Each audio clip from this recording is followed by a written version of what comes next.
The Secret Garden by Frances Hodgson, Burnett 1. There is no one left. When Mary Lennox was sent to Misselthwaite Manor to live with her uncle, everybody said she was the most disagreeable-looking child ever seen. It was true, too. She had a little thin face and a little thin body, thin light hair, and a sour expression. Her hair was yellow, and her face was yellow because she had been born in India and had always been ill in one way or another. Her father had held a position under the English government and had always been busy and ill himself, and her mother had been a great beauty, who cared only to go to parties and amuse herself with gay people. She had not wanted a little girl at all, and when Mary was born, she handed her over to the care of an ayah, who was made to understand that if she wished to please the Mem Sahib, she must keep the child out of sight as much as possible. So when she was a sickly, fretful, ugly little baby, she was kept out of the way. And when she became a sickly, fretful, toddling thing, she was kept out of the way also. She never remembered seeing familiarly anything but the dark faces of her ayah and the other native servants, and as they always obeyed her and gave her her own way in everything, because the Mem Sahib would be angry if she was disturbed by her crying. By the time she was 6 years old, she was as tyrannical and selfish a little pig as ever lived. The young English governess who came to teach her to read and write disliked her so much that she gave up her place in 3 months. And when other governesses came to try to fill it, they always went away in a shorter time than the first one. So if Mary had not chosen to really want to know how to read books, she would never have learned her letters at all. One frightfully hot morning, when she was about 9 years old, she awakened feeling very cross, and she became crosser still when she saw that the servant who stood by her bedside was not her ayah. "Why did you come?" she said to the strange woman. "I will not let you stay. Send my ayah to me." The woman looked frightened, but she only stammered that the ayah could not come. And when Mary threw herself into a passion and beat and kicked her, she looked only more frightened and repeated that it was not possible for the ayah to come to Missy Sahib. There was something mysterious in the air that morning. Nothing was done in its regular order, and several of the native servants seemed missing, while those whom Mary saw slunk or hurried about with ashy and scared faces. But no one would tell her anything, and her ayah did not come.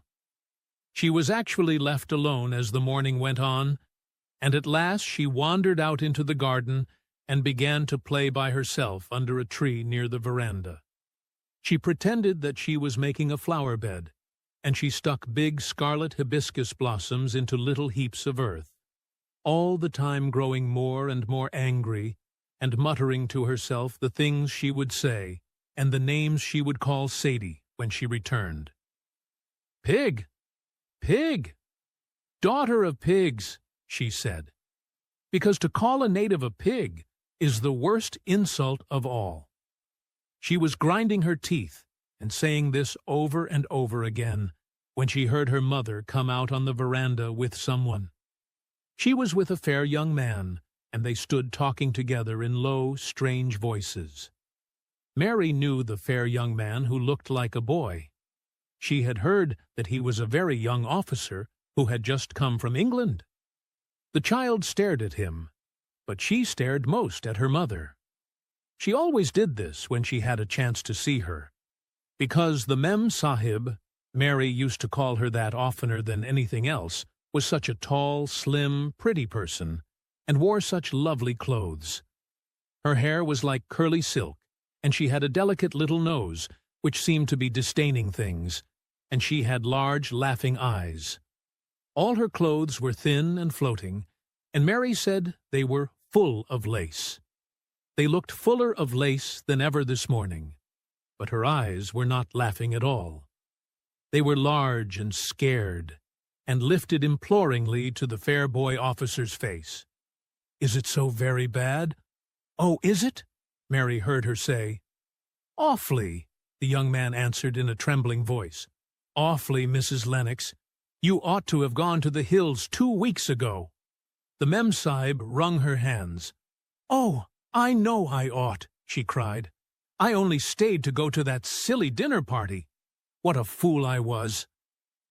At that very moment, such a loud sound of wailing broke out from the servants' quarters that she clutched the young man's arm, and Mary stood shivering from head to foot. The wailing grew wilder and wilder. "What is it? What is it?" Mrs. Lennox gasped. "Someone has died," answered the boy officer. "You did not say it had broken out among your servants." "I did not know," the Memsahib cried. "Come with me! Come with me!" And she turned and ran into the house. After that, appalling things happened, and the mysteriousness of the morning was explained to Mary. The cholera had broken out in its most fatal form, and people were dying like flies. The ayah had been taken ill in the night, and it was because she had just died that the servants had wailed in the huts. Before the next day, 3 other servants were dead, and others had run away in terror. There was panic on every side, and dying people in all the bungalows. During the confusion and bewilderment of the second day, Mary hid herself in the nursery and was forgotten by everyone. Nobody thought of her, nobody wanted her, and strange things happened, of which she knew nothing. Mary alternately cried and slept through the hours. She only knew that people were ill, and that she heard mysterious and tightening sounds. Once she crept into the dining room and found it empty, though a partly finished meal was on the table and chairs and plates looked as if they had been hastily pushed back, when the diners rose suddenly for some reason. The child ate some fruit and biscuits, and being thirsty she drank a glass of wine which stood nearly filled. It was sweet, and she did not know how strong it was. Very soon it made her intensely drowsy, and she went back to her nursery and shut herself in again, frightened by cries she heard in the huts and by the hurrying sound of feet. The wine made her so sleepy that she could scarcely keep her eyes open, and she lay down on her bed and knew nothing more for a long time. Many things happened during the hours in which she slept so heavily, but she was not disturbed by the wails and the sound of things being carried in and out of the bungalow. When she awakened, she lay and stared at the wall. The house was perfectly still. She had never known it to be so silent before.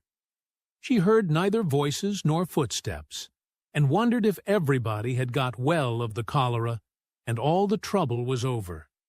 She wondered also who would take care of her now her ayah was dead. There would be a new ayah, and perhaps she would know some new stories. Mary had been rather tired of the old ones. She did not cry because her nurse had died. She was not an affectionate child and had never cared much for anyone. The noise and hurrying about and wailing over the cholera had frightened her, and she had been angry because no one seemed to remember that she was alive. Everyone was too panic-stricken to think of a little girl no one was fond of. When people had the cholera, it seemed that they remembered nothing but themselves. But if everyone had got well again, surely someone would remember and come to look for her. But no one came, and as she lay waiting, the house seemed to grow more and more silent. She heard something rustling on the matting, and when she looked down, she saw a little snake gliding along and watching her with eyes like jewels. She was not frightened, because he was a harmless little thing who would not hurt her, and he seemed in a hurry to get out of the room. He slipped under the door as she watched him. "How queer and quiet it is," she said. "It sounds as if there were no one in the bungalow but me and the snake." Almost the next minute she heard footsteps in the compound, and then on the veranda. They were men's footsteps, and the men entered the bungalow and talked in low voices. No one went to meet or speak to them, and they seemed to open doors and look into rooms. "What desolation!" she heard one voice say. "That pretty, pretty woman. I suppose the child, too. I heard there was a child, though no one ever saw her." Mary was standing in the middle of the nursery when they opened the door a few minutes later. She looked an ugly, cross little thing, and was frowning because she was beginning to be hungry and feel disgracefully neglected. The first man who came in was a large officer she had once seen talking to her father. He looked tired and troubled, but when he saw her, he was so startled that he almost jumped back. "Barney," he cried out, "there is a child here. A child alone, in a place like this. Mercy on us! Who is she?" "I am Mary Lennox," the little girl said, drawing herself up stiffly. She thought the man was very rude to call her father's bungalow a place like this. "I fell asleep when everyone had the cholera, and I have only just wakened up. Why does nobody come?" "It is the child no one ever saw," exclaimed the man, turning to his companions. "She has actually been forgotten." "Why was I forgotten?" Mary said, stamping her foot. "Why does nobody come?" The young man whose name was Barney looked at her very sadly. Mary even thought she saw him wink his eyes as if to wink tears away. "Poor little kid," he said. "There is nobody left to come." It was in that strange and sudden way that Mary found out that she had neither father nor mother left, that they had died and been carried away in the night, and that the few native servants who had not died also had left the house as quickly as they could get out of it, none of them even remembering that there was a Missy Sahib. That was why the place was so quiet. It was true that there was no one in the bungalow but herself and the little rustling snake.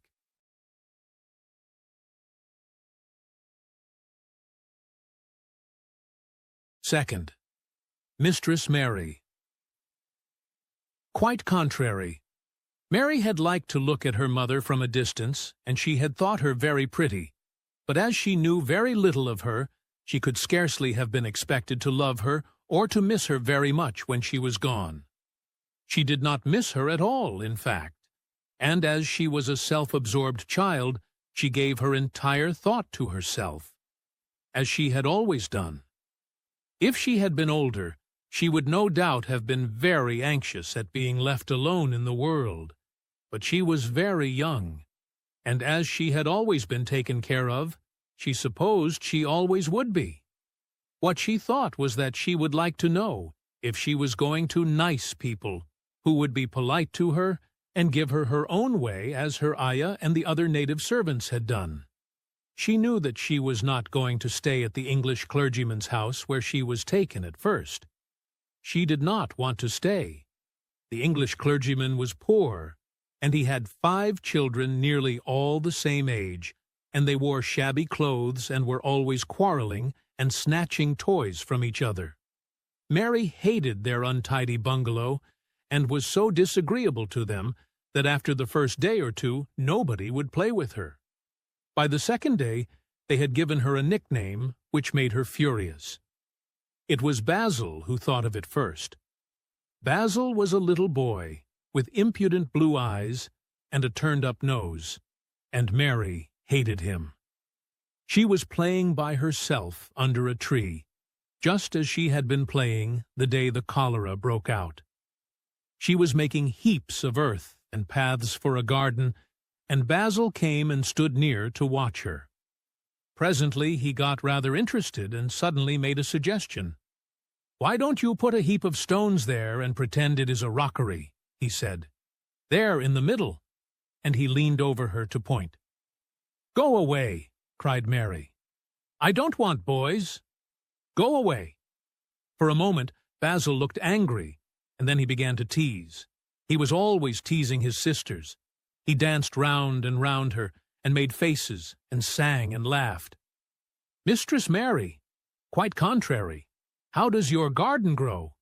"With silver bells, and cockle shells, and marigolds, all in a row." He sang it until the other children heard and laughed too. And the crosser Mary got, the more they sang, "Mistress Mary, quite contrary." And after that, as long as she stayed with them, they called her Mistress Mary, quite contrary, when they spoke of her to each other, and often when they spoke to her. "You are going to be sent home," Basil said to her, "at the end of the week, and we're glad of it." "I am glad of it, too," answered Mary. "Where is home?" "She doesn't know where home is," said Basil, with 7-year-old scorn. "It's England, of course. Our grandmamma lives there, and our sister Mabel was sent to her last year. You are not going to your grandmamma. You have none. You are going to your uncle. His name is Mr. Archibald Craven." "I don't know anything about him," snapped Mary. "I know you don't," Basil answered. "You don't know anything. Girls never do. I heard Father and Mother talking about him. He lives in a great big desolate old house in the country, and no one goes near him.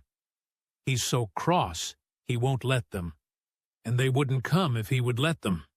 He's a hunchback, and he's horrid." "I don't believe you," said Mary, and she turned her back and stuck her fingers in her ears, because she would not listen any more. But she thought over it a great deal afterward, and when Mrs. Crawford told her that night that she was going to sail away to England in a few days and go to her uncle, Mr. Archibald Craven, who lived at Misselthwaite Manor, she looked so stony and stubbornly uninterested that they did not know what to think about her. They tried to be kind to her, but she only turned her face away when Mrs. Crawford attempted to kiss her, and held herself stiffly when Mr. Crawford patted her shoulder. "She is such a plain child," Mrs. Crawford said pityingly afterward, "and her mother was such a pretty creature. She had a very pretty manner, too, and Mary has the most unattractive ways I ever saw in a child. The children call her Mistress Mary, quite contrary, and though it's naughty of them, one can't help understanding it. Perhaps if her mother had carried her pretty face and her pretty manners oftener into the nursery, Mary might have learned some pretty ways too. It is very sad, now the poor beautiful thing is gone, to remember that many people never even knew that she had a child at all." "I believe she scarcely ever looked at her," sighed Mrs. Crawford. "When her ayah was dead, there was no one to give a thought to the little thing. Think of the servants running away and leaving her all alone in that deserted bungalow. Colonel McGrew said he nearly jumped out of his skin when he opened the door and found her standing by herself in the middle of the room." Mary made the long voyage to England under the care of an officer's wife, who was taking her children to leave them in a boarding school. She was very much absorbed in her own little boy and girl, and was rather glad to hand the child over to the woman Mr. Archibald Craven sent to meet her, in London. The woman was his housekeeper at Misselthwaite Manor, and her name was Mrs. Medlock. She was a stout woman, with very red cheeks and sharp black eyes. She wore a very purple dress, a black silk mantle with jet fringe on it, and a black bonnet with purple velvet flowers, which stuck up and trembled when she moved her head. Mary did not like her at all, but as she very seldom liked people, there was nothing remarkable in that. Besides which, it was very evident Mrs. Medlock did not think much of her. "My word, she's a plain little piece of goods," she said. "And we'd heard that her mother was a beauty. She hasn't handed much of it down, has she, ma'am?" "Perhaps she will improve as she grows older," the officer's wife said good-naturedly. "If she were not so sallow and had a nicer expression, her features are rather good. Children alter so much." "She'll have to alter a good deal," answered Mrs. Medlock. "And there's nothing likely to improve children at Misselthwaite, if you ask me." They thought Mary was not listening, because she was standing a little apart from them at the window of the private hotel they had gone to. She was watching the passing buses and cabs and people, but she heard quite well, and was made very curious about her uncle and the place he lived in. What sort of a place was it? And what would he be like? What was a hunchback? She had never seen one. Perhaps there were none in India. Since she had been living in other people's houses and had had no ayah, she had begun to feel lonely and to think queer thoughts which were new to her. She had begun to wonder why she had never seemed to belong to anyone, even when her father and mother had been alive. Other children seemed to belong to their fathers and mothers, but she had never seemed to really be anyone's little girl. She had had servants and food and clothes, but no one had taken any notice of her. She did not know that this was because she was a disagreeable child, but then, of course, she did not know she was disagreeable. She often thought that other people were, but she did not know that she was so herself. She thought Mrs. Medlock the most disagreeable person she had ever seen, with her common, highly colored face and her common fine bonnet. When the next day they set out on their journey to Yorkshire, she walked through the station to the railway carriage with her head up and trying to keep as far away from her as she could, because she did not want to seem to belong to her. It would have made her angry to think people imagined she was her little girl. But Mrs. Medlock was not in the least disturbed by her and her thoughts. She was the kind of woman who would stand no nonsense from young ones. At least, that is what she would have said if she had been asked.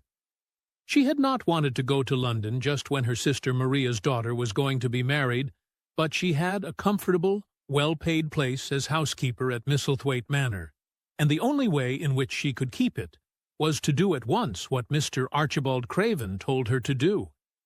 She never dared even to ask a question. "Captain Lennox and his wife died of the cholera," Mr. Craven had said in his short, cold way. "Captain Lennox was my wife's brother, and I am their daughter's guardian. The child is to be brought here. You must go to London and bring her yourself." So she packed her small trunk and made the journey. Mary sat in her corner of the railway carriage and looked plain and fretful. She had nothing to read or to look at, and she had folded her thin little black-gloved hands in her lap. Her black dress made her look yellower than ever, and her limp light hair straggled from under her black crape hat.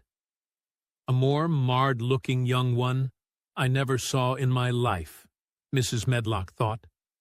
Marred is a Yorkshire word, and means spoiled and pettish. She had never seen a child who sat so still without doing anything, and at last she got tired of watching her and began to talk in a brisk, hard voice. "I suppose I may as well tell you something about where you are going to," she said. "Do you know anything about your uncle?" "No," said Mary. "Never heard your father and mother talk about him." "No," said Mary, frowning. She frowned because she remembered that her father and mother had never talked to her about anything in particular. Certainly they had never told her things. "Humph," muttered Mrs. Medlock, staring at her queer, unresponsive little face. She did not say any more for a few moments, and then she began again. "I suppose you might as well be told something, to prepare you. You are going to a queer place."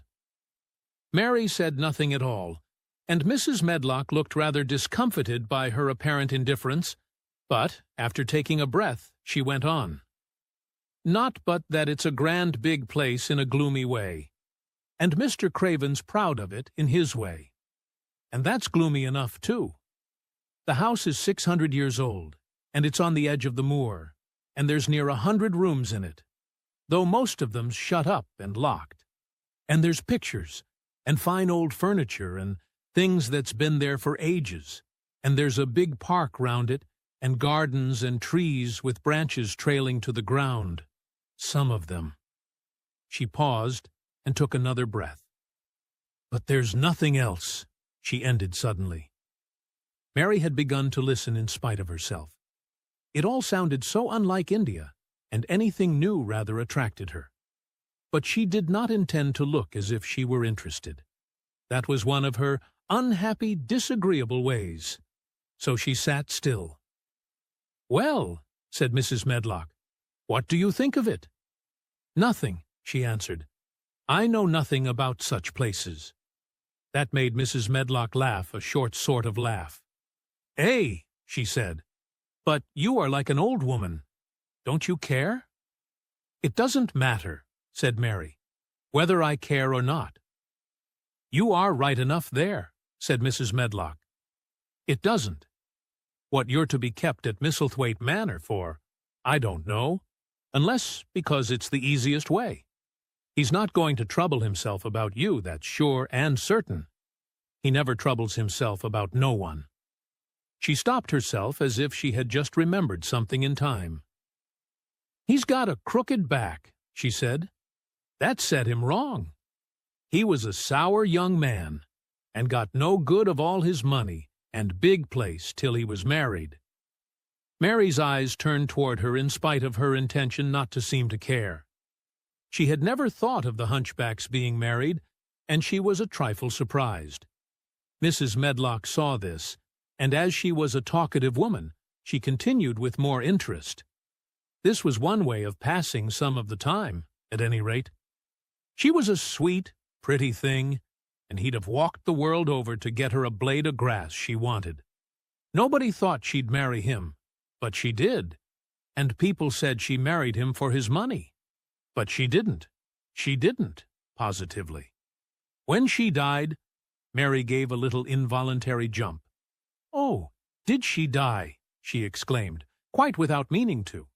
She had just remembered a French fairy story she had once read called Riquet à la Houppe. It had been about a poor hunchback and a beautiful princess, and it had made her suddenly sorry for Mr. Archibald Craven.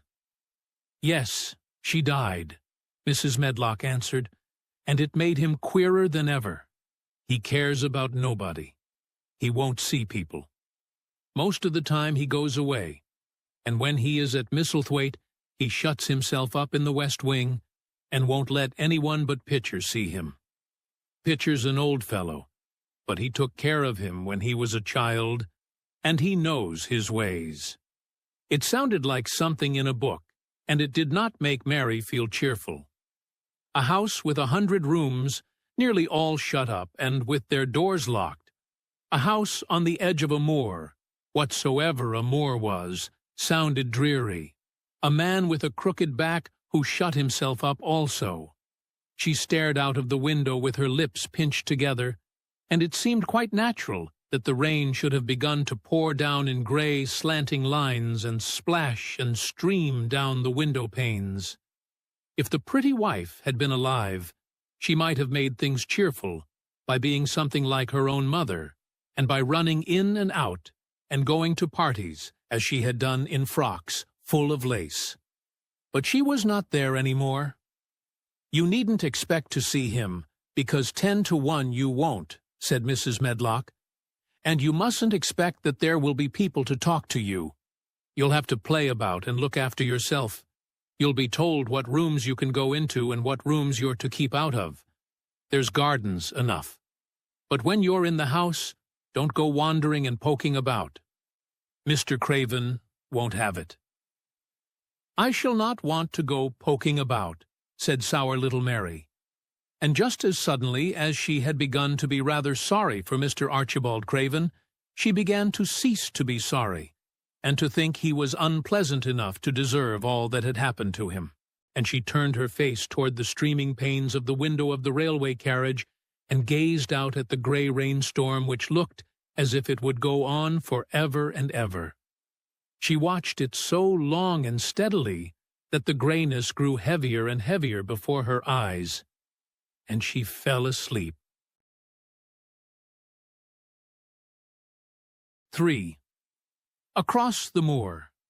She slept a long time, and when she awakened, Mrs. Medlock had bought a lunch basket at one of the stations, and they had some chicken and cold beef and bread and butter, and some hot tea. The rain seemed to be streaming down more heavily than ever, and everybody in the station wore wet and glistening waterproofs.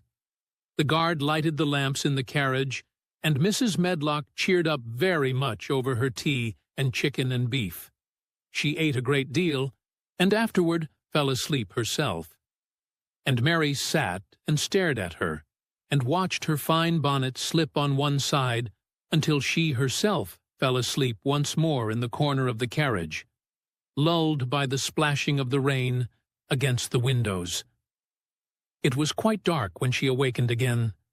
The train had stopped at a station, and Mrs. Medlock was shaking her. "You have had a sleep," she said. "It's time to open your eyes. We're at Thwaite Station, and we've got a long drive before us." Mary stood up and tried to keep her eyes open while Mrs. Medlock collected her parcels. The little girl did not offer to help her, because in India native servants always picked up or carried things, and it seemed quite proper that other people should wait on one. The station was a small one, and nobody but themselves seemed to be getting out of the train. The station-master spoke to Mrs. Medlock in a rough, good-natured way, pronouncing his words in a queer, broad fashion, which Mary found out afterward was Yorkshire. "I see thou's got back," he said, "and tha's browt the young un with thee."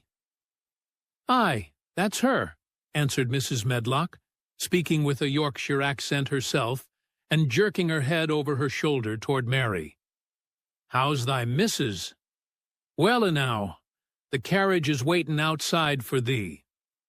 A brougham stood on the road before the little outside platform. Mary saw that it was a smart carriage, and that it was a smart footman who helped her in. His long waterproof coat and the waterproof covering of his hat were shining and dripping with rain, as everything was, the burly station-master included. When he shut the door, mounted the box with the coachman, and they drove off, the little girl found herself seated in a comfortably cushioned corner, but she was not inclined to go to sleep again. She sat and looked out of the window, curious to see something of the road over which she was being driven to the queer place Mrs. Medlock had spoken of. She was not at all a timid child, and she was not exactly frightened, but she felt that there was no knowing what might happen in a house with 100 rooms nearly all shut up, a house standing on the edge of a moor. "What is a moor?" she said suddenly to Mrs. Medlock. "Look out of the window in about 10 minutes, and you'll see," the woman answered. "We've got to drive 5 miles across Missel Moor before we get to the manor. You won't see much because it's a dark night, but you can see something." Mary asked no more questions, but waited in the darkness of her corner, keeping her eyes on the window. The carriage lamps cast rays of light a little distance ahead of them, and she caught glimpses of the things they passed. After they had left the station, they had driven through a tiny village, and she had seen whitewashed cottages and the lights of a public house. Then they had passed a church, and a vicarage, and a little shop window or so in a cottage, with toys and sweets, and odd things set out for sale. Then they were on the high road, and she saw hedges and trees. After that, there seemed nothing different for a long time, or at least it seemed a long time to her. At last the horses began to go more slowly, as if they were climbing uphill, and presently there seemed to be no more hedges and no more trees. She could see nothing, in fact, but a dense darkness on either side. She leaned forward and pressed her face against the window, just as the carriage gave a big jolt.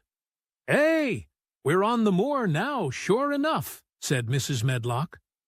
The carriage lamps shed a yellow light on a rough-looking road, which seemed to be cut through bushes, and low-growing things, which ended in the great expanse of dark, apparently spread out before and around them. A wind was rising and making a singular, wild, low, rushing sound. It's not the sea, is it?" said Mary, looking round at her companion. "No, not it," answered Mrs. Medlock. Nor it isn't fields nor mountains. It's just miles and miles and miles of wild land that nothing grows on but heather and gorse and broom, and nothing lives on but wild ponies and sheep. I feel as if it might be the sea if there were water on it, said Mary. It sounds like the sea just now. That's the wind blowing through the bushes, Mrs. Medlock said. It's a wild, dreary enough place to my mind, though there's plenty that likes it, particularly when the heather's in bloom. On and on they drove through the darkness, and though the rain stopped, the wind rushed by and whistled and made strange sounds. The road went up and down, and several times the carriage passed over a little bridge beneath which water rushed very fast with a great deal of noise. Mary felt as if the drive would never come to an end, and that the wide, bleak moor was a wide expanse of black ocean through which she was passing on a strip of dry land. "I don't like it," she said to herself. "I don't like it." And she pinched her thin lips more tightly together. The horses were climbing up a hilly piece of road when she first caught sight of a light. Mrs. Medlock saw it as soon as she did, and drew a long sigh of relief. "Eh, I am glad to see that bit o' light twinkling," she exclaimed. "It's the light in the lodge window. We shall get a good cup of tea after a bit, at all events." It was after a bit, as she said, for when the carriage passed through the park gates, there was still 2 miles of avenue to drive through, and the trees, which nearly met overhead, made it seem as if they were driving through a long, dark vault. They drove out of the vault into a clear space and stopped before an immensely long but low-built house, which seemed to ramble round a stone court.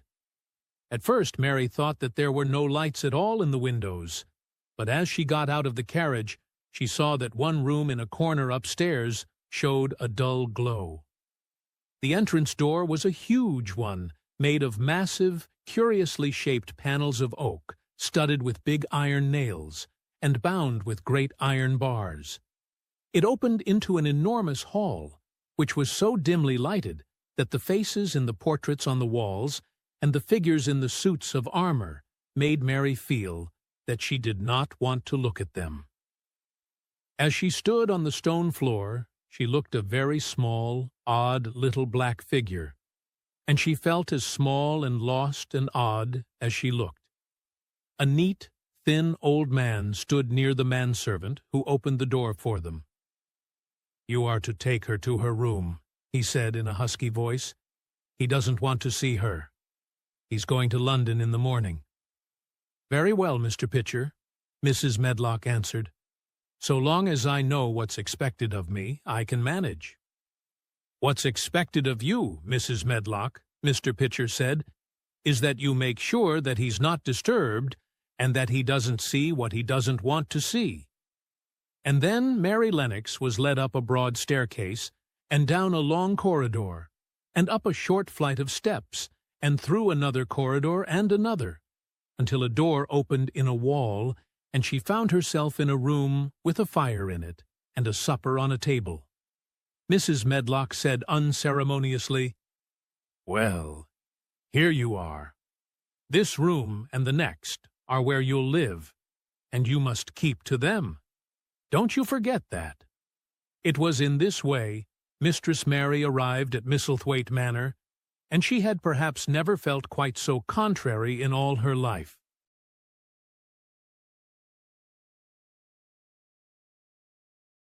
4. Martha. When she opened her eyes in the morning, it was because a young housemaid had come into her room to light the fire, and was kneeling on the hearth-rug raking out the cinders noisily. Mary lay and watched her for a few moments, and then began to look about the room. She had never seen a room at all like it, and thought it curious and gloomy. The walls were covered with tapestry, with a forest scene embroidered on it. There were fantastically dressed people under the trees, and in the distance there was a glimpse of the turrets of a castle. There were hunters and horses and dogs and ladies. Mary felt as if she were in the forest with them. Out of a deep window, she could see a great climbing stretch of land which seemed to have no trees on it, and to look rather like an endless, dull, purplish sea. "What is that?" she said, pointing out of the window. Martha, the young housemaid, who had just risen to her feet, looked and pointed also. "That there," she said. "Yes." "That's the moor," with a good-natured grin. "Does thou like it?" "No," answered Mary. "I hate it." "That's because thou'rt not used to it," Martha said, going back to her hearth. "Thou thinks it's too big and bare now, but thou will like it." "Do you?" inquired Mary. "Aye, that I do," answered Martha, cheerfully polishing away at the grate. "I just love it. It's none bare. It's covered with growin' things as smells sweet. It's fair lovely in spring and summer when the gorse and broom and heather's in flower. It smells o' honey, and there's such a lot of fresh air. And the sky looks so high, and the bees and skylarks make such a nice noise, hummin' and singin'. Eh? I wouldn't live away from the moor for anything." Mary listened to her with a grave, puzzled expression. The native servants she had been used to in India were not in the least like this. They were obsequious and servile, and did not presume to talk to their masters as if they were their equals. They made salams and called them protector of the poor, and names of that sort. Indian servants were commanded to do things, not asked. It was not the custom to say please and thank you, and Mary had always slapped her ayah in the face when she was angry. She wondered a little what this girl would do if one slapped her in the face. She was a round, rosy, good-natured-looking creature, but she had a sturdy way which made Mistress Mary wonder if she might not even slap back, if the person who slapped her was only a little girl. "You are a strange servant," she said from her pillows, rather haughtily. Martha sat up on her heels, with her blacking brush in her hand, and laughed, without seeming the least out of temper. "Hey, I know that," she said. "If there was a grand Mrs. at Misselthwaite, I should never have been even one of the under-housemaids. I might have been let to be scullery-maid, but I'd never have been let upstairs. I'm too common, and I talk too much Yorkshire. But this is a funny house for all it's so grand. Seems like there's neither master nor mistress, except Mr. Pitcher and Mrs. Medlock. Mr. Craven, he won't be troubled about anything when he's here, and he's nearly always away. Mrs. Medlock gave me the place out of kindness. She told me she could never have done it if Misselthwaite had been like other big houses." "Are you going to be my servant?" Mary asked, still in her imperious little Indian way. Martha began to rub her grate again.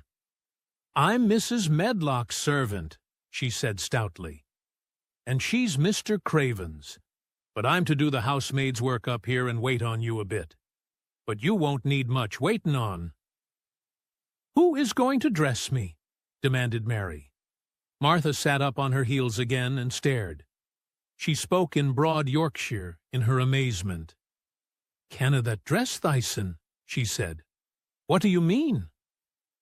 "I don't understand your language," said Mary. "Eh? I forgot," Martha said. "Mrs. Medlock told me I'd have to be careful, or you wouldn't know what I was saying. I mean, can't you put on your own clothes?" "No," answered Mary, quite indignantly. "I never did in my life. My ayah dressed me, of course." "Well," said Martha, evidently not in the least aware that she was impudent, "it's time thou should learn. Thou cannot begin younger. It'll do thee good to wait on thysen a bit. My mother always said she couldn't see why grand people's children didn't turn out fair fools. What with nurses, and being washed and dressed, and took out to walk as if they was puppies." "It is different in India," said Mistress Mary disdainfully. She could scarcely stand this. But Martha was not at all crushed. "Eh, "I can see it's different," she answered, almost sympathetically. "I dare say it's because there's such a lot of blacks there instead of respectable white people. When I heard you was comin' from India, I thought you was a black too." Mary sat up in bed, furious. "What?" she said. "What? You thought I was a native! You daughter of a pig!" Martha stared and looked hot. "Who are you callin' names?" she said. "You needn't be so vexed. That's not the way for a young lady to talk. I've nothing against the blacks. When you read about 'em in tracts, they're always very religious. You always read as a black's a man and a brother. I've never seen a black, and I was fair pleased to think I was going to see one close. When I come in to light your fire this mornin', I crept up to your bed and pulled the cover back careful to look at you. And there you was, disappointedly, no more black than me, for all you're so yeller." Mary did not even try to control her rage and humiliation. "You thought I was a native! You dared! You don't know anything about natives. They are not people. They're servants who must salaam to you. You know nothing about India. You know nothing about anything." She was in such a rage and felt so helpless before the girl's simple stare, and somehow she suddenly felt so horribly lonely and far away from everything she understood, and which understood her, that she threw herself face downward on the pillows and burst into passionate sobbing.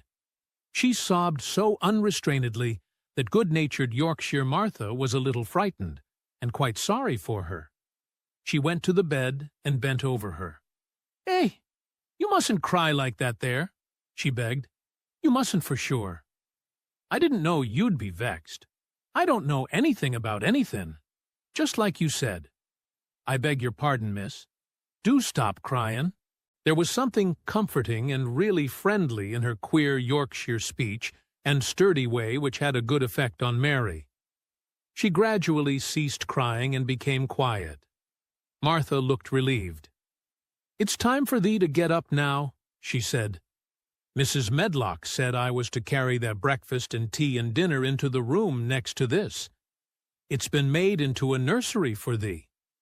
I'll help thee on with thy clothes if thou'll get out of bed. If the buttons are at the back, they cannot button them up theself." When Mary at last decided to get up, the clothes Martha took from the wardrobe were not the ones she had worn when she arrived the night before with Mrs. Medlock. "Those are not mine," she said.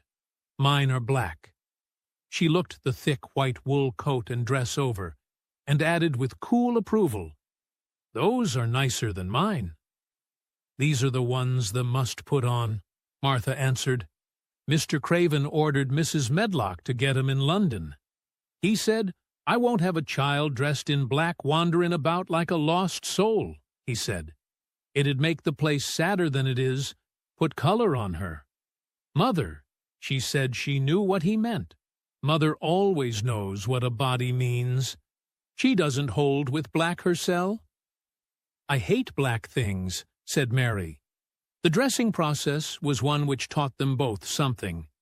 Martha had buttoned up her little sisters and brothers, but she had never seen a child who stood still and waited for another person to do things for her, as if she had neither hands nor feet of her own. "Why doesn't thou put on thy own shoes?" she said, when Mary quietly held out her foot. "My ayah did it," answered Mary, staring. "It was the custom." She said that very often. It was the custom. The native servants were always saying it. If one told them to do a thing their ancestors had not done for 1,000 years, they gazed at one mildly and said, "It is not the custom," and one knew that was the end of the matter. It had not been the custom that Mistress Mary should do anything but stand and allow herself to be dressed like a doll. But before she was ready for breakfast, she began to suspect that her life at Misselthwaite Manor would end by teaching her a number of things quite new to her. Things such as putting on her own shoes and stockings, and picking up things she let fall. If Martha had been a well-trained fine young lady's maid, she would have been more subservient and respectful, and would have known that it was her business to brush hair, and button boots, and pick things up, and lay them away. She was, however, only an untrained Yorkshire rustic, who had been brought up in a moorland cottage with a swarm of little brothers and sisters who had never dreamed of doing anything but waiting on themselves and on the younger ones, who were either babies in arms or just learning to totter about and tumble over things. If Mary Lennox had been a child who was ready to be amused, she would perhaps have laughed at Martha's readiness to talk. But Mary only listened to her coldly, and wondered at her freedom of manner. At first she was not at all interested, but gradually, as the girl rattled on in her good-tempered, homely way, Mary began to notice what she was saying. "Hey, you should see 'em all," she said. "There's 12 of us, and my father only gets 16 shilling a week. I can tell you my mother's put to it to get porridge for 'em all. They tumble about on the moor and play there all day, and mother says the air of the moor fattens 'em. She says she believes they eat the grass, same as the wild ponies do. Our Dickon, he's 12 years old, and he's got a young pony he calls his own." "Where did he get it?" asked Mary.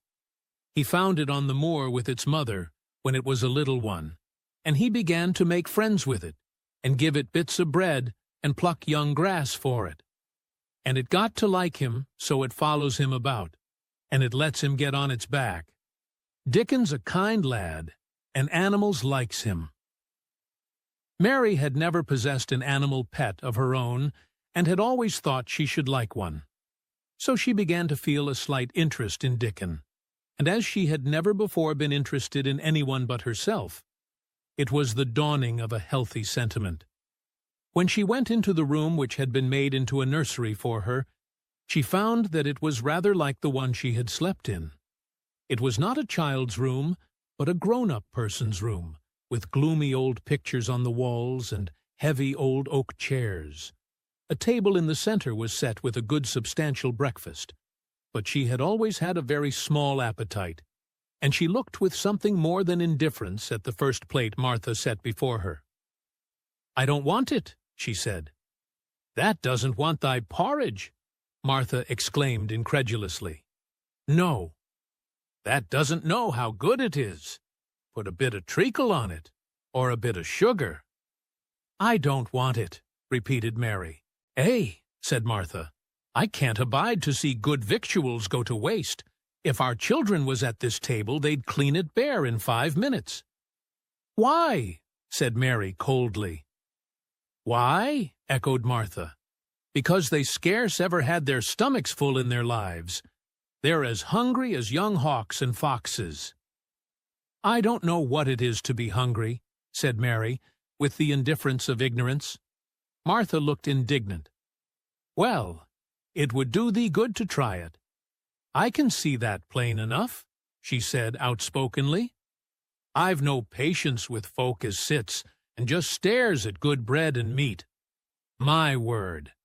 Don't I wish Dickon and Phil and Jane and the rest of 'em had what's here under their pinafores?" "Why don't you take it to them?" suggested Mary. "It's not mine," answered Martha stoutly. "And this isn't my day out. I get my day out once a month, same as the rest. Then I go home and clean up for Mother and give her a day's rest." Mary drank some tea and ate a little toast and some marmalade.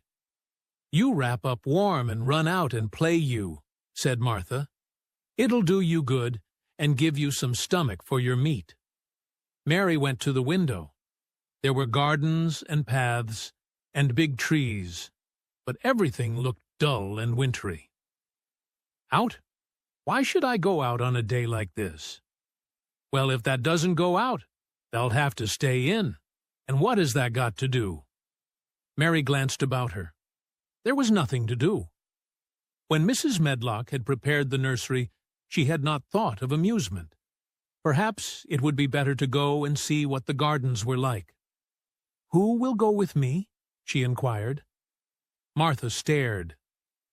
"You'll go by yourself," she answered. "You'll have to learn to play like other children does when they haven't got sisters and brothers. Our Dickon goes off on the moor by himself and plays for hours. That's how he made friends with the pony.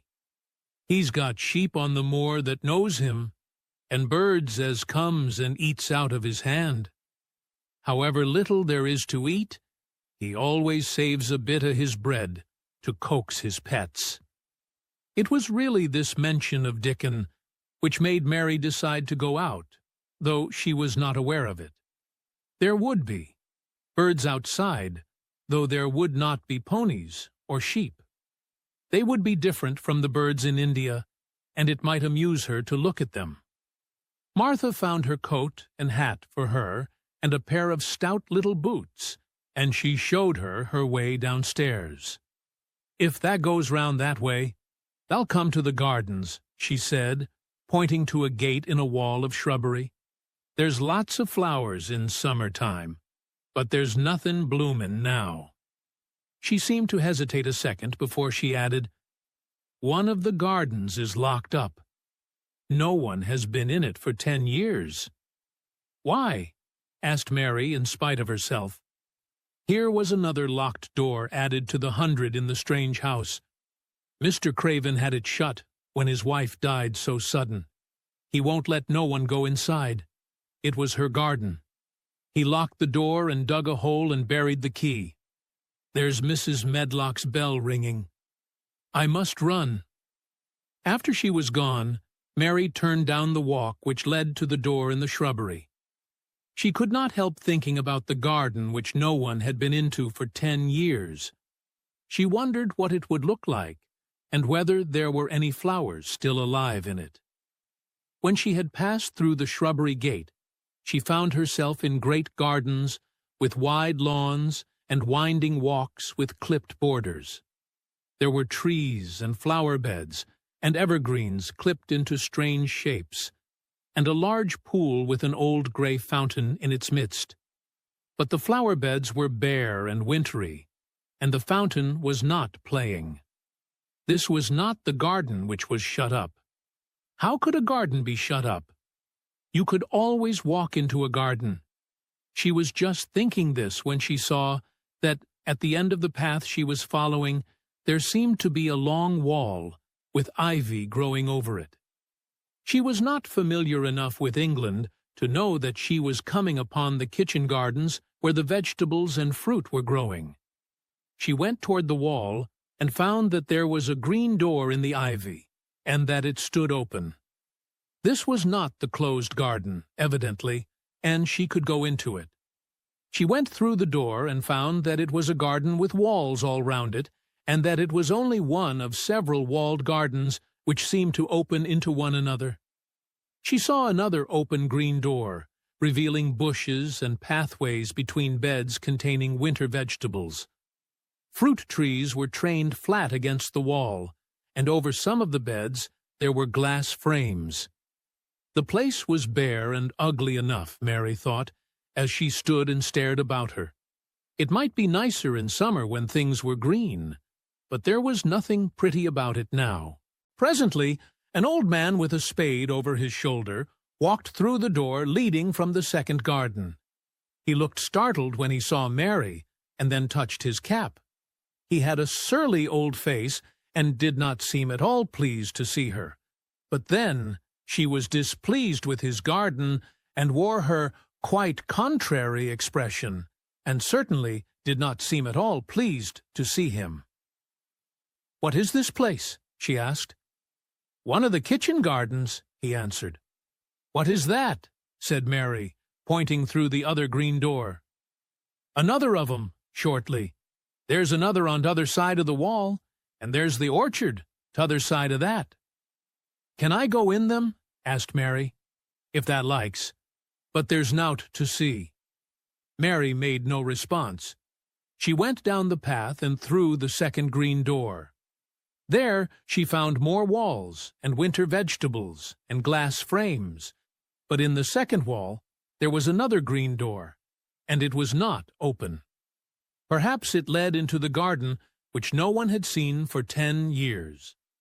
As she was not at all a timid child, and always did what she wanted to do, Mary went to the green door and turned the handle. She hoped the door would not open, because she wanted to be sure she had found the mysterious garden, but it did open quite easily, and she walked through it and found herself in an orchard. There were walls all round it also, and trees trained against them, and there were bare fruit trees growing in the winter-browned grass. But there was no green door to be seen anywhere. Mary looked for it, and yet, when she had entered the upper end of the garden, she had noticed that the wall did not seem to end with the orchard, but to extend beyond it, as if it enclosed a place at the other side. She could see the tops of trees above the wall, and when she stood still, she saw a bird with a bright red breast sitting on the topmost branch of one of them. And suddenly he burst into his winter song, almost as if he had caught sight of her and was calling to her. She stopped and listened to him, and somehow his cheerful, friendly little whistle gave her a pleased feeling. Even a disagreeable little girl may be lonely, and the big closed house and big bare moor and big bare gardens had made this one feel as if there was no one left in the world but herself. If she had been an affectionate child, who had been used to being loved, she would have broken her heart. But even though she was Mistress Mary quite contrary, she was desolate, and the bright-breasted little bird brought a look into her sour little face which was almost a smile. She listened to him until he flew away. He was not like an Indian bird, and she liked him and wondered if she should ever see him again. Perhaps he lived in the mysterious garden and knew all about it. Perhaps it was because she had nothing whatever to do that she thought so much of the deserted garden. She was curious about it and wanted to see what it was like. Why had Mr. Archibald Craven buried the key? If he had liked his wife so much, why did he hate her garden?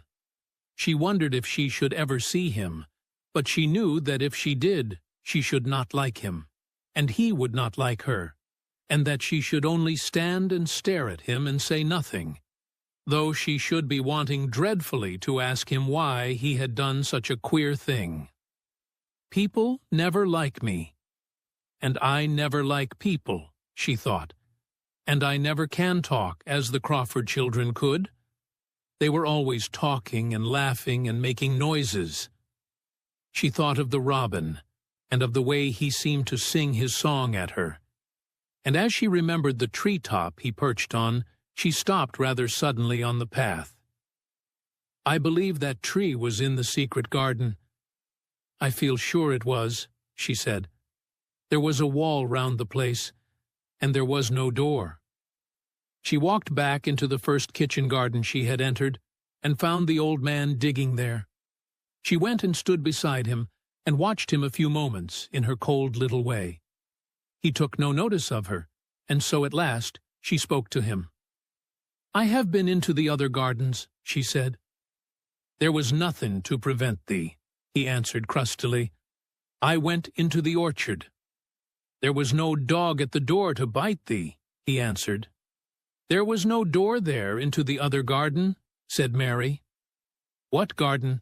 He said in a rough voice, stopping his digging for a moment. The one on the other side of the wall, answered Mistress Mary. There are trees there. I saw the tops of them. A bird with a red breast was sitting on one of them, and he sang. To her surprise, the surly old weather-beaten face actually changed its expression. A slow smile spread over it, and the gardener looked quite different. It made her think that it was curious how much nicer a person looked when he smiled. She had not thought of it before. He turned about to the orchard side of his garden and began to whistle. A low, soft whistle. She could not understand how such a surly man could make such a coaxing sound. Almost the next moment, a wonderful thing happened. She heard a soft little rushing flight through the air, and it was the bird with the red breast flying to them, and he actually alighted on the big clod of earth quite near to the gardener's foot. "Here he is," chuckled the old man, and then he spoke to the bird as if he were speaking to a child. "Where has that been, that cheeky little beggar?" he said. "I've not seen thee before today. Has tha begun tha courtin' this early in the season? Thou'rt too forrid." The bird put his tiny head on one side and looked up at him with his soft, bright eye, which was like a black dewdrop. He seemed quite familiar, and not the least afraid. He hopped about and pecked the earth briskly, looking for seeds and insects. It actually gave Mary a queer feeling in her heart, because he was so pretty and cheerful, and seemed so like a person. He had a tiny, plump body, and a delicate beak, and slender, delicate legs. "Will he always come when you call him?" she asked almost in a whisper. "Aye, that he will. I've knowed him ever since he was a fledgling. He come out of the nest in the other garden, and when first he flew over the wall, he was too weak to fly back for a few days, and we got friendly. When he went over the wall again, the rest of the brood was gone, and he was lonely, and he come back to me." "What kind of a bird is he?" Mary asked. "Doesn't tha know?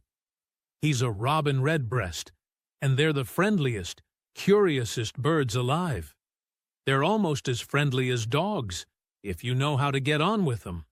Watch him pecking about there and looking round at us now and again. He knows we're talking about him." It was the queerest thing in the world to see the old fellow. He looked at the plump little scarlet waistcoated bird as if he were both proud and fond of him. "He's a conceited one," he chuckled. "He likes to hear folk talk about him. And curious. Bless me, there never was his like for curiosity and meddlin'. He's always comin' to see what I'm plantin'. He knows all the things Mester Craven never troubles hissel to find out. He's the head gardener, he is." The robin hopped about busily pecking the soil and now and then stopped and looked at them a little. Mary thought his black dewdrop eyes gazed at her with great curiosity. It really seemed as if he were finding out all about her. The queer feeling in her heart increased. "Where did the rest of the brood fly to?" she asked. "There's no knowin'. The old ones turn 'em out of their nest and make 'em fly, and they're scattered before you know it. This one was a knowin' one, and he knew he was lonely." Mistress Mary went a step nearer to the robin and looked at him very hard. "I'm lonely," she said. She had not known before that this was one of the things which made her feel sour and cross. She seemed to find it out when the robin looked at her and she looked at the robin. The old gardener pushed his cap back on his bald head and stared at her a minute. "Art thou the little wench from India?" he asked. Mary nodded. "Then no wonder thou'rt lonely. Thou'lt be lonelier before thou's done," he said. He began to dig again, driving his spade deep into the rich black garden soil while the robin hopped about very busily employed. "What is your name?" Mary inquired. He stood up to answer her. "Ben Weatherstaff," he answered, and then he added with a surly chuckle, "I'm lonely mysel', except when he's with me," and he jerked his thumb toward the robin. "He's the only friend I've got." "I have no friends at all," said Mary. "I never had. My ayah didn't like me, and I never played with anyone. It is a Yorkshire habit to say what you think with blunt frankness, and old Ben Weatherstaff was a Yorkshire moor man. "Tha and me are a good bit alike," he said. "We was wove out of the same cloth. We're neither of us good-looking, and we're both of us as sour as we look. We've got the same nasty tempers, both of us, I'll warrant." This was plain speaking, and Mary Lennox had never heard the truth about herself in her life. Native servants always salaamed and submitted to you, whatever you did. She had never thought much about her looks, but she wondered if she was as unattractive as Ben Weatherstaff, and she also wondered if she looked as sour as he had looked before the robin came. She actually began to wonder also if she was nasty-tempered. She felt uncomfortable. Suddenly a clear, rippling little sound broke out near her, and she turned round. She was standing a few feet from a young apple tree, and the robin had flown on to one of its branches and had burst out into a scrap of a song. Ben Weatherstaff laughed outright. "What did he do that for?" asked Mary. "He's made up his mind to make friends with thee," replied Ben. "Dang me if he hasn't took a fancy to thee." "To me?" said Mary, and she moved toward the little tree softly and looked up. "Would you make friends with me?" she said to the robin, just as if she was speaking to a person. "Would you?" And she did not say it either in her hard little voice or in her imperious Indian voice, but in a tone so soft and eager and coaxing that Ben Weatherstaff was as surprised as she had been when she heard him whistle. "Why," he cried out, "tha said that as nice and human, as if that was a real child instead of a sharp old woman. Tha said it almost like Dickon talks to his wild things on the moor." "Do you know Dickon?" Mary asked, turning round rather in a hurry. "Everybody knows him. Dickon's wanderin' about everywhere. The very blackberries and heather bells knows him. I warrant the foxes shows him where their cubs lies, and the skylarks doesn't hide their nests from him." Mary would have liked to ask some more questions. She was almost as curious about Dickon as she was about the deserted garden. But just that moment, the robin, who had ended his song, gave a little shake of his wings, spread them, and flew away. He had made his visit and had other things to do. "He has flown over the wall!" Mary cried out, watching him. "He has flown into the orchard. He has flown across the other wall, into the garden where there is no door." "He lives there," said old Ben. "He came out of the egg there. If he's courtin', he's making up to some young madam of a robin that lives among the old rose trees there." "Rose trees," said Mary. "Are there rose trees?" Ben Weatherstaff took up his spade again and began to dig. "There was 10 year ago," he mumbled. "I should like to see them," said Mary. "Where is the green door? There must be a door somewhere." Ben drove his spade deep and looked as uncompanionable as he had looked when she first saw him. "There was 10 year ago, but there isn't now," he said. "No door!" cried Mary. "There must be. None as anyone can find, and none as is anyone's business. Don't you be a meddlesome wench and poke your nose where it's no cause to go. Here, I must go on with my work. Get you gone and play you. I've no more time." And he actually stopped digging, threw his spade over his shoulder, and walked off, without even glancing at her or saying goodbye. 5. The Cry in the Corridor. At first, each day which passed by for Mary Lennox was exactly like the others. Every morning she awoke in her tapestried room and found Martha kneeling upon the hearth building her fire. Every morning she ate her breakfast in the nursery, which had nothing amusing in it. And after each breakfast she gazed out of the window across to the huge moor, which seemed to spread out on all sides and climb up to the sky. And after she had stared for a while, she realized that if she did not go out, she would have to stay in and do nothing. And so she went out. She did not know that this was the best thing she could have done, and she did not know that, when she began to walk quickly or even run along the paths and down the avenue, she was stirring her slow blood and making herself stronger by fighting with the wind which swept down from the moor. She ran only to make herself warm and she hated the wind which rushed at her face and roared and held her back as if it were some giant she could not see. But the big breaths of rough, fresh air blown over the heather filled her lungs with something which was good for her whole thin body, and whipped some red color into her cheeks, and brightened her dull eyes when she did not know anything about it. But after a few days spent almost entirely out of doors, she wakened one morning knowing what it was to be hungry. And when she sat down to her breakfast, she did not glance disdainfully at her porridge and push it away, but took up her spoon and began to eat it, and went on eating it until her bowl was empty. "That got on well enough with that this morning, didn't that?" said Martha.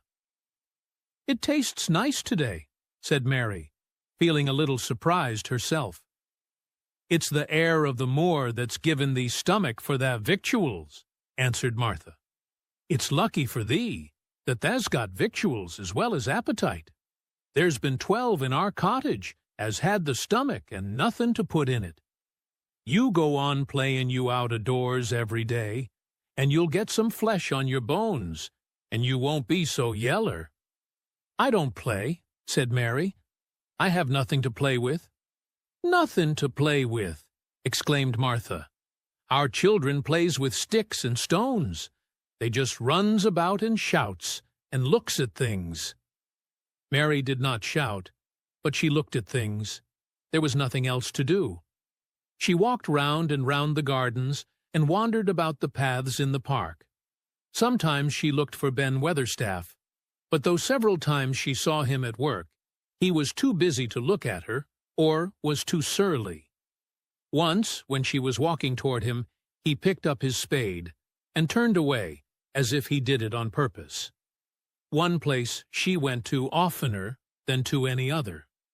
It was the long walk outside the gardens with the walls round them. There were bare flower beds on either side of it, and against the walls ivy grew thickly. There was one part of the wall where the creeping, dark green leaves were more bushy than elsewhere. It seemed as if for a long time that part had been neglected. The rest of it had been clipped and made to look neat, but at this lower end of the walk it had not been trimmed at all. A few days after she had talked to Ben Weatherstaff, Mary stopped to notice this, and wondered why it was so. She had just paused, and was looking up at a long spray of ivy, swinging in the wind, when she saw a gleam of scarlet, and heard a brilliant chirp, and there, on the top of the wall, forward perched Ben Weatherstaff's robin redbreast, tilting forward to look at her with his small head on one side. "Oh," she cried out, "is it you? Is it you?" And it did not seem at all queer to her that she spoke to him as if she were sure that he would understand and answer her. He did answer. He twittered and chirped and hopped along the wall as if he were telling her all sorts of things. It seemed to Mistress Mary as if she understood him too, though he was not speaking in words. It was as if he said, "Good morning. Isn't the wind nice? Isn't the sun nice? Isn't everything nice? Let us both chirp and hop and twitter. Come on! Come on!" Mary began to laugh, and as he hopped and took little flights along the wall, she ran after him. Poor little thin, sallow, ugly Mary. She actually looked almost pretty for a moment. "I like you! I like you!" she cried out, pattering down the walk, and she chirped and tried to whistle, which last she did not know how to do in the least. But the robin seemed to be quite satisfied, and chirped and whistled back at her. At last he spread his wings and made a darting flight to the top of a tree, where he perched and sang loudly. That reminded Mary of the first time she had seen him. He had been swinging on a tree-top then, and she had been standing in the orchard. Now she was on the other side of the orchard, and standing in the path outside a wall, much lower down, and there was the same tree inside. "It's in the garden no one can go into," she said to herself. "It's the garden without a door. He lives in there. How I wish I could see what it is like." she ran up the walk to the green door she had entered the first morning. Then she ran down the path through the other door, and then into the orchard. And when she stood and looked up, there was the tree on the other side of the wall, and there was the robin just finishing his song and beginning to preen his feathers with his beak. "It is the garden," she said. "I am sure it is." She walked round and looked closely at that side of the orchard wall, but she only found what she had found before, that there was no door in it. Then she ran through the kitchen gardens again and out into the walk outside the long ivy-covered wall, and she walked to the end of it and looked at it, but there was no door. And then she walked to the other end, looking again, but there was no door. "It's very queer," she said. "Ben Weatherstaff said there was no door, and there is no door. But there must have been one 10 years ago, because Mr. Craven buried the key." This gave her so much to think of that she began to be quite interested and feel that she was not sorry that she had come to Misselthwaite Manor. In India, she had always felt hot and too languid to care much about anything. The fact was that the fresh wind from the moor had begun to blow the cobwebs out of her young brain and to waken her up a little. She stayed out of doors nearly all day, and when she sat down to her supper at night, she felt hungry and drowsy and comfortable. She did not feel cross when Martha chattered away. She felt as if she rather liked to hear her, and at last she thought she would ask her a question. She asked it after she had finished her supper and had sat down on the hearth-rug before the fire. "Why did Mr. Craven hate the garden?" she said. She had made Martha stay with her, and Martha had not objected at all. She was very young and used to a crowded cottage full of brothers and sisters, and she found it dull in the great servants' hall downstairs, where the footmen and upper housemaids made fun of her Yorkshire speech and looked upon her as a common little thing, and sat and whispered among themselves. Martha liked to talk, and the strange child who had lived in India and been waited upon by blacks was novelty enough to attract her. She sat down on the hearth herself without waiting to be asked. "Art thou thinking about that garden yet?" she said. "I knew thou would. That was just the way with me when I first heard about it." "Why did he hate it?" Mary persisted. Martha tucked her feet under her and made herself quite comfortable. "Listen to the wind wuthering round the house," she said. "You could bear stand up on the moor if you was out on it tonight." Mary did not know what wuthering meant until she listened, and then she understood. It must mean that hollow, shuddering sort of roar which rushed round and round the house as if the giant no one could see were buffeting it and beating at the walls and windows to try to break in. But one knew he could not get in, and somehow it made one feel very safe and warm inside a room with a red coal fire. "But why did he hate it so?" she asked, after she had listened. She intended to know if Martha did. Then Martha gave up her store of knowledge.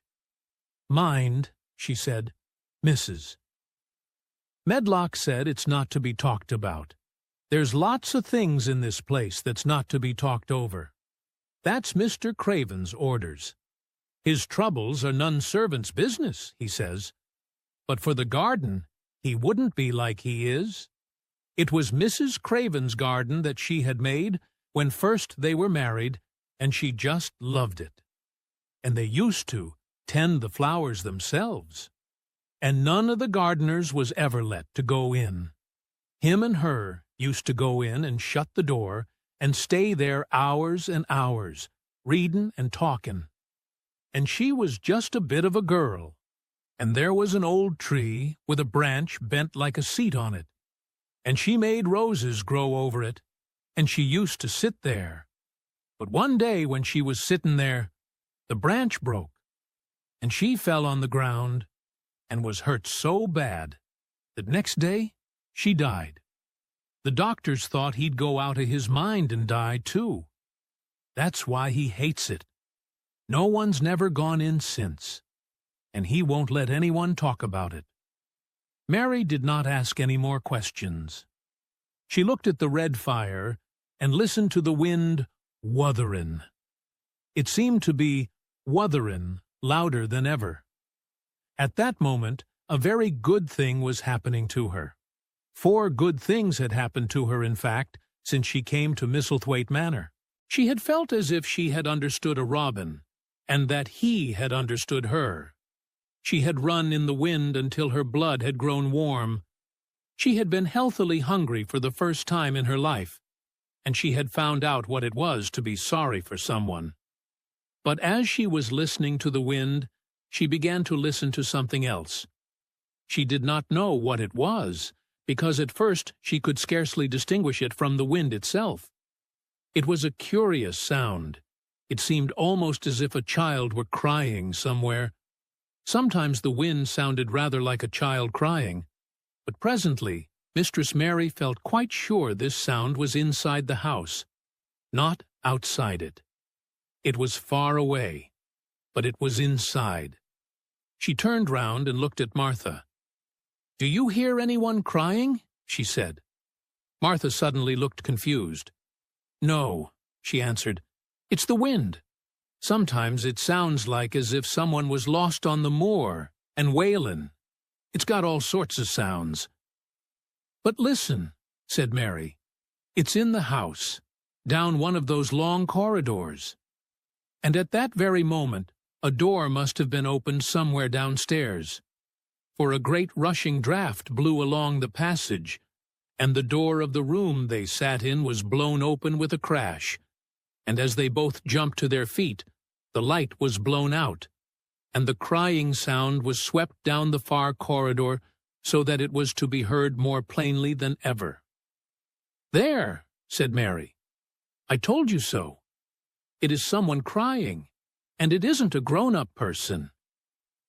Martha ran and shut the door and turned the key, but before she did it, they both heard the sound of a door in some far passage shutting with a bang. And then everything was quiet, for even the wind ceased wutherin' for a few moments. "It was the wind," said Martha stubbornly. "And if it wasn't, it was little Betty Butterworth, the scullery maid. She's had the toothache all day." But something troubled and awkward in her manner made Mistress Mary stare very hard at her. She did not believe she was speaking the truth.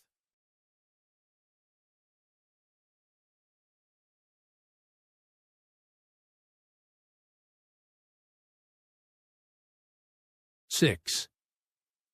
There was someone crying. There was."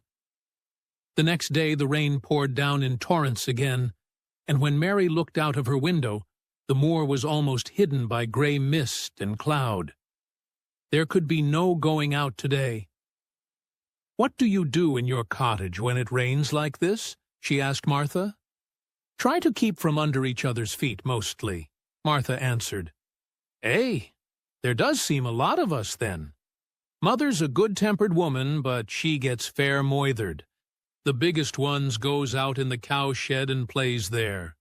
Dickon, he doesn't mind the wet. He goes out just the same as if the sun was shinin'. He says he sees things on rainy days as doesn't show when it's fair weather. He once found a little fox cub half drowned in its hole, and he brought it home in the bosom of his shirt to keep it warm. Its mother had been killed nearby, and the hole was swum out, and the rest of the litter was dead. He's got it at home now. He found a half-drowned young crow another time, and he brought it home, too, and tamed it. It's named Soot, because it's so black, and it hops and flies about with him everywhere." The time had come when Mary had forgotten to resent Martha's familiar talk.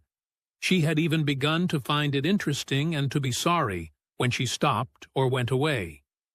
The stories she had been told by her ayah when she lived in India had been quite unlike those Martha had to tell about the moorland cottage, which held 14 people who lived in 4 little rooms and never had quite enough to eat. The children seemed to tumble about and amuse themselves like a litter of rough, good-natured collie puppies. Mary was most attracted by the mother and Dickon. When Martha told stories of what Mother said or did, they always sounded comfortable. "If I had a raven or a fox cub, I could play with it," said Mary. "But I have nothing." Martha looked perplexed. "Can thou knit?" she asked. "No," answered Mary. "Can thou sew?" "No." "Can thou read?" "Yes." "Then why doesn't thou read something, or learn a bit of spellin'? Thou'st old enough to be learnin' thy book a good bit now." "I haven't any books," said Mary. "Those I had were left in India." "That's a pity," said Martha. "If Mrs. Medlock let thee go into the library, there's thousands of books there." Mary did not ask where the library was, because she was suddenly inspired by a new idea. She made up her mind to go and find it herself. She was not troubled about Mrs. Medlock. Mrs. Medlock seemed always to be in her comfortable housekeeper's sitting room downstairs. In this queer place one scarcely ever saw anyone at all. In fact, there was no one to see but the servants, and when their master was away, they lived a luxurious life below stairs, where there was a huge kitchen hung about with shining brass and pewter, and a large servants' hall, where there were 4 or 5 abundant meals eaten every day, and where a great deal of lively romping went on when Mrs. Medlock was out of the way. Mary's meals were served regularly, and Martha waited on her, but no one troubled themselves about her in the least. Mrs. Medlock came and looked at her every day or two, but no one inquired what she did or told her what to do. She supposed that perhaps this was the English way of treating children. In India, she had always been attended by her ayah, who had followed her about and waited on her, hand and foot. She had often been tired of her company. Now she was followed by nobody, and was learning to dress herself, because Martha looked as though she thought she was silly and stupid when she wanted to have things handed to her and put on. "Hasn't that got good sense?" she said once, when Mary had stood waiting for her to put on her gloves for her. "Our Susan Ann is twice as sharp as thee, and she's only 4-year-old. Sometimes that looks fair soft in the head." Mary had worn her contrary scowl for an hour after that, but it made her think several entirely new things. She stood at the window for about 10 minutes this morning, after Martha had swept up the hearth for the last time and gone downstairs. She was thinking over the new idea which had come to her when she heard of the library. She did not care very much about the library itself, because she had read very few books, but to hear of it brought back to her mind the 100 rooms with closed doors. She wondered if they were all really locked, and what she would find if she could get into any of them. Were there 100, really? Why shouldn't she go and see how many doors she could count? It would be something to do on this morning when she could not go out. She had never been taught to ask permission to do things, and she knew nothing at all about authority. So she would not have thought it necessary to ask Mrs. Medlock if she might walk about the house, even if she had seen her. She opened the door of the room and went into the corridor, and then she began her wanderings. It was a long corridor, and it branched into other corridors, and it led her up short flights of steps, which mounted to others again. There were doors, and there were pictures on the walls. Sometimes they were pictures of dark, curious landscapes, but oftenest they were portraits of men and women in queer, grand costumes made of satin and velvet. She found herself in one long gallery whose walls were covered with these portraits. She had never thought there could be so many in any house. She walked slowly down this place and stared at the faces, which also seemed to stare at her. She felt as if they were wondering what a little girl from India was doing in their house. Some were pictures of children, little girls in thick satin frocks, which reached to their feet and stood out about them, and boys with puffed sleeves and lace collars and long hair, or with big ruffs around their necks. She always stopped to look at the children and wonder what their names were, and where they had gone, and why they wore such odd clothes. There was a stiff, plain little girl rather like herself. She wore a green brocade dress and held a green parrot on her finger. Her eyes had a sharp, curious look. "Where do you live now?" said Mary aloud to her. "I wish you were here. Surely no other little girl ever spent such a queer morning." It seemed as if there was no one in all the huge, rambling house but her own small self, wandering about upstairs and down, through narrow passages and wide ones, where it seemed to her that no one but herself had ever walked. Since so many rooms had been built, people must have lived in them, but it all seemed so empty that she could not quite believe it true. It was not until she climbed to the second floor that she thought of turning the handle of a door. All the doors were shut, as Mrs. Medlock had said they were, but at last she put her hand on the handle of one of them and turned it. She was almost frightened for a moment when she felt that it turned without difficulty, and that when she pushed upon the door itself, it slowly and heavily opened. It was a massive door, and opened into a big bedroom. There were embroidered hangings on the wall, and inlaid furniture such as she had seen in India stood about the room. A broad window with leaded panes looked out upon the moor, and over the mantel was another portrait of the stiff, plain little girl who seemed to stare at her more curiously than ever. "Perhaps she slept here once," said Mary. "She stares at me so that she makes me feel queer." After that, she opened more doors and more. She saw so many rooms that she became quite tired, and began to think that there must be 100, though she had not counted them. In all of them there were old pictures or old tapestries with strange scenes worked on them. There were curious pieces of furniture and curious ornaments in nearly all of them. In one room, which looked like a lady's sitting room, the hangings were all embroidered velvet, and in a cabinet were about 100 little elephants made of ivory. They were of different sizes, and some had their mahouts, or palanquins, on their backs. Some were much bigger than the others, and some were so tiny that they seemed only babies. Mary had seen carved ivory in India, and she knew all about elephants. She opened the door of the cabinet, and stood on a footstool, and played with these for quite a long time. When she got tired, she set the elephants in order, and shut the door of the cabinet. In all her wanderings through the long corridors and the empty rooms, she had seen nothing alive. But in this room, she saw something. Just after she had closed the cabinet door, she heard a tiny rustling sound.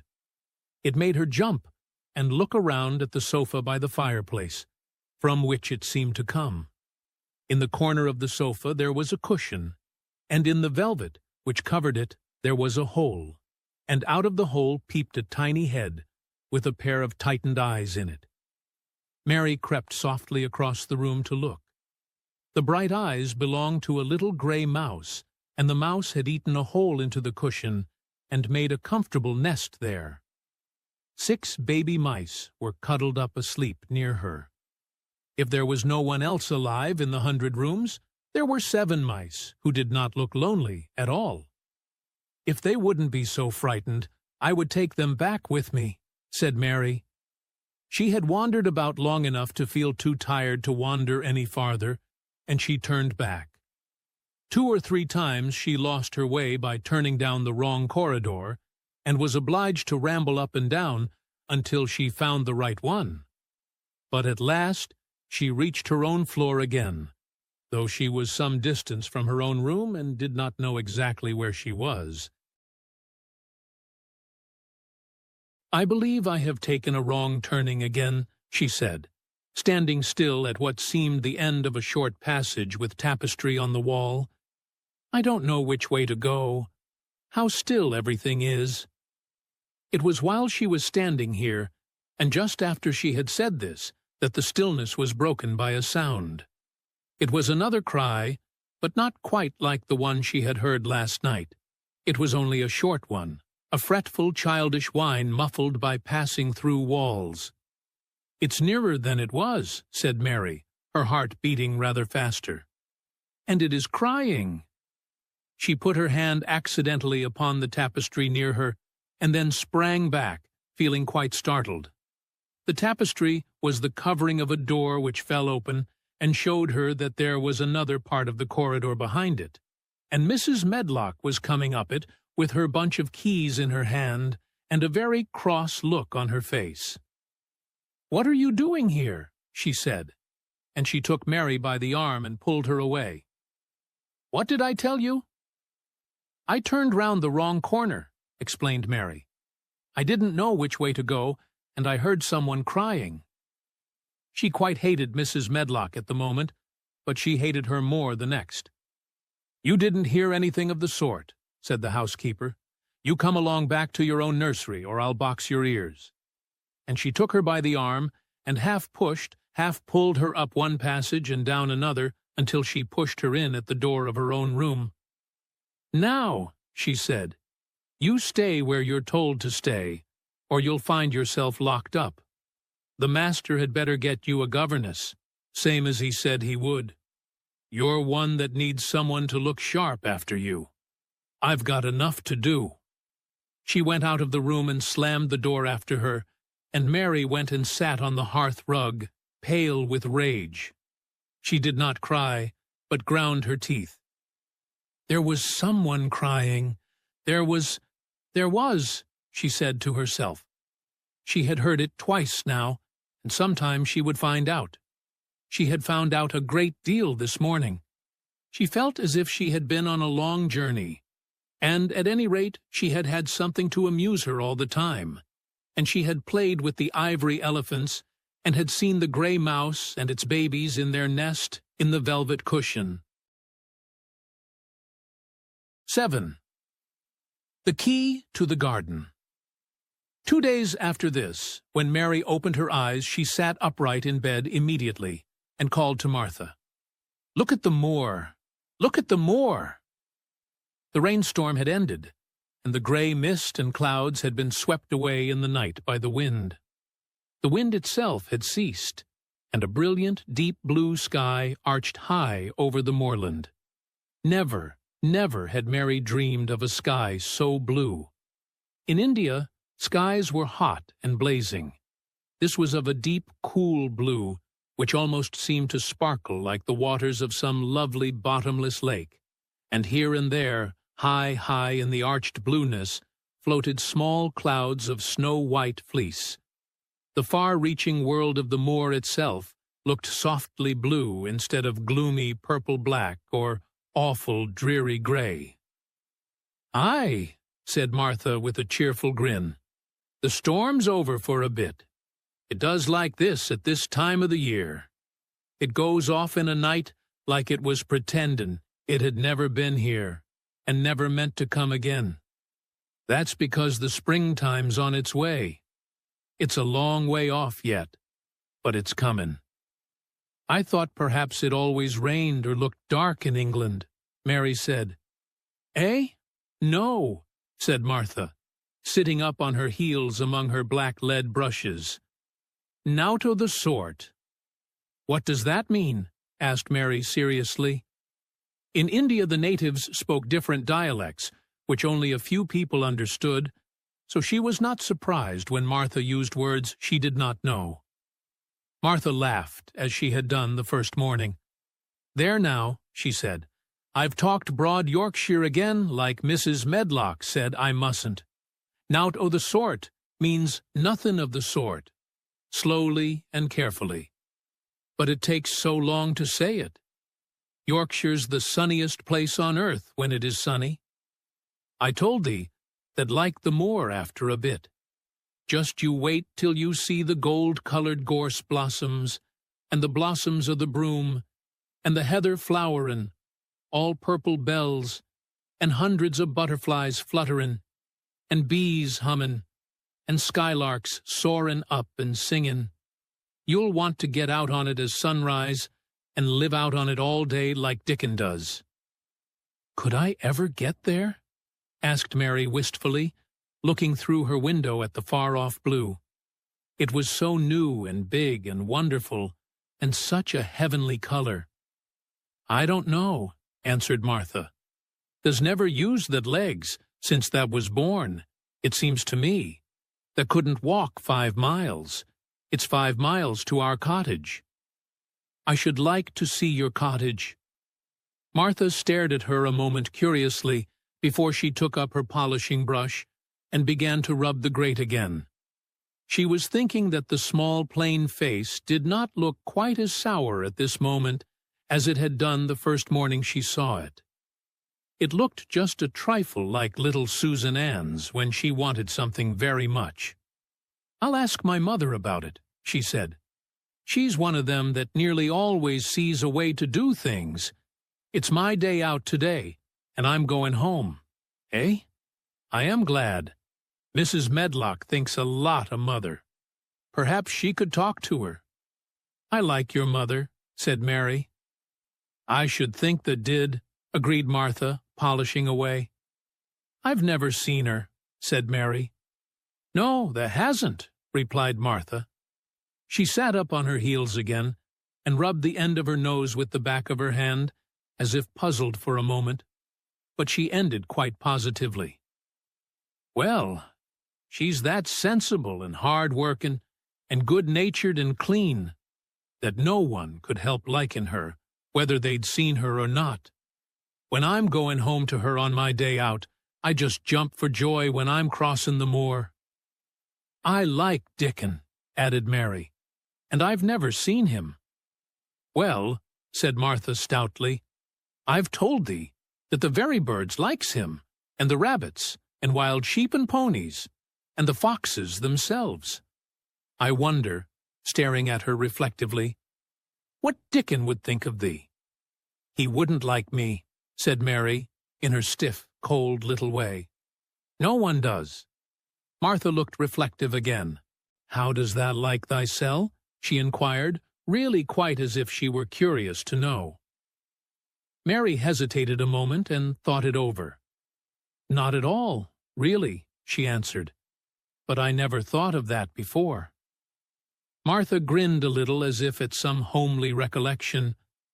"Mother said that to me once," she said.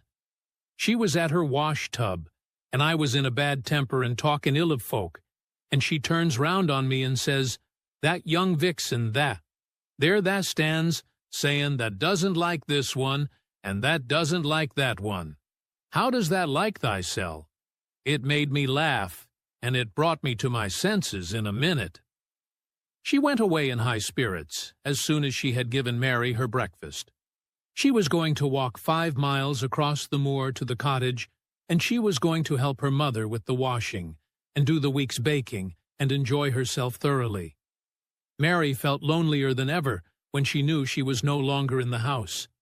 She went out into the garden as quickly as possible, and the first thing she did was to run round and round the fountain-flower garden 10 times. She counted the times carefully, and when she had finished, she felt in better spirits. The sunshine made the whole place look different. The high, deep blue sky arched over Misselthwaite as well as over the moor, and she kept lifting her face and looking up into it, trying to imagine what it would be like to lie down on one of the little snow-white clouds and float about. She went into the first kitchen garden and found Ben Weatherstaff working there with 2 other gardeners. The change in the weather seemed to have done him good. He spoke to her of his own accord. "Springtime's comin'," he said. "Cannot thou smell it?" Mary sniffed and thought she could. "I smell something nice and fresh and damp," she said. "That's the good rich earth," he answered, digging away. "It's in a good humor, making ready to grow things. It's glad when plantin' time comes. It's dull in the winter when it's got nowt to do. In the flower gardens out there, Things will be stirring down below in the dark. The sun's warming 'em.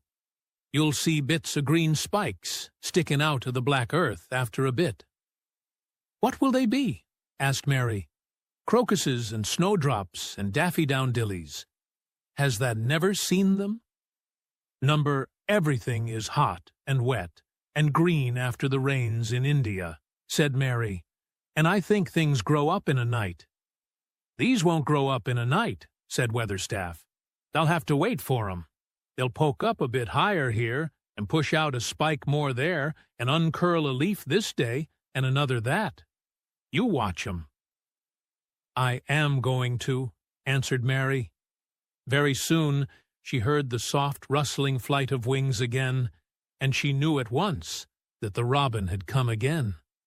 He was very pert and lively, and hopped about so close to her feet, and put his head on one side, and looked at her so slyly that she asked Ben Weatherstaff a question. "Do you think he remembers me?" she said. "Remembers thee," said Weatherstaff indignantly. "He knows every cabbage stump in the gardens, let alone the people. He's never seen a little wench here before, and he's bent on finding out all about thee. There's no need to try to hide anything from him." "Are things stirring down below in the dark in that garden where he lives?" Mary inquired. "What garden?"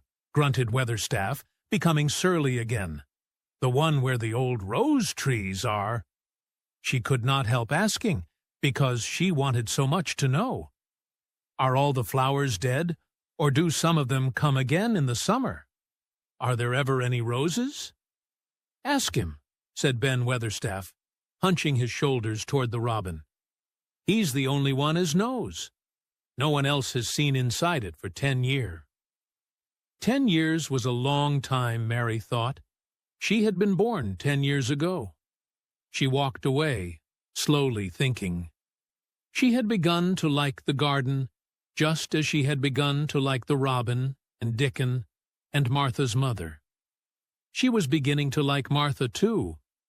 That seemed a good many people to like, when you were not used to liking. She thought of the robin as one of the people. She went to her walk outside the long, ivy-covered wall over which she could see the treetops. And the second time she walked up and down, the most interesting and exciting thing happened to her. And it was all through Ben Weatherstaff's robin. She heard a chirp and a twitter. And when she looked at the bare flower bed at her left side, there he was hopping about and pretending to peck things out of the earth to persuade her that he had not followed her. But she knew he had followed her, and the surprise so filled her with delight that she almost trembled a little. "You do remember me," she cried out. "You do! You are prettier than anything else in the world." She chirped and talked and coaxed, and he hopped and flirted his tail and twittered. It was as if he were talking. His red waistcoat was like satin, and he puffed his tiny breast out, and was so fine and so grand and so pretty that it was really as if he were showing her how important and like a human person a robin could be. Mistress Mary forgot that she had ever been contrary in her life when he allowed her to draw closer and closer to him and bend down and talk and try to make something like robin sounds. Oh, to think that he should actually let her come as near to him as that. He knew nothing in the world would make her put out her hand toward him or startle him in the least tiniest way. He knew it because he was a real person, only nicer than any other person in the world. She was so happy that she scarcely dared to breathe. The flower bed was not quite bare. It was bare of flowers because the perennial plants had been cut down for their winter rest. But there were tall shrubs and low ones which grew together at the back of the bed, and as the robin hopped about under them, she saw him hop over a small pile of freshly turned-up earth. He stopped on it to look for a worm. The earth had been turned up because a dog had been trying to dig up a mole, and he had scratched quite a deep hole. Mary looked at it, not really knowing why the hole was there, and as she looked, she saw something almost buried in the newly turned soil. It was something like a ring of rusty iron or brass, and when the robin flew up into a tree nearby, she put out her hand and picked the ring up. It was more than a ring, however. It was an old key which looked as if it had been buried a long time. Mistress Mary stood up and looked at it with an almost frightened face as it hung from her finger. "Perhaps it has been buried for 10 years, she said in a whisper. "Perhaps it is the key to the garden."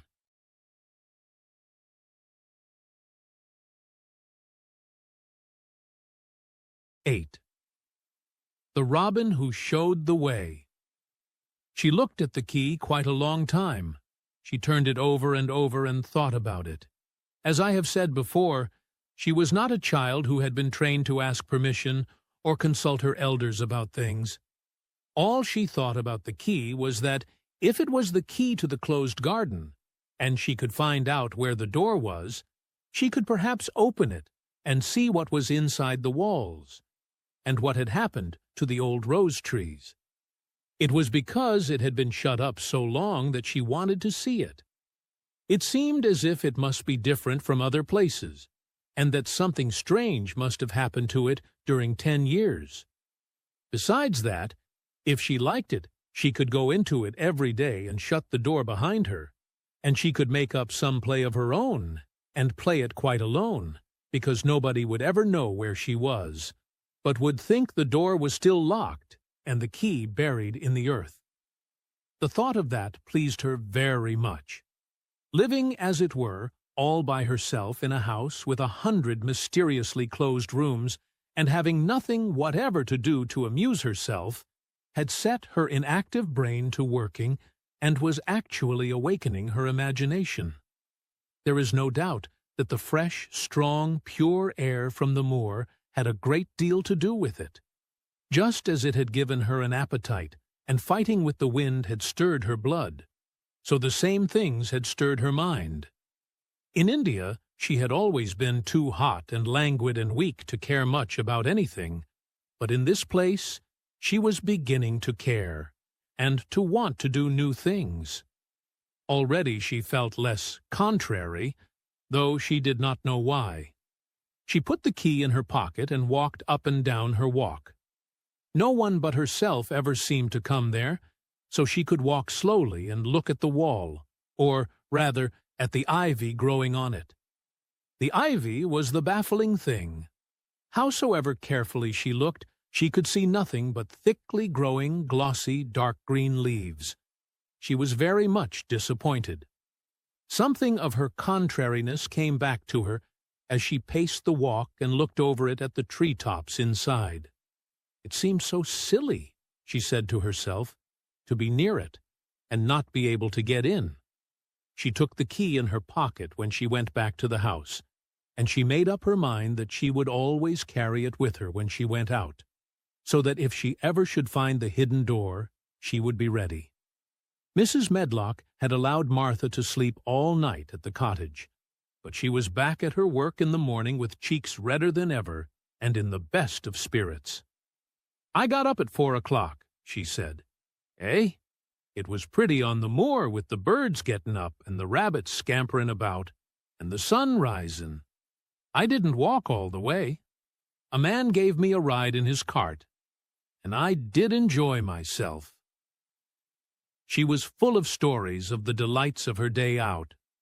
Her mother had been glad to see her, and they had got the baking and washing all out of the way. She had even made each of the children a dough cake with a bit of brown sugar in it.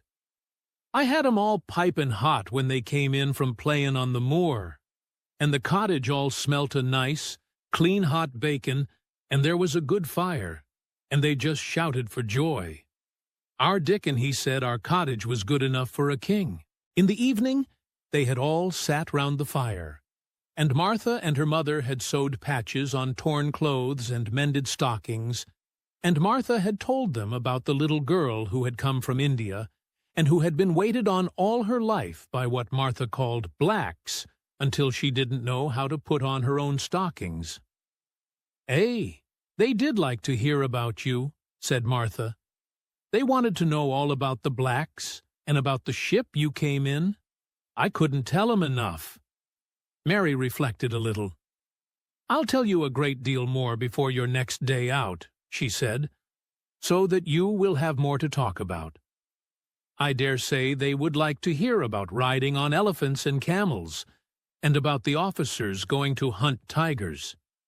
"My word!" cried delighted Martha. "It would set 'em clean off their heads. Would that really do that, miss? It would be same as a wild beast show like we heard they had in York once." "India is quite different from Yorkshire," Mary said slowly, as she thought the matter over. "I never thought of that. Did Dickon and your mother like to hear you talk about me?" "Why, our Dickon's eyes nearly started out o' his head. They got that round," answered Martha. "But mother, she was put out about your seemin' to be all by yourself like. She said, 'Hasn't Mr. Craven got no governess for her, nor no nurse?' And I said, 'No, he hasn't, though Mrs. Medlock says he will when he thinks of it. But she says he mayn't think of it for 2 or 3 years. "I don't want a governess," said Mary sharply. "But mother says you ought to be learning your book by this time, and you ought to have a woman to look after you. And she says, 'Now, Martha, you just think how you'd feel yourself, in a big place like that, wandering about all alone, and no mother. You do your best to cheer her up,' she says. And I said I would." Mary gave her a long, steady look.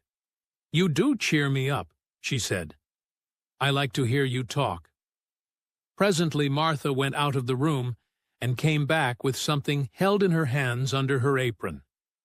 "What does that think?" she said with a cheerful grin. "I've brought thee a present." "A present!" exclaimed Mistress Mary.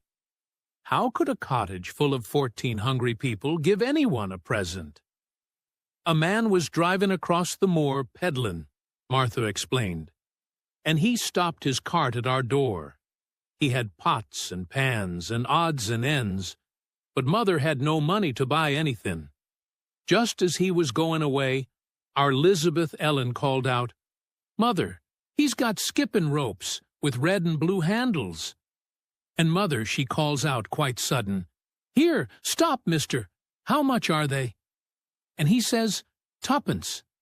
And mother, she began fumbling in her pocket, and she says to me, 'Martha, thou's brought me thy wages like a good lass, and I've got 4 places to put every penny. But I'm just going to take 2pence out of it, to buy that child a skipping rope.' And she bought one, and here it is." She brought it out from under her apron and exhibited it quite proudly. It was a strong, slender rope with a striped red and blue handle at each end, but Mary Lennox had never seen a skipping rope before. She gazed at it with a mystified expression. "What is it for?" she asked curiously. "For!" cried out Martha. "Does that mean that they've not got skipping ropes in India?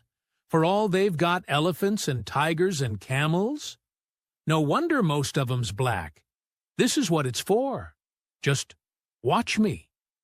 And she ran into the middle of the room and, taking a handle in each hand, began to skip and skip and skip, while Mary turned in her chair to stare at her, and the queer faces in the old portraits seemed to stare at her too, and wonder what on earth this common little cottager had the impudence to be doing under their very noses. But Martha did not even see them. The interest and curiosity in Mistress Mary's face delighted her, and she went on skipping and counted as she skipped, until she had reached 100. "I could skip longer than that," she said when she stopped. "I've skipped as much as 500 when I was 12, but I wasn't as fat then as I am now, and I was in practice." Mary got up from her chair, beginning to feel excited herself. "It looks nice," she said. "Your mother is a kind woman." Do you think I could ever skip like that?" "You just try it," urged Martha, handing her the skipping rope. "You can't skip 100 at first, but if you practice, you'll mount up. That's what Mother said. She says, 'Nothing will do her more good than skippin' rope.' It's the sensiblest toy a child can have. Let her play out in the fresh air skippin', and it'll stretch her legs and arms and give her some strength in 'em." It was plain that there was not a great deal of strength in Mistress Mary's arms and legs when she first began to skip. She was not very clever at it, but she liked it so much that she did not want to stop. "Put on that things and run and skip out of doors," said Martha. "Mother said I must tell you to keep out of doors as much as you could, even when it rains a bit, so as to wrap up warm." Mary put on her coat and hat and took her skipping rope over her arm. She opened the door to go out, and then suddenly thought of something and turned back rather slowly. "Martha," she said, "they were your wages. It was your 2 pence, really. Thank you." She said it stiffly, because she was not used to thanking people or noticing that they did things for her. "Thank you," she said, and held out her hand because she did not know what else to do. Martha gave her hand a clumsy little shake, as if she was not accustomed to this sort of thing either. Then she laughed. "Hey, thee art a queer, old womanish thing," she said. "If that'd been our Elizabeth Ellen that'd have given me a kiss." Mary looked stiffer than ever. "Do you want me to kiss you?"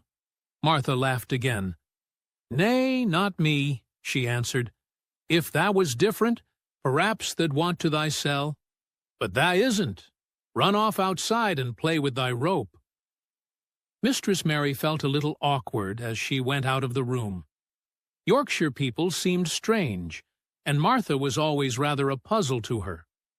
At first she had disliked her very much, but now she did not. The skipping rope was a wonderful thing.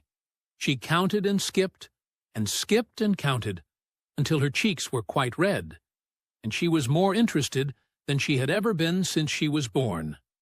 The sun was shining, and a little wind was blowing, not a rough wind, but one which came in delightful little gusts, and brought a fresh scent of newly turned earth with it. She skipped round the fountain garden, and up one walk, and down another. She skipped at last into the kitchen garden, and saw Ben Weatherstaff digging and talking to his robin, which was hopping about him. She skipped down the walk toward him, and he lifted his head and looked at her with a curious expression. She had wondered if he would notice her. She wanted him to see her skip. "Well," he exclaimed, "upon my word, p'raps thou art a young un, after all, and p'raps thou's got child's blood in thy veins instead of sour buttermilk. Thou's skipped red into thy cheeks, as sure as my name's Ben Weatherstaff. I wouldn't have believed that could do it."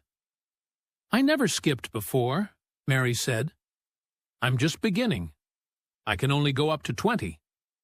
"The keep on," said Ben. "The shape's well enough at it for a young'un that's lived with heathen. Just see how he's watchin' thee," jerking his head toward the robin. "He followed after thee yesterday. He'll be at it again today. He'll be bound to find out what the skippin' rope is. He's never seen one. Shaking his head at Mary skipped round all the gardens and round the orchard, resting every few minutes. At length she went to her own special walk, and made up her mind to try if she could skip the whole length of it.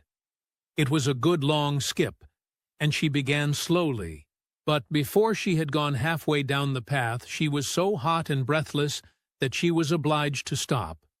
She did not mind much, because she had already counted up to 30.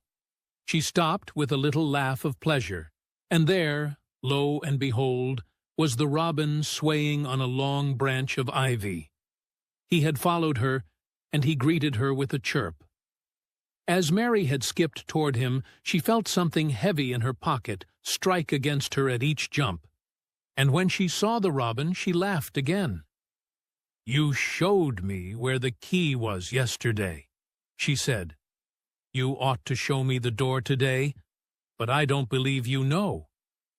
The robin flew from his swinging spray of ivy onto the top of the wall, and he opened his beak and sang a loud, lovely trill, merely to show off. Nothing in the world is quite as adorably lovely as a robin when he shows off, and they are nearly always doing it.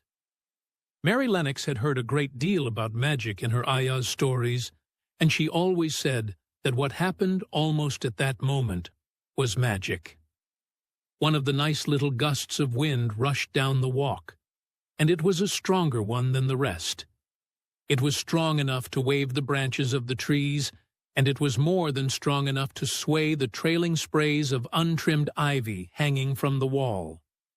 Mary had stepped close to the robin, and suddenly the gust of wind swung aside some loose ivy trails, and more suddenly still she jumped toward it and caught it in her hand.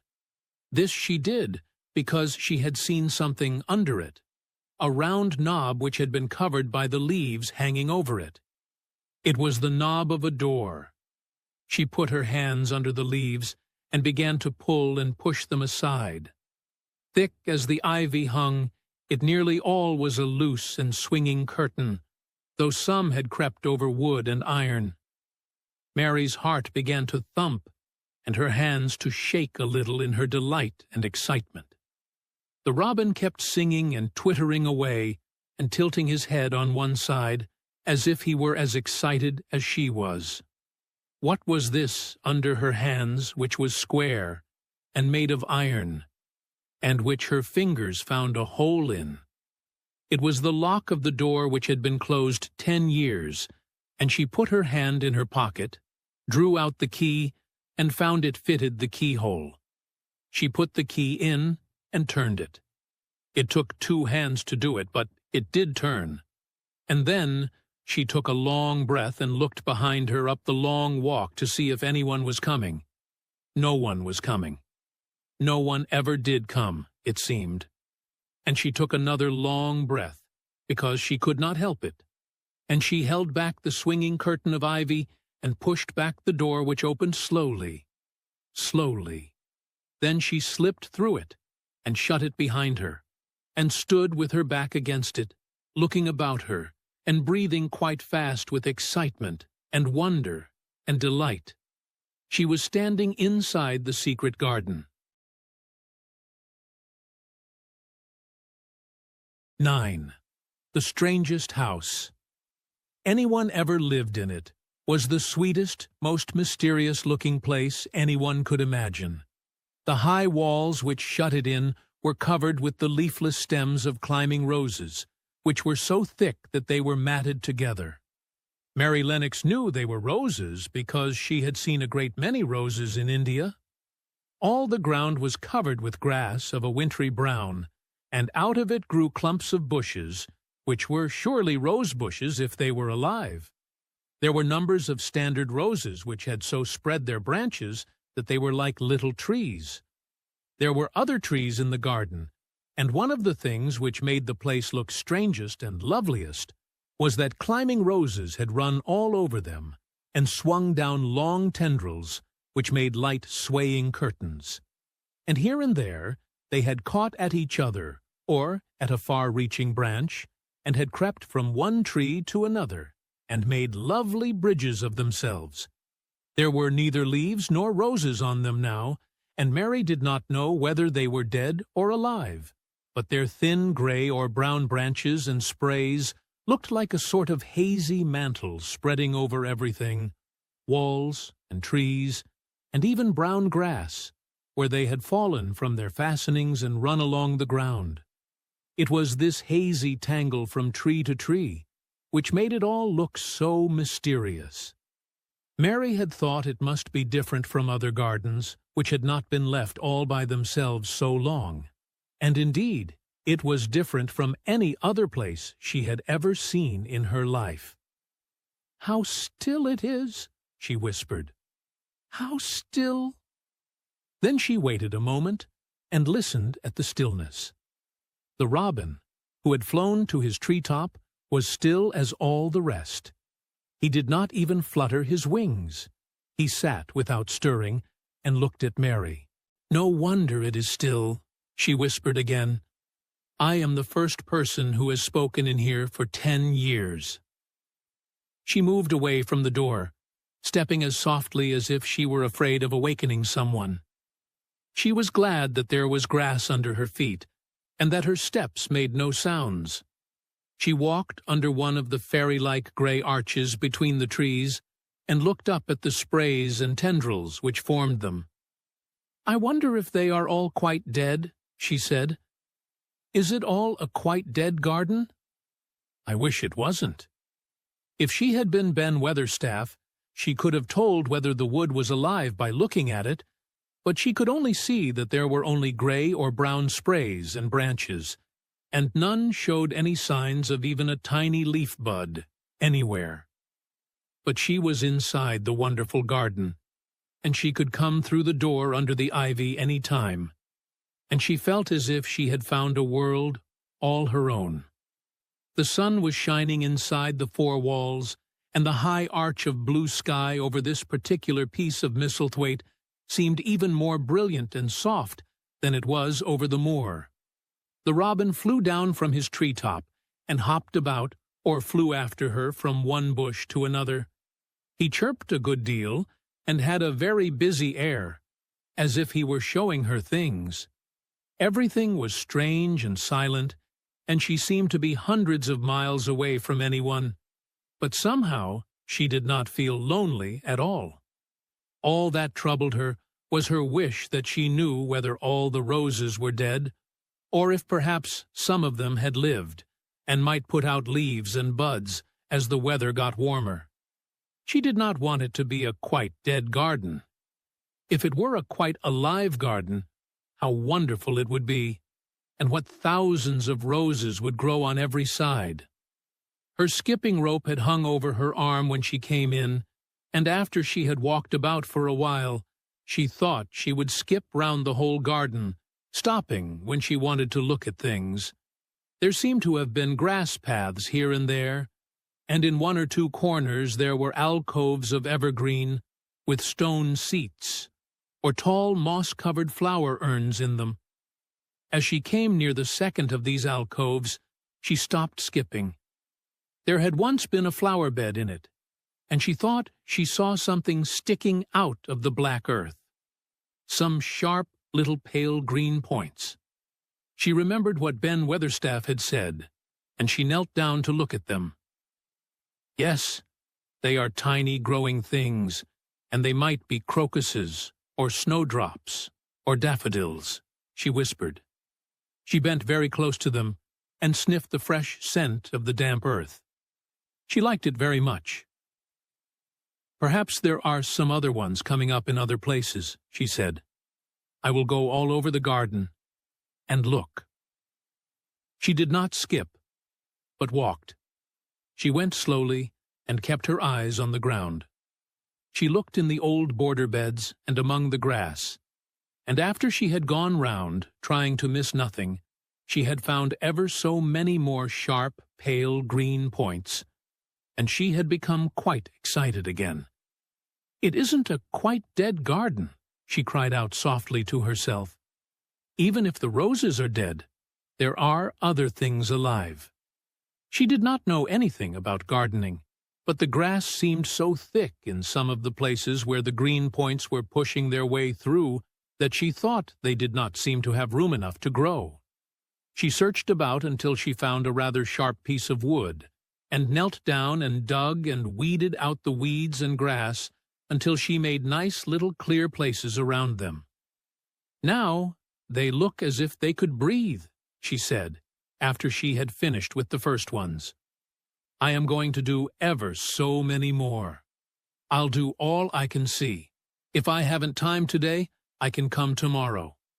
She went from place to place, and dug and weeded, and enjoyed herself so immensely that she was led on from bed to bed and into the grass under the trees.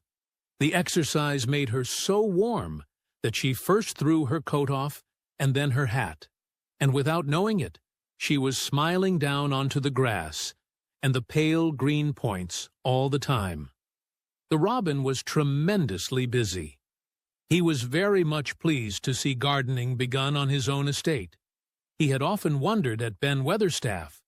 Where gardening is done, all sorts of delightful things to eat are turned up with the soil. Now here was this new kind of creature who was not half Ben's size and yet had had the sense to come into his garden and begin at once. Mistress Mary worked in her garden until it was time to go to her midday dinner. In fact, she was rather late in remembering, and when she put on her coat and hat and picked up her skipping rope, she could not believe that she had been working 2 or 3 hours. She had been actually happy all the time, and dozens of the tiny pale green points were to be seen in cleared places, looking twice as cheerful as they had looked before, when the grass and weeds had been smothering them. "I shall come back this afternoon," she said, looking all round at her new kingdom, and speaking to the trees and the rose bushes as if they heard her. Then she ran lightly across the grass, pushed open the slow old door, and slipped through it under the ivy. She had such red cheeks and such bright eyes, and ate such a dinner that Martha was delighted. "2 pieces of meat and 2 helps of rice puddin'," she said. "Eh, Mother will be pleased when I tell her what the skippin' rope's done for thee." In the course of her digging with her pointed stick, Mistress Mary had found herself digging up a sort of white root, rather like an onion. She had put it back in its place and patted the earth carefully down on it, and just now she wondered if Martha could tell her what it was. "Martha," she said, "what are those white roots that look like onions?" "They're bulbs," answered Martha. "Lots of spring flowers grow from 'em. The very little ones are snowdrops and crocuses, and the big ones are narcissuses and jonquils and daffodillies. The biggest of all is lilies and purple flags. Eh? They are nice. Dickon's got a whole lot of 'em planted in our bit of garden." "Does Dickon know all about them?" asked Mary, a new idea taking possession of her. "Our Dickon can make a flower grow out of a brick walk. Mother says he just whispers things out of the ground." "Do bulbs live a long time? Would they live years and years if no one helped them?" inquired Mary anxiously. "They're things as helps themselves," said Martha. "That's why poor folk can afford to have 'em. If you don't trouble 'em, most of 'em will work away underground for a lifetime and spread out and have little uns. There's a place in the park woods here where there's snowdrops by thousands. They're the prettiest sight in Yorkshire when the spring comes. No one knows when they was first planted." "I wish the spring was here now," said Mary. "I want to see all the things that grow in England." She had finished her dinner and gone to her favorite seat on the hearth-rug. I wish I had a little spade," she said. "Whatever does thou want a spade for?" asked Martha, laughing. "Art thou going to take to diggin'?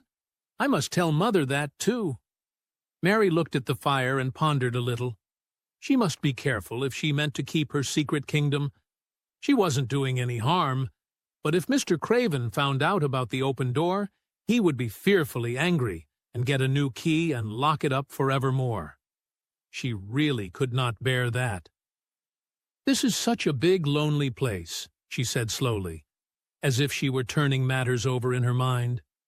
"The house is lonely, and the park is lonely, and the gardens are lonely. So many places seem shut up.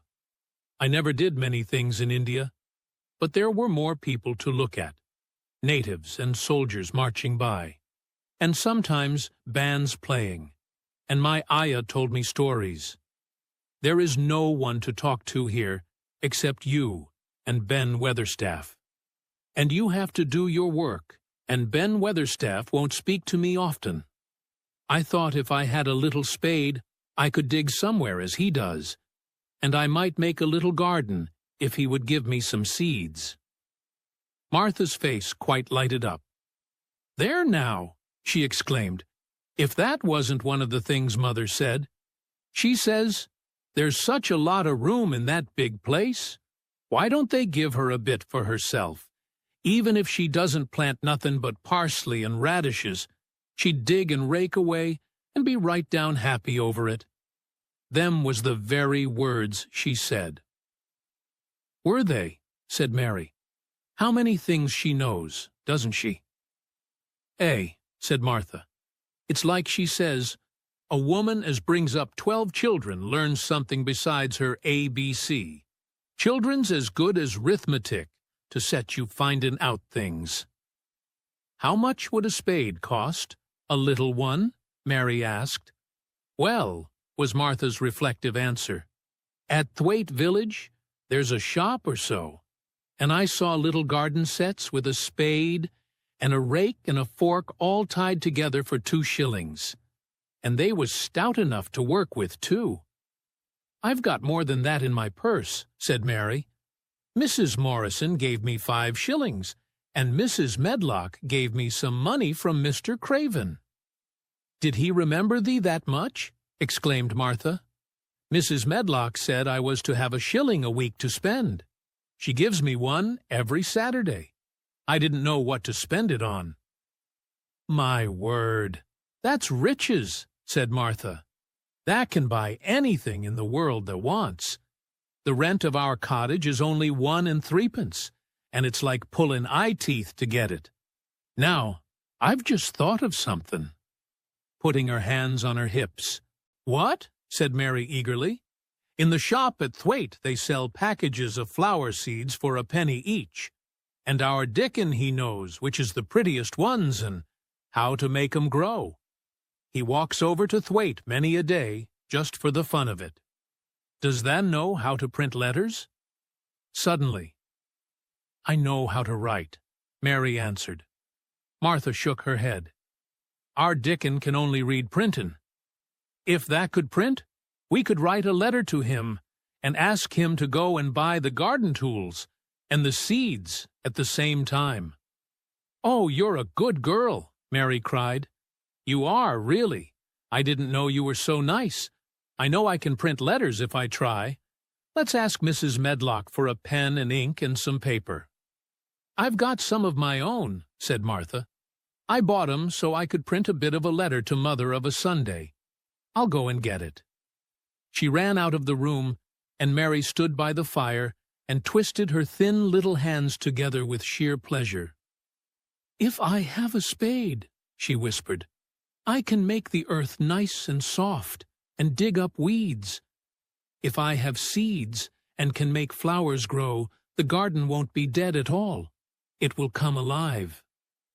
She did not go out again that afternoon, because when Martha returned with her pen and ink and paper, she was obliged to clear the table and carry the plates and dishes downstairs. And when she got into the kitchen, Mrs. Medlock was there and told her to do something. So Mary waited for what seemed to her a long time before she came back. Then it was a serious piece of work to write to Dickon. Mary had been taught very little because her governesses had disliked her too much to stay with her. She could not spell particularly well, but she found that she could print letters when she tried. This was the letter Martha dictated to her. "My dear Dickon, this comes hoping to find you well, as it leaves me at present. Miss Mary has plenty of money, and will you go to Thwaite and buy her some flower seeds and a set of garden tools to make a flower bed. Pick the prettiest ones and easy to grow, because she has never done it before, and lived in India, which is different. Give my love to Mother and every one of you. Miss Mary is going to tell me a lot more, so that on my next day out you can hear about elephants and camels and gentlemen going hunting lions and tigers. Your loving sister, Martha Phoebe Sowerby. We'll put the money in the envelope, and I'll get the butcher boy to take it in his cart. He's a great friend of Dickon's," said Martha. "How shall I get the things when Dickon buys them?" "He'll bring 'em to you himself. He'll like to walk over this way." "Oh," exclaimed Mary, "then I shall see him. I never thought I should see Dickon." "Does thou want to see him?" asked Martha suddenly, for Mary had looked so pleased. "Yes, I do. I never saw a boy foxes and crows loved. I want to see him very much." Martha gave a little start, as if she remembered something. "Now to think," she broke out, "to think o' me forgettin' that there, and I thought I was going to tell you first thing this mornin'. I asked Mother, and she said she'd ask Mrs. Medlock her own self." "Do you mean," Mary began, "what I said Tuesday? Ask her if you might be driven over to our cottage some day and have a bit of Mother's hot oat cake, and butter, and a glass of milk." It seemed as if all the interesting things were happening in one day. To think of going over the moor in the daylight, and when the sky was blue. To think of going into the cottage, which held 12 children. "Does she think Mrs. Medlock would let me go?" she asked, quite anxiously.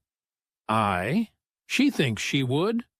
She knows what a tidy woman Mother is, and how clean she keeps the cottage." "If I went, I should see your mother as well as Dickon," said Mary, thinking it over and liking the idea very much. "She doesn't seem to be like the mothers in India." Her work in the garden and the excitement of the afternoon ended by making her feel quiet and thoughtful. Martha stayed with her until tea-time, but they sat in comfortable quiet and talked very little. But just before Martha went downstairs for the tea-tray, Mary asked a question. "Martha," she said, "has the scullery maid had the toothache again today?" Martha certainly started slightly. "What makes thee ask that?" she said. "Because, when I waited so long for you to come back, I opened the door and walked down the corridor to see if you were coming, and I heard that far-off crying again, just as we heard it the other night. There isn't a wind today, so you see it couldn't have been the wind." "Eh," said Martha restlessly, "thou mustn't go walking about in corridors and listening. Mr. Craven would be that there angry, there's no knowing what he'd do." "I wasn't listening," said Mary. "I was just waiting for you, and I heard it. That's 3 times. My word." "There's Mrs. Medlock's bell," said Martha, and she almost ran out of the room.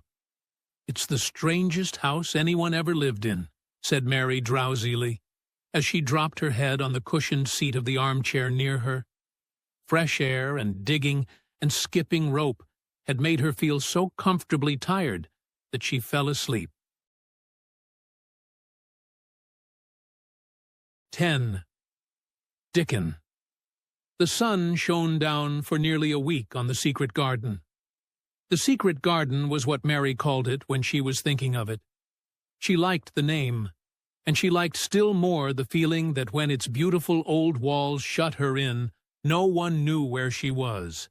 It seemed almost like being shut out of the world in some fairy place. The few books she had read and liked had been fairy story books, and she had read of secret gardens in some of the stories. Sometimes people went to sleep in them for 100 years, which she had thought must be rather stupid. She had no intention of going to sleep, and, in fact, she was becoming wider awake every day which passed at Misselthwaite. She was beginning to like to be out of doors. She no longer hated the wind, but enjoyed it. She could run faster and longer, and she could skip up to 100. The bulbs in the secret garden must have been much astonished. Such nice, clear places were made round them that they had all the breathing space they wanted. And really, if Mistress Mary had known it, they began to cheer up under the dark earth and work tremendously. The sun could get at them and warm them, and when the rain came down, it could reach them at once, so they began to feel very much alive. Mary was an odd, determined little person, and now she had something interesting to be determined about. She was very much absorbed, indeed. She worked and dug and pulled up weeds steadily, only becoming more pleased with her work every hour instead of tiring of it. It seemed to her like a fascinating sort of play. She found many more of the sprouting pale green points than she had ever hoped to find. They seemed to be starting up everywhere, and each day she was sure she found tiny new ones, some so tiny that they barely peeped above the earth. There were so many that she remembered what Martha had said about the snowdrops by the thousands, and about bulbs spreading and making new ones. These had been left to themselves for 10 years, and perhaps they had spread, like the snowdrops, into thousands. She wondered how long it would be before they showed that they were flowers. Sometimes she stopped digging to look at the garden and try to imagine what it would be like when it was covered with thousands of lovely things in bloom. During that week of sunshine, she became more intimate with Ben Weatherstaff. She surprised him several times by seeming to start up beside him, as if she sprang out of the earth. The truth was that she was afraid that he would pick up his tools and go away if he saw her coming, so she always walked toward him as silently as possible. But, in fact, he did not object to her as strongly as he had at first. Perhaps he was secretly rather flattered by her evident desire for his elderly company. Then, also, she was more civil than she had been. He did not know that when she first saw him, she spoke to him as she would have spoken to a native, and had not known that a cross, sturdy old Yorkshire man was not accustomed to salaam to his masters, and be merely commanded by them to do things. "Thou'rt like the robin," he said to her one morning when he lifted his head and saw her standing by him. "I never knows when I shall see thee or which side thou'll come from." "He's friends with me now," said Mary. "That's like him," snapped Ben Weatherstaff. "Making up to the women folk just for vanity and flightiness. There's nothing he wouldn't do for the sake of showing off and flirting his tail feathers. He's as full of pride as an egg's full of meat." He very seldom talked much, and sometimes did not even answer Mary's questions except by a grunt. But this morning he said more than usual. He stood up and rested one hobnailed boot on the top of his spade while he looked her over. "How long has that been here?" he jerked out. "I think it's about a month," she answered. "Tha's beginning to do Misselthwaite credit," he said. "Tha's a bit fatter than tha was, and tha's not quite so yeller. Tha looked like a young plucked crow when tha first came into this garden. Thinks I to myself, I never set eyes on an uglier, sourer-faced young un." Mary was not vain, and as she had never thought much of her looks, she was not greatly disturbed. "I know I'm fatter," she said. "My stockings are getting tighter. They used to make wrinkles. There's the robin, Ben Weatherstaff." There indeed was the robin, and she thought he looked nicer than ever. His red waistcoat was as glossy as satin, and he flirted his wings and tail, and tilted his head, and hopped about with all sorts of lively graces. He seemed determined to make Ben Weatherstaff admire him. But Ben was sarcastic. "Aye, there thou art," he said. "Tha can put up with me for a bit sometimes, when tha's got no one better. Tha's been reddening up thy waistcoat and polishing thy feathers this 2 weeks. I know what tha's up to. Tha's courting some bold young madam somewhere telling thy lies to her about being the finest cock robin on Missel Moor and ready to fight all the rest of 'em." "Oh, look at him!" exclaimed Mary. The robin was evidently in a fascinating, bold mood. He hopped closer and closer, and looked at Ben Weatherstaff more and more engagingly. He flew on to the nearest currant bush, and tilted his head, and sang a little song right at him. "Tha thinks they'll get over me by doing that," said Ben, wrinkling his face up in such a way that Mary felt sure he was trying not to look pleased. "Tha thinks no one can stand out against thee. That's what tha thinks." The robin spread his wings. Mary could scarcely believe her eyes. He flew right up to the handle of Ben Weatherstaff's spade and alighted on the top of it. Then the old man's face wrinkled itself slowly into a new expression. He stood still as if he were afraid to breathe, as if he would not have stirred for the world, lest his robin should start away. He spoke quite in a whisper. "Well, I'm danged," he said, as softly as if he were saying something quite different. "That does know how to get at a chap. That does. Tha's fair unearthly. Tha's so knowin'."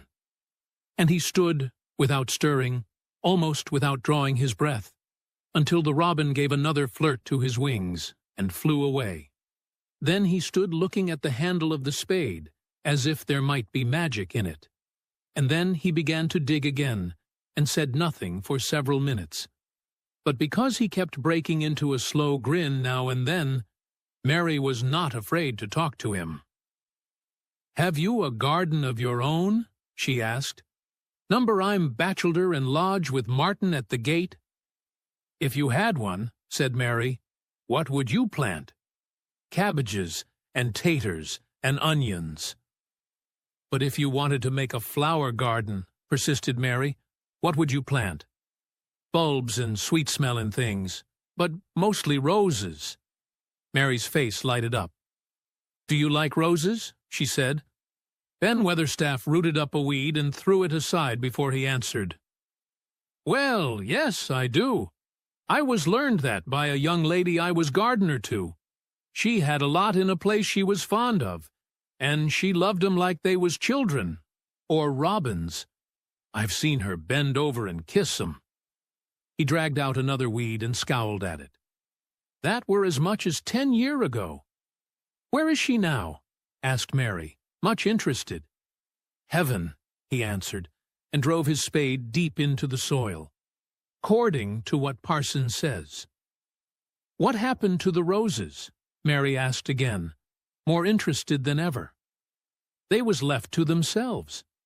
Mary was becoming quite excited. "Did they quite die? Do roses quite die when they are left to themselves?" she ventured. "Well, I'd got to like 'em, and I liked her, and she liked 'em," Ben Weatherstaff admitted reluctantly. "Once or twice a year I'd go and work at 'em a bit, prune 'em and dig about the roots. They run wild, but they was in rich soil, so some of 'em lived." "When they have no leaves and look gray and brown and dry, how can you tell whether they are dead or alive?" inquired Mary. "Wait till the spring gets at 'em. Wait till the sun shines on the rain, and the rain falls on the sunshine, and then they'll find out." "How? How?" cried Mary, forgetting to be careful. "Look along the twigs and branches, and if thou see a bit of a brown lump swelling here and there, watch it after the warm rain and see what happens." He stopped suddenly and looked curiously at her eager face. "Why does that care so much about roses and such, all of a sudden?" he demanded. Mistress Mary felt her face grow red. She was almost afraid to answer. I want to play that I have a garden of my own," she stammered. There is nothing for me to do. I have nothing, and no one." "Well," said Ben Weatherstaff slowly, as he watched her, "that's true. Tha hasn't." He said it in such an odd way that Mary wondered if he was actually a little sorry for her. She had never felt sorry for herself. She had only felt tired and cross, because she disliked people and things so much. But now the world seemed to be changing and getting nicer. If no one found out about the secret garden, she should enjoy herself always. She stayed with him for 10 or 15 minutes longer and asked him as many questions as she dared.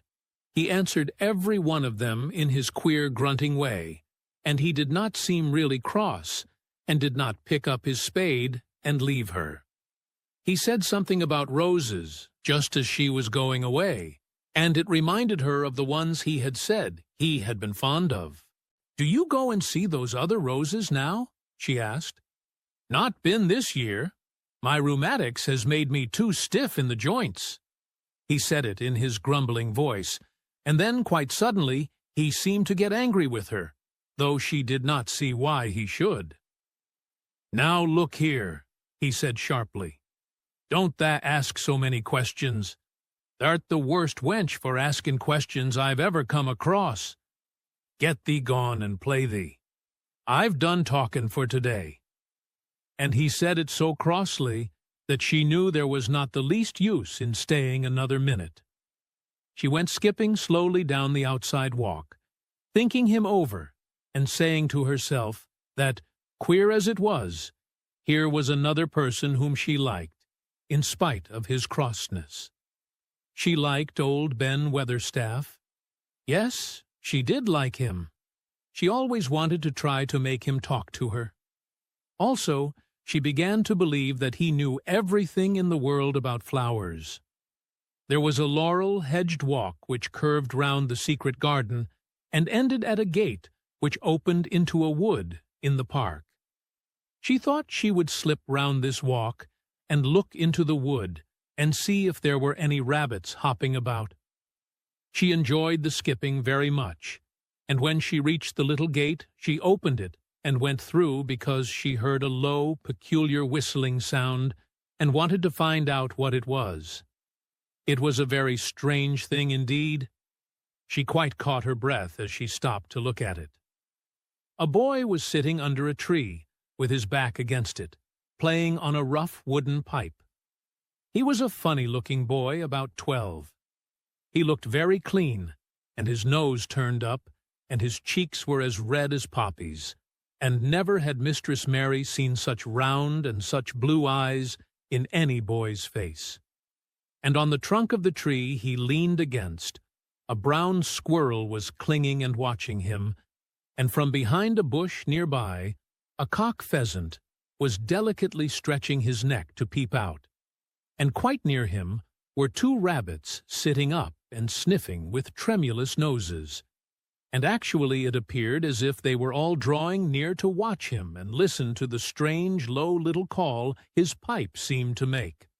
When he saw Mary, he held up his hand and spoke to her in a voice almost as low as, and rather like, his piping. "Don't that move," he said. "It'd flight 'em." Mary remained motionless. He stopped playing his pipe and began to rise from the ground. He moved so slowly that it scarcely seemed as though he were moving at all, but at last he stood on his feet, and then the squirrel scampered back up into the branches of his tree.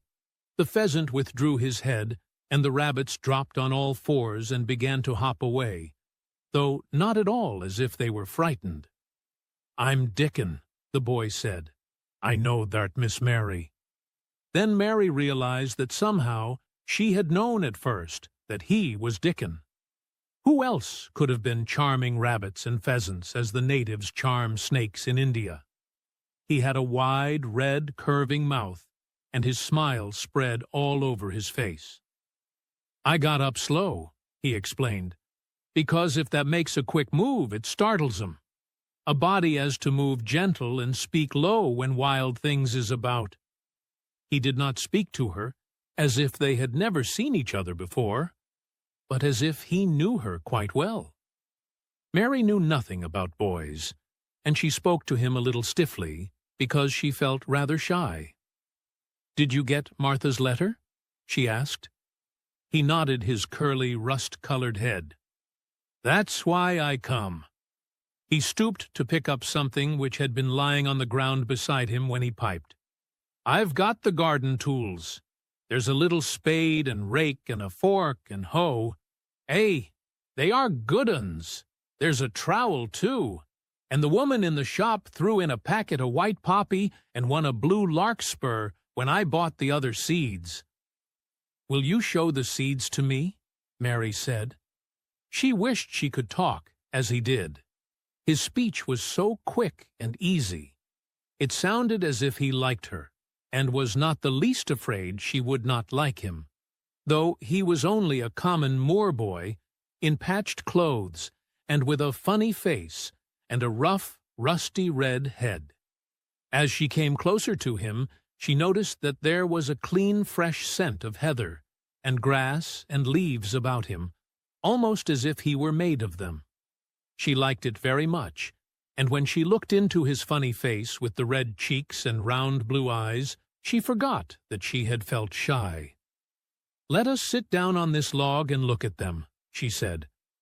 They sat down, and he took a clumsy little brown paper package out of his coat pocket. He untied the string, and inside there were ever so many neater and smaller packages, with a picture of a flower on each one. "There's a lot of mignonette and poppies," he said. "Mignonette's the sweetest smellin' thing as grows, and it'll grow wherever you cast it, same as poppies will. Them as'll come up and bloom if you just whistle to 'em. Them's the nicest of all." He stopped and turned his head quickly, his poppy-cheeked face lighting up.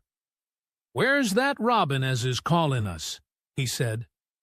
The chirp came from a thick holly bush, bright with scarlet berries, and Mary thought she knew whose it was.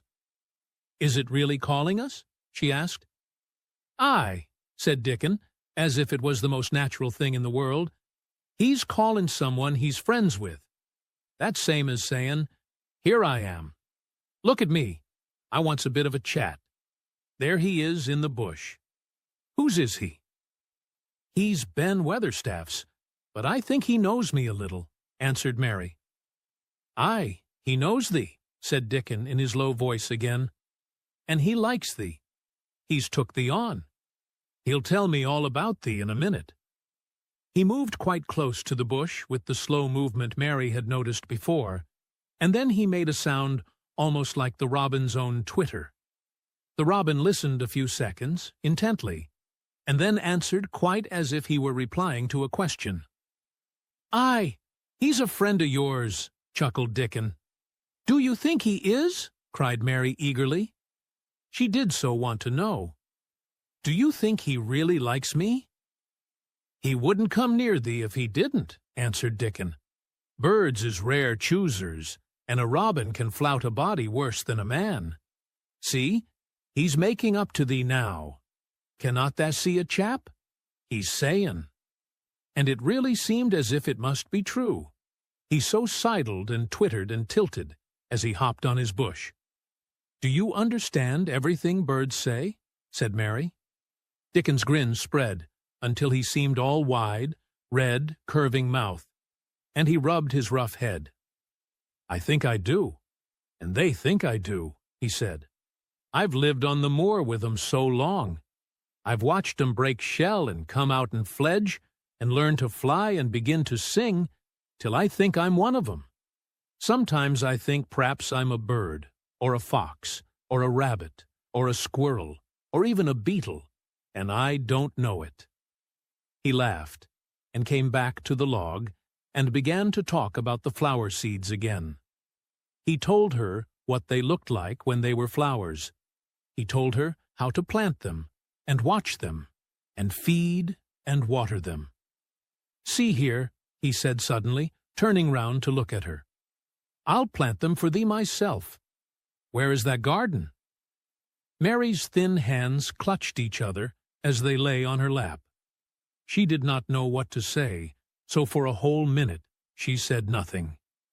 She had never thought of this. She felt miserable, and she felt as if she went red and then pale. "Tha's got a bit of garden, hasn't tha?" Dickon said. It was true that she had turned red and then pale. Dickon saw her do it, and as she still said nothing, he began to be puzzled. "Wouldn't they give thee a bit?" he asked. "Hasn't tha got any yet?" She held her hands tighter and turned her eyes toward him. "I don't know anything about boys," she said slowly. "Could you keep a secret, if I told you one? It's a great secret. I don't know what I should do if anyone found it out. I believe I should die." She said the last sentence quite fiercely.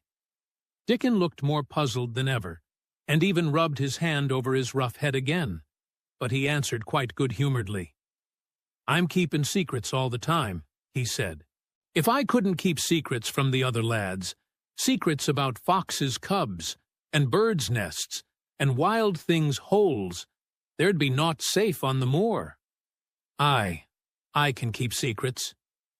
Mistress Mary did not mean to put out her hand and clutch his sleeve, but she did it. "I've stolen a garden," she said very fast. "It isn't mine. It isn't anybody's. Nobody wants it. Nobody cares for it. Nobody ever goes into it. Perhaps everything is dead in it already.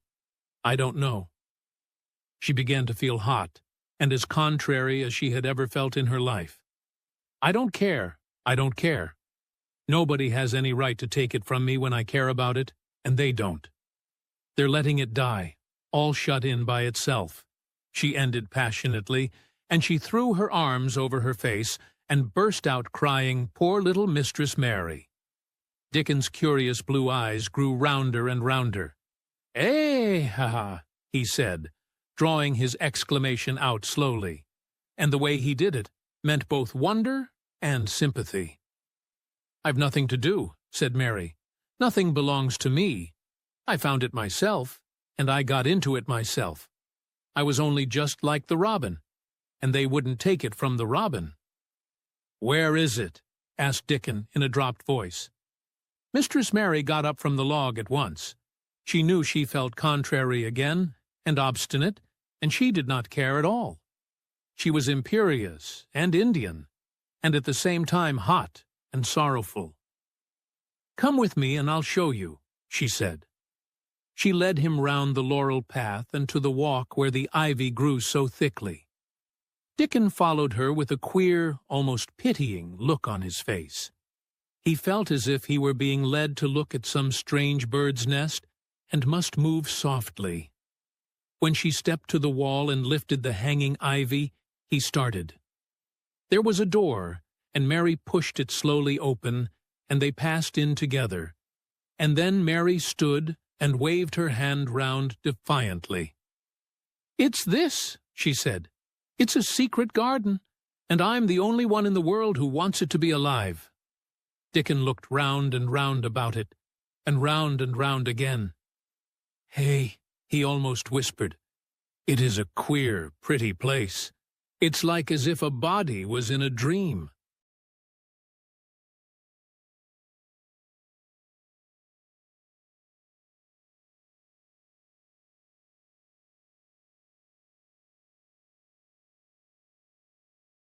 "11. The Nest of the Missel Thrush." For 2 or 3 minutes he stood looking round him, while Mary watched him, and then he began to walk about softly, even more lightly than Mary had walked the first time she had found herself inside the 4 walls. His eyes seemed to be taking in everything, the grey trees, with the grey creepers climbing over them and hanging from their branches, the tangle on the walls and among the grass, the evergreen alcoves with the stone seats and tall flower urns standing in them. "I never thought I'd see this place," he said at last, in a whisper. "Did you know about it?" asked Mary. She had spoken aloud, and he made a sign to her. "We must talk low," he said, "or someone'll hear us and wonder what's to do in here." "Oh, I forgot," said Mary, feeling frightened and putting her hand quickly against her mouth. "Did you know about the garden?" she asked again when she had recovered herself. Dickon nodded. "Martha told me there was one as no one ever went inside," he answered. "Us used to wonder what it was like."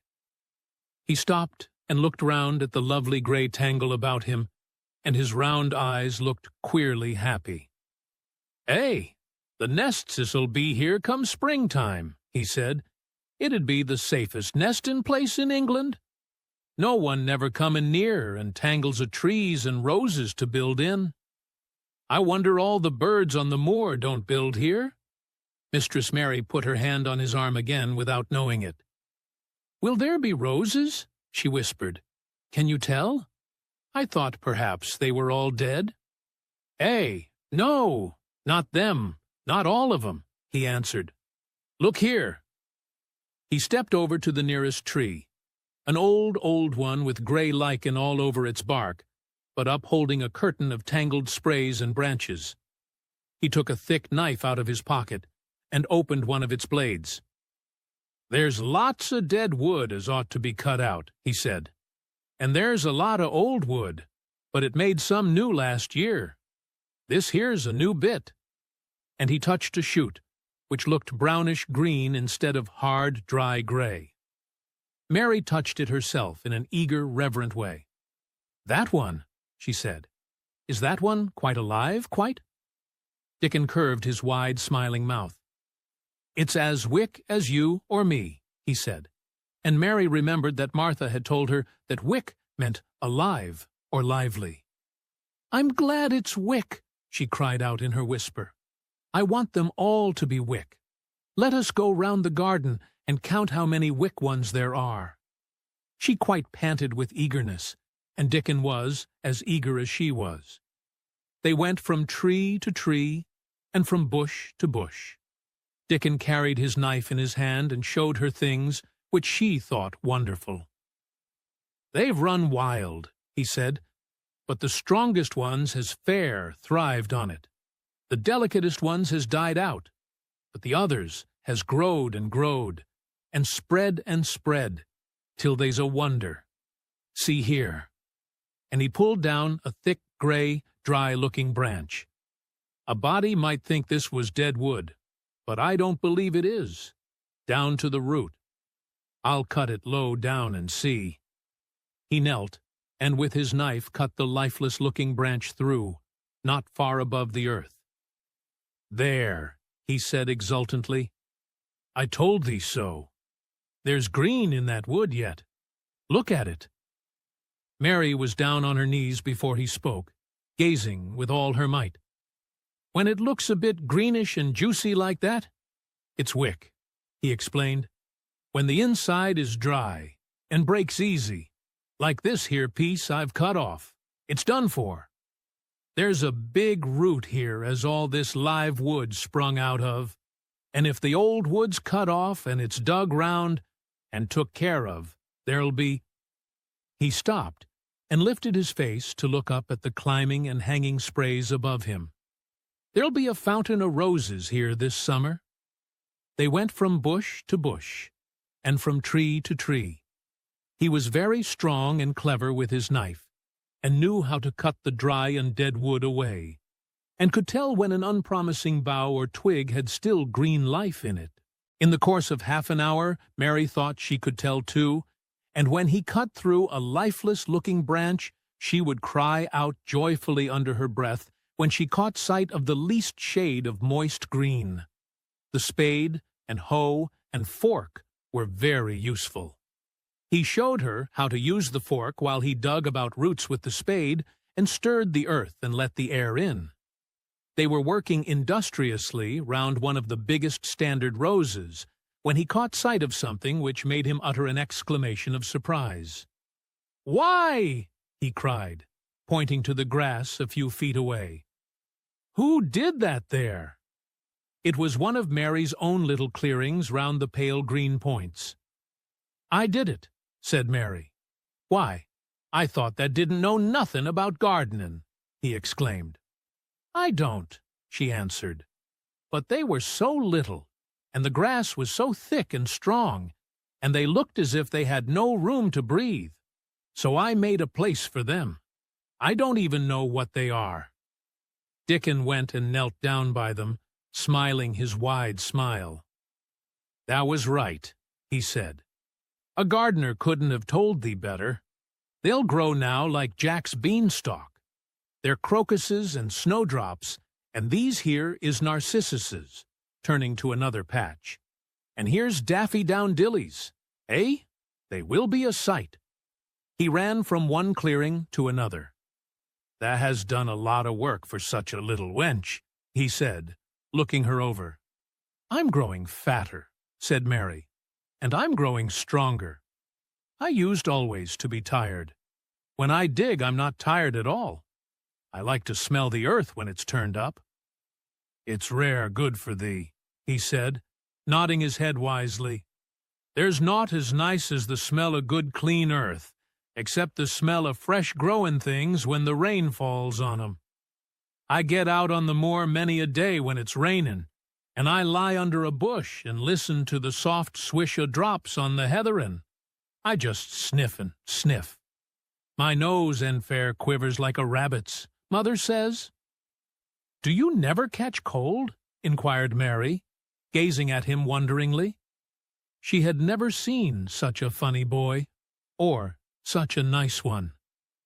"Not me," he said, grinning. "I never catched cold since I was born. I wasn't brought up nesh enough. I've chased about the moor in all weathers, same as the rabbits does. Mother says I've sniffed up too much fresh air for 12 year to ever get to sniffin' with cold. I'm as tough as a whitethorn knobstick." He was working all the time he was talking, and Mary was following him and helping him with her fork or the trowel. "There's a lot of work to do here," he said once, looking about quite exultantly. "Will you come again and help me to do it?" Mary begged. "I'm sure I can help, too. I can dig and pull up weeds and do whatever you tell me." "Oh, do come, Dickon." "I'll come every day if thou wants me, rain or shine," he answered stoutly. "It's the best fun I ever had in my life, shut in here and wakening up a garden." "If you will come," said Mary, "if you will help me to make it alive, I don't know what I'll do," she ended helplessly. "What could you do for a boy like that?" "I'll tell thee what thou'll do," said Dickon, with his happy grin. "Thou'll get fat, and thou'll get as hungry as a young fox, and thou'll learn how to talk to the robins same as I do. Eh? We'll have a lot of fun." He began to walk about, looking up in the trees and at the walls and bushes with a thoughtful expression. "I wouldn't want to make it look like a gardener's garden, all clipped and spick and span, would you?" he said. "It's nicer like this, with things runnin' wild, and swingin' and catchin' hold of each other." "Don't let us make it tidy," said Mary anxiously. "It wouldn't seem like a secret garden if it was tidy." Dickon stood rubbing his rusty red head with a rather puzzled look. "It's a secret garden, sure enough," he said, "but seems like someone besides the robin must have been in it since it was shut up 10 year ago." "But the door was locked and the key was buried," said Mary. "No one could get in." "That's true," he answered. "It's a queer place. Seems to me as if there'd been a bit of prunin' done here and there, later than 10 year ago." "But how could it have been done?" said Mary. He was examining a branch of a standard rose, and he shook his head. "Aye, how could it?" he murmured. "With the door locked and the key buried." Mistress Mary always felt that however many years she lived, she should never forget that first morning when her garden began to grow. Of course, it did seem to begin to grow for her that morning. When Dickon began to clear places to plant seeds, she remembered what Basil had sung at her when he wanted to tease her. "Are there any flowers that look like bells?" she inquired. "Lilies o' the valley does," he answered, digging away with the trowel. "And there's Canterbury bells and campanulas." "Let's plant some," said Mary. "There's lilies o' the valley here already. I saw 'em. They'll have growed too close, and we'll have to separate 'em. But there's plenty. The other ones takes 2 years to bloom from seed, but I can bring you some bits of plants from our cottage garden. Why does thou want 'em?" Then Mary told him about Basil and his brothers and sisters in India, and of how she had hated them, and of their calling her Mistress Mary, quite contrary. "They used to dance round and sing at me. They sang, 'Mistress Mary, quite contrary, how does your garden grow? With silver bells, and cockle shells, and marigolds all in a row.' I just remembered it, and it made me wonder if there were really flowers like silver bells." She frowned a little, and gave her trowel a rather spiteful dig into the earth. I wasn't as contrary as they were. But Dickon laughed. "Eh," he said, and as he crumbled the rich black soil, she saw he was sniffing up the scent of it. "There doesn't seem to be no need for no one to be contrary when there's flowers and such like, and such lots of friendly wild things runnin' about making homes for themselves, or building nests and singing and whistling, does there?" Mary, kneeling by him holding the seeds, looked at him and stopped frowning. "Dickon," she said, "you are as nice as Martha said you were. I like you, and you make the fifth person. I never thought I should like 5 people." Dickon sat up on his heels, as Martha did when she was polishing the grate. He did look funny and delightful, Mary thought, with his round blue eyes and red cheeks and happy-looking turned-up nose. "Only 5 folk as that likes," he said. "Who is the other 4? "Your mother and Martha," Mary checked them off on her fingers, "and the Robin and Ben Weatherstaff." Dickon laughed, so that he was obliged to stifle the sound by putting his arm over his mouth. "I know that thinks I'm a queer lad," he said, "but I think they art the queerest little lass I ever saw." Then Mary did a strange thing. She leaned forward and asked him a question she had never dreamed of asking anyone before, and she tried to ask it in Yorkshire, because that was his language, and in India a native was always pleased if you knew his speech. "Does that like me?" she said. "Eh," he answered heartily, "that I does. I likes thee wonderful, and so does the robin, I do believe." "That's 2, then," said Mary. "That's 2 for me." And then they began to work harder than ever and more joyfully. Mary was startled and sorry when she heard the big clock in the courtyard strike the hour of her midday dinner.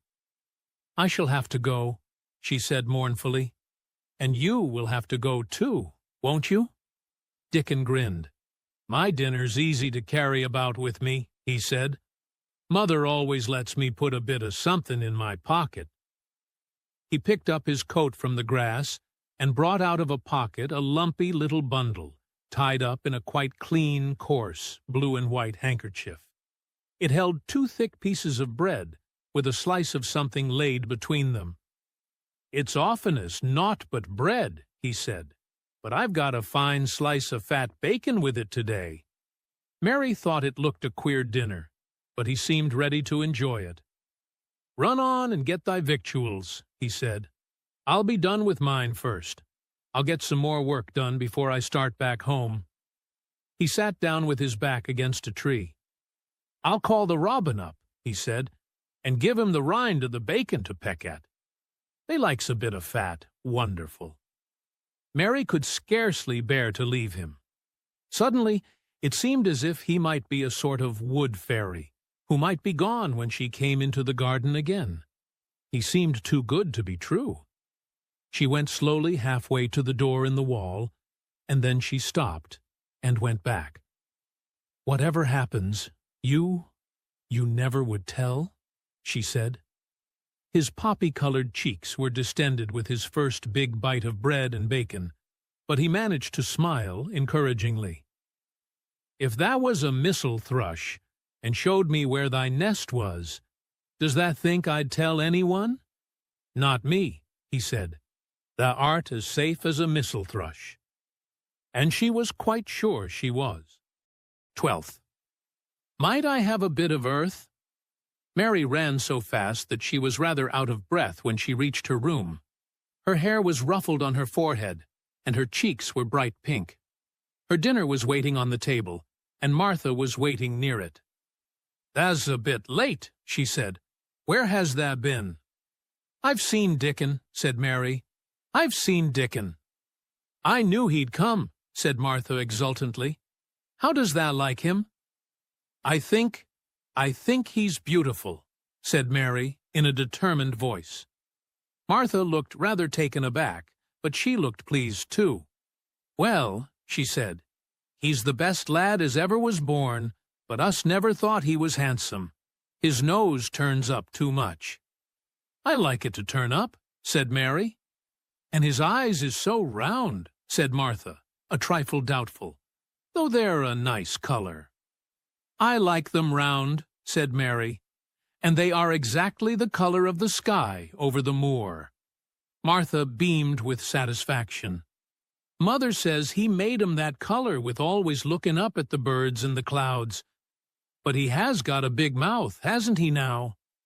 I love his big mouth, said Mary obstinately. I wish mine were just like it. Martha chuckled delightedly.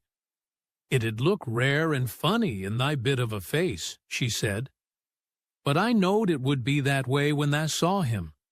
How did thou like the seeds and the garden tools? How did you know he brought them? Asked Mary. I never thought of him not bringing 'em.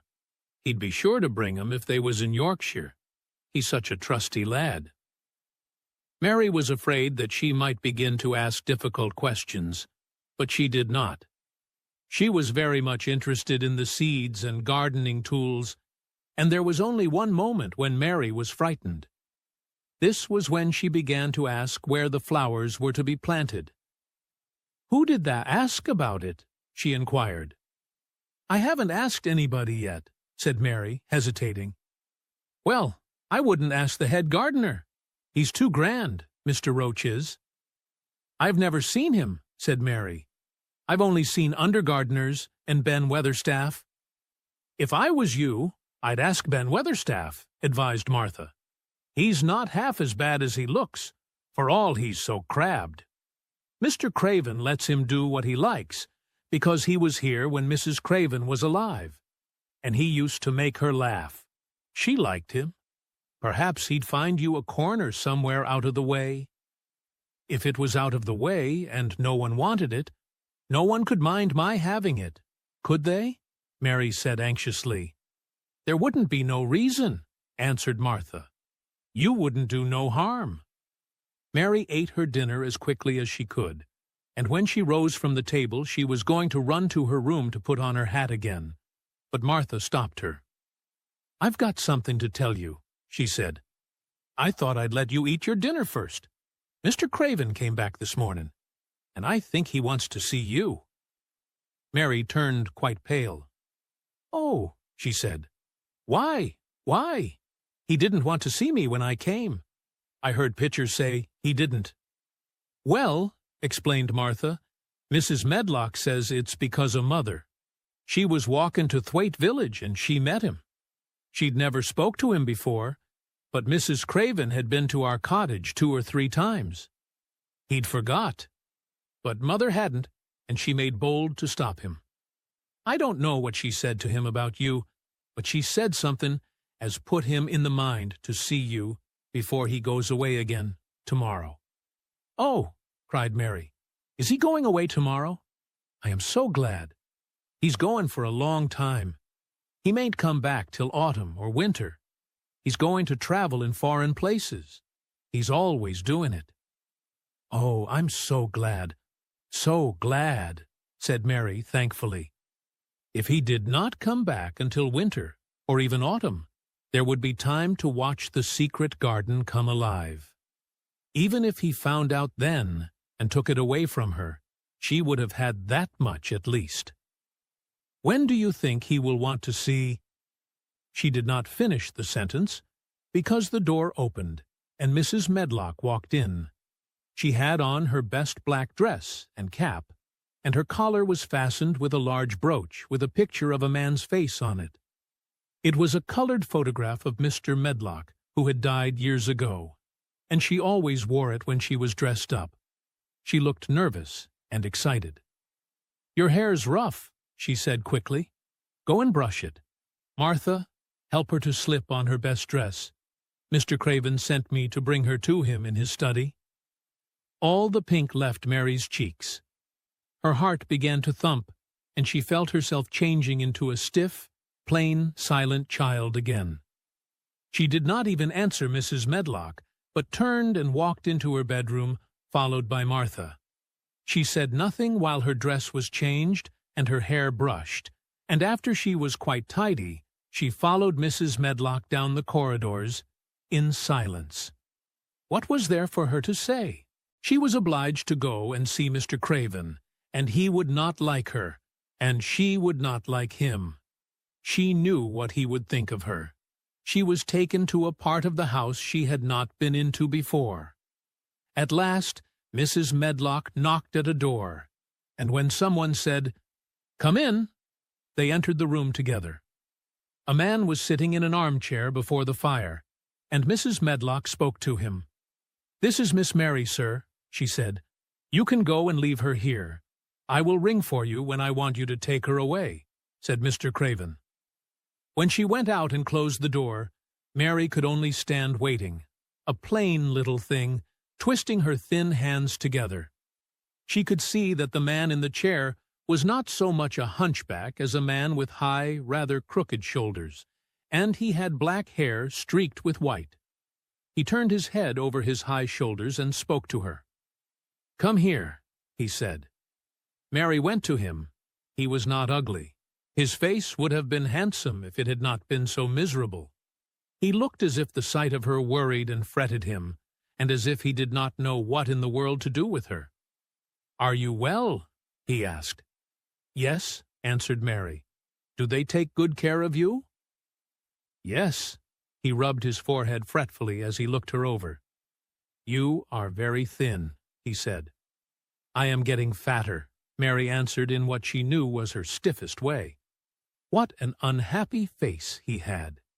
His black eyes seemed as if they scarcely saw her, as if they were seeing something else, and he could hardly keep his thoughts upon her. "I forgot you," he said. "How could I remember you? I intended to send you a governess or a nurse, or someone of that sort, but I forgot." "Please," began Mary, "please." And then the lump in her throat choked her. "What do you want to say?" he inquired. I am too big for a nurse," said Mary, "and please don't make me have a governess yet." He rubbed his forehead again and stared at her. "That was what the Sowerby woman said," he muttered absent-mindedly. Then Mary gathered a scrap of courage. Is she Martha's mother?" she stammered. "Yes, I think so," he replied. "She knows about children," said Mary. "She has 12. She knows." He seemed to rouse himself. "What do you want to do?" "I want to play out of doors," Mary answered, hoping that her voice did not tremble. "I never liked it in India. It makes me hungry here, and I am getting fatter." He was watching her. "Mrs. Sowerby said it would do you good." "Perhaps it will," he said. "She thought you had better get stronger before you had a governess." "It makes me feel strong when I play, and the wind comes over the moor," argued Mary. "Where do you play?" he asked next. "Everywhere," gasped Mary. "Martha's mother sent me a skipping rope. I skip and run, and I look about to see if things are beginning to stick up out of the earth. I don't do any harm." "Don't look so frightened," he said in a worried voice. "You could not do any harm. A child like you." "You may do what you like." Mary put her hand up to her throat, because she was afraid he might see the excited lump which she felt jump into it. She came a step nearer to him. "May I?" she said tremulously.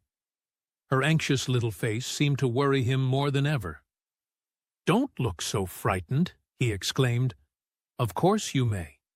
I am your guardian, though I am a poor one for any child. I cannot give you time or attention. I am too ill and wretched and distracted, but I wish you to be happy and comfortable. I don't know anything about children, but Mrs. Medlock is to see that you have all you need. I sent for you today because Mrs. Sowerby said I ought to see you.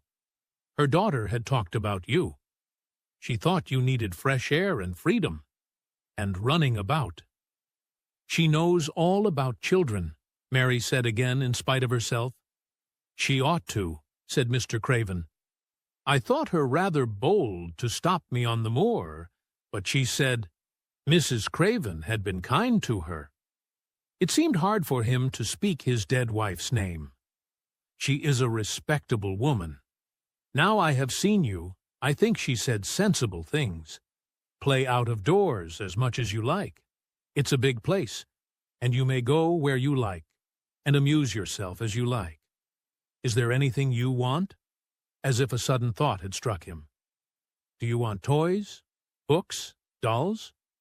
"Might I," quavered Mary, "might I have a bit of earth?" In her eagerness, she did not realize how queer the words would sound, and that they were not the ones she had meant to say. Mr. Craven looked quite startled. "Earth?" he repeated. "What do you mean?" "To plant seeds in, to make things grow, to see them come alive," Mary faltered. He gazed at her a moment, and then passed his hand quickly over his eyes. "Do you care about gardens so much?" he said slowly.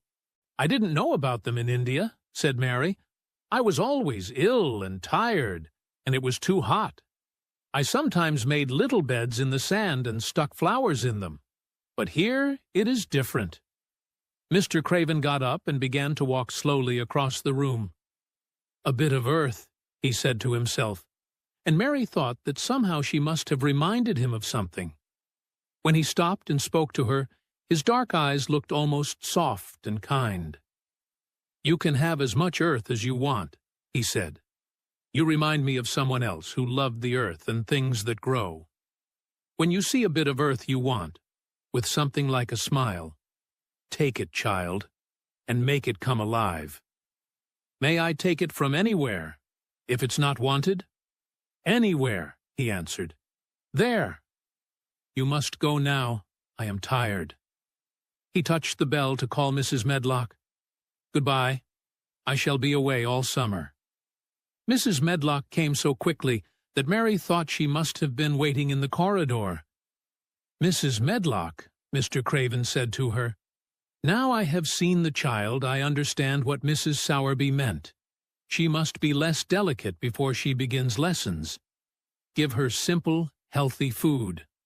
Let her run wild in the garden. Don't look after her too much. She needs liberty and fresh air and romping about. Mrs. Sowerby is to come and see her now and then, and she may sometimes go to the cottage." Mrs. Medlock looked pleased. She was relieved to hear that she need not look after Mary too much. She had felt her a tiresome charge, and had indeed seen as little of her as she dared. In addition to this, she was fond of Martha's mother. "Thank you, sir," she said. "Susan Sowerby and me went to school together, and she's as sensible and good-hearted a woman as you'd find in a day's walk. I never had any children myself, and she's had 12, and there never was healthier or better ones. Miss Mary can get no harm from them. I'd always take Susan Sowerby's advice about children myself. She's what you might call healthy-minded, if you understand me." "I understand," Mr. Craven answered. "Take Miss Mary away now, and send Pitcher to me." When Mrs. Medlock left her at the end of her own corridor, Mary flew back to her room. She found Martha waiting there. Martha had, in fact, hurried back after she had removed the dinner service. "I can have my garden," cried Mary. "I may have it where I like. I am not going to have a governess for a long time. Your mother is coming to see me, and I may go to your cottage. He says a little girl like me could not do any harm, and I may do what I like. Anywhere." "Eh," said Martha delightedly. "That was nice of him, wasn't it?" "Martha," said Mary solemnly, "he is really a nice man, only his face is so miserable and his forehead is all drawn together." She ran as quickly as she could to the garden. She had been away so much longer than she had thought she should, and she knew Dickon would have to set out early on his 5-mile walk. When she slipped through the door under the ivy, she saw he was not working where she had left him. The gardening tools were laid together under a tree. She ran to them, looking all round the place, but there was no Dickon to be seen. He had gone away, and the secret garden was empty, except for the robin who had just flown across the 13. I am Colin. Mary took the picture back to the house when she went to her supper, and she showed it to Martha. "Eh," said Martha with great pride, "I never knew our Dickon was as clever as that. That there's a picture of a missel thrush on her nest, as large as life, and twice as natural." Then Mary knew Dickon had meant the picture to be a message. He had meant that she might be sure he would keep her secret. Her garden was her nest, and she was like a missel thrush. Oh, how she did like that queer, common boy. She hoped he would come back the very next day, and she fell asleep looking forward to the morning. But you never know what the weather will do in Yorkshire, particularly in the springtime. She was awakened in the night by the sound of rain beating with heavy drops against her window. It was pouring down in torrents, and the wind was wuthering round the corners and in the chimneys of the huge old house. Mary sat up in bed and felt miserable and angry. "The rain is as contrary as I ever was," she said. "It came because it knew I did not want it." She threw herself back on her pillow and buried her face. She did not cry, but she lay and hated the sound of the heavily beating rain. She hated the wind and its wuthering. She could not go to sleep again. The mournful sound kept her awake because she felt mournful herself. If she had felt happy, it would probably have lulled her to sleep. How it wuthered, and how the big raindrops poured down and beat against the pane. "It sounds just like a person lost on the moor and wandering on and on crying," she said. She had been lying awake, turning from side to side for about an hour, when suddenly something made her sit up in bed and turn her head toward the door, listening. She listened, and she listened. "It isn't the wind now," she said in a loud whisper. "That isn't the wind. It is different. It is that crying I heard before." The door of her room was ajar, and the sound came down the corridor, a far-off faint sound of fretful crying. She listened for a few minutes, and each minute she became more and more sure. She felt as if she must find out what it was. It seemed even stranger than the secret garden and the buried key. Perhaps the fact that she was in a rebellious mood made her bold. She put her foot out of bed and stood on the floor. "I am going to find out what it is," she said.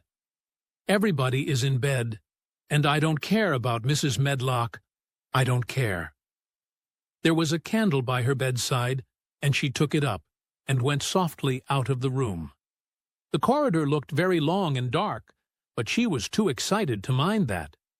She thought she remembered the corners she must turn to find the short corridor with the door covered with tapestry, the one Mrs. Medlock had come through the day she lost herself. The sound had come up that passage, so she went on with her dim light, almost feeling her way, her heart beating so loud that she fancied she could hear it. The far-off faint crying went on and led her. Sometimes it stopped for a moment or so and then began again. Was this the right corner to turn? She stopped and thought. Yes, it was. Down this passage and then to the left, and then up 2 broad steps, and then to the right again. Yes, there was the tapestry door. She pushed it open very gently and closed it behind her, and she stood in the corridor and could hear the crying quite plainly, though it was not loud. It was on the other side of the wall at her left, and a few yards farther on there was a door. She could see a glimmer of light coming from beneath it. The someone was crying in that room, and it was quite a young someone. So she walked to the door and pushed it open, and there she was, standing in the room. It was a big room with ancient, handsome furniture in it. There was a low fire glowing faintly on the hearth, and a nightlight burning by the side of a carved 4-posted bed hung with brocade, and on the bed was lying a boy, crying fretfully. Mary wondered if she was in a real place, or if she had fallen asleep again and was dreaming without knowing it. The boy had a sharp, delicate face the color of ivory, and he seemed to have eyes too big for it.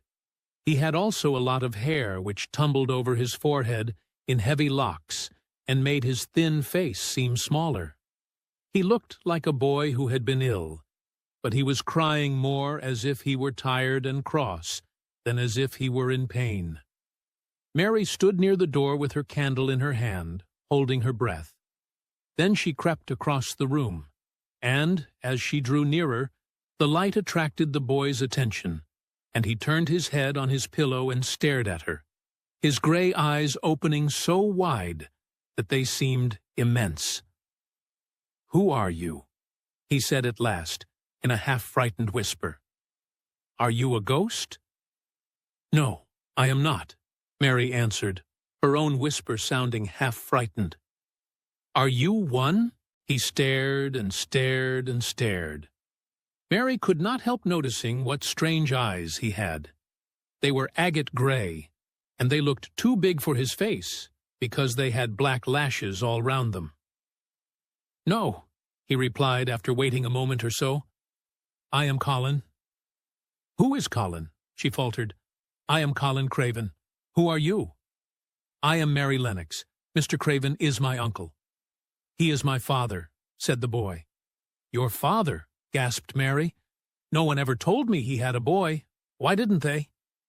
"Come here," he said, still keeping his strange eyes fixed on her with an anxious expression. She came close to the bed, and he put out his hand and touched her. "You are real, aren't you?" he said. "I have such real dreams very often. You might be one of them." Mary had slipped on a woolen wrapper before she left her room, and she put a piece of it between his fingers. "Rub that and see how thick and warm it is," she said. "I will pinch you a little if you like, to show you how real I am. For a minute, I thought you might be a dream too." "Where did you come from?" he asked. "From my own room. The wind wuthered so I couldn't go to sleep, and I heard someone crying and wanted to find out who it was." "What were you crying for?" "Because I couldn't go to sleep either, and my head ached. Tell me your name again." "Mary Lennox. Did no one ever tell you I had come to live here?" He was still fingering the fold of her wrapper, but he began to look a little more as if he believed in her reality. "No," he answered. "They daren't." "Why?" asked Mary. "Because I should have been afraid you would see me. I won't let people see me and talk me over." "Why?" Mary asked again, feeling more mystified every moment. "Because I am like this always, ill and having to lie down. My father won't let people talk me over either. The servants are not allowed to speak about me. If I live, I may be a hunchback, but I shan't live. My father hates to think I may be like him." "Oh, what a queer house this is," Mary said. "What a queer house. Everything is a kind of secret. Rooms are locked up, and gardens are locked up. And you, have you been locked up?" "Number, I stay in this room because I don't want to be moved out of it. It tires me too much." "Does your father come and see you?" Mary ventured. "Sometimes. Generally, when I am asleep.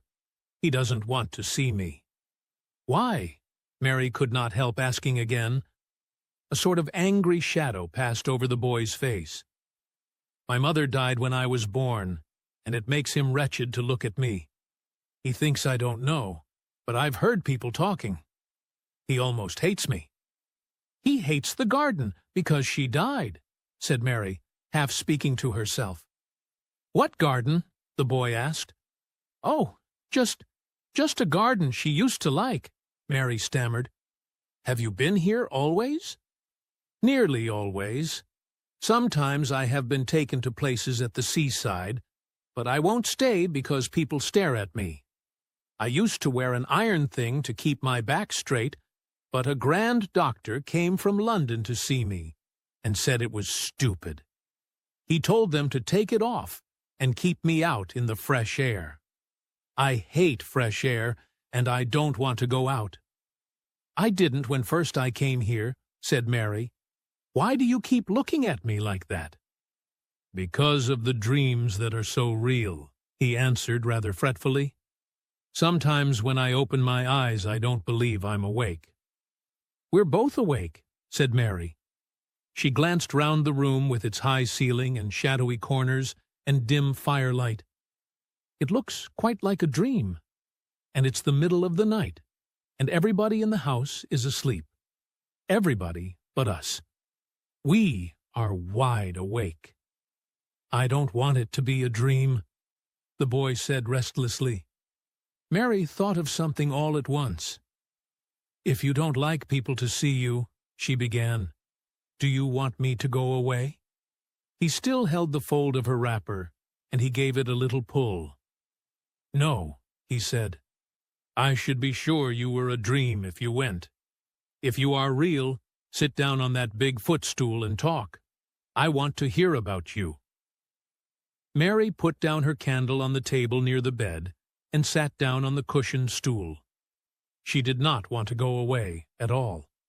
She wanted to stay in the mysterious hidden-away room and talk to the mysterious boy. "What do you want me to tell you?" she said. He wanted to know how long she had been at Misselthwaite. He wanted to know which corridor her room was on. He wanted to know what she had been doing, if she disliked the moor as he disliked it, where she had lived before she came to Yorkshire. She answered all these questions and many more, and he lay back on his pillow and listened. He made her tell him a great deal about India, and about her voyage across the ocean.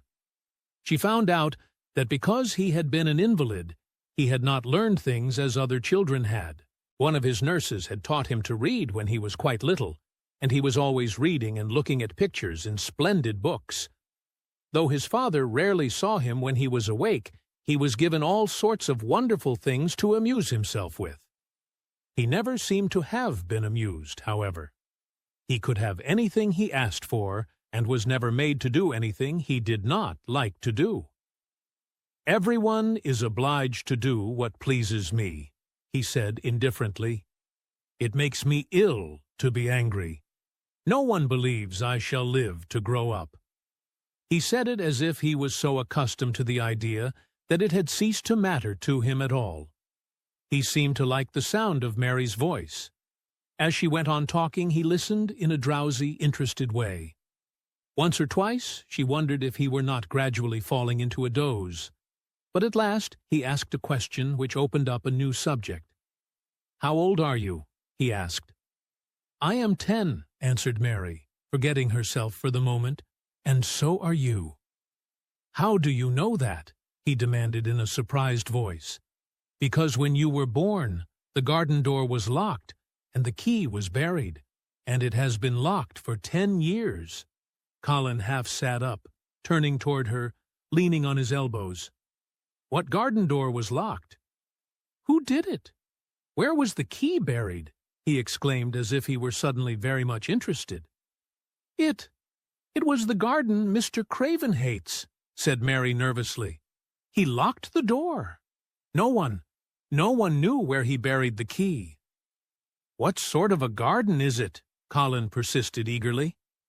"No one has been allowed to go into it for 10 years, was Mary's careful answer. But it was too late to be careful. He was too much like herself.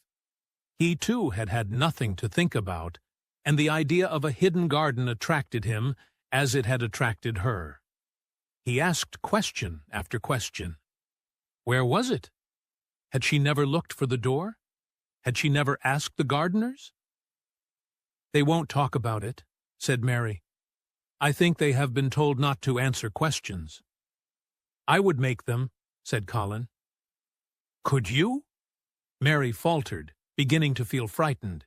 If he could make people answer questions, who knew what might happen? "Everyone is obliged to please me. I told you that," he said. "If I were to live, this place would sometime belong to me. They all know that. I would make them tell me." Mary had not known that she herself had been spoiled, but she could see quite plainly that this mysterious boy had been. He thought that the whole world belonged to him. How peculiar he was, and how coolly he spoke of not living. "Do you think you won't live?" she asked, partly because she was curious, and partly in hope of making him forget the garden. "I don't suppose I shall," he answered, as indifferently as he had spoken before. "Ever since I remember anything, I have heard people say I shan't. At first, they thought I was too little to understand, and now they think I don't hear.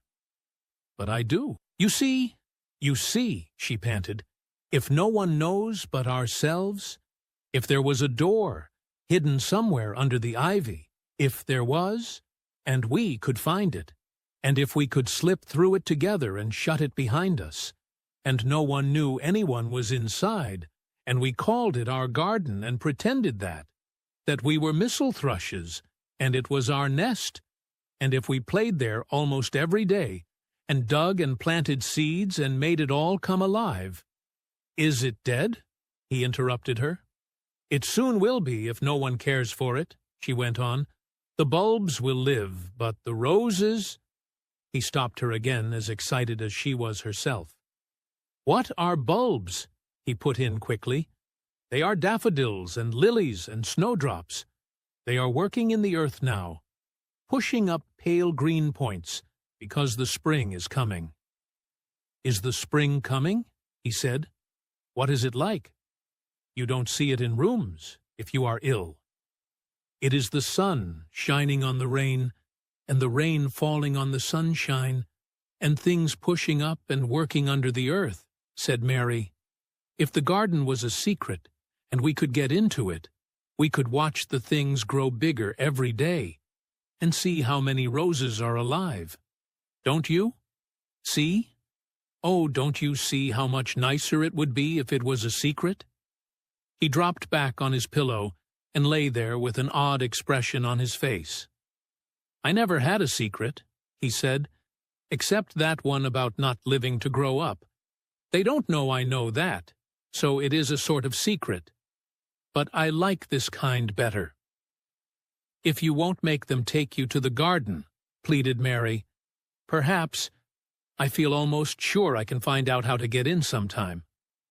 And then, if the doctor wants you to go out in your chair, and if you can always do what you want to do, perhaps we might find some boy who would push you, and we could go alone, and it would always be a secret garden. I should like that," he said, very slowly, his eyes looking dreamy. "I should like that. I should not mind fresh air in a secret garden." Mary began to recover her breath and feel safer, because the idea of keeping the secret seemed to please him. She felt almost sure that if she kept on talking and could make him see the garden in his mind as she had seen it, he would like it so much that he could not bear to think that everybody might tramp into it when they chose. "I'll tell you what I think it would be like if we could go into it," she said. "It has been shut up so long, things have grown into a tangle, perhaps." He lay quite still and listened while she went on talking about the roses, which might have clambered from tree to tree and hung down, about the many birds which might have built their nests there because it was so safe. And then she told him about the robin and Ben Weatherstaff, and there was so much to tell about the robin, and it was so easy and safe to talk about it that she ceased to be afraid. The robin pleased him so much that he smiled until he looked almost beautiful, and at first Mary had thought that he was even plainer than herself, with his big eyes and heavy locks of hair. "I did not know birds could be like that," he said. "But if you stay in a room you never see things. What a lot of things you know. I feel as if you had been inside that garden." She did not know what to say, so she did not say anything. He evidently did not expect an answer, and the next moment he gave her a surprise. "I am going to let you look at something," he said. Do you see that rose-colored silk curtain hanging on the wall over the mantelpiece? Mary had not noticed it before, but she looked up and saw it. It was a curtain of soft silk hanging over what seemed to be some picture. "Yes," she answered. "There is a cord hanging from it," said Colin. "Go and pull it." Mary got up, much mystified, and found the cord. When she pulled it, the silk curtain ran back on rings, and when it ran back, it uncovered a picture. It was the picture of a girl with a laughing face. She had bright hair tied up with a blue ribbon, and her gay, lovely eyes were exactly like Colin's unhappy ones, agate gray, and looking twice as big as they really were because of the black lashes all round them. "She is my mother," said Colin complainingly. "I don't see why she died. Sometimes I hate her for doing it." "How queer," said Mary. "If she had lived, I believe I should not have been ill always," he grumbled. "I dare say I should have lived, too. And my father would not have hated to look at me. I dare say I should have had a strong back. Draw the curtain again." Mary did as she was told, and returned to her footstool. "She is much prettier than you," she said, "but her eyes are just like yours. At least they are the same shape and color. Why is the curtain drawn over her?" He moved uncomfortably. "I made them do it," he said. "Sometimes I don't like to see her looking at me. She smiles too much when I am ill and miserable. Besides, she is mine, and I don't want everyone to see her." There were a few moments of silence, and then Mary spoke. "What would Mrs. Medlock do if she found out that I had been here?" she inquired. "She would do as I told her to do," he answered, "and I should tell her that I wanted you to come here and talk to me every day. I am glad you came." "So am I," said Mary. "I will come as often as I can, but—" she hesitated. "I shall have to look every day for the garden door." "Yes, you must," said Colin, "and you can tell me about it afterward." He lay thinking a few minutes, as he had done before, and then he spoke again. "I think you shall be a secret, too," he said. "I will not tell them until they find out. I can always send the nurse out of the room and say that I want to be by myself. Do you know Martha?" "Yes, I know her very well," said Mary. "She waits on me." He nodded his head toward the outer corridor. "She is the one who is asleep in the other room? The nurse went away yesterday to stay all night with her sister, and she always makes Martha attend to me when she wants to go out. Martha shall tell you when to come here." Then Mary understood Martha's troubled look when she had asked questions about the crying. "Martha knew about you all the time," she said. "Yes, she often attends to me. The nurse likes to get away from me, and then Martha comes."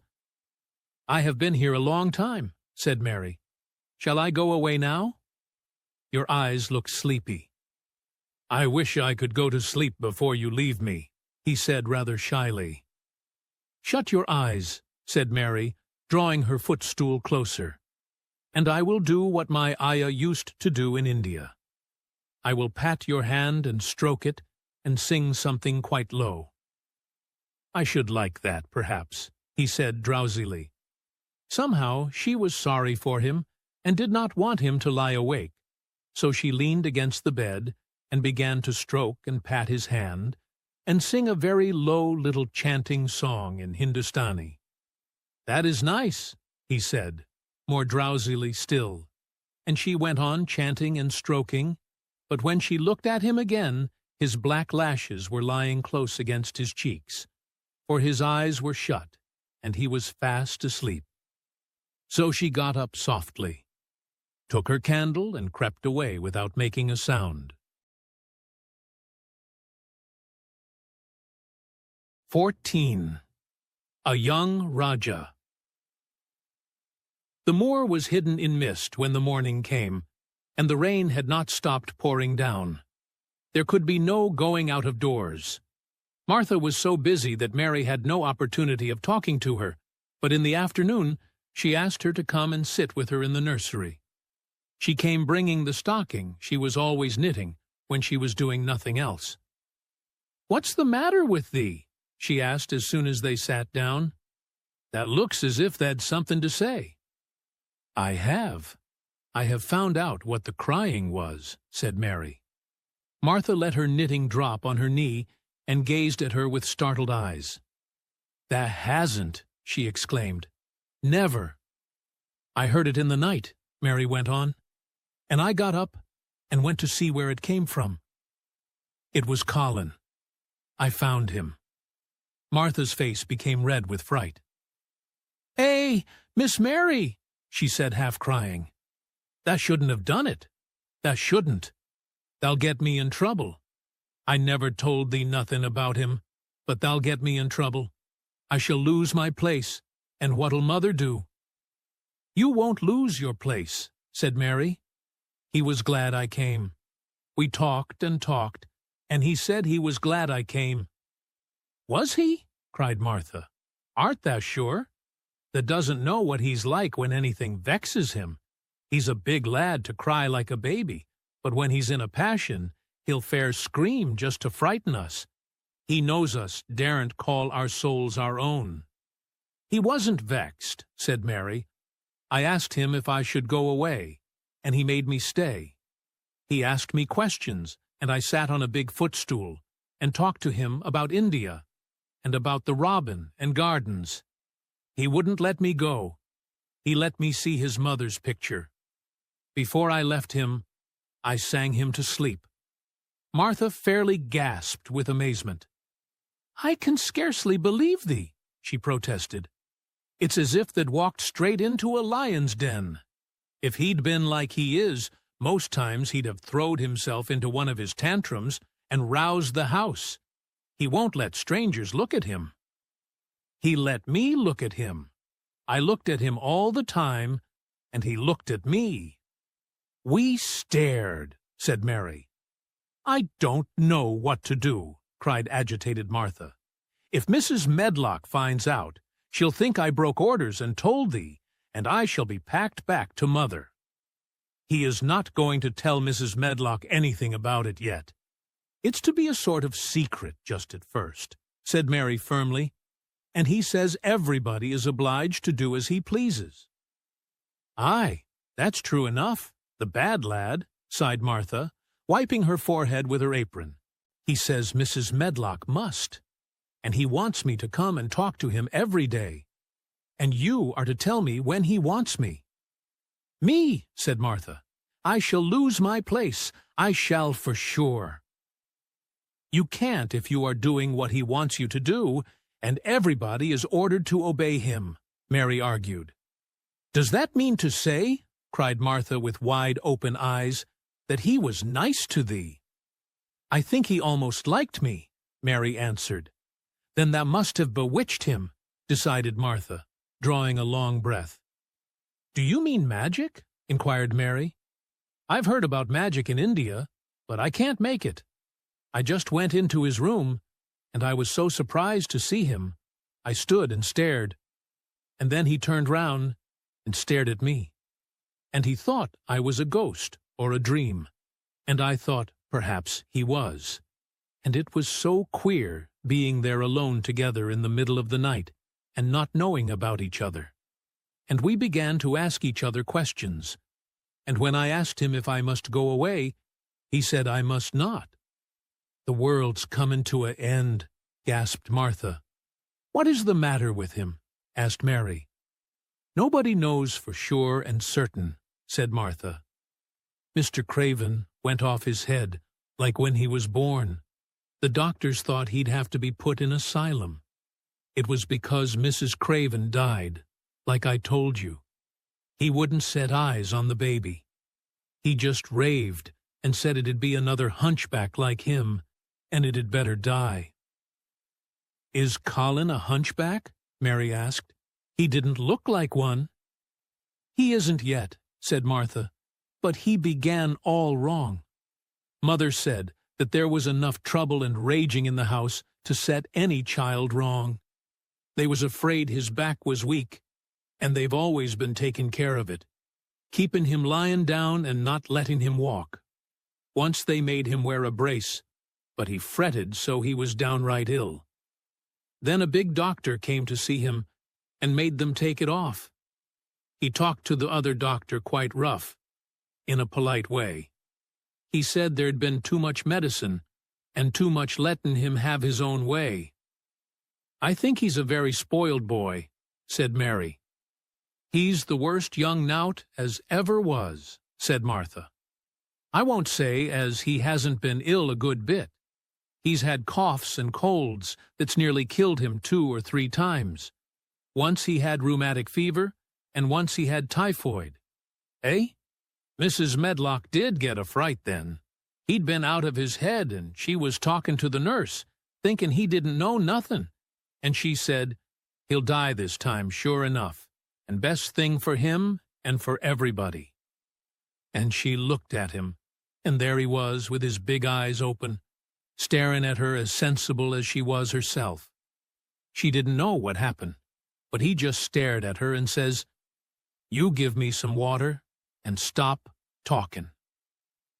"Do you think he will die?" asked Mary.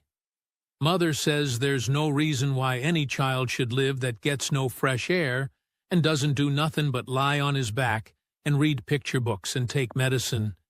He's weak and hates the trouble of being taken out of doors, and he gets cold so easy he says it makes him ill."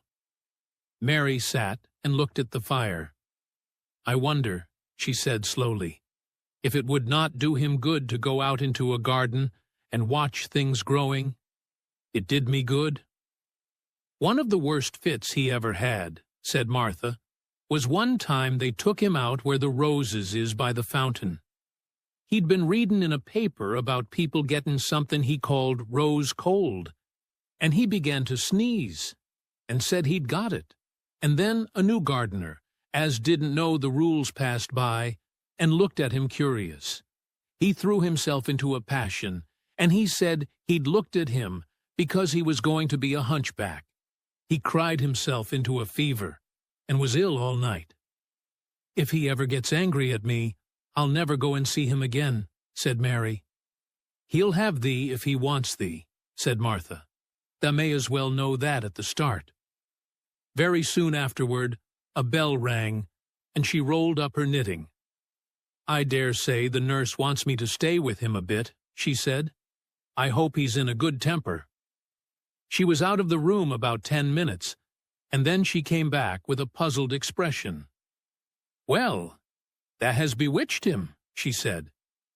"He's up on his sofa with his picture books. He's told the nurse to stay away until 6 o'clock. I'm to wait in the next room. The minute she was gone, he called me to him and says, 'I want Mary Lennox to come and talk to me. And remember, you're not to tell anyone. You'd better go as quick as you can.' Mary was quite willing to go quickly. She did not want to see Colin as much as she wanted to see Dickon, but she wanted to see him very much. There was a bright fire on the hearth when she entered his room, and in the daylight she saw it was a very beautiful room indeed. There were rich colors in the rugs and hangings and pictures and books on the walls, which made it look glowing and comfortable even in spite of the gray sky and falling rain. Colin looked rather like a picture himself. He was wrapped in a velvet dressing gown and sat against a big brocaded cushion. He had a red spot on each cheek. "Come in," he said. "I've been thinking about you all morning." "I've been thinking about you too," answered Mary. "You don't know how frightened Martha is. She says Mrs. Medlock will think she told me about you, and then she will be sent away." He frowned. "Go and tell her to come here," he said. "She is in the next room." Mary went and brought her back. Poor Martha was shaking in her shoes. Colin was still frowning. "Have you to do what I please, or have you not?" he demanded. "I have to do what you please, sir," Martha faltered, turning quite red. Has Medlock to do what I please?" "Everybody has, sir," said Martha. "Well, then, if I order you to bring Miss Mary to me, how can Medlock send you away if she finds it out?" "Please don't let her, sir," pleaded Martha. "I'll send her away if she dares to say a word about such a thing," said Master Craven grandly. "She wouldn't like that, I can tell you." "Thank you, sir," bobbing a curtsy. "I want to do my duty, sir." "What I want is your duty," said Colin more grandly still. "I'll take care of you. Now go away." When the door closed behind Martha, Colin found Mistress Mary gazing at him as if he had set her wondering. "Why do you look at me like that?" he asked her. "What are you thinking about?" "I am thinking about two things." "What are they? Sit down and tell me."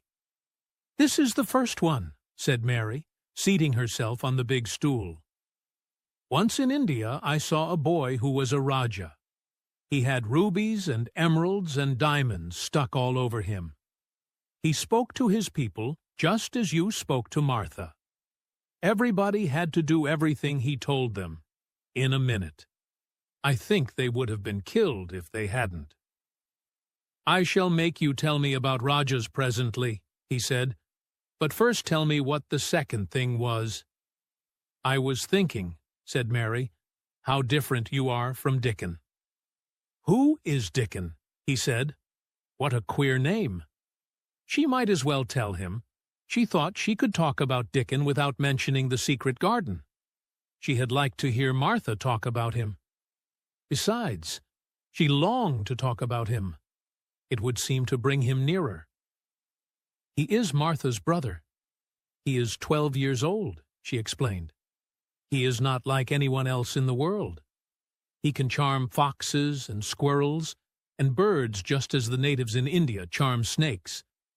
He plays a very soft tune on a pipe, and they come and listen."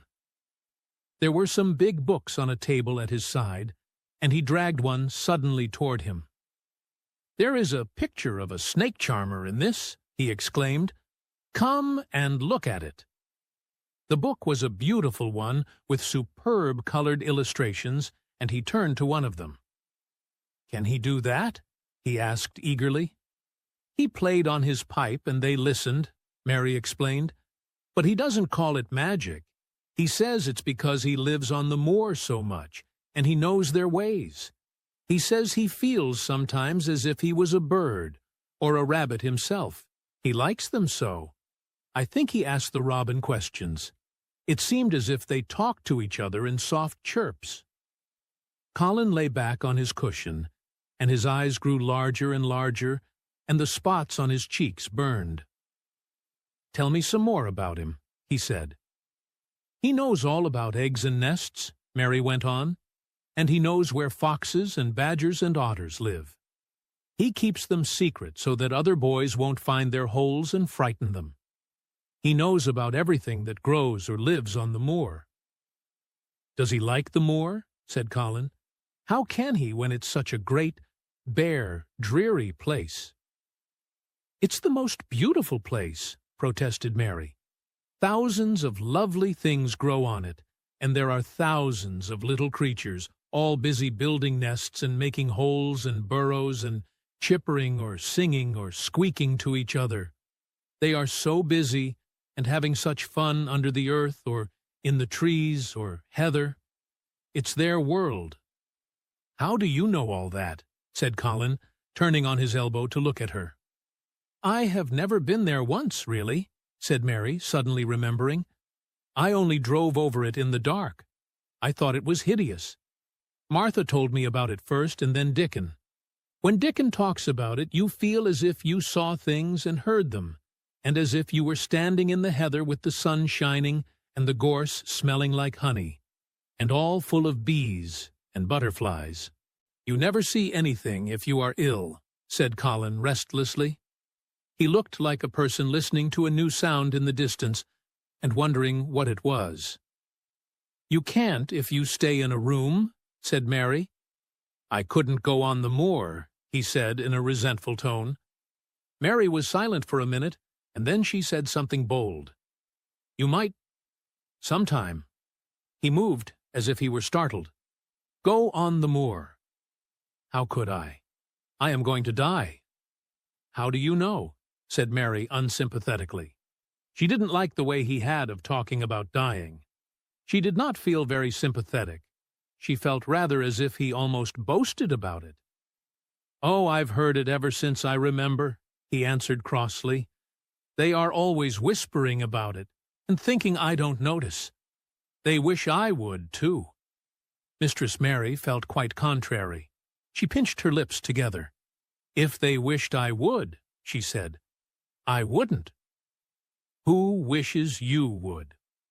"The servants, and, of course, Dr. Craven, because he would get Misselthwaite and be rich instead of poor. He daren't say so, but he always looks cheerful when I am worse. When I had typhoid fever, his face got quite fat. I think my father wishes it, too." "I don't believe he does," said Mary quite obstinately.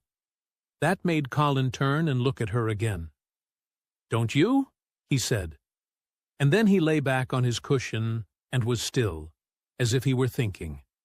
And there was quite a long silence. Perhaps they were both of them thinking strange things children do not usually think. "I like the grand doctor from London because he made them take the iron thing off," said Mary at last. "Did he say you were going to die?" "No." "What did he say?" "He didn't whisper," Colin answered. "Perhaps he knew I hated whispering. I heard him say one thing quite aloud. He said, the lad might live if he would make up his mind to it, put him in the humor. It sounded as if he was in a temper." "I'll tell you who would put you in the humor, perhaps," said Mary, reflecting. She felt as if she would like this thing to be settled one way or the other. "I believe Dickon would. He's always talking about live things. He never talks about dead things or things that are ill. He's always looking up in the sky to watch birds flying, or looking down at the earth to see something growing. He has such round blue eyes, and they are so wide open with looking about. And he laughs such a big laugh with his wide mouth, and his cheeks are as red as cherries."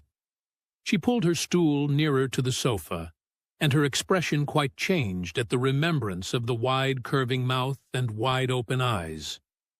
"See here," she said, "don't let us talk about dying. I don't like it. Let us talk about living. Let us talk and talk about Dickon. And then we will look at your pictures." It was the best thing she could have said. To talk about Dickon meant to talk about the moor, and about the cottage, and the 14 people who lived in it on 16 shillings a week, and the children who got fat on the moor grass like the wild ponies, and about Dickon's mother, and the skipping rope, and the moor with the sun on it, and about pale green points sticking up out of the black sod. And it was all so alive that Mary talked more than she had ever talked before, and Colin both talked and listened as he had never done either before. And they both began to laugh over nothings as children will when they are happy together. And they laughed so that in the end they were making as much noise as if they had been two ordinary, healthy, natural 10-year-old creatures, instead of a hard, little, unloving girl and a sickly boy who believed that he was going to die. They enjoyed themselves so much that they forgot the pictures, and they forgot about the time. They had been laughing quite loudly over Ben Weatherstaff and his robin, and Colin was actually sitting up as if he had forgotten about his weak back, when he suddenly remembered something. "Do you know, there is one thing we have never once thought of," he said. "We are cousins."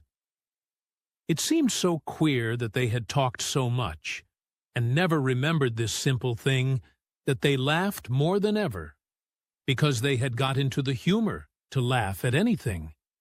And in the midst of the fun, the door opened, and in walked Dr. Craven and Mrs. Medlock. Dr. Craven started in actual alarm, and Mrs. Medlock almost fell back because he had accidentally bumped against her. "Good Lord!" exclaimed poor Mrs. Medlock, with her eyes almost starting out of her head. "Good Lord!" "What is this?" said Dr. Craven, coming forward. "What does it mean?" Then Mary was reminded of the boy Rajah again. Colin answered as if neither the doctor's alarm nor Mrs. Medlock's terror were of the slightest consequence. He was as little disturbed or frightened as if an elderly cat and dog had walked into the room. "This is my cousin, Mary Lennox," he said. "I asked her to come and talk to me. I like her. She must come and talk to me whenever I send for her." Dr. Craven turned reproachfully to Mrs. Medlock. "Oh, sir," she panted, "I don't know how it's happened. There's not a servant on the place that dare to talk. They all have their orders." "Nobody told her anything," said Colin. "She heard me crying and found me herself. I am glad she came. Don't be silly, Medlock."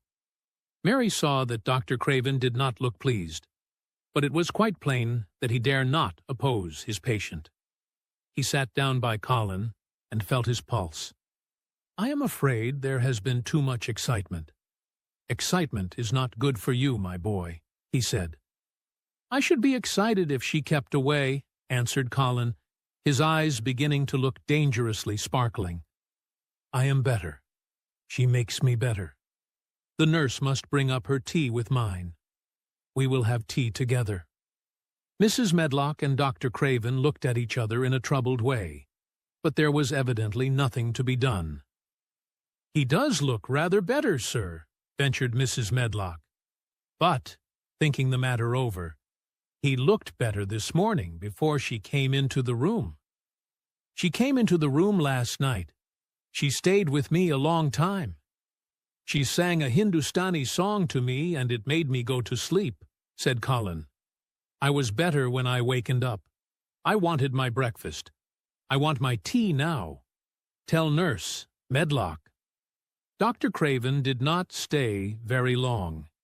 He talked to the nurse for a few minutes when she came into the room and said a few words of warning to Colin. He must not talk too much. He must not forget that he was ill. He must not forget that he was very easily tired. Mary thought that there seemed to be a number of uncomfortable things he was not to forget. Colin looked fretful and kept his strange black-lashed eyes fixed on Dr. Craven's face.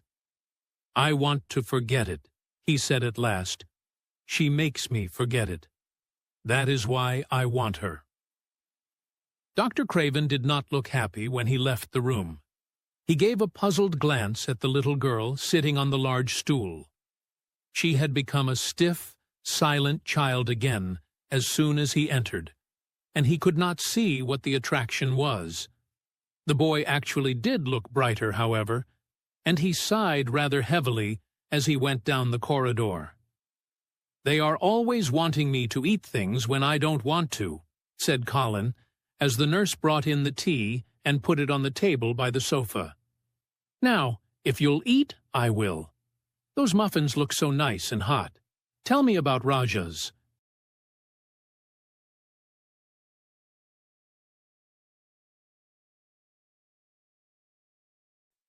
"15th.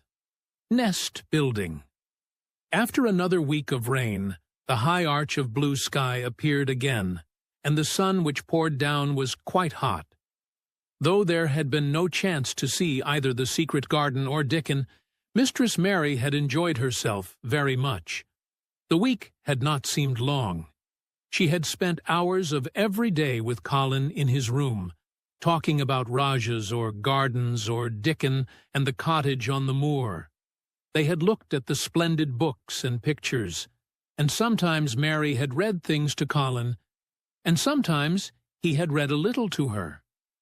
When he was amused and interested, she thought he scarcely looked like an invalid at all, except that his face was so colorless, and he was always on the sofa. "You are a sly young one, to listen and get out of your bed, to go following things up like you did that night," Mrs. Medlock said once. But there's no saying it's not been a sort of blessing to the lot of us. He's not had a tantrum or a whining fit since you made friends. The nurse was just going to give up the case because she was so sick of him. But she says she doesn't mind staying now you've gone on duty with her. Laughing a little. In her talks with Colin, Mary had tried to be very cautious about the secret garden. There were certain things she wanted to find out from him, but she felt that she must find them out without asking him direct questions. In the first place, as she began to like to be with him, she wanted to discover whether he was the kind of boy you could tell a secret to. He was not in the least like Dickon, but he was evidently so pleased with the idea of a garden no one knew anything about that she thought perhaps he could be trusted. But she had not known him long enough to be sure. The second thing she wanted to find out was this: if he could be trusted, if he really could, wouldn't it be possible to take him to the garden without having anyone find it out? The Grand Doctor had said that he must have fresh air, and Colin had said that he would not mind fresh air in a secret garden. Perhaps if he had a great deal of fresh air, and knew Dickon and the robin, and saw things growing, he might not think so much about dying. Mary had seen herself in the glass sometimes lately, when she had realized that she looked quite a different creature from the child she had seen when she arrived from India. This child looked nicer. Even Martha had seen a change in her. "The air from the moor has done thee good already," she had said. "Thou'rt not nigh so yeller, and thou'rt not nigh so scrawny. Even that hair doesn't slamp down on that head so flat. It's got some life in it, so as it sticks out a bit." "It's like me," said Mary. "It's growing stronger and fatter. I'm sure there's more of it." "It looks it for sure," said Martha, ruffling it up a little round her face. "Thou'rt not half so ugly when it's that way, and there's a bit o' red in the cheeks." If gardens and fresh air had been good for her, perhaps they would be good for Colin. But then, if he hated people to look at him, perhaps he would not like to see Dickon. "Why does it make you angry when you are looked at?" she inquired one day. "I always hated it," he answered, "even when I was very little. Then, when they took me to the seaside, and I used to lie in my carriage, everybody used to stare, and ladies would stop and talk to my nurse, and then they would begin to whisper, and I knew then they were saying, 'I shouldn't live to grow up.' Then sometimes the ladies would pat my cheeks and say, 'Poor child.' Once, when a lady did that, I screamed out loud and bit her hand. She was so frightened, she ran away." "She thought you had gone mad like a dog," said Mary, not at all admiringly. "I don't care what she thought," said Colin, frowning. "I wonder why you didn't scream and bite me when I came into your room," said Mary. Then she began to smile slowly. "I thought you were a ghost, or a dream," he said. "You can't bite a ghost or a dream, and if you scream, they don't care." "Would you hate it if a boy looked at you?" Mary asked uncertainly. He lay back on his cushion and paused thoughtfully. "There's one boy," he said quite slowly, as if he were thinking over every word. "There's one boy I believe I shouldn't mind. It's that boy who knows where the foxes live. Dickon." "I'm sure you wouldn't mind him," said Mary. "The birds don't, and other animals," he said, still thinking it over. "Perhaps that's why I shouldn't. He's a sort of animal charmer, and I am a boy animal." Then he laughed, and she laughed too. In fact, it ended in their both laughing a great deal, and finding the idea of a boy animal hiding in his hole very funny indeed. What Mary felt afterward was that she need not fear about Dickon. On that first morning, when the sky was blue again, Mary wakened very early. The sun was pouring in slanting rays through the blinds, and there was something so joyous in the sight of it that she jumped out of bed and ran to the window. She drew up the blinds and opened the window itself, and a great waft of fresh, scented air blew in upon her. The moor was blue, and the whole world looked as if something magic had happened to it. There were tender little fluting sounds here and there and everywhere, as if scores of birds were beginning to tune up for a concert. Mary put her hand out of the window and held it in the sun. "It's warm, warm," she said. "It will make the green points push up and up and up, and it will make the bulbs and roots work and struggle with all their might under the earth." She kneeled down and leaned out of the window as far as she could, breathing big breaths and sniffing the air, until she laughed, because she remembered what Dickon's mother had said about the end of his nose quivering like a rabbit's. "It must be very early," she said. "The little clouds are all pink, and I've never seen the sky look like this. No one is up. I don't even hear the stable boys." A sudden thought made her scramble to her feet. "I can't wait. I am going to see the garden." She had learned to dress herself by this time, and she put on her clothes in 5 minutes. She knew a small side door which she could unbolt herself, and she flew downstairs in her stocking feet and put on her shoes in the hall. She unchained and unbolted and unlocked, and when the door was open, she sprang across the step with one bound. And there she was, standing on the grass, which seemed to have turned green, and with the sun pouring down on her, and warm, sweet wafts about her, and the fluting and twittering and singing coming from every bush and tree. She clasped her hands for pure joy, and looked up in the sky, and it was so blue and pink and pearly and white, and flooded with springtime light, that she felt as if she must flute and sing aloud herself, and knew that thrushes and robins and skylarks could not possibly help it. She ran around the shrubs and paths towards the secret garden. "It is all different already," she said. "The grass is greener, and things are sticking up everywhere, and things are uncurling, and green buds of leaves are showing. This afternoon, I am sure, Dickon will come." The long, warm rain had done strange things to the herbaceous beds which bordered the walk by the lower wall. There were things sprouting and pushing out from the roots of clumps of plants, and there were actually here and there glimpses of royal purple and yellow unfurling among the stems of crocuses. 6 months before, Mistress Mary would not have seen how the world was waking up, but now she missed nothing. When she had reached the place where the door hid itself under the ivy, she was startled by a curious loud sound. It was the caw of a crow, and it came from the top of the wall, and when she looked up, there sat a big, glossy-plumaged blue-black bird, looking down at her very wisely indeed. She had never seen a crow so close before, and he made her a little nervous, but the next moment he spread his wings and flapped away across the garden. She hoped he was not going to stay inside, and she pushed the door open, wondering if he would.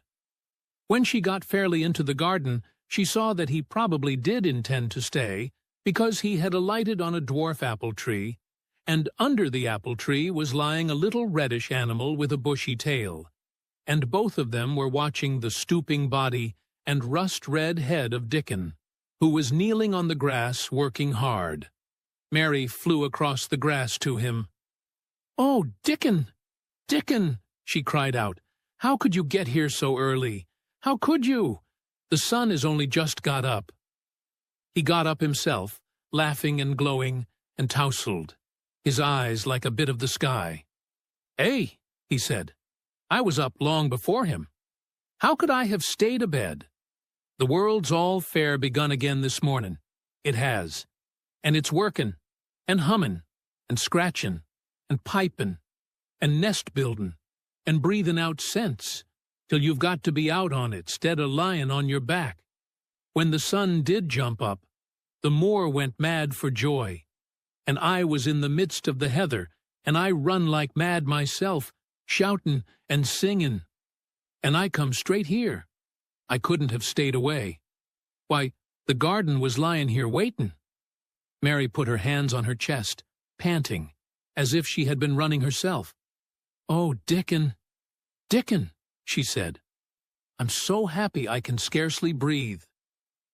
Seeing him talking to a stranger, the little bushy-tailed animal rose from its place under the tree and came to him, and the rook, cawing once, flew down from its branch and settled quietly on his shoulder. "This is the little fox cub," he said, rubbing the little reddish animal's head.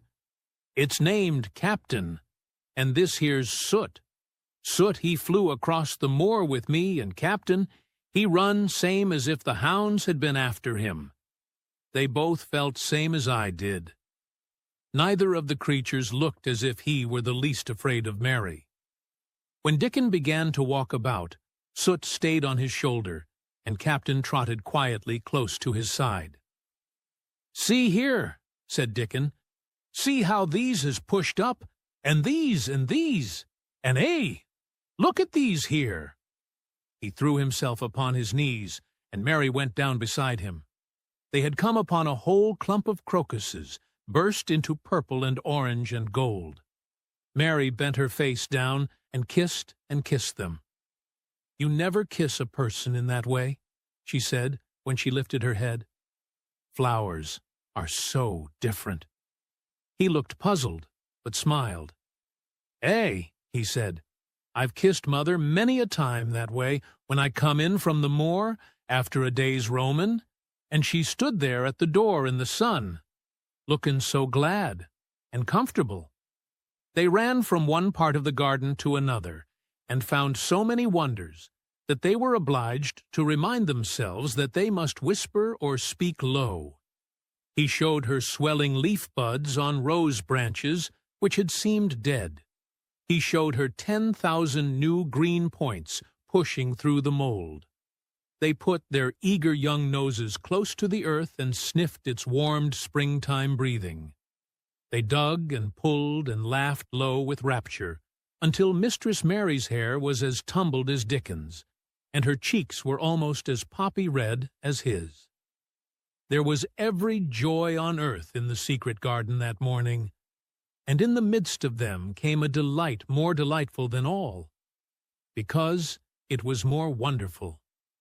Swiftly, something flew across the wall and darted through the trees to a close-grown corner. A little flare of red-breasted bird with something hanging from its beak. Dickon stood quite still and put his hand on Mary, almost as if they had suddenly found themselves laughing in a church. "We mun not stir," he whispered in broad Yorkshire. "We mun not scarce breathe. I knowed he was mate-huntin' when I seed him last. It's Ben Weatherstaff's robin. He's buildin' his nest. He'll stay here if us don't fight him." They settled down softly upon the grass and sat there without moving. "Us mustn't seem as if us was watchin' him too close," said Dickon. "He'd be out with us for good, if he got the notion us was interferin' now. He'll be a good bit different till all this is over. He's settin' up housekeepin'. He'll be shyer and readier to take things ill. He's got no time for visitin' and gossipin'. Us must keep still a bit, and try to look as if us was grass and trees and bushes. Then when he's got used to seein' us, I'll chirp a bit, and he'll know us'll not be in his way." Mistress Mary was not at all sure that she knew, as Dickon seemed to, how to try to look like grass and trees and bushes.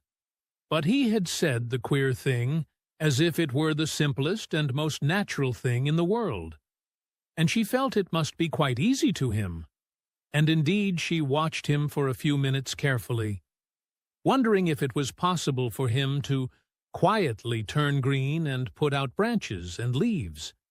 But he only sat wonderfully still, and when he spoke, dropped his voice to such a softness that it was curious that she could hear him. But she could. "It's part of the springtime," This nest-buildin' is, he said. I warrant it's been going on in the same way every year since the world was begun.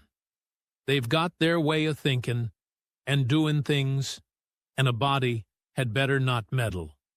You can lose a friend in springtime easier than any other season, if you're too curious. If we talk about him, I can't help looking at him, Mary said as softly as possible. We must talk of something else. There is something I want to tell you. He'll like it better if us talks of something else, said Dickon. What is it there's got to tell me? Well, do you know about Colin? She whispered. He turned his head to look at her. What does that know about him? He asked. I've seen him. I have been to talk to him every day this week. He wants me to come. He says I'm making him forget about being ill and dying, answered Mary. Dickon looked actually relieved as soon as the surprise died away from his round face. I am glad of that, he exclaimed. I'm right down glad. It makes me easier. I knowed I must say nothing about him, and I don't like having to hide things. Don't you like hiding the garden? Said Mary. I'll never tell about it, he answered. But I says to Mother, Mother, I says, I got a secret to keep. It's not a bad un, thou knows that. It's no worse than hiding where a bird's nest is. That doesn't mind it, does that? Mary always wanted to hear about Mother. What did she say? She asked, not at all afraid to hear. Dickon grinned sweet-temperedly. It was just like her, what she said, he answered. She give my head a bit of a rub and laughed, and she says, Hey, lad, that can have all the secrets thou likes. I've knowed thee 12 year. How did you know about Colin? Asked Mary. Everybody as knowed about Mester Craven knowed there was a little lad as was like to be a cripple, and they knowed Mester Craven didn't like him to be talked about. Folks is sorry for Mester Craven because Mrs. Craven was such a pretty young lady, and they was so fond of each other. Mrs. Medlock stops in our cottage whenever she goes to Thwaite, and she doesn't mind talking to Mother before us children because she knows us has been brought up to be trusty. How did that find out about him? Martha was in fine trouble the last time she came home. She said that heard him frettin', and thou was asking questions, and she didn't know what to say. Mary told him her story about the midnight wuthering of the wind which had wakened her, and about the faint, far-off sounds of the complaining voice which had led her down the dark corridors with her candle, and had ended with her opening of the door of the dimly lighted room with the carven four-posted bed in the corner. When she described the small ivory-white face and the strange black-rimmed eyes, Dickon shook his head. Them's just like his mother's eyes, only hers was always laughin', they say, he said. They say as Mr. Craven can't bear to see him when he's awake, and it's because his eyes is so like his mother's, and yet looks so different in his miserable bit of a face. Do you think he wants to die? Whispered Mary. No, but he wishes he'd never been born. Mother, she says that's the worst thing on earth for a child. Them as is not wanted scarce ever thrives. Mester Craven, he'd buy anything as money could buy for the poor lad, but he'd like to forget as he's on earth. For one thing, he's afraid he'll look at him some day and find he's growed hunchback. Colin's so afraid of it himself that he won't sit up, said Mary. He says he's always thinking that if he should feel a lump coming, he should go crazy and scream himself to death. He oughtn't to lie there thinking things like that, said Dickon. No lad could get well as thought them sort of things. The fox was lying on the grass close by him, looking up to ask for a pat now and then, and Dickon bent down and rubbed his neck softly, and thought a few minutes in silence. Presently he lifted his head and looked round the garden. When first we got in here, he said, it seemed like everything was gray. Look round now, and tell me if that doesn't see a difference." Mary looked and caught her breath a little. "Why?" she cried. "The gray wall is changing. It is as if a green mist were creeping over it. It's almost like a green gauze veil." "Aye," said Dickon, "and it'll be greener and greener till the gray's all gone. Can that guess what I was thinking?" "I know it was something nice," said Mary eagerly. "I believe it was something about Colin. I was thinking that if he was out here, he wouldn't be watching for lumps to grow on his back. He'd be watching for buds to break on the rose bushes, and he'd likely be healthier," explained Dickon. "I was wondering if us could ever get him in the humor to come out here and lie under the trees in his carriage." "I've been wondering that myself. I've thought of it almost every time I've talked to him," said Mary. "I've wondered if he could keep a secret. And I've wondered if we could bring him here without anyone seeing us. I thought perhaps you could push his carriage. The doctor said he must have fresh air, and if he wants us to take him out, no one dare disobey him. He won't go out for other people, and perhaps they will be glad if he will go out with us. He could order the gardeners to keep away, so they wouldn't find out." Dickon was thinking very hard as he scratched Captain's back. "It'd be good for him, I'll warrant," he said. "Us'd not be thinking he'd better never been born. Us'd be just two children watching a garden grow, and he'd be another. Two lads and a little lass, just looking on at the springtime. I warrant it'd be better than doctor's stuff. He's been lying in his room so long, and he's always been so afraid of his back that it has made him queer," said Mary. "He knows a good many things out of books, but he doesn't know anything else. He says he has been too ill to notice things, and he hates going out of doors, and hates gardens and gardeners. But he likes to hear about this garden because it is a secret. I daren't tell him much, but he said he wanted to see it." "Us'll have him out here sometime for sure," said Dickon. "I could push his carriage well enough. Has that noticed how the robin and his mate has been working while we've been sitting here? Look at him perched on that branch, wondering where it'd be best to put that twig he's got in his beak." He made one of his low whistling calls, and the robin turned his head and looked at him inquiringly, still holding his twig. Dickon spoke to him as Ben Weatherstaff did, but Dickon's tone was one of friendly advice. "Where's ever that puts it," he said, "it'll be all right. That knew how to build that nest before that came out of the egg. Get on with thee, lad. That's got no time to lose." "Oh, I do like to hear you talk to him," Mary said, laughing delightedly. "Ben Weatherstaff scolds him and makes fun of him, and he hops about and looks as if he understood every word, and I know he likes it. Ben Weatherstaff says he is so conceited he would rather have stones thrown at him than not be noticed." Dickon laughed, too, and went on talking. "That knows us won't trouble thee," he said to the robin. "Us is near being wild things ourselves. Us is nest-building, too, bless thee. Look out that doesn't tell on us." And though the robin did not answer, because his beak was occupied, Mary knew that when he flew away with his twig to his own corner of the garden, the darkness of his dew-bright eye meant that he would not tell their secret for the world. 16. "I won't," said Mary. They found a great deal to do that morning, and Mary was late in returning to the house, and was also in such a hurry to get back to her work that she quite forgot Colin until the last moment. "Tell Colin that I can't come and see him yet," she said to Martha. "I'm very busy in the garden." Martha looked rather frightened.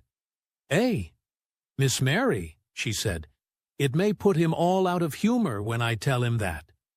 But Mary was not as afraid of him as other people were, and she was not a self-sacrificing person.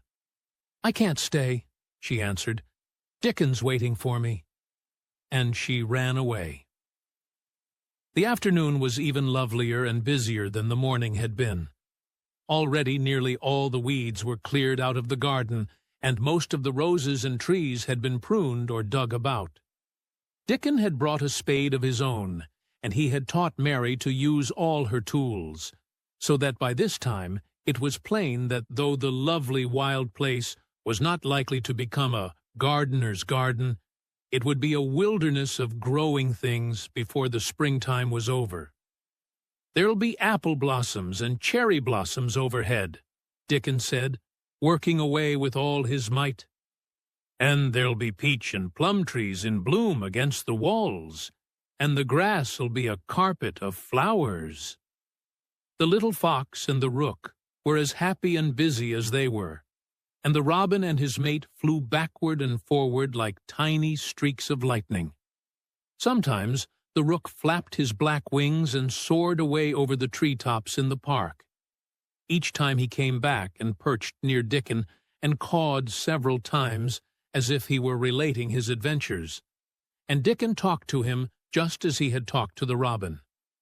Once, when Dickon was so busy that he did not answer him at first, Soot flew on to his shoulders and gently tweaked his ear with his large beak. When Mary wanted to rest a little, Dickon sat down with her under a tree, and once he took his pipe out of his pocket and played the soft, strange little notes, and 2 squirrels appeared on the wall and looked and listened. "That's a good bit stronger than that was," Dickon said, looking at her as she was digging. "Tha's beginning to look different for sure." Mary was glowing with exercise and good spirits. "I'm getting fatter and fatter every day," she said, quite exultantly. "Mrs. Medlock will have to get me some bigger dresses. Martha says my hair is growing thicker. It isn't so flat and stringy." The sun was beginning to set, and sending deep gold-colored rays slanting under the trees when they parted. "It'll be fine tomorrow," said Dickon. "I'll be at work by sunrise." "So will I," said Mary. She ran back to the house as quickly as her feet would carry her. She wanted to tell Colin about Dickon's fox cub and the rook, and about what the springtime had been doing. She felt sure he would like to hear. So it was not very pleasant when she opened the door of her room to see Martha standing waiting for her with a doleful face. "What is the matter?" she asked. "What did Colin say when you told him I couldn't come?" "Eh," said Martha. "I wish they'd gone. He was nigh going into one of his tantrums. There's been a nice to-do all afternoon to keep him quiet. He would watch the clock all the time." Mary's lips pinched themselves together. She was no more used to considering other people than Colin was, and she saw no reason why an ill-tempered boy should interfere with the thing she liked best. She knew nothing about the pitifulness of people who had been ill and nervous, and who did not know that they could control their tempers, and need not make other people ill and nervous too. When she had had a headache in India, she had done her best to see that everybody else also had a headache or something quite as bad. And she felt she was quite right. But of course, now she felt that Colin was quite wrong. He was not on his sofa when she went into his room. He was lying flat on his back in bed, and he did not turn his head toward her as she came in. This was a bad beginning, and Mary marched up to him with her stiff manner. "Why didn't you get up?" she said. "I did get up this morning when I thought you were coming," he answered, without looking at her. "I made them put me back in bed this afternoon. My back ached, and my head ached, and I was tired. Why didn't you come?" "I was working in the garden with Dickon," said Mary. Colin frowned and condescended to look at her. "I won't let that boy come here if you go and stay with him instead of coming to talk to me," he said. Mary flew into a fine passion. She could fly into a passion without making a noise. She just grew sour and obstinate and did not care what happened. "If you send Dickon away, I'll never come into this room again," she retorted. "You'll have to if I want you," said Colin. "I won't," said Mary. "I'll make you," said Colin. "They shall drag you in." "Shall they, Mr. Rajah?" said Mary fiercely. "They may drag me in, but they can't make me talk when they get me here. I'll sit and clench my teeth and never tell you one thing. I won't even look at you. I'll stare at the floor." They were a nice, agreeable pair as they glared at each other.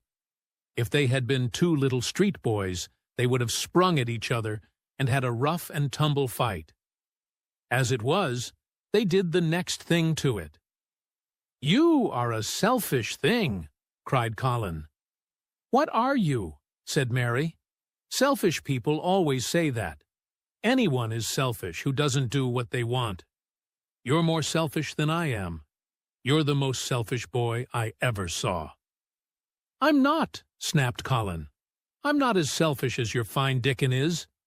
He keeps you playing in the dirt when he knows I am all by myself. He's selfish, if you like." Mary's eyes flashed fire. "He's nicer than any other boy that ever lived," she said.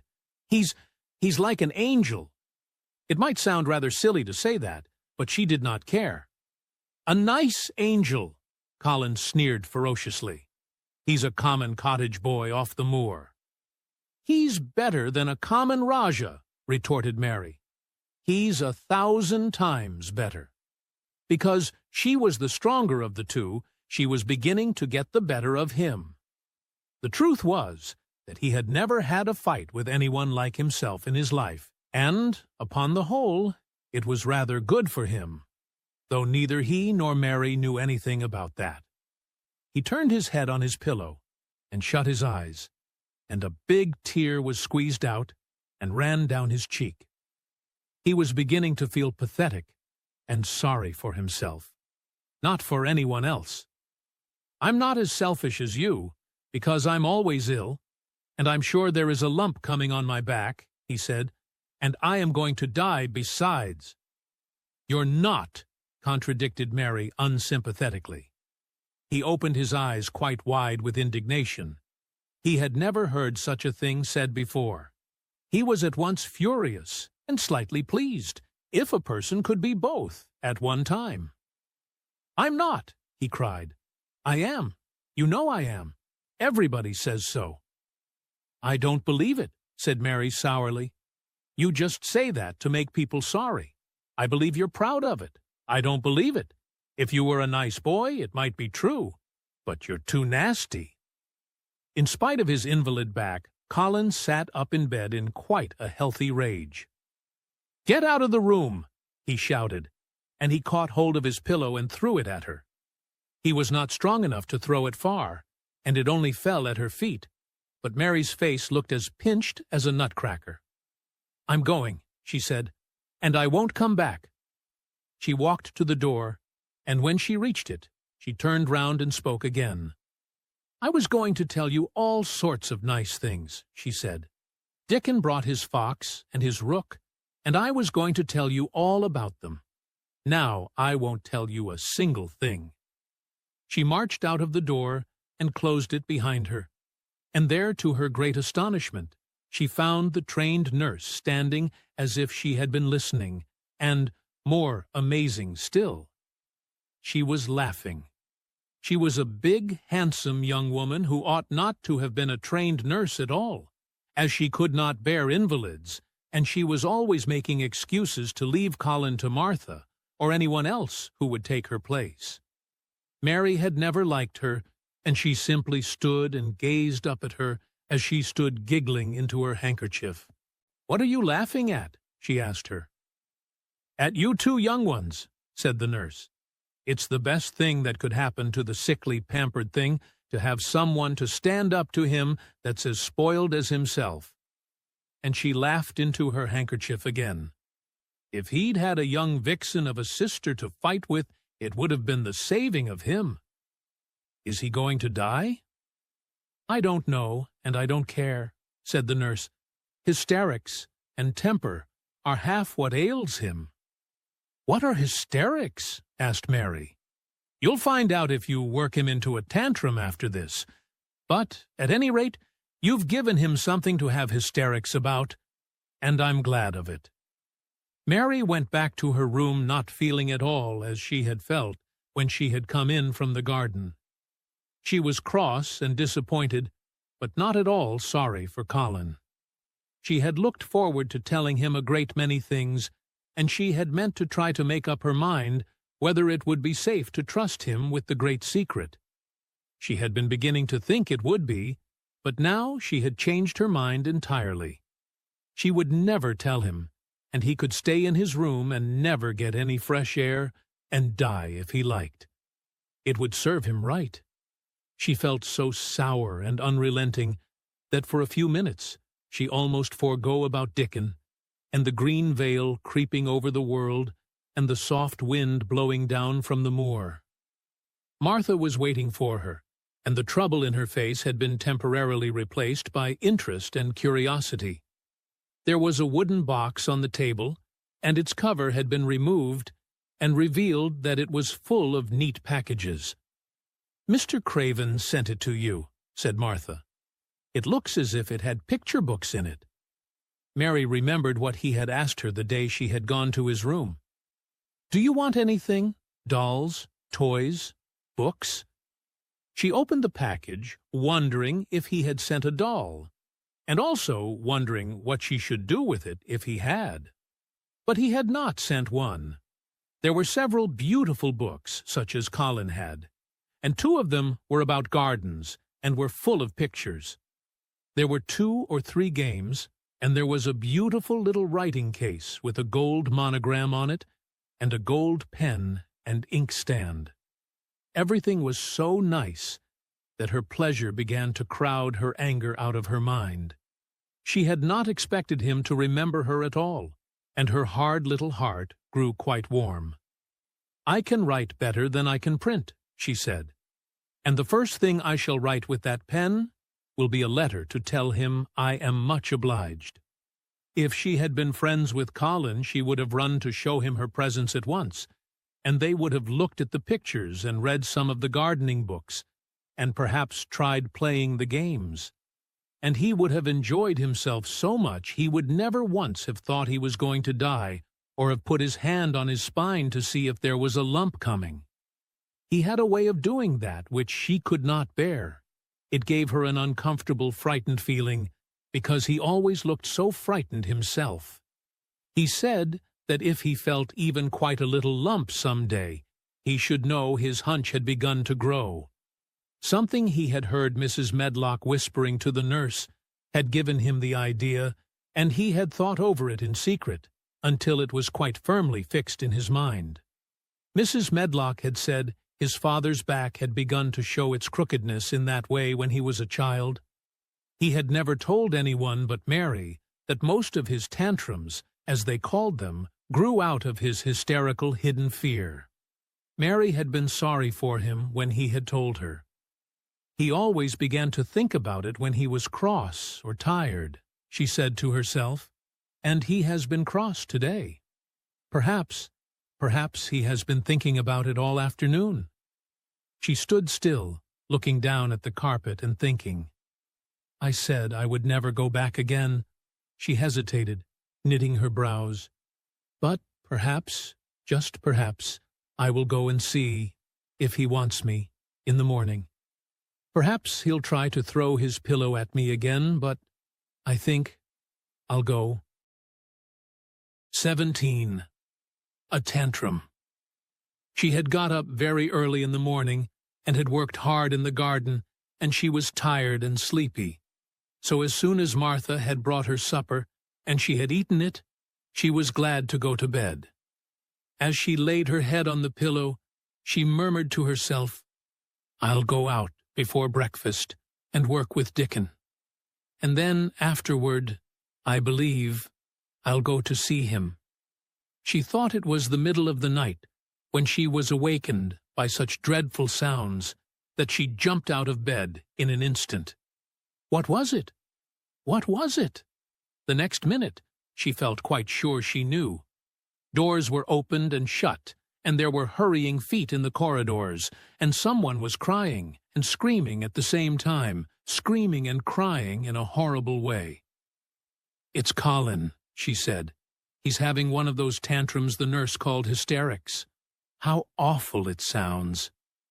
As she listened to the sobbing screams, she did not wonder that people were so frightened that they gave him his own way in everything rather than hear them. She put her hands over her ears and felt sick and shivering. "I don't know what to do. I don't know what to do," she kept saying. "I can't bear it." Once she wondered if he would stop if she dared go to him, and then she remembered how he had driven her out of the room, and thought that perhaps the sight of her might make him worse. Even when she pressed her hands more tightly over her ears, she could not keep the awful sounds out. She hated them so, and was so terrified by them, that suddenly they began to make her angry, and she felt as if she should like to fly into a tantrum herself, and frighten him as he was frightening her. She was not used to anyone's tempers, but her own. She took her hands from her ears and sprang up and stamped her foot. "He ought to be stopped! Somebody ought to make him stop! Somebody ought to beat him!" she cried out. Just then she heard feet almost running down the corridor, and her door opened and the nurse came in. She was not laughing now by any means. She even looked rather pale. "He's worked himself into hysterics," she said in a great hurry. "He'll do himself harm. No one can do anything with him. You come and try, like a good child. He likes you." "He turned me out of the room this morning," said Mary, stamping her foot with excitement. The stamp rather pleased the nurse. The truth was that she had been afraid she might find Mary crying and hiding her head under the bedclothes. "That's right," she said. "You're in the right humor. You go and scold him. Give him something new to think of. Do go, child, as quick as ever you can." It was not until afterward that Mary realized that the thing had been funny as well as dreadful, that it was funny that all the grown-up people were so frightened that they came to a little girl just because they guessed she was almost as bad as Colin himself. She flew along the corridor, and the nearer she got to the screams, the higher her temper mounted. She felt quite wicked by the time she reached the door. She slapped it open with her hand and ran across the room to the four-posted bed. "You stop!" she almost shouted. "You stop! I hate you. Everybody hates you. I wish everybody would run out of the house and let you scream yourself to death. You will scream yourself to death in a minute, and I wish you would." A nice, sympathetic child could neither have thought nor said such things, but it just happened that the shock of hearing them was the best possible thing for this hysterical boy, whom no one had ever dared to restrain or contradict. He had been lying on his face, beating his pillow with his hands, and he actually almost jumped around. He turned so quickly at the sound of the furious little voice. His face looked dreadful, white and red and swollen, and he was gasping and choking. But savage little Mary did not care an atom. "If you scream another scream," she said, "I'll scream too. And I can scream louder than you can, and I'll frighten you. I'll frighten you." He actually had stopped screaming because she had startled him so. The scream, which had been coming, almost choked him. The tears were streaming down his face, and he shook all over. "I can't stop," he gasped and sobbed. I can't! "You can," shouted Mary. "Half that ails you is hysterics and temper. Just hysterics, hysterics, hysterics." And she stamped each time she said it. "I felt the lump. I felt it," choked out Colin. "I knew I should. I shall have a hunch on my back, and then I shall die." And he began to writhe again, and turned on his face, and sobbed and wailed, but he didn't scream. "You didn't feel a lump," contradicted Mary fiercely. "If you did, it was only a hysterical lump. Hysterics makes lumps. There's nothing the matter with your horrid back, nothing but hysterics. turn over and let me look at it." She liked the word hysterics, and felt somehow as if it had an effect on him. He was probably like herself, and had never heard it before. "Nurse," she commanded, "come here and show me his back this minute." The nurse, Mrs. Medlock, and Martha had been standing huddled together near the door, staring at her, their mouths half open. All three had gasped with fright more than once. The nurse came forward as if she were half afraid. Colin was heaving with great breathless sobs. "Perhaps he won't let me," she hesitated in a low voice. Colin heard her, however, and he gasped out between two sobs, "Show her. She'll see then." It was a poor thin back to look at when it was bared. Every rib could be counted, and every joint of the spine, though Mistress Mary did not count them, as she bent over and examined them with a solemn, savage little face. She looked so sour and old-fashioned that the nurse turned her head aside to hide the twitching of her mouth. There was just a minute's silence, for even Colin tried to hold his breath, while Mary looked up and down his spine, and down and up, as intently as if she had been the great doctor from London. "There's not a single lump there," she said at last. "There's not a lump as big as a pin, except backbone lumps, and you can only feel them because you're thin. I've got backbone lumps myself, and they used to stick out as much as yours do until I began to get fatter, and I am not fat enough yet to hide them. There's not a lump as big as a pin. If you ever say there is again, I shall laugh." No one but Colin himself knew what effect those crossly spoken childish words had on him.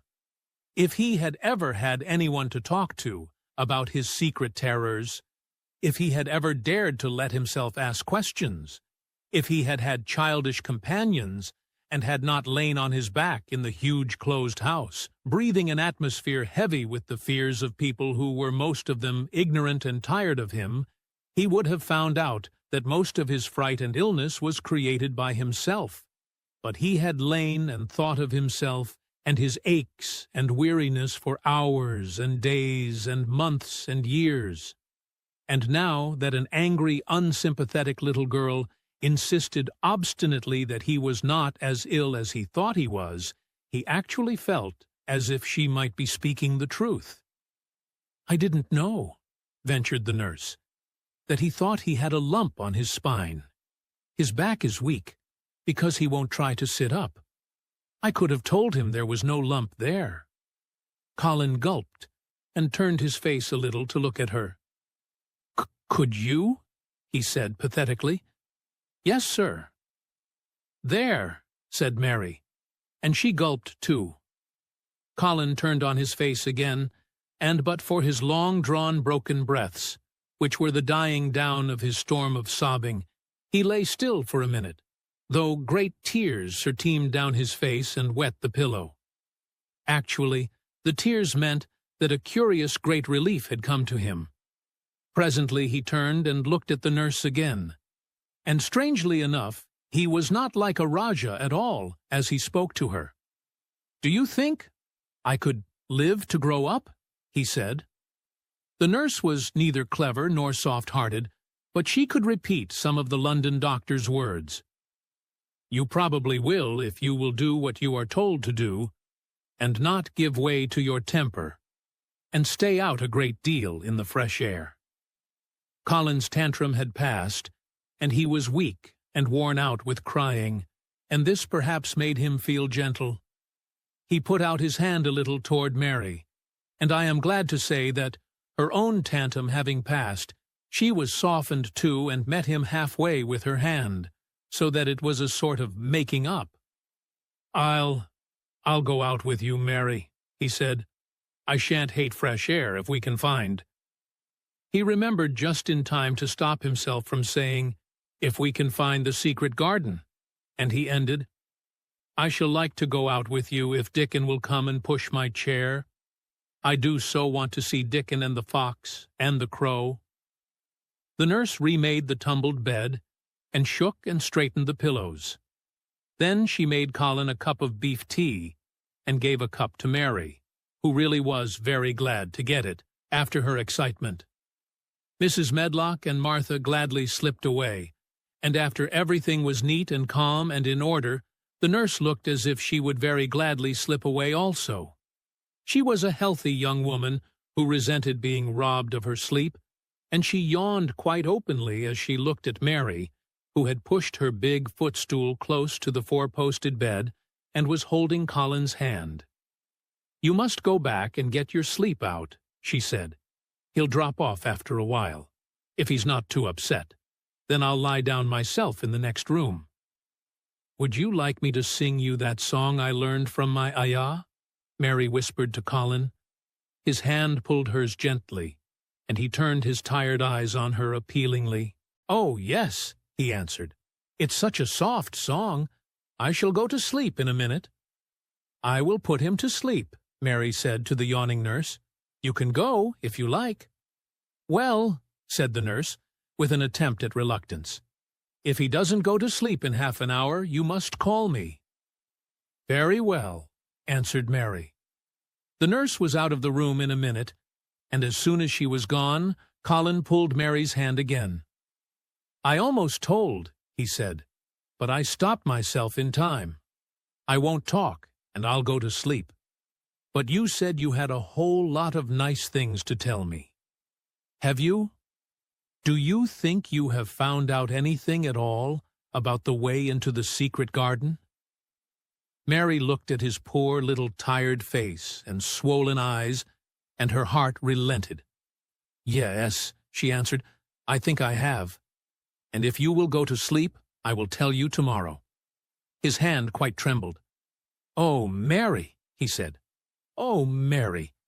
If I could get into it, I think I should live to grow up. Do you suppose that instead of singing the ayah song, you could just tell me softly as you did that first day what you imagine it looks like inside? I am sure it will make me go to sleep." "Yes," answered Mary. "Shut your eyes." He closed his eyes and lay quite still, and she held his hand and began to speak very slowly and in a very low voice. "I think it has been left alone so long that it has grown all into a lovely tangle. I think the roses have climbed and climbed and climbed until they hang from the branches and walls and creep over the ground, almost like a strange gray mist. Some of them have died, but many are alive, and when the summer comes, there will be curtains and fountains of roses. I think the ground is full of daffodils and snowdrops and lilies and iris working their way out of the dark. Now the spring has begun. Perhaps. The soft drone of her voice was making him stiller, and she saw it, and went on. "Perhaps they are coming up through the grass. Perhaps there are clusters of purple crocuses and gold ones, even now. Perhaps the leaves are beginning to break out and uncurl, and perhaps the gray is changing and a green gauze veil is creeping over everything, and the birds are coming to look at it, because it is so safe and still. And perhaps, very softly and slowly indeed, the robin has found a mate, and is building a nest." And Colin was asleep. 18. Thou munnot waste no time. Of course, Mary did not waken early the next morning. She slept late because she was tired, and when Martha brought her breakfast, she told her that, though. Colin was quite quiet. He was ill and feverish, as he always was after he had worn himself out with a fit of crying. Mary ate her breakfast slowly as she listened. "He says he wishes thou would please go and see him as soon as thou can," Martha said. "It's queer what a fancy he's took to thee. Thou did give it him last night for sure, didn't thou? Nobody else would have dared to do it. Eh? Poor lad. He's been spoiled till salt won't save him. Mother says, as the two worst things as can happen to a child is never to have his own way, or always to have it. She doesn't know which is the worst. That was in a fine temper, the self, too. But he says to me when I went into his room, "Please ask Miss Mary if she'll please come and talk to me." Think of him saying please. "Will you go, miss?" "I'll run and see Dickon first," said Mary.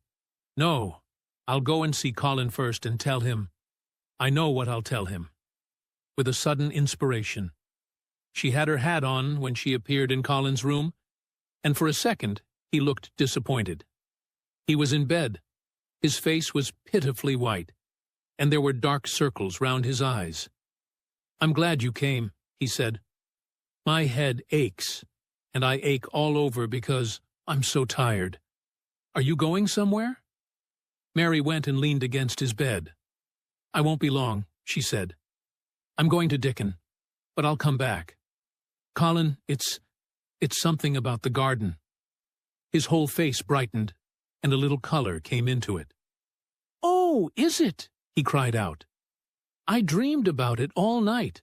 I heard you say something about gray changing into green, and I dreamed I was standing in a place all filled with trembling little green leaves. And there were birds on nests everywhere, and they looked so soft and still. I'll lie and think about it until you come back." In 5 minutes Mary was with Dickon in their garden. The fox and the crow were with him again, and this time he had brought 2 tame squirrels. "I came over on the pony this morning," he said.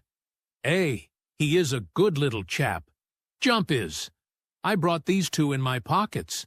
This here one he's called Nut, and this here other one's called Shell." When he said Nut, one squirrel leaped onto his right shoulder, and when he said Shell, the other one leaped onto his left shoulder. When they sat down on the grass, with Captain curled at their feet, Soot solemnly listening on a tree, and Nut and Shell nosing about close to them, it seemed to Mary that it would be scarcely bearable to leave such delightfulness.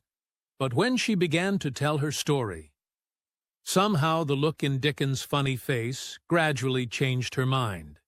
She could see he felt sorrier for Colin than she did. He looked up at the sky and all about him. "Just listen to them birds. The world seems full of 'em, all whistlin' and pipin'," he said. "Look at 'em dartin' about, and hearken at 'em callin' to each other. Come springtime seems like as if all the world's callin'. The leaves is uncurlin' so you can see 'em. And, my word, the nice smells there is about," sniffing with his happy turned-up nose. "And that poor lad lyin' shut up and seein' so little that he gets to thinkin' of things as sets him screamin'. My, we mun get him out here. We mun get him watchin' and listenin' and sniffin' up the air, and get him just soaked through with sunshine. And we mun not lose no time about it." When he was very much interested, he often spoke quite broad Yorkshire, though at other times he tried to modify his dialect so that Mary could better understand. But she loved his broad Yorkshire, and had in fact been trying to learn to speak it herself, so she spoke a little now. "Aye, that we mun," she said, which meant, yes, indeed, we must. "I'll tell thee what us'll do first," she proceeded, and Dickon grinned, because when the little wench tried to twist her tongue into speaking Yorkshire, it amused him very much. "He's took a gradely fancy to thee. He wants to see thee, and he wants to see Soot and Captain. When I go back to the house to talk to him, I'll ax him if that canna come and see him tomorrow mornin'. And bring that creatures with thee.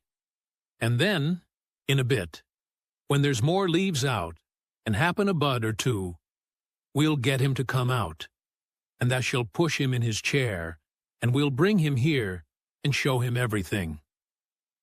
When she stopped, she was quite proud of herself. She had never made a long speech in Yorkshire before, and she had remembered very well. "Thou mun talk a bit o' Yorkshire like that to Mester Colin," Dickon chuckled. "Thou'll make him laugh, and there's nowt as good for ill folk as laughin' is. Mother says she believes as half a hour's good laugh every mornin' 'ud cure a chap as was makin' ready for typhus fever." "I'm going to talk Yorkshire to him this very day," said Mary, chuckling herself. The garden had reached the time when every day and every night it seemed as if magicians were passing through it, drawing loveliness out of the earth and the boughs with wands. It was hard to go away and leave it all, particularly as Nut had actually crept onto her dress, and Shell had scrambled down the trunk of the apple tree they sat under, and stayed there looking at her with inquiring eyes. But she went back to the house, and when she sat down close to Colin's bed, he began to sniff, as Dickon did, though not in such an experienced way. "You smell like flowers, and fresh things," he cried out quite joyously. "What is it you smell of?" "It's cool and warm and sweet all at the same time." "It's the wind from the moor," said Mary. "It comes a-sittin' on the grass under a tree wi' Dickon, and wi' Captain, and Soot, and Nut, and Shell. It's the springtime, and out-o-doors, and sunshine, as smells so greatly." She said it as broadly as she could, and you do not know how broadly Yorkshire sounds until you have heard someone speak it. Colin began to laugh. "What are you doing?" he said. "I never heard you talk like that before. How funny it sounds." "I'm giving thee a bit o' Yorkshire," answered Mary triumphantly. "I canna talk as gradely as Dickon and Martha can, but that sees I can shape a bit. Doesn't they understand a bit o' Yorkshire when tha hears it? And thou a Yorkshire lad thyself bred and born. Hey, I wonder thou'rt not ashamed o' thy face." And then she began to laugh too, and they both laughed until they could not stop themselves. And they laughed until the room echoed, and Mrs. Medlock, opening the door to come in, drew back into the corridor and stood listening amazed. "Well, upon my word," she said, speaking rather broad Yorkshire herself, because there was no one to hear her, and she was so astonished. "Who ever heard the like? Whoever on earth would have thought it?" There was so much to talk about. It seemed as if Colin could never hear enough of Dickon and Captain and Soot, and Nut and Shell, and the pony whose name was Jump. Mary had run round into the wood with Dickon to see Jump. He was a tiny little shaggy moor pony with thick locks hanging over his eyes, and with a pretty face and a nuzzling velvet nose. He was rather thin with living on moor grass, but he was as tough and wiry as if the muscle in his little legs had been made of steel springs. He had lifted his head and whinnied softly the moment he saw Dickon, and he had trotted up to him and put his head across his shoulder, and then Dickon had talked into his ear, and Jump had talked back in odd little whinnies and puffs and snorts. Dickon had made him give Mary his small front hoof and kiss her on her cheek with his velvet muzzle. "Does he really understand everything Dickon says?" Colin asked. "It seems as if he does," answered Mary. "Dickon says anything will understand if you're friends with it for sure. But you have to be friends for sure." Colin lay quiet a little while, and his strange gray eyes seemed to be staring at the wall. But Mary saw he was thinking. "I wish I was friends with things," he said at last. "But I'm not. I never had anything to be friends with, and I can't bear people." "Can't you bear me?" asked Mary. "Yes, I can," he answered. "It's funny, but I even like you." "Ben Weatherstaff said I was like him," said Mary. "He said he'd warrant we'd both got the same nasty tempers. I think you are like him, too. We are all three alike, you and I and Ben Weatherstaff. He said we were neither of us much to look at, and we were as sour as we looked. But I don't feel as sour as I used to before I knew the Robin and Dickon." "Did you feel as if you hated people?" "Yes," answered Mary without any affectation. I should have detested you if I had seen you before I saw the Robin and Dickon." Colin put out his thin hand and touched her. "Mary," he said, "I wish I hadn't said what I did about sending Dickon away. I hated you when you said he was like an angel, and I laughed at you, but perhaps he is." "Well, it was rather funny to say it," she admitted frankly, "because his nose does turn up, and he has a big mouth, and his clothes have patches all over them, and he talks broad Yorkshire.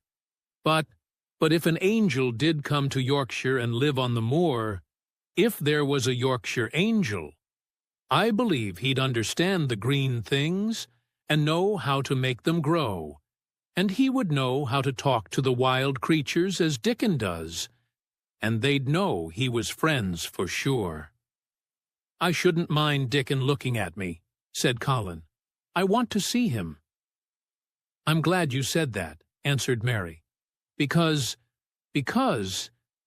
Quite suddenly, it came into her mind that this was the minute to tell him. Colin knew something new was coming. "Because what?" he cried eagerly. Mary was so anxious that she got up from her stool and came to him and caught hold of both his hands. "Can I trust you?" "I trusted Dickon because birds trusted him. Can I trust you for sure? For sure?" she implored. Her face was so solemn that he almost whispered his answer. "Yes, yes." "Well, Dickon will come to see you tomorrow morning, and he'll bring his creatures with him." "Oh, oh!" Colin cried out in delight. "But that's not all," Mary went on, almost pale with solemn excitement. "The rest is better. There is a door into the garden. I found it. It is under the ivy on the wall." If he had been a strong, healthy boy, Colin would probably have shouted, "Hooray! Hooray! Hooray!" But he was weak and rather hysterical. His eyes grew bigger and bigger, and he gasped for breath. "Oh, Mary!" he cried out with a half-sob. "Shall I see it? Shall I get into it? Shall I live to get into it?" And he clutched her hands and dragged her toward him. "Of course you'll see it," snapped Mary indignantly. "Of course you'll live to get into it. Don't be silly." And she was so unhysterical and natural and childish that she brought him to his senses, and he began to laugh at himself. And a few minutes afterward, she was sitting on her stool again, telling him not what she imagined the secret garden to be like, but what it really was. And Colin's aches and tiredness were forgotten, and he was listening, enraptured. "It is just what you thought it would be," he said at last. "It sounds just as if you had really seen it. You know I said that when you told me first." Mary hesitated about 2 minutes, and then boldly spoke the truth. "I had seen it, and I had been in," she said. "I found the key, and got in weeks ago. But I daren't tell you. I daren't because I was so afraid I couldn't trust you, for sure."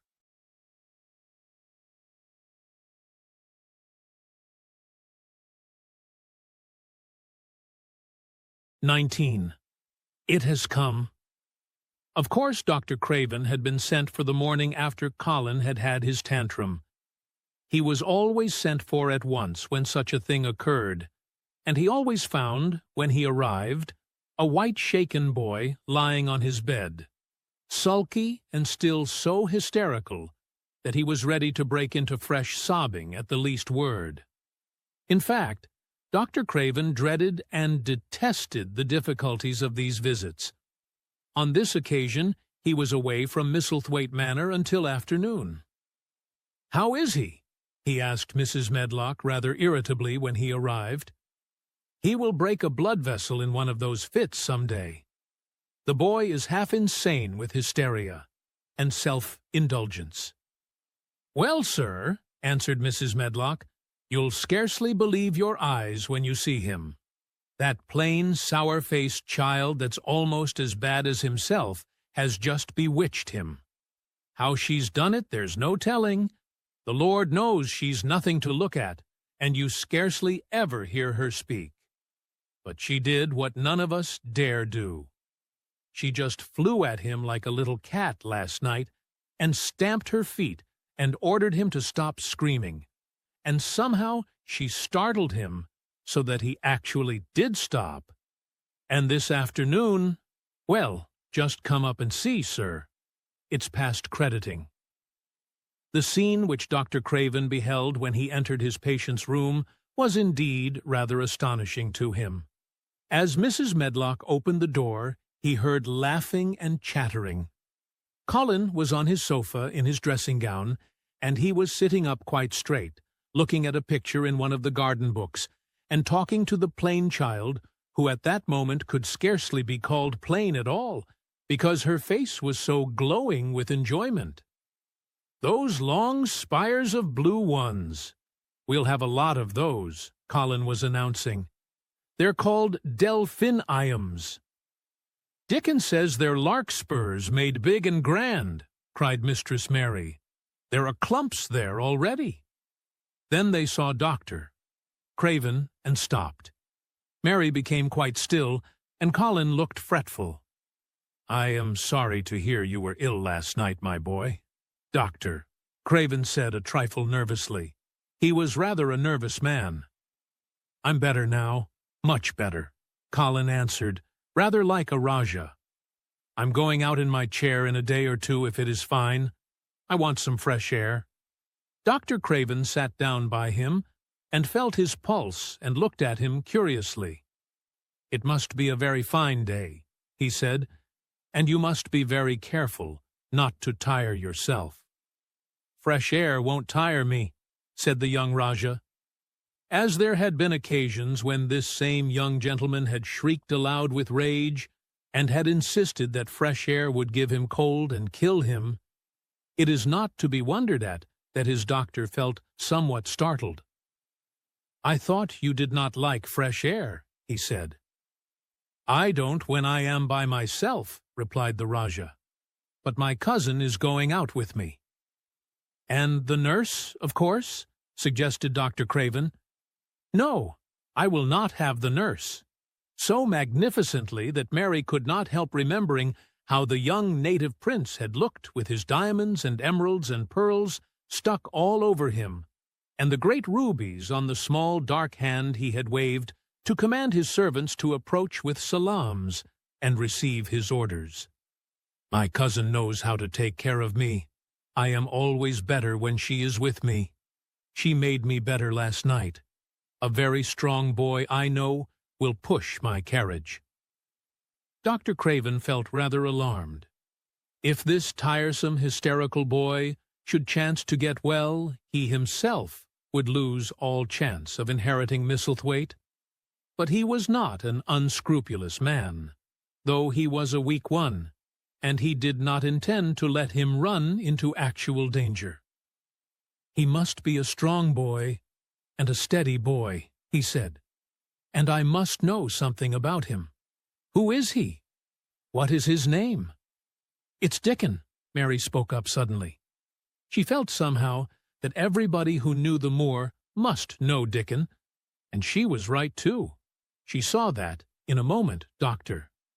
Craven's serious face relaxed into a relieved smile. "Oh, Dickon," he said. "If it is Dickon, you will be safe enough. He's as strong as a moor pony, is Dickon." "And he's trusty," said Mary.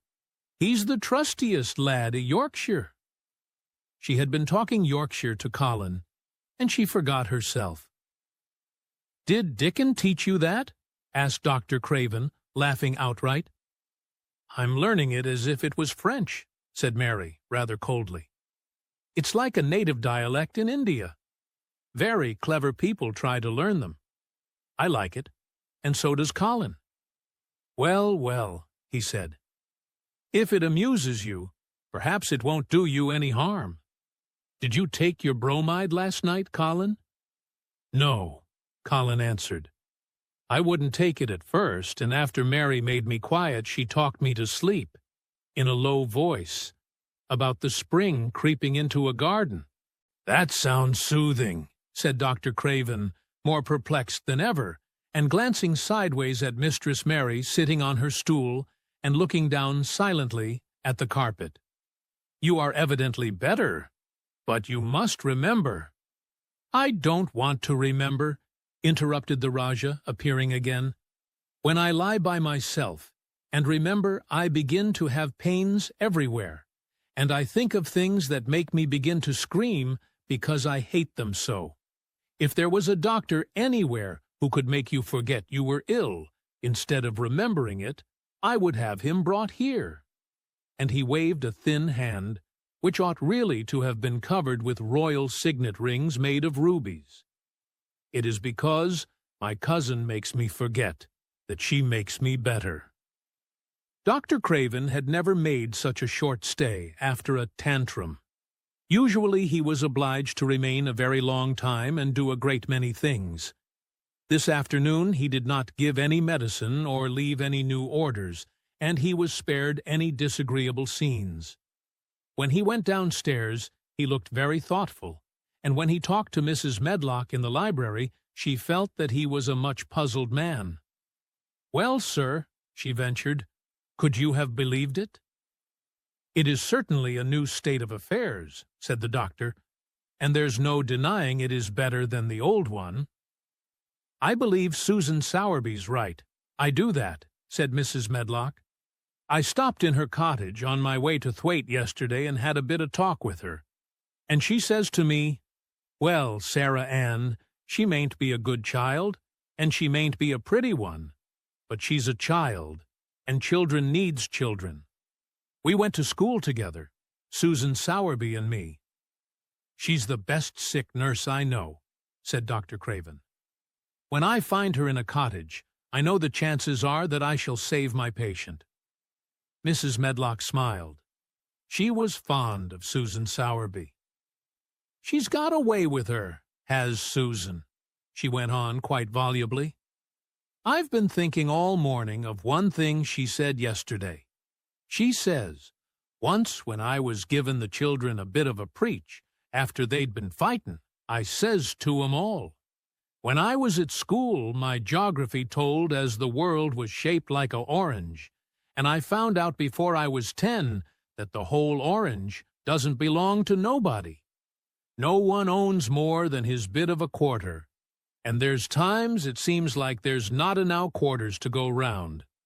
But don't you, none of you, think as you own the whole orange, or you'll find out you're mistaken, and you won't find it out without hard knocks. What children learns from children," she says, "is that there's no sense in grabbing at the whole orange, peel and all. If you do, you'll likely not get even the pips, and them's too bitter to eat." "She's a shrewd woman," said Dr. Craven, putting on his coat. "Well, she's got a way of saying things," ended Mrs. Medlock, much pleased.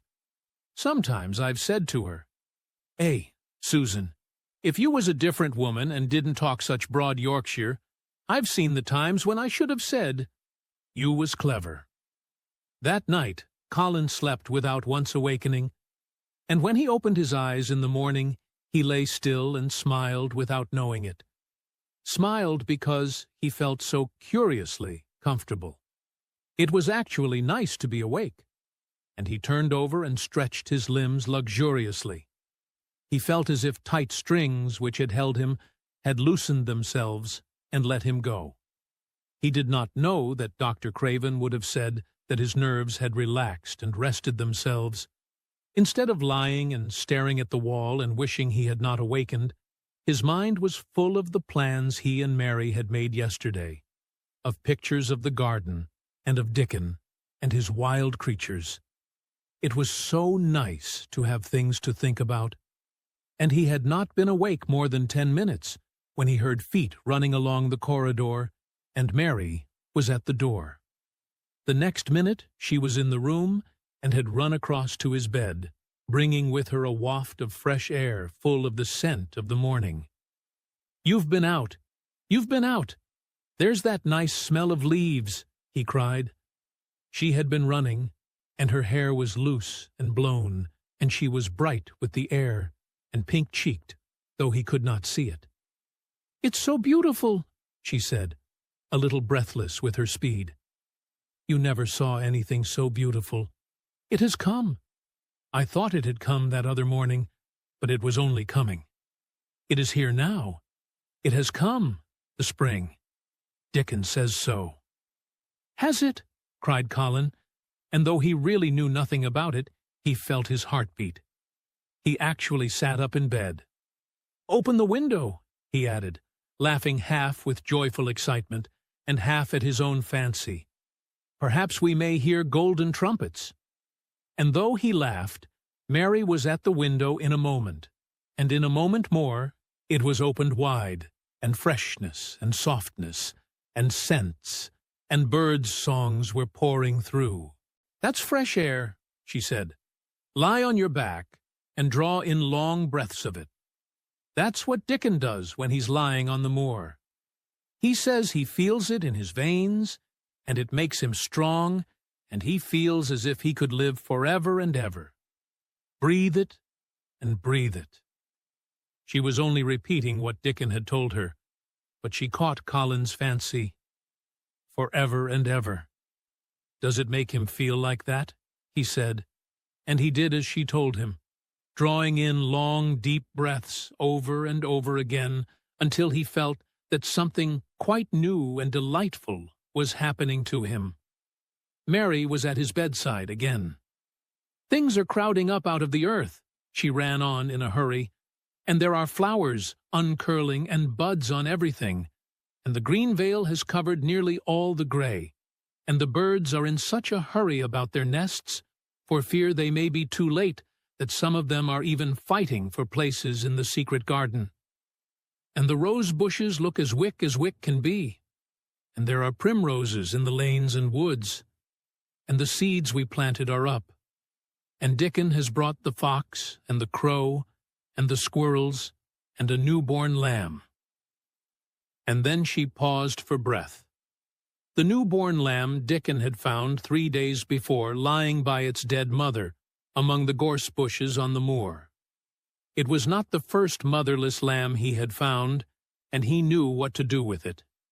He had taken it to the cottage wrapped in his jacket, and he had let it lie near the fire and had fed it with warm milk. It was a soft thing with a darling, silly baby face, and legs rather long for its body. Dickon had carried it over the moor in his arms, and its feeding bottle was in his pocket with a squirrel. And when Mary had sat under a tree with its limp warmness huddled on her lap, she had felt as if she were too full of strange joy to speak. A lamb. A lamb. A living lamb who lay on your lap like a baby. She was describing it with great joy, and Colin was listening and drawing in long breaths of air when the nurse entered. She started a little at the sight of the open window. She had sat stifling in the room many a warm day, because her patient was sure that open windows gave people cold. "Are you sure you are not chilly, Master Colin?" she inquired. "No," was the answer. "I am breathing long breaths of fresh air.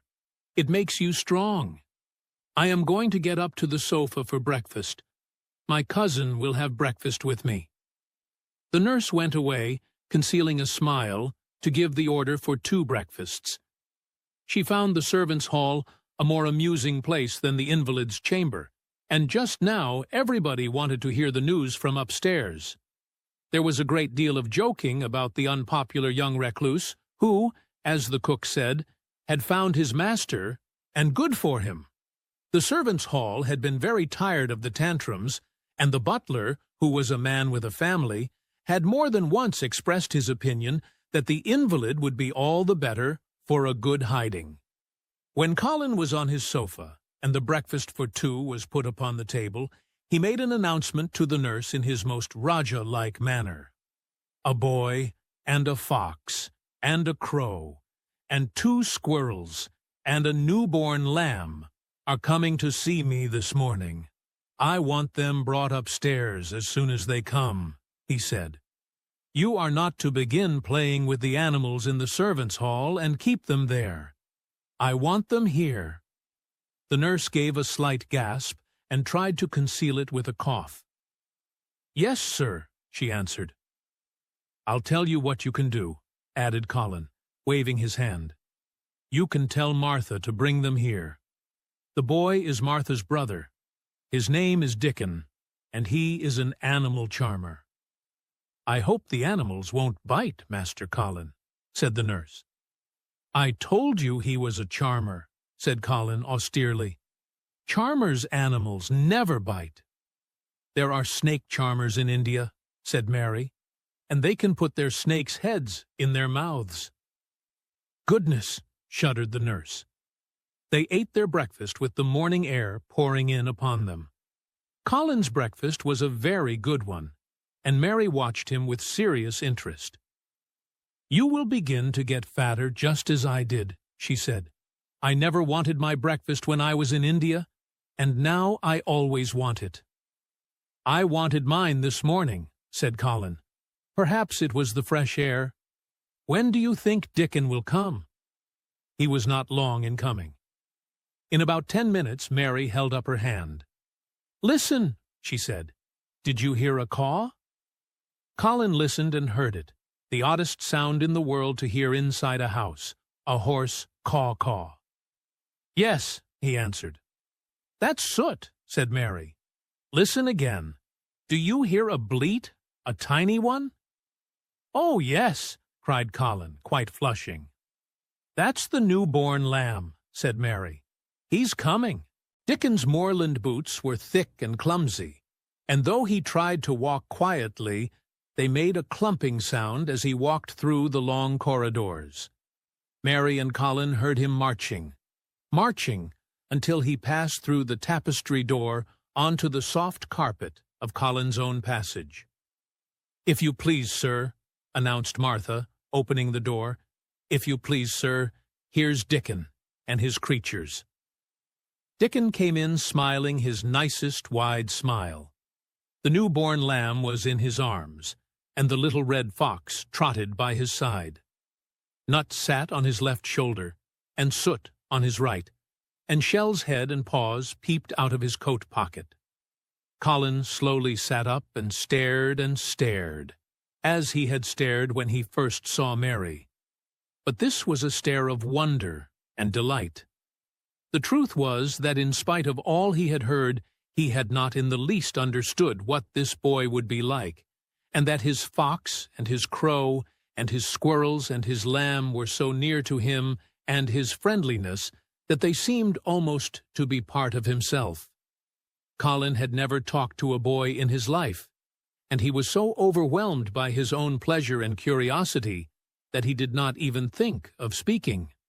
But Dickon did not feel the least shy or awkward.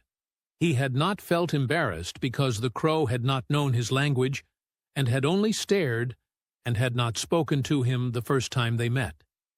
Creatures were always like that, until they found out about you. He walked over to Colin's sofa and put the newborn lamb quietly on his lap, and immediately the little creature turned to the warm velvet dressing-gown and began to nuzzle and nuzzle into its folds and butt its tight-curled head with soft impatience against his side. Of course, no boy could have helped speaking then. "What is it doing?" cried Colin. "What does it want?" "It wants its mother," said Dickon, smiling more and more. "I brought it to thee a bit hungry, because I knowed they'd like to see it feed." He knelt down by the sofa and took a feeding bottle from his pocket. "Come on, little un," he said, turning the small woolly white head with a gentle brown hand. "This is what thou's after. Thou'll get more out of this than thou will out of silk velvet coats. There now." And he pushed the rubber tip of the bottle into the nuzzling mouth, and the lamb began to suck it with ravenous ecstasy. After that, there was no wondering what to say. By the time the lamb fell asleep, questions poured forth, and Dickon answered them all. He told them how he had found the lamb just as the sun was rising 3 mornings ago. He had been standing on the moor listening to a skylark and watching him swing higher and higher into the sky until he was only a speck in the heights of blue. I'd almost lost him, but for his song, and I was wondering how a chap could hear it, when it seemed as if he'd get out of the world in a minute. And just then I heard something else far off among the gorse bushes. It was a weak bleatin', and I knowed it was a new lamb as was hungry, and I knowed it wouldn't be hungry if it hadn't lost its mother somehow. So I set off searchin'. I did have a look for it. I went in and out among the gorse bushes, and round, and I always seemed to take the wrong turnin'. But at last I seed a bit o' white by a rock on top of the moor, and I climbed up and found the little and half dead wi' cold and clemmin'. While he talked, Soot flew solemnly in and out of the open window, and cawed remarks about the scenery, while Nut and Shell made excursions into the big trees outside, and ran up and down trunks and explored branches. Captain curled up near Dickon, who sat on the hearth rug from preference.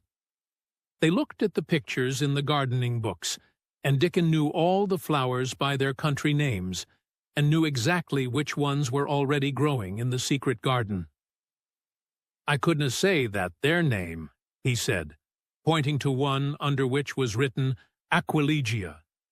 "But us calls that a columbine, and that there one it's a snapdragon, and they both grow wild in hedges. But these is garden ones, and they're bigger and grander. There's some big clumps of columbine in the garden. They'll look like a bed of blue and white butterflies flutterin' when they're out." "I'm going to see them," cried Colin. "I am going to see them." "Aye, that thou mun," said Mary, quite seriously. "And thou mun not lose no time about it." 20. I shall live forever, and ever, and ever. But they were obliged to wait more than a week, because first there came some very windy days, and then Colin was threatened with a cold, which two things happening one after the other would no doubt have thrown him into a rage, but that there was so much careful and mysterious planning to do, and almost every day Dickon came in, if only for a few minutes, to talk about what was happening on the moor, and in the lanes and hedges, and on the borders of streams.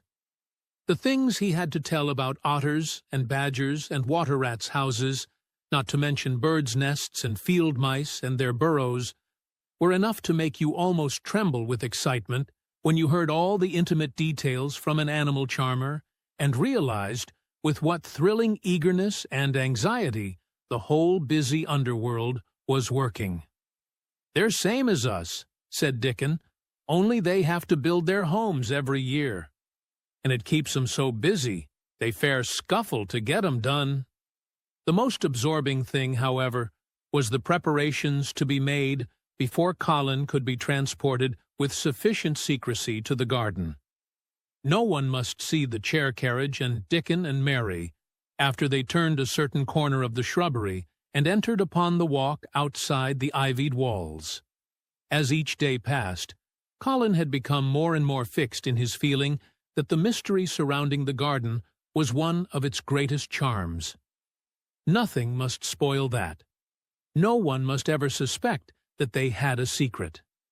People must think that he was simply going out with Mary and Dickon because he liked them and did not object to their looking at him.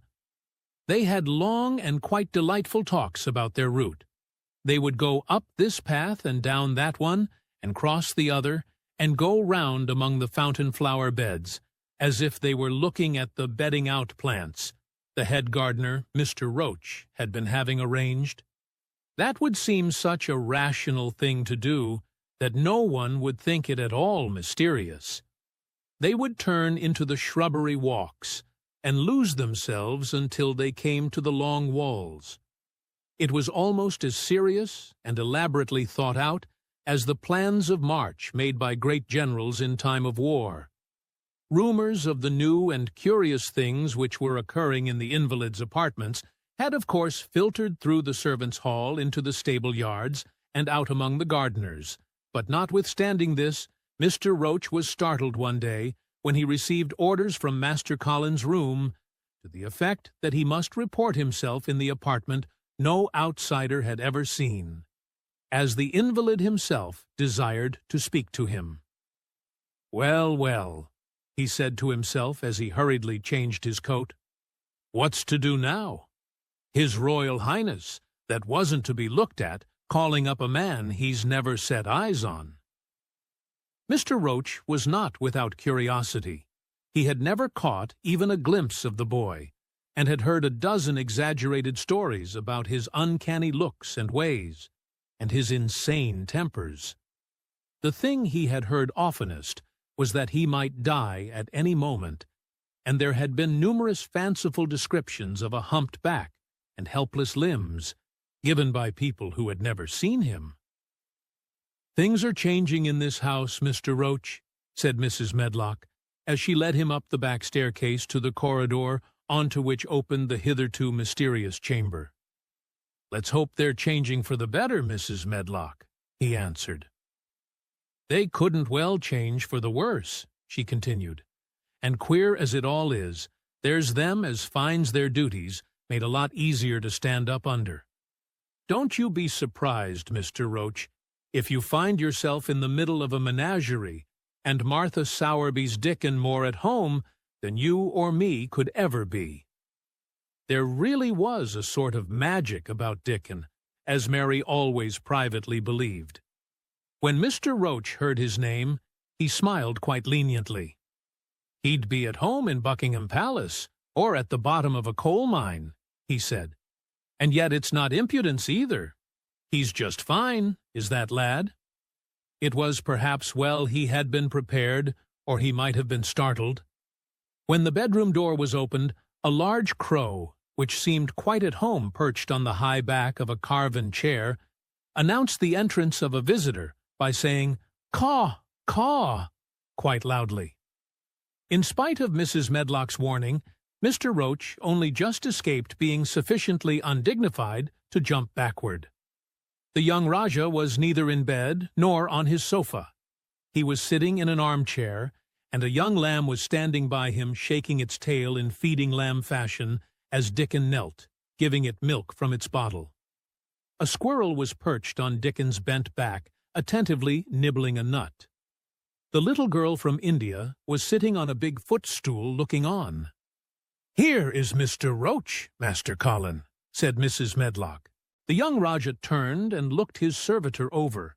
At least, that was what the head gardener felt happened. "Oh, you are Roach, are you?" he said. "I sent for you to give you some very important orders." "Very good, sir," answered Roach, wondering if he was to receive instructions to fell all the oaks in the park, or to transform the orchards into water gardens. "I am going out in my chair this afternoon," said Colin. "If the fresh air agrees with me, I may go out every day. When I go, none of the gardeners are to be anywhere near the long walk by the garden walls. No one is to be there. I shall go out about 2 o'clock, and everyone must keep away until I send word that they may go back to their work." "Very good, sir," replied Mr. Roach, much relieved to hear that the oaks might remain and that the orchards were safe. "Mary," said Colin, turning to her, "what is that thing you say in India when you have finished talking and want people to go?" "You say, 'You have my permission to go,'" answered Mary. The Rajah waved his hand. "You have my permission to go, Roach," he said. "But remember, this is very important." "Caw, caw," remarked the crow hoarsely, but not impolitely. "Very good, sir. Thank you, sir," said Mr. Roach, and Mrs. Medlock took him out of the room. Outside in the corridor, being a rather good-natured man, he smiled until he almost laughed.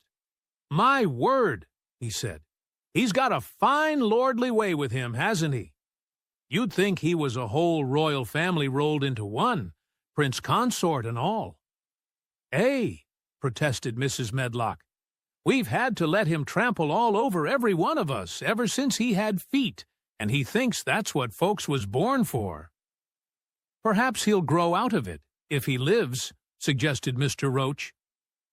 Well, there's one thing pretty sure, said Mrs. Medlock.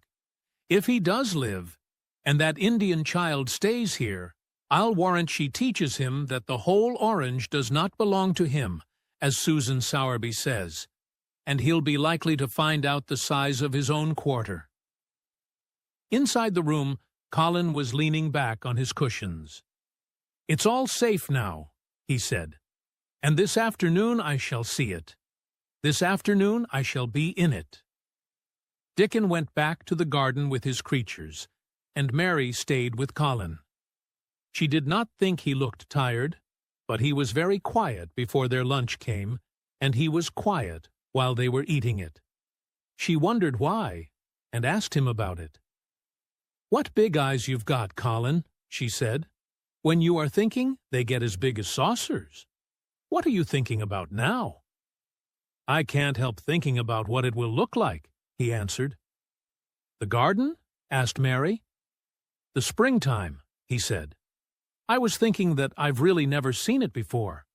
I scarcely ever went out, and when I did go, I never looked at it. I didn't even think about it." "I never saw it in India, because there wasn't any," said Mary.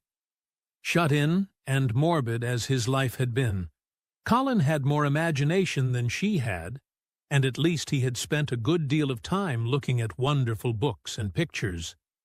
That morning when you ran in and said, "It's come, it's come," you made me feel quite queer.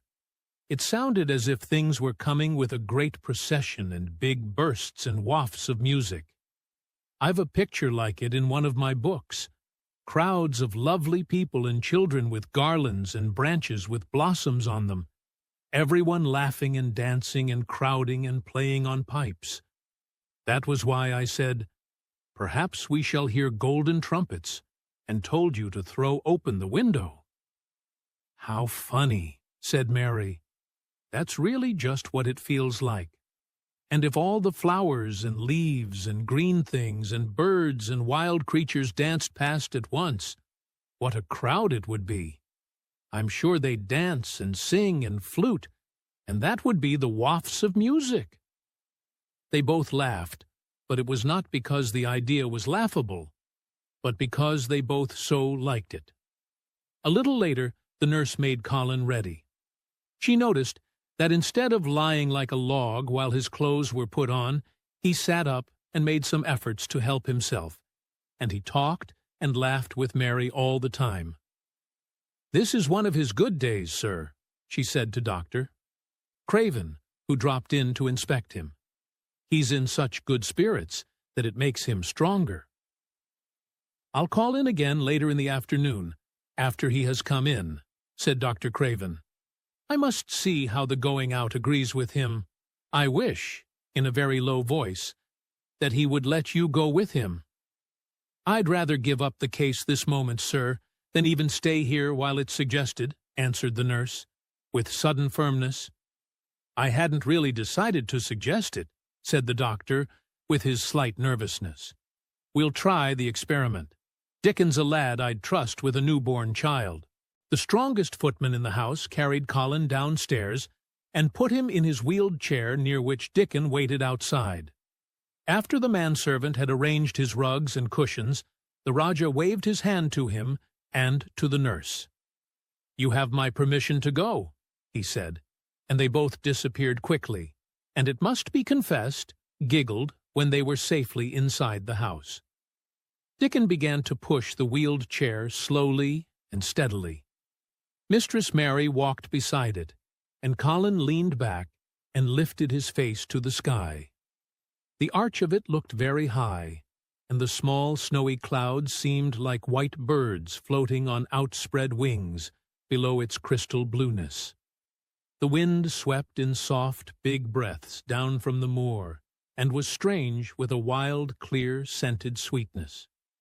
Colin kept lifting his thin chest to draw it in, and his big eyes looked as if it were they which were listening instead of his ears. "There are so many sounds of singing and humming and calling out," he said. What is that scent the puffs of wind bring? It's gorse on the moor that's opening out, answered Dickon. The bees are at it wonderful today. Not a human creature was to be caught sight of in the paths they took. In fact, every gardener or gardener's lad had been witched away. But they wound in and out among the shrubbery, and out and round the fountain beds, following their carefully planned route for the mere mysterious pleasure of it.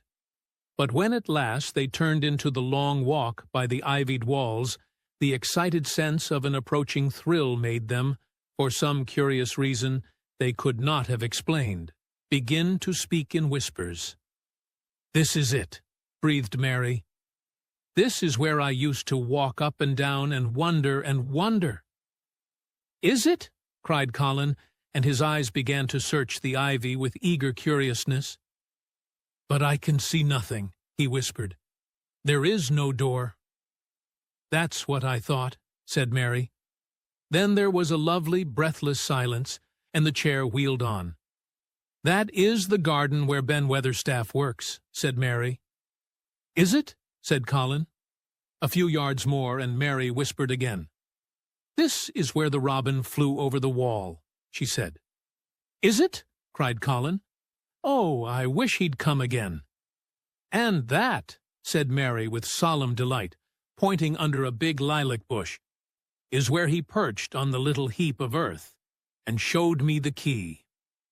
Then Colin sat up. "Where? Where?" "There," he cried, and his eyes were as big as the wolf's in Red Riding Hood, when Red Riding Hood felt called upon to remark on them. Dickon stood still, and the wheeled chair stopped.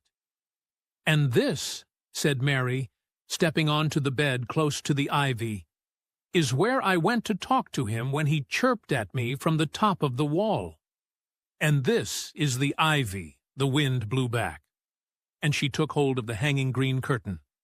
"Oh, is it, is it?" gasped Colin. "And here is the handle, and here is the door. Dickon, push him in. Push him in quickly." And Dickon did it, with one strong, steady, splendid push. But Colin had actually dropped back against his cushions, even though he gasped with delight, and he had covered his eyes with his hands, and held them there, shutting out everything until they were inside, and the chair stopped as if by magic, and the door was closed. Not till then did he take them away, and look round and round and round as Dickon and Mary had done. And over walls and earth and trees and swinging sprays and tendrils, the fair green veil of tender little leaves had crept, and in the grass under the trees and the grey urns in the alcoves, and here and there everywhere were touches or splashes of gold and purple and white, and the trees were showing pink and snow above his head, and there were fluttering of wings and faint sweet pipes and humming and scents, and the sun fell warm upon his face, like a hand with a lovely touch. And in wonder, Mary and Dickon stood and stared at him. He looked so strange and different because a pink glow of color had actually crept all over him, ivory face and neck and hands and all. "I shall get well, I shall get well," he cried out. "Mary, Dickon, I shall get well, and I shall live forever and ever and ever." 21. Ben Weatherstaff. One of the strange things about living in the world is that it is only now and then one is quite sure one is going to live forever and ever and ever. One knows it sometimes when one gets up at the tender, solemn dawn time and goes out and stands alone and throws one's head far back and looks up and watches the pale sky slowly changing and flushing and marvelous unknown things happening until the east almost makes one cry out, and one's heart stands still at the strange, unchanging majesty of the rising of the sun, which has been happening every morning for thousands and thousands and thousands of years. One knows it then for a moment or so, and one knows it sometimes when one stands by oneself in a wood at sunset, and the mysterious deep gold stillness slanting through and under the branches seems to be saying slowly again and again something one cannot quite hear, however much one tries. Then sometimes the immense quiet of the dark blue at night, with millions of stars waiting and watching, makes one sure. And sometimes a sound of far-off music makes it true. And sometimes a look in someone's eyes. And it was like that with Colin when he first saw and heard and felt the springtime inside the 4 high walls of a hidden garden. That afternoon, the whole world seemed to devote itself to being perfect and radiantly beautiful and kind to one boy. Perhaps out of pure heavenly goodness, the spring came and crowned everything it possibly could into that one place. More than once Dickon paused in what he was doing and stood still with a sort of growing wonder in his eyes, shaking his head softly. "Hey, it is Gradely," he said. "I'm 12, going on 13, and there's a lot o' afternoons in 13 years. But seems to me like I never seed one as Gradely as this here." "Aye, it is a Gradely one," said Mary, and she sighed for mere joy. "I'll warrant it's the gradelest one as ever was in this world." "Does that think," said Colin with dreamy carefulness, "as happen it was made loike this here all a purpose for me?" "My word," cried Mary admiringly, "that there is a bit o' good Yorkshire. Thou'rt shapen first rate, that thou art." And delight reigned. They drew the chair under the plum tree, which was snow-white with blossoms and musical with bees. It was like a king's canopy, a fairy king's. There were flowering cherry trees near, and apple trees whose buds were pink and white, and here and there one had burst open wide. Between the blossoming branches of the canopy, bits of blue sky looked down like wonderful eyes. Mary and Dickon worked a little here and there, and Colin watched them.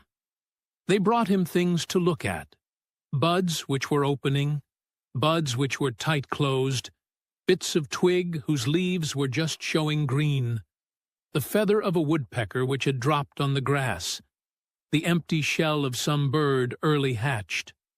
Dickon pushed the chair slowly round and round the garden, stopping every other moment to let him look at wonders springing out of the earth, or trailing down from trees.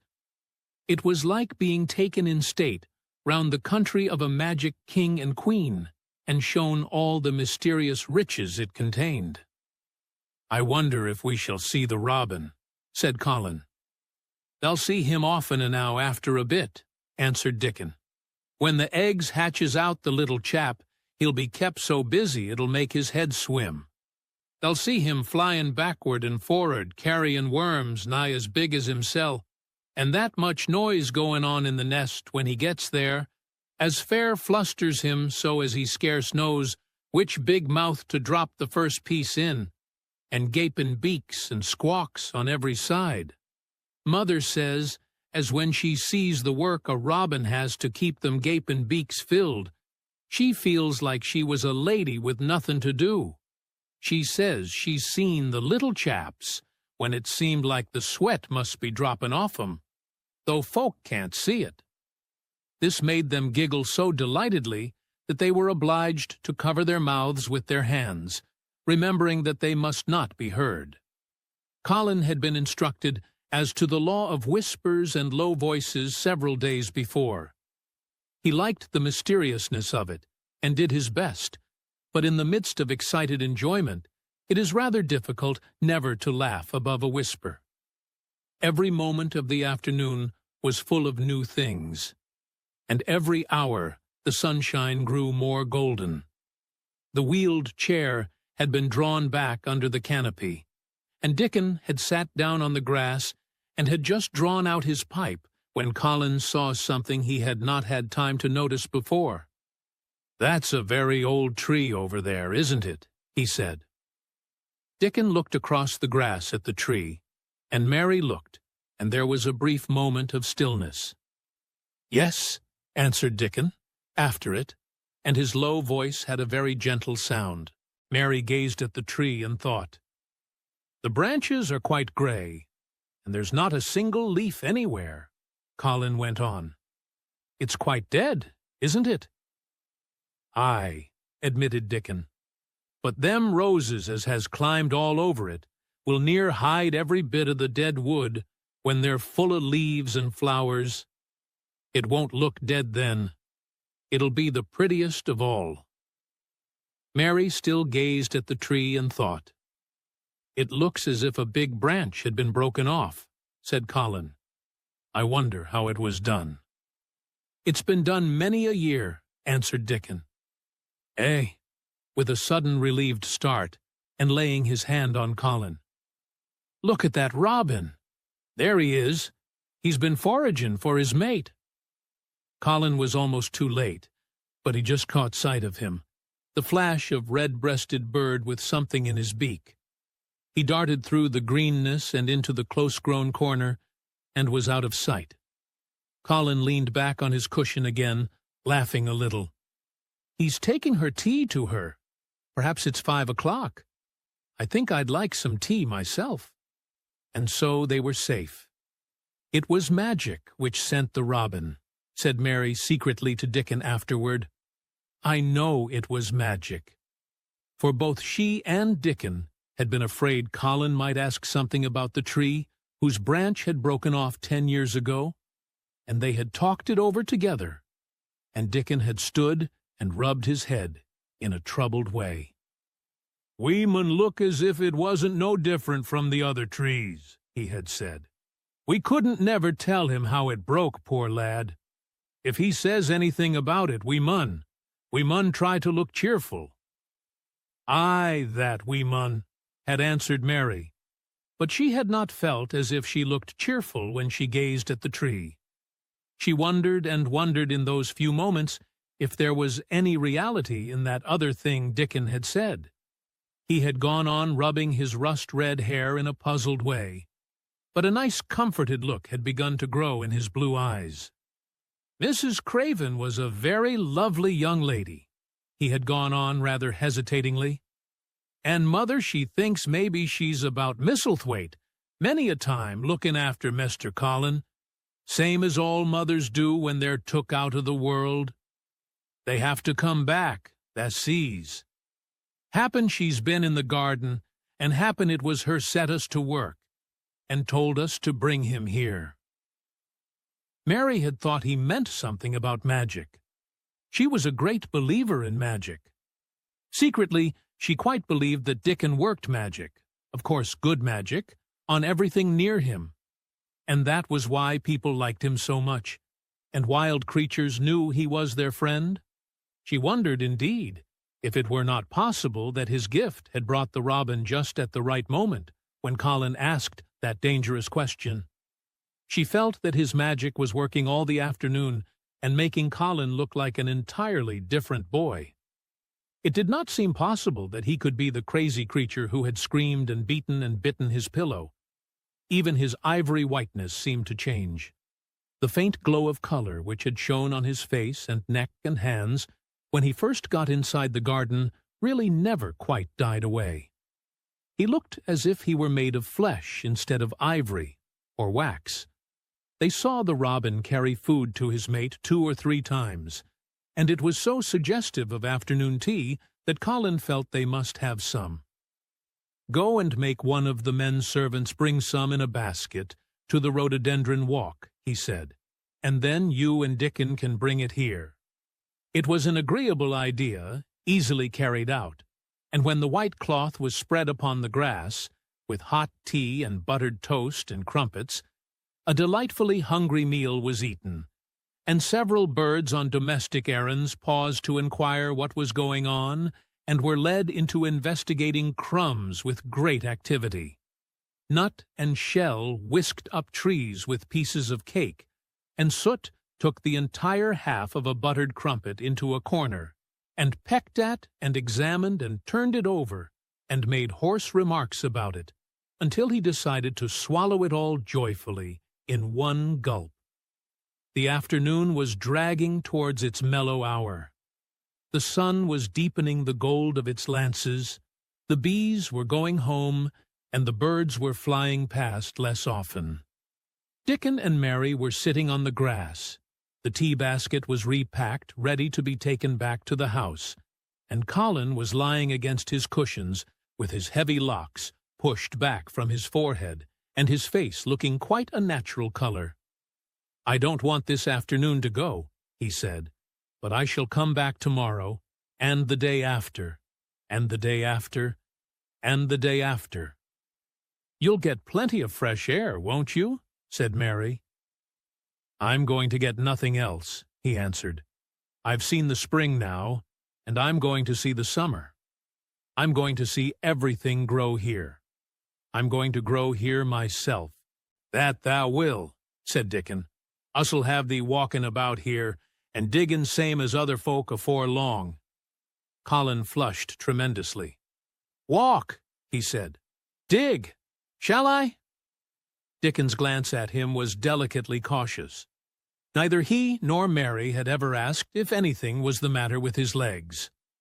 "For sure thou will," he said stoutly. Thou's got legs o' thine own, same as other folks." Mary was rather frightened until she heard Colin's answer. "Nothing really ails them," he said, "but they are so thin and weak. They shake so that I'm afraid to try to stand on them." Both Mary and Dickon drew a relieved breath. "When thou stops being afraid, thou'lt stand on 'em," Dickon said, with renewed cheer. "And thou'lt stop being afraid in a bit." "I shall," said Colin, and he lay still as if he were wondering about things. They were really very quiet for a little while. The sun was dropping lower. It was that hour when everything stills itself, and they really had had a busy and exciting afternoon. Colin looked as if he were resting luxuriously. Even the creatures had ceased moving about and had drawn together and were resting near them. Soot had perched on a low branch and drawn up one leg and dropped the gray film drowsily over his eyes. Mary privately thought he looked as if he might snore in a minute. In the midst of this stillness, it was rather startling when Colin half lifted his head and exclaimed in a loud, suddenly alarmed whisper, "Who is that man?" Dickon and Mary scrambled to their feet. "Man!" they both cried in low, quick voices. Colin pointed to the high wall. "Look!" he whispered excitedly. "Just look!" Mary and Dickon wheeled about and looked. There was Ben Weatherstaff's indignant face glaring at them over the wall from the top of a ladder. He actually shook his fist at Mary. "If I wasn't a bachelor, and thou was a wench o' mine," he cried, "I'd give thee a hidin'." He mounted another step threateningly, as if it were his energetic intention to jump down and deal with her.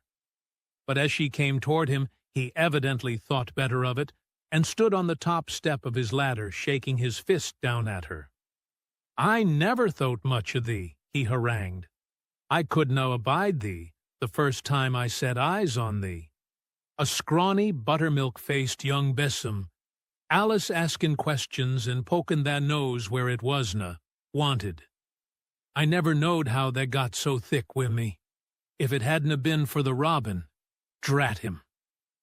"Ben Weatherstaff," called out Mary, finding her breath.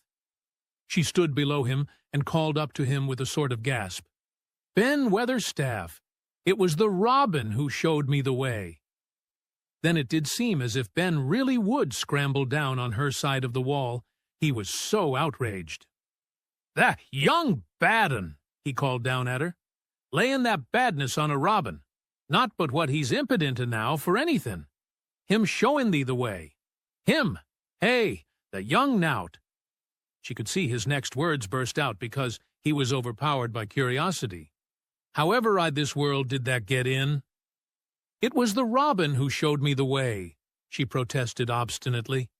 "He didn't know he was doing it, but he did, and I can't tell you from here while you're shaking your fist at me." He stopped shaking his fist very suddenly at that very moment, and his jaw actually dropped, as he stared over her head at something he saw coming over the grass toward him.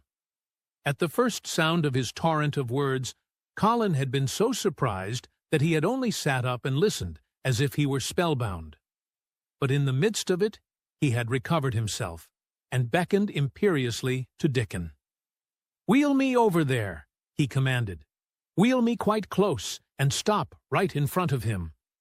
And this, if you please, this is what Ben Weatherstaff beheld, and which made his jaw drop. A wheeled chair with luxurious cushions and robes, which came toward him looking rather like some sort of state coach, because a young Rajah leaned back in it with royal command in his great black-rimmed eyes, and a thin white hand extended haughtily toward him, and it stopped right under Ben Weatherstaff's nose. It was really no wonder his mouth dropped open. "Do you know who I am?" demanded the Rajah. How Ben Weatherstaff stared! His red old eyes fixed themselves on what was before him as if he were seeing a ghost. He gazed and gulped a lump down his throat and did not say a word. "Do you know who I am?" demanded Colin still more imperiously. "Answer!" Ben Weatherstaff put his gnarled hand up and passed it over his eyes and over his forehead, and then he did answer in a queer, shaky voice. "Who thou art," he said. "Aye, that I do, with that mother's eyes staring at me out of that face. Lord knows how they come here, but thou'rt the poor cripple." Colin forgot that he had ever had a back. His face flushed scarlet, and he sat bolt upright. "I'm not a cripple!" he cried out furiously. "I'm not!" "He's not!" cried Mary, almost shouting up the wall in her fierce indignation. "He's not got a lump as big as a pin. I looked, and there was none there. Not one." Ben Weatherstaff passed his hand over his forehead again, and gazed as if he could never gaze enough. His hand shook, and his mouth shook, and his voice shook. He was an ignorant old man, and a tactless old man, and he could only remember the things he had heard. Thah hasn't got a crooked back," he said hoarsely. "No," shouted Colin. Thah hasn't got crooked legs," quavered Ben more hoarsely yet. It was too much. The strength which Colin usually threw into his tantrums rushed through him now in a new way. Never yet had he been accused of crooked legs, even in whispers, and the perfectly simple belief in their existence, which was revealed by Ben Weatherstaff's voice, was more than Rajah flesh and blood could endure. His anger and insulted pride made him forget everything but this one moment, and filled him with a power he had never known before, an almost unnatural strength. "Come here," he shouted to Dickon, and he actually began to tear the coverings off his lower limbs and disentangle himself. "Come here! Come here! This minute!" Dickon was by his side in a second. Mary caught her breath in a short gasp and felt herself turn pale. "He can do it! He can do it! He can do it! He can!" she gabbled over to herself under her breath, as fast as ever she could. There was a brief, fierce scramble. The rugs were tossed on the ground. Dickon held Colin's arm. The thin legs were out. The thin feet were on the grass. Colin was standing upright, as straight as an arrow, and looking strangely tall, his head thrown back, and his strange eyes flashing lightning. "Look at me!" he flung up at Ben Weatherstaff. "Just look at me! You! Just look at me!" "He's as straight as I am," cried Dickon. "He's as straight as any lad at Yorkshire." What Ben Weatherstaff did, Mary thought queer beyond measure. He choked and gulped, and suddenly tears ran down his weather-wrinkled cheeks as he struck his old hands together. "Hey!" he burst forth. "The lies folk tells! Thou'rt as thin as a lath, and as white as a wraith, but there's not a knob on thee. Thou'lt make a mon yet. God bless thee!" Dickon held Colin's arm strongly, but the boy had not begun to falter. he stood straighter and straighter, and looked Ben Weatherstaff in the face. "I'm your master," he said, "when my father is away. And you are to obey me. This is my garden. Don't dare to say a word about it. You get down from that ladder and go out to the long walk, and Miss Mary will meet you and bring you here. I want to talk to you. We did not want you, but now you will have to be in the secret. Be quick." Ben Weatherstaff's crabbed old face was still wet with that one queer rush of tears. It seemed as if he could not take his eyes from thin, straight Colin standing on his feet with his head thrown back. "Eh, lad," he almost whispered. "Eh, my lad." And then, remembering himself, he suddenly touched his hat gardener fashion and said, "Yes, sir, yes, sir," and obediently disappeared as he descended the ladder. 22. When the sun went down. When his head was out of sight, Colin turned to Mary. "Go and meet him," he said, and Mary flew across the grass to the door under the ivy.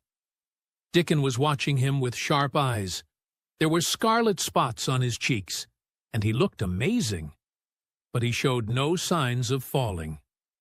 "I can stand," he said, and his head was still held up, and he said it quite grandly. "I told thee that could as soon as thou stopped being afraid," answered Dickon. "And thou's stopped." "Yes, I've stopped," said Colin. Then suddenly he remembered something Mary had said. "Are you making magic?" he asked sharply. Dickon's curly mouth spread in a cheerful grin. "Thou's doin' magic thyself," he said. "It's same magic as made these 'ere work out o' the earth." And he touched with his thick boot a clump of crocuses in the grass. Colin looked down at them. "Aye," he said slowly, "there couldn't be bigger magic than that there. There couldn't be." He drew himself up straighter than ever. "I'm going to walk to that tree," he said, pointing to one a few feet away from him. "I'm going to be standing when Weatherstaff comes here. I can rest against the tree if I like. When I want to sit down, I will sit down, but not before. Bring a rug from the chair." He walked to the tree, and though Dickon held his arm, he was wonderfully steady. When he stood against the tree trunk, it was not too plain that he supported himself against it, and he still held himself so straight that he looked tall. When Ben Weatherstaff came through the door in the wall, he saw him standing there, and he heard Mary muttering something under her breath. "What art sayin'?" he asked rather testily, because he did not want his attention distracted from the long, thin, straight boy figure and proud face. But she did not tell him. What she was saying was this: "You can do it. You can do it. I told you you could. You can do it. You can do it. You can." She was saying it to Colin because she wanted to make magic and keep him on his feet looking like that. She could not bear that he should give in before Ben Weatherstaff. He did not give in. She was uplifted by a sudden feeling that he looked quite beautiful in spite of his thinness. He fixed his eyes on Ben Weatherstaff in his funny, imperious way. "Look at me," he commanded. "Look at me all over. Am I a hunchback? Have I got crooked legs?" Ben Weatherstaff had not quite got over his emotion, but he had recovered a little, and answered almost in his usual way. "Not that," he said. "Now to the sort. What's that been doin' with thyself, hidin' out o' sight and letting folk think there was cripple and half-witted?" "Half-witted," said Colin angrily. "Who thought that?" "Lots of fools," said Ben. "The world's full of jackasses brayin', and they never bray nowt but lies. What did that shut thyself up for?" "Everyone thought I was going to die," said Colin shortly. "I'm not." And he said it with such decision, Ben Weatherstaff looked him over, up and down and up. "That die," he said with dry exultation. "Now to the sort. Thou's got too much pluck in thee. When I seed thee, put thy legs on the ground in such a hurry, I knowed that was all right. Sit thee down on the rug a bit, young mester, and give me thy orders." There was a queer mixture of crabbed tenderness and shrewd understanding in his manner. Mary had poured out speech as rapidly as she could, as they had come down the long walk. The chief thing to be remembered, she had told him, was that Colin was getting well. Getting well. The garden was doing it. No one must let him remember about having humps and dying. The Rajah condescended to seat himself on a rug under the tree. "What work do you do in the gardens, Weatherstaff?" he inquired. "Anything I'm told to do," answered old Ben. "I'm kept on by favor, because she liked me." "She?" said Colin.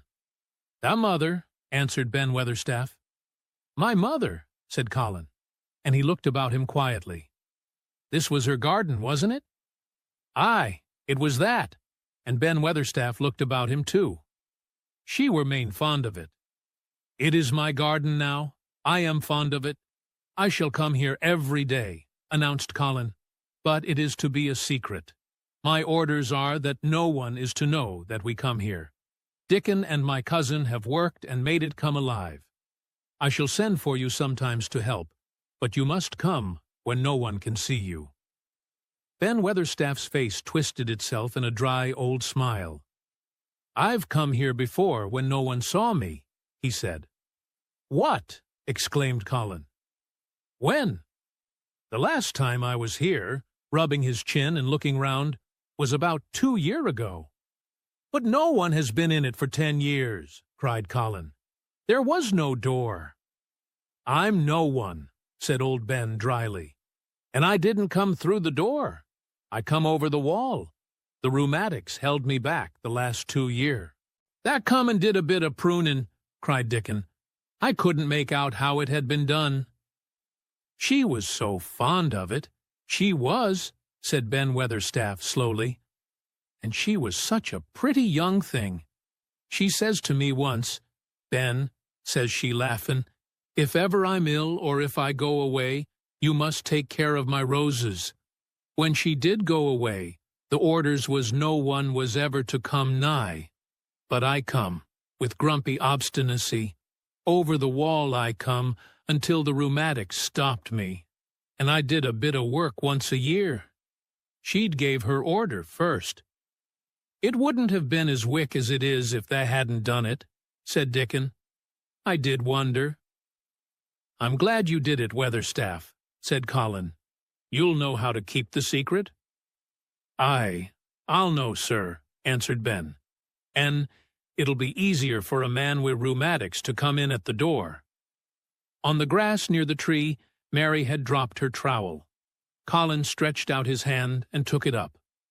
An odd expression came into his face, and he began to scratch at the earth. His thin hand was weak enough, but presently, as they watched him, Mary with quite breathless interest, he drove the end of the trowel into the soil and turned some over. "You can do it! You can do it!" said Mary to herself. "I tell you, you can!" Dickon's round eyes were full of eager curiousness, but he said not a word. Ben Weatherstaff looked on with interested face. Colin persevered.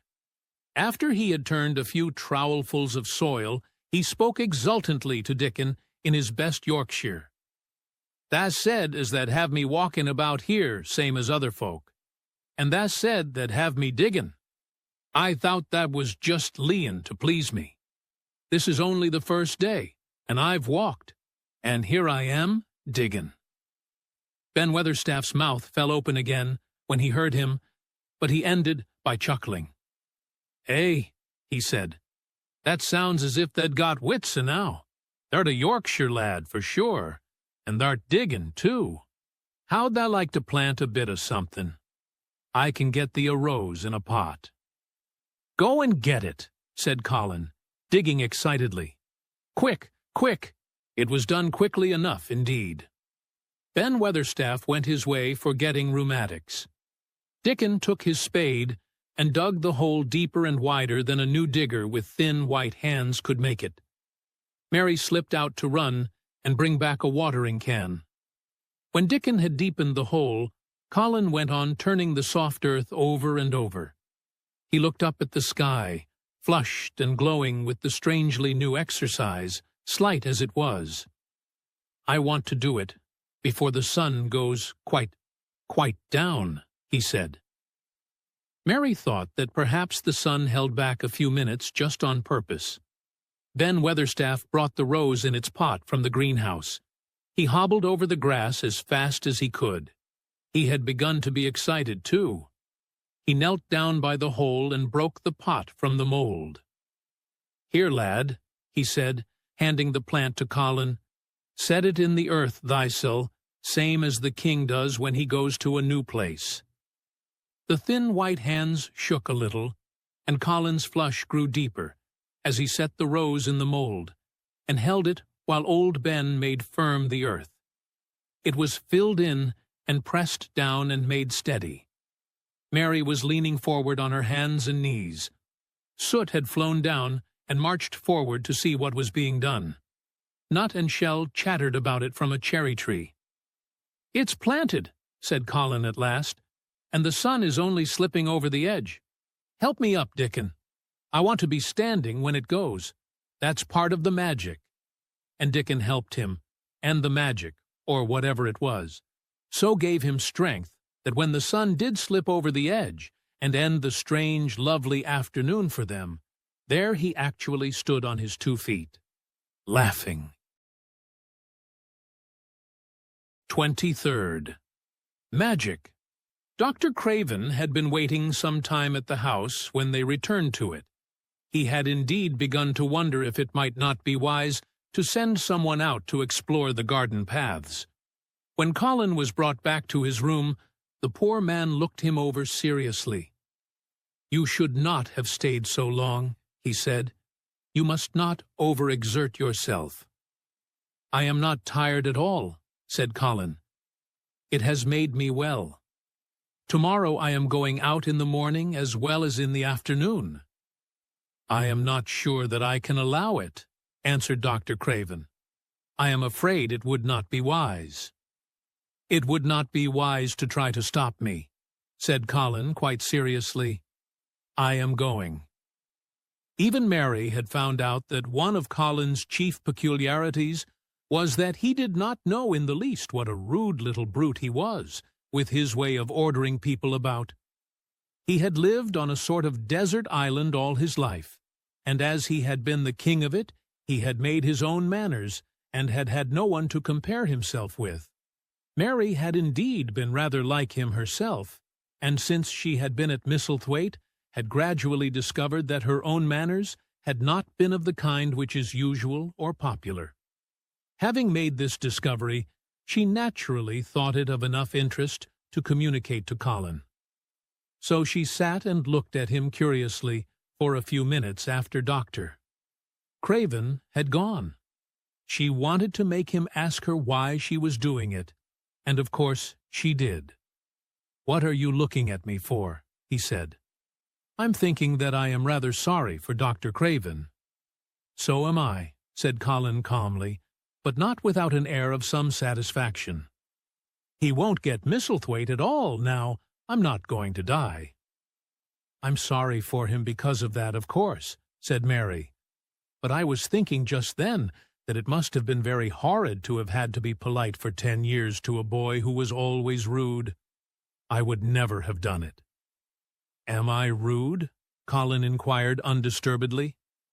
"If you had been his own boy, and he had been a slapping sort of man," said Mary, "he would have slapped you." "But he daren't," said Colin. "No, he daren't," answered Mistress Mary, thinking the thing out quite without prejudice. "Nobody ever dared to do anything you didn't like, because you were going to die and things like that. You were such a poor thing." "But," announced Colin stubbornly, "I am not going to be a poor thing. I won't let people think I'm one. I stood on my feet this afternoon." It is always having your own way that has made you so queer, Mary went on, thinking aloud. Colin turned his head, frowning. Am I queer? He demanded. Yes, answered Mary. Very. But you needn't be cross, she added impartially, because so am I queer, and so is Ben Weatherstaff. But I am not as queer as I was before I began to like people, and before I found the garden. I don't want to be queer, said Colin. I am not going to be. And he frowned again with determination. He was a very proud boy. He lay thinking for a while, and then Mary saw his beautiful smile begin and gradually change his whole face. I shall stop being queer, he said, if I go every day to the garden. There is magic in there. Good magic, you know, Mary. I am sure there is. So am I, said Mary. Even if it isn't real magic, Colin said, we can pretend it is. Something is there. Something. It's magic, said Mary, but not black. It's as white as snow. They always called it magic, and indeed it seemed like it in the months that followed. The wonderful months, the radiant months, the amazing ones. Oh, the things which happened in that garden! If you have never had a garden, you cannot understand. And if you have had a garden, you will know that it would take a whole book to describe all that came to pass there. At first, it seemed that green things would never cease pushing their way through the earth, in the grass, in the beds, even in the crevices of the walls. Then the green things began to show buds, and the buds began to unfurl and show color. Every shade of blue, every shade of purple, every tint and hue of crimson. In its happy days, flowers had been tucked away into every inch and hole and corner. Ben Weatherstaff had seen it done, and had himself scraped out mortar from between the bricks of the wall, and made pockets of earth for lovely clinging things to grow on. Iris and white lilies rose out of the grass in sheaves, and the green alcoves filled themselves with amazing armies of the blue and white flower lances of tall delphiniums or columbines or campanulas. She was main fond of them. She was, Ben Weatherstaff said.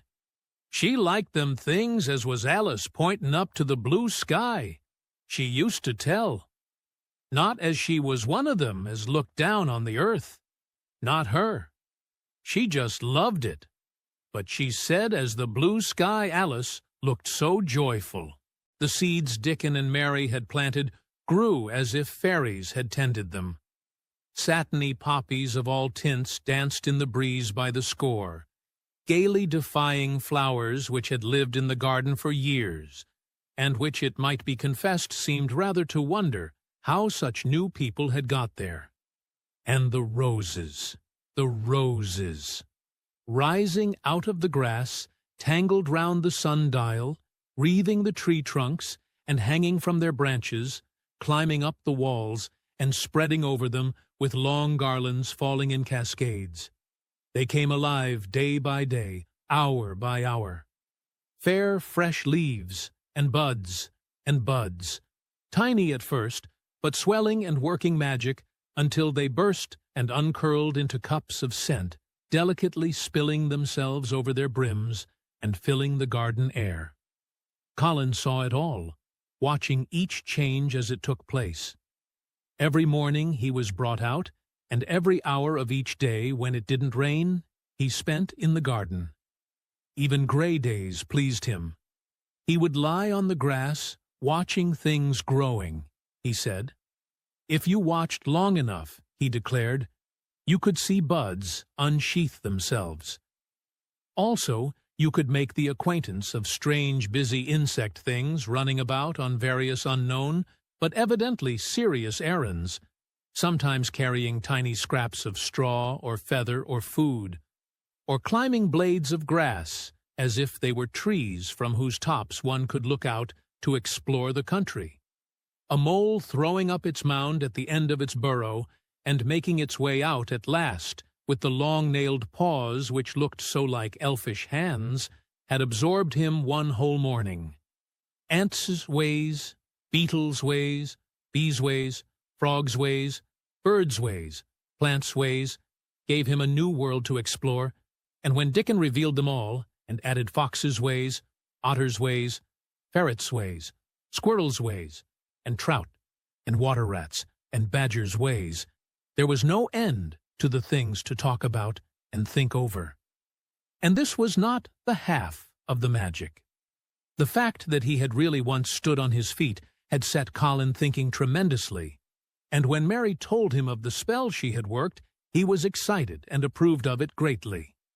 He talked of it constantly.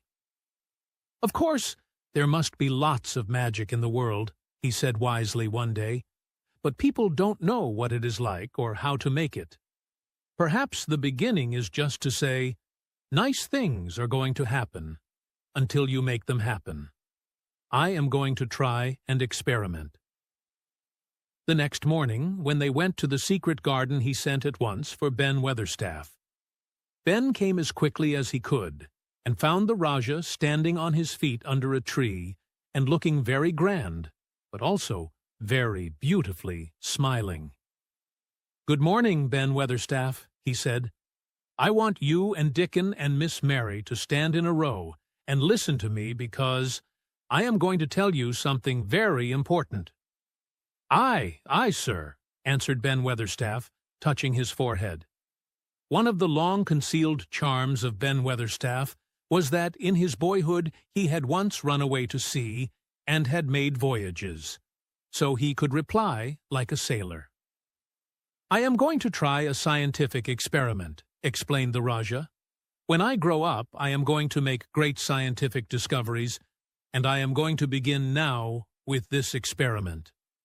"Aye, aye, sir," said Ben Weatherstaff promptly, though this was the first time he had heard of great scientific discoveries.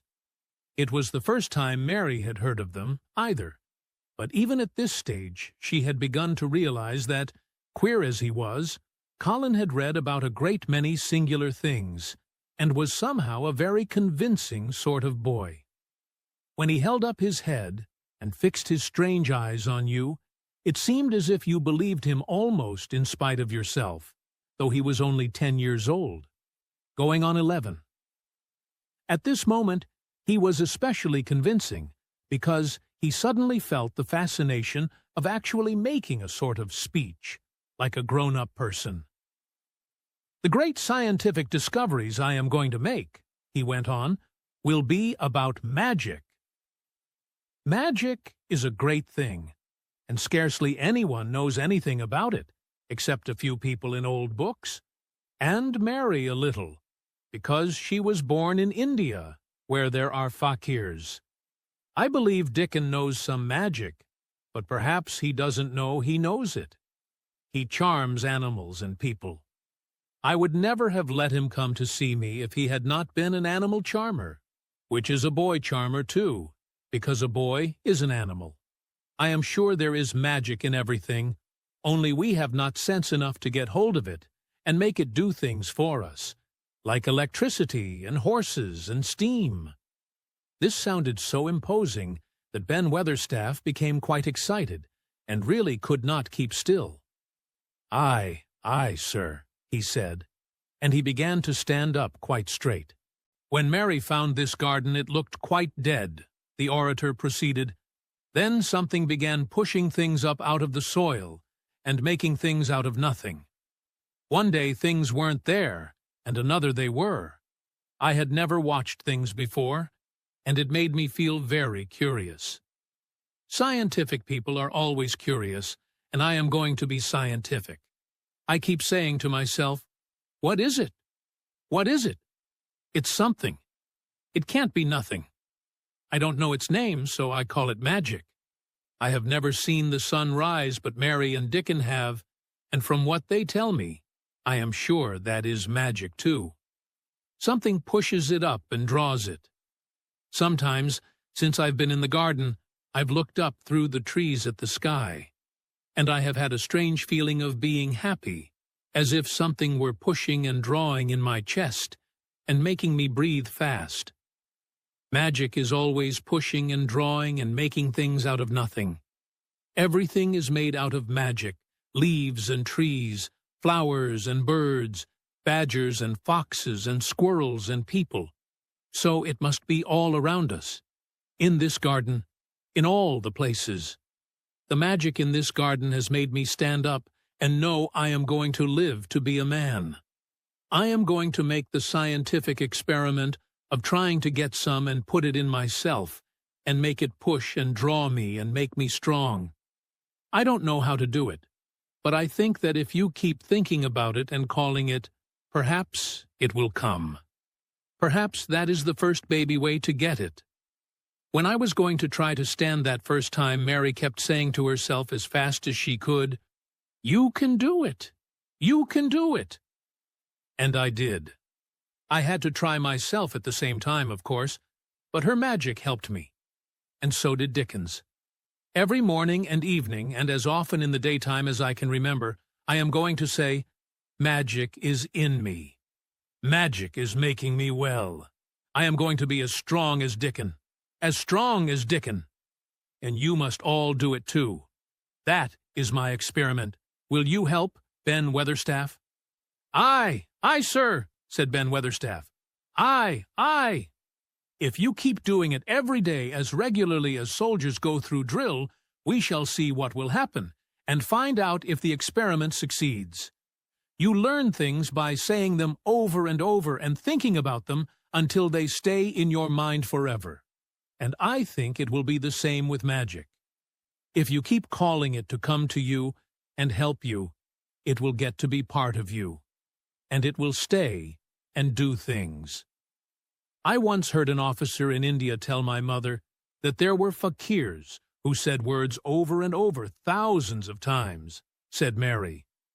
I've heard Jem Fettleworth's wife say the same thing over thousands of times, calling Jem a drunken brute, said Ben Weatherstaff dryly. Summat Alice, come o' that, sure enough. He gave her a good hidin' and went to the Blue Lion and got as drunk as a lord. Colin drew his brows together and thought a few minutes. Then he cheered up. Well, he said, you see something did come of it. She used the wrong magic until she made him beat her. If she'd used the right magic and had said something nice, perhaps he wouldn't have got as drunk as a lord, and perhaps he might have bought her a new bonnet. Ben Weatherstaff chuckled, and there was shrewd admiration in his little old eyes. Thou'rt a clever lad as well as a straight-legged one, Mester Colin, he said. Next time I see Bess Fettleworth, I'll give her a bit of a hint o' what magic will do for her.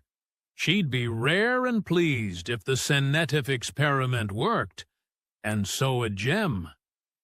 Dickon had stood listening to the lecture, his round eyes shining with curious delight. Nut and Shell were on his shoulders, and he held a long-eared white rabbit in his arm, and stroked it softly, while it laid its ears along its back and enjoyed itself. Do you think the experiment will work? Colin asked him, wondering what he was thinking. He so often wondered what Dickon was thinking when he saw him looking at him or at one of his creatures with his happy wide smile. He smiled now, and his smile was wider than usual. Aye, he answered, that I do. It'll work same as the seeds do when the sun shines on 'em. It'll work for sure. Shall us begin it now? Colin was delighted, and so was Mary. Fired by recollections of fakirs and devotees and illustrations, Colin suggested that they should all sit cross-legged under the tree, which made a canopy. It will be like sitting in a sort of temple, said Colin. I'm rather tired, and I want to sit down. Said Dickon, that mustn't begin by saying they're tired. That might spoil the magic. Colin turned and looked at him, into his innocent round eyes. That's true, he said slowly. I must only think of the magic. It all seemed most majestic and mysterious when they sat down in their circle. Ben Weatherstaff felt as if he had somehow been led into appearing at a prayer meeting. Ordinarily, he was very fixed in being what he called Agin prayer meetins. But this being the Rajah's affair, he did not resent it, and was indeed inclined to be gratified at being called upon to assist. Mistress Mary felt solemnly enraptured. Dickon held his rabbit in his arm, and perhaps he made some charmer's signal no one heard, for when he sat down, cross-legged like the rest, the crow, the fox, the squirrels, and the lamb slowly drew near and made part of the circle, settling each into a place of rest, as if of their own desire. "The creatures have come," said Colin gravely. "They want to help us." Colin really looked quite beautiful, Mary thought. He held his head high as if he felt like a sort of priest, and his strange eyes had a wonderful look in them. The light shone on him through the tree canopy. "Now we will begin," he said. "Shall we sway backward and forward, Mary, as if we were dervishes?" "I canna do no swayin' back'ard and for'ard," said Ben Weatherstaff. "I've got the rheumatics." "The magic will take them away," said Colin in a high priest tone, "but we won't sway until it has done it. We will only chant." "I canna do no chantin'," said Ben Weatherstaff a trifle testily. "They turned me out of the church choir the only time I ever tried it." No one smiled. They were all too much in earnest. Colin's face was not even crossed by a shadow. He was thinking only of the magic. "Then I will chant," he said, and he began, looking like a strange boy spirit. "The sun is shining. The sun is shining. That is the magic. The flowers are growing. The roots are stirring.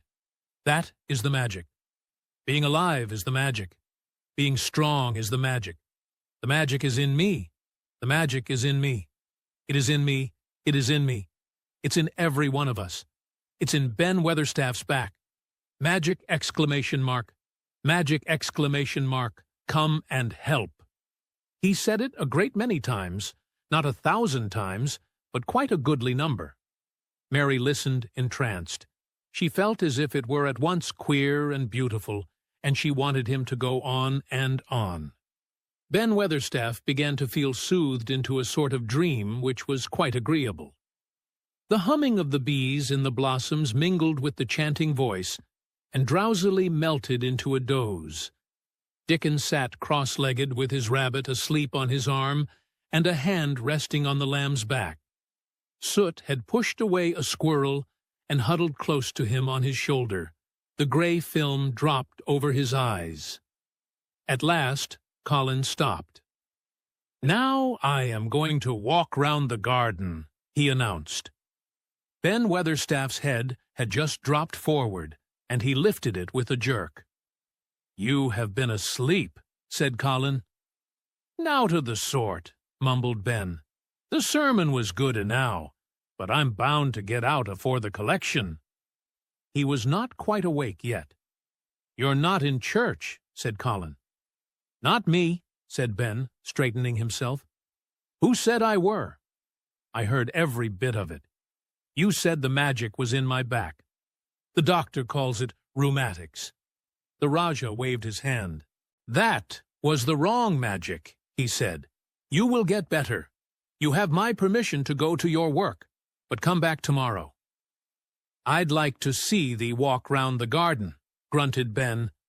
It was not an unfriendly grunt, but it was a grunt.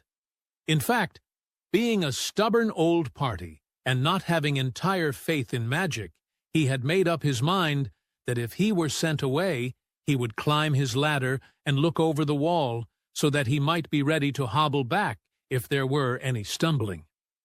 The Rajah did not object to his staying, and so the procession was formed. It really did look like a procession. Colin was at its head, with Dickon on one side and Mary on the other. Ben Weatherstaff walked behind, and the creatures trailed after them, the lamb and the fox cub keeping close to Dickon, the white rabbit hopping along or stopping to nibble, and Soot following with the solemnity of a person who felt himself in charge. It was a procession which moved slowly but with dignity. Every few yards it stopped to rest. Colin leaned on Dickon's arm, and privately Ben Weatherstaff kept a sharp lookout. But now and then Colin took his hand from its support and walked a few steps alone. His head was held up all the time, and he looked very grand. "The magic is in me," he kept saying. "The magic is making me strong. I can feel it. I can feel it." It seemed very certain that something was upholding and uplifting him. He sat on the seats in the alcoves, and once or twice he sat down on the grass, and several times he paused in the path and leaned on Dickon. But he would not give up until he had gone all round the garden. When he returned to the canopy tree, his cheeks were flushed, and he looked triumphant. "I did it! The magic worked!" he cried. "That is my first scientific discovery." "What will Dr. Craven say?" broke out Mary. "He won't say anything," Colin answered, "because he will not be told. This is to be the biggest secret of all. No one is to know anything about it until I have grown so strong that I can walk and run like any other boy. I shall come here every day in my chair, and I shall be taken back in it. I won't have people whispering and asking questions, and I won't let my father hear about it until the experiment has quite succeeded. Then, sometime when he comes back to Misselthwaite, I shall just walk into his study and say, 'Here I am. I am like any other boy. I am quite well, and I shall live to be a man. It has been done by a scientific experiment.'" "He will think he is in a dream," cried Mary. "He won't believe his eyes." Colin flushed triumphantly. He had made himself believe that he was going to get well, which was really more than half the battle if he had been aware of it. And the thought which stimulated him more than any other was this imagining what his father would look like when he saw that he had a son who was as straight and strong as other fathers' sons. One of his darkest miseries in the unhealthy, morbid past days had been his hatred of being a sickly, weak-backed boy whose father was afraid to look at him. "He'll be obliged to believe them," he said. "One of the things I am going to do, after the magic works, and before I begin to make scientific discoveries, is to be an athlete." "We shall have thee taken to Hodgson in a week or so," said Ben Weatherstaff. "Thou'lt end wi' winning the belt, and being champion prize fighter of all England." Colin fixed his eyes on him sternly. "Weatherstaff," he said, "that is disrespectful. You must not take liberties because you are in the secret. However much the magic works, I shall not be a prize fighter. I shall be a scientific discoverer." "Ax pardon, sir," answered Ben, touching his forehead in salute. "I ought to have seed it wasn't a joking matter." But his eyes twinkled, and secretly he was immensely pleased. He really did not mind being snubbed, since the snubbing meant that the lad was gaining strength and spirit. 24. Let them laugh. The secret garden was not the only one Dickon worked in. Round the cottage on the moor there was a piece of ground enclosed by a low wall of rough stones. Early in the morning and late in the fading twilight, and on all the days Colin and Mary did not see him, Dickon worked there planting or tending potatoes and cabbages, turnips and carrots and herbs for his mother. In the company of his creatures, he did wonders there, and was never tired of doing them, it seemed. While he dug or weeded, he whistled or sang bits of Yorkshire moor songs or talked to Soot or Captain or the brothers and sisters he had taught to help him. "We'd never get on as comfortable as we do," Mrs. Sowerby said, "if it wasn't for Dickon's garden. Anything'll grow for him. His taters and cabbages is twice the size of anyone else's, and they've got a flavor with 'em as nobody's has." When she found a moment to spare, she liked to go out and talk to him. After supper, there was still a long, clear twilight to work in, and that was her quiet time. She could sit upon the low, rough wall and look on, and hear stories of the day. She loved this time. There were not only vegetables in this garden. Dickon had bought penny packages of flower seeds now and then, and sown bright, sweet-scented things among gooseberry bushes, and even cabbages, and he grew borders of mignonette, and pinks, and pansies and things, whose seeds he could save year after year, or whose roots would bloom each spring and spread in time into fine clumps. The low wall was one of the prettiest things in Yorkshire, because he had tucked moorland foxglove and ferns and rock cress and hedgerow flowers into every crevice, until only here and there glimpses of the stones were to be seen. "All a chap's got to do to make 'em thrive, Mother," he would say, "is to be friends with 'em for sure. They're just like the creatures. If they're thirsty, give 'em drink, and if they're hungry, give 'em a bit of food. They want to live same as we do. If they died, I should feel as if I'd been a bad lad, and somehow treated them heartless." It was in these twilight hours that Mrs. Sowerby heard of all that happened at Misselthwaite Manor. At first she was only told that Master Colin had taken a fancy to going out into the grounds with Miss Mary, and that it was doing him good. But it was not long before it was agreed between the two children that Dickon's mother might come into the secret. Somehow it was not doubted that she was safe for sure. So one beautiful still evening, Dickon told the whole story, with all the thrilling details of the buried key, and the robin, and the grey haze which had seemed like deadness, and the secret Mistress Mary had planned never to reveal. The coming of Dickon, and how it had been told to him, the doubt of Master Colin, and the final drama of his introduction to the hidden domain, combined with the incident of Ben Weatherstaff's angry face peering over the wall, and Master Colin's sudden indignant strength, made Mrs. Sowerby's nice-looking face quite change color several times. "My word," she said, "it was a good thing that little lass came to the manor. It's been the making o' her, and the savin' o' him, standin' on his feet, and us all thinking he was a poor, half-witted lad, with not a straight bone in him." She asked a great many questions, and her blue eyes were full of deep thinking. "What do they make of it at the manor, him being so well and cheerful and never complainin'?" she inquired. "They don't know what to make of it," answered Dickon. "Every day as comes round his face looks different. It's fillin' out, and doesn't look so sharp, and the waxy color is goin'. But he has to do his bit o' complainin'," with a highly entertained grin. "What for, I mercy's name?" asked Mrs. Sowerby. Dickon chuckled. "He does it to keep them from guessing what's happened. If the doctor knew he'd found out, he could stand on his feet. He'd likely write and tell Master Craven. Master Colin's savin' the secret to tell himself.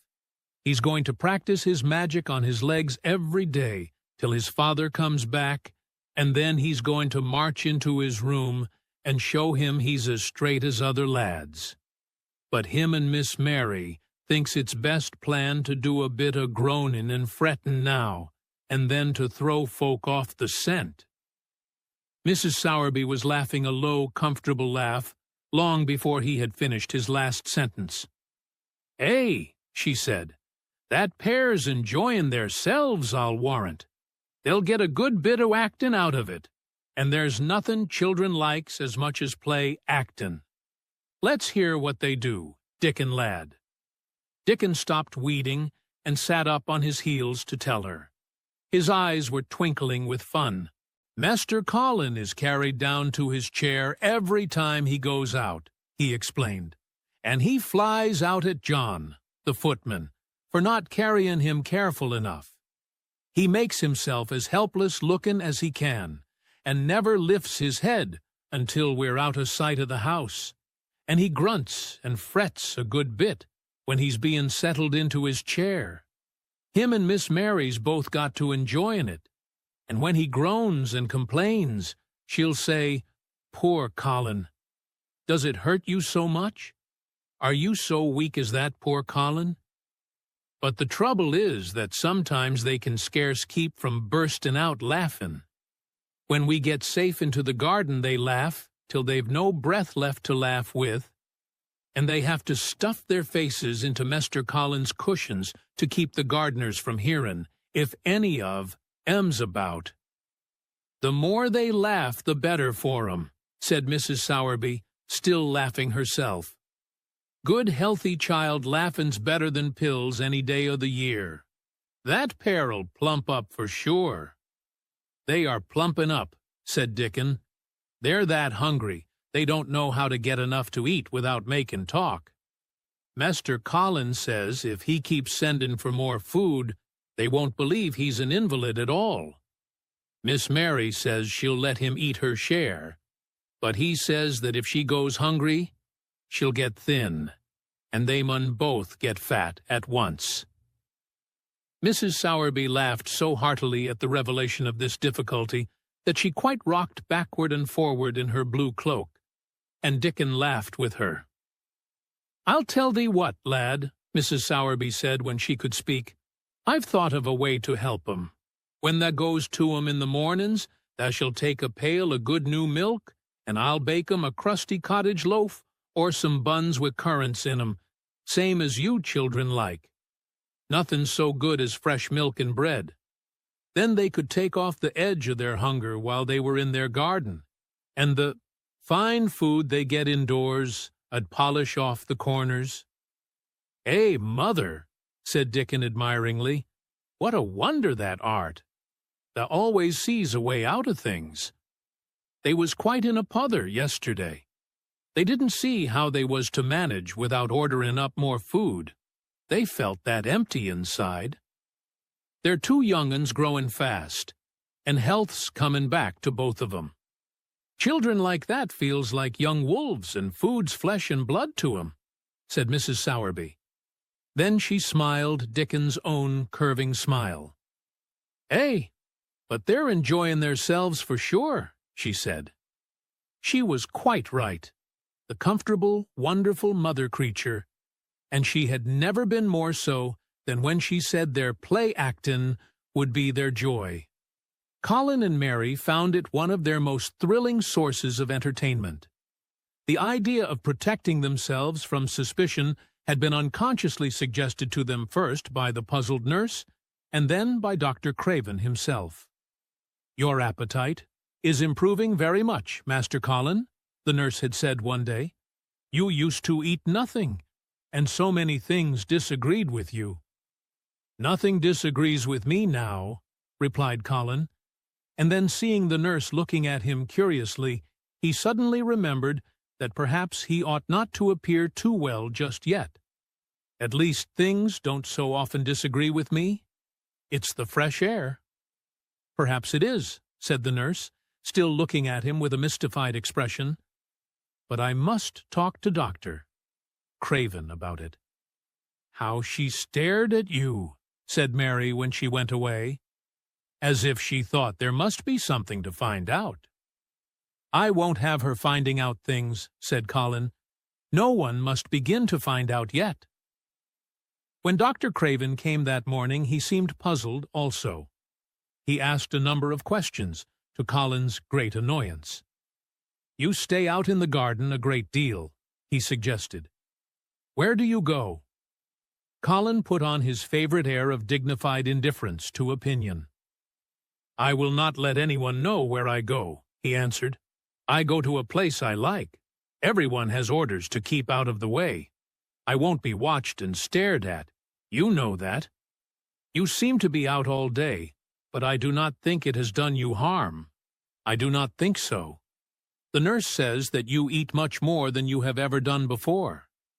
"Perhaps," said Colin, prompted by a sudden inspiration, "perhaps it is an unnatural appetite." "I do not think so, as your food seems to agree with you," said Dr. Craven. "You are gaining flesh rapidly, and your color is better.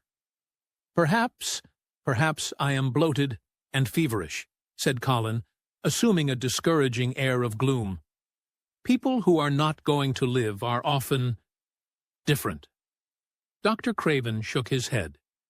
He was holding Colin's wrist, and he pushed up his sleeve and felt his arm. You are not feverish, he said thoughtfully, and such flesh as you have gained is healthy. If you can keep this up, my boy, we need not talk of dying. Your father will be happy to hear of this remarkable improvement. I won't have him told, Colin broke forth fiercely. It will only disappoint him if I get worse again, and I may get worse this very night. I might have a raging fever. I feel as if I might be beginning to have one now.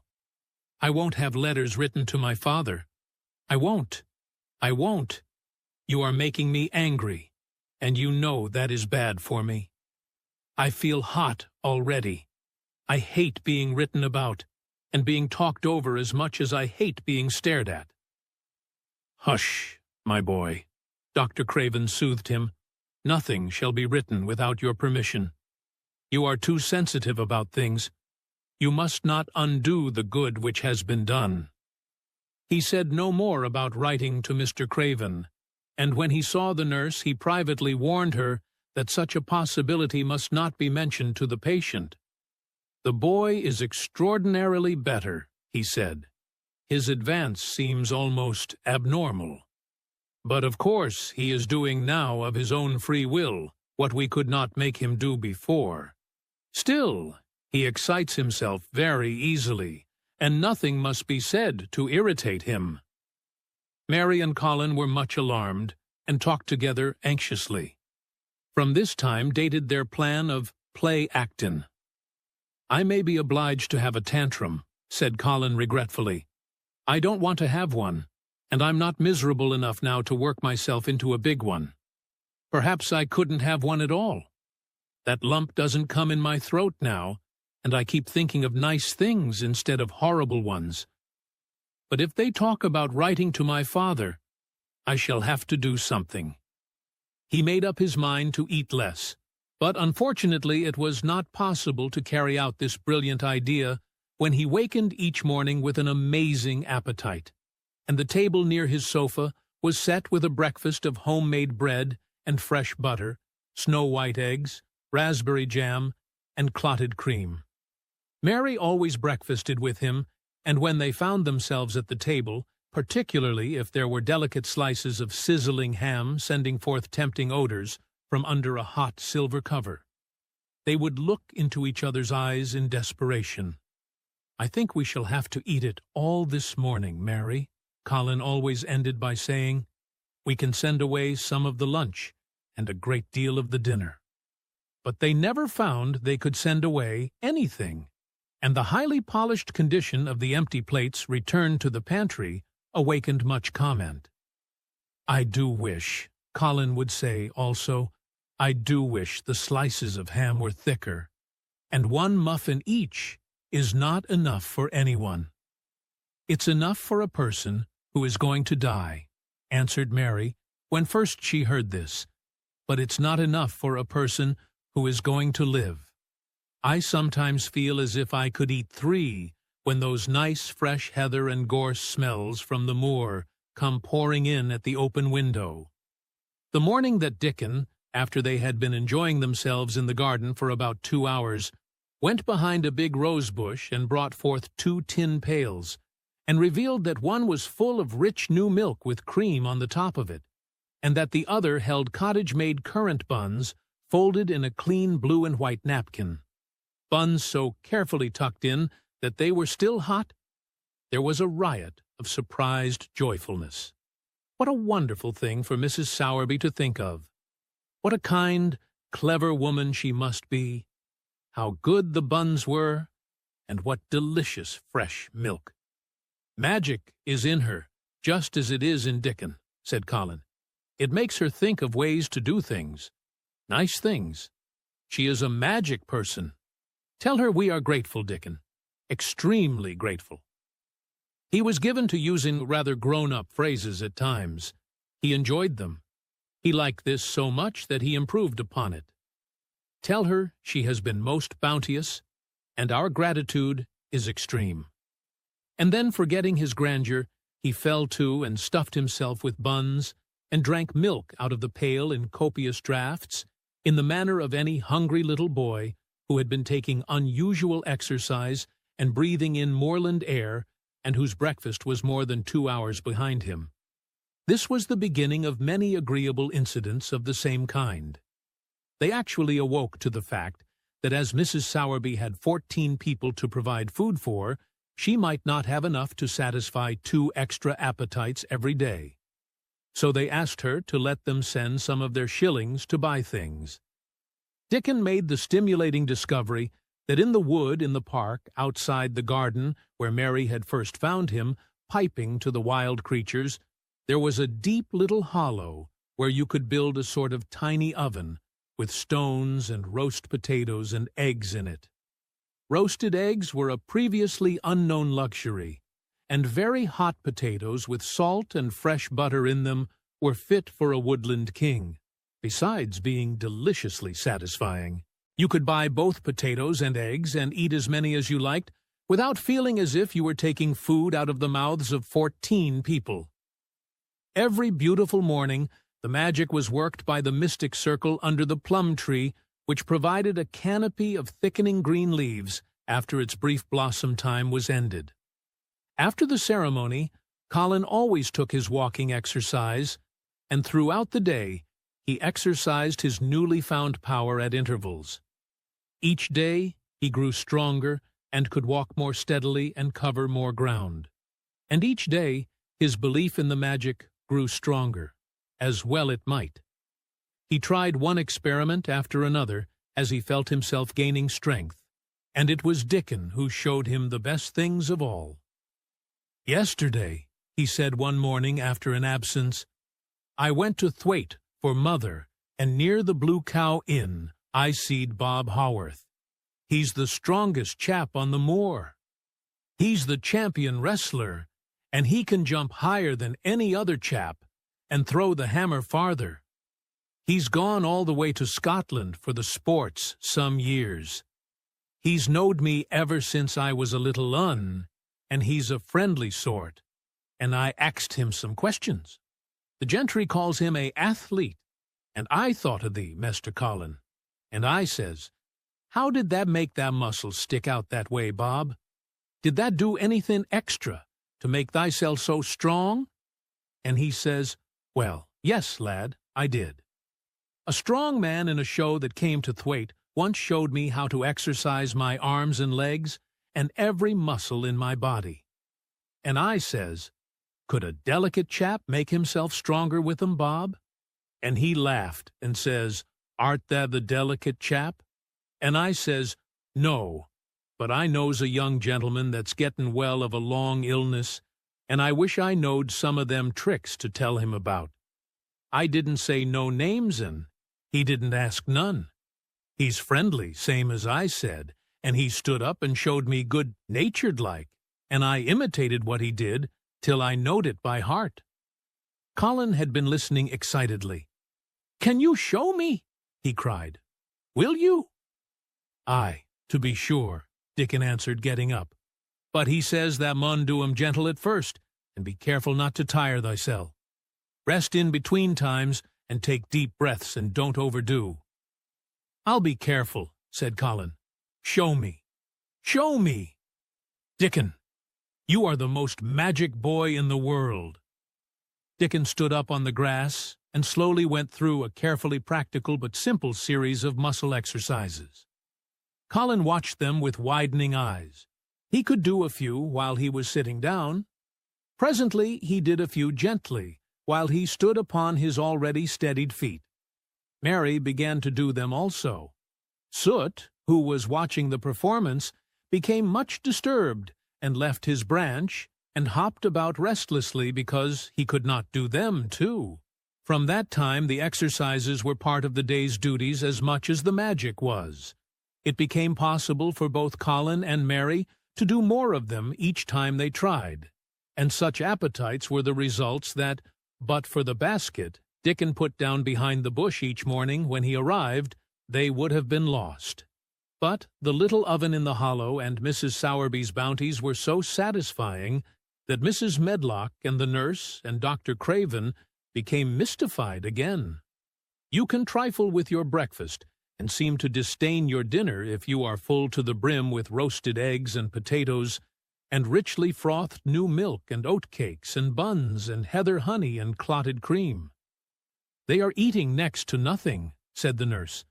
"They'll die of starvation if they can't be persuaded to take some nourishment. And yet, see how they look." "Look!" exclaimed Mrs. Medlock indignantly. I'm moithered to death with them. They're a pair of young Satans, bursting their jackets one day and the next turning up their noses at the best meals cook can tempt them with. Not a mouthful of that lovely young fowl and bread sauce did they set a fork into yesterday, and the poor woman fair invented a pudding for them, and back it sent. She almost cried. She's afraid she'll be blamed if they starve themselves into their graves." Dr. Craven came and looked at Colin long and carefully. He wore an extremely worried expression when the nurse talked with him and showed him the almost untouched tray of breakfast she had saved for him to look at. But it was even more worried when he sat down by Colin's sofa and examined him. He had been called to London on business and had not seen the boy for nearly 2 weeks. When young things begin to gain health, they gain it rapidly. The waxen tinge had left Colin's skin, and a warm rose showed through it. His beautiful eyes were clear, and the hollows under them and in his cheeks and temples had filled out. His once dark, heavy locks had begun to look as if they sprang healthily from his forehead, and were soft and warm with life. His lips were fuller and of a normal color. In fact, as an imitation of a boy who was a confirmed invalid, he was a disgraceful sight. Dr. Craven held his chin in his hand and thought him over. "I am sorry to hear that you do not eat anything," he said. "That will not do. You will lose all you have gained. And you have gained amazingly. You ate so well a short time ago." "I told you it was an unnatural appetite," answered Colin. Mary was sitting on her stool nearby, and she suddenly made a very queer sound, which she tried so violently to repress that she ended by almost choking. "What is the matter?" said Dr. Craven, turning to look at her. Mary became quite severe in her manner. "It was something between a sneeze and a cough," she replied with reproachful dignity, "and it got into my throat. But," she said afterward to Colin, "I couldn't stop myself. It just burst out, because all at once I couldn't help remembering that last big potato you ate, and the way your mouth stretched when you bit through that thick, lovely crust, with jam and clotted cream on it. Is there any way in which those children can get food secretly?" Dr. Craven inquired of Mrs. Medlock. "There's no way unless they dig it out of the earth or pick it off the trees," Mrs. Medlock answered. "They stay out in the grounds all day and see no one but each other. And if they want anything different to eat from what's sent up to them, they need only ask for it." "Well," said Dr. Craven, "so long as going without food agrees with them, we need not disturb ourselves. The boy is a new creature." "So is the girl," said Mrs. Medlock. "She's begun to be downright pretty since she's filled out and lost her ugly little sour look. Her hair's grown thick and healthy-looking, and she's got a bright color. The glummest, ill-natured little thing she used to be, and now her and Master Colin laugh together like a pair of crazy young ones. Perhaps they're growing fat on that." "Perhaps they are," said Dr. Craven. "Let them laugh."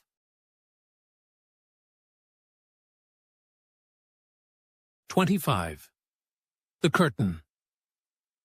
And the secret garden bloomed and bloomed, and every morning revealed new miracles. In the robin's nest there were eggs, and the robin's mate sat upon them, keeping them warm, with her feathery little breast and careful wings. At first she was very nervous, and the robin himself was indignantly watchful. Even Dickon did not go near the close-grown corner in those days, but waited until, by the quiet working of some mysterious spell, he seemed to have conveyed to the soul of the little pair that in the garden there was nothing which was not quite like themselves, nothing which did not understand the wonderfulness of what was happening to them, the immense, tender, terrible, heart-breaking beauty and solemnity of eggs. If there had been one person in that garden who had not known through all his or her innermost being that if an egg were taken away or hurt, the whole world would whirl round and crash through space and come to an end.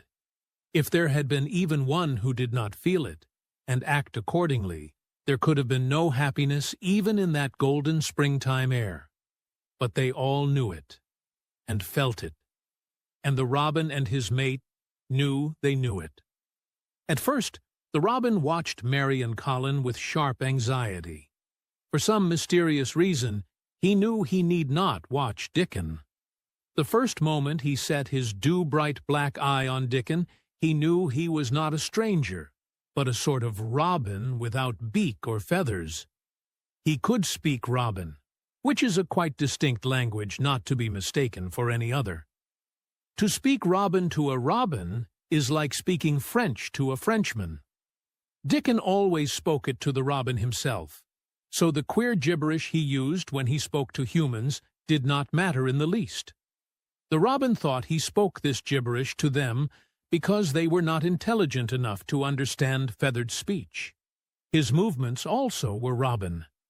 They never startled one by being sudden enough to seem dangerous or threatening. Any robin could understand Dickon, so his presence was not even disturbing. But at the outset, it seemed necessary to be on guard against the other two. In the first place, the boy creature did not come into the garden on his legs. He was pushed in on a thing with wheels, and the skins of wild animals were thrown over him.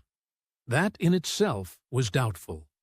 Then, when he began to stand up and move about, he did it in a queer, unaccustomed way, and the others seemed to have to help him.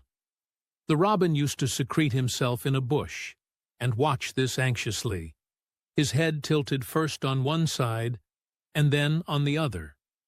He thought that the slow movements might mean that he was preparing to pounce, as cats do. When cats are preparing to pounce, they creep over the ground very slowly. The robin talked this over with his mate a great deal for a few days, but after that he decided not to speak of the subject, because her terror was so great that he was afraid it might be injurious to the eggs.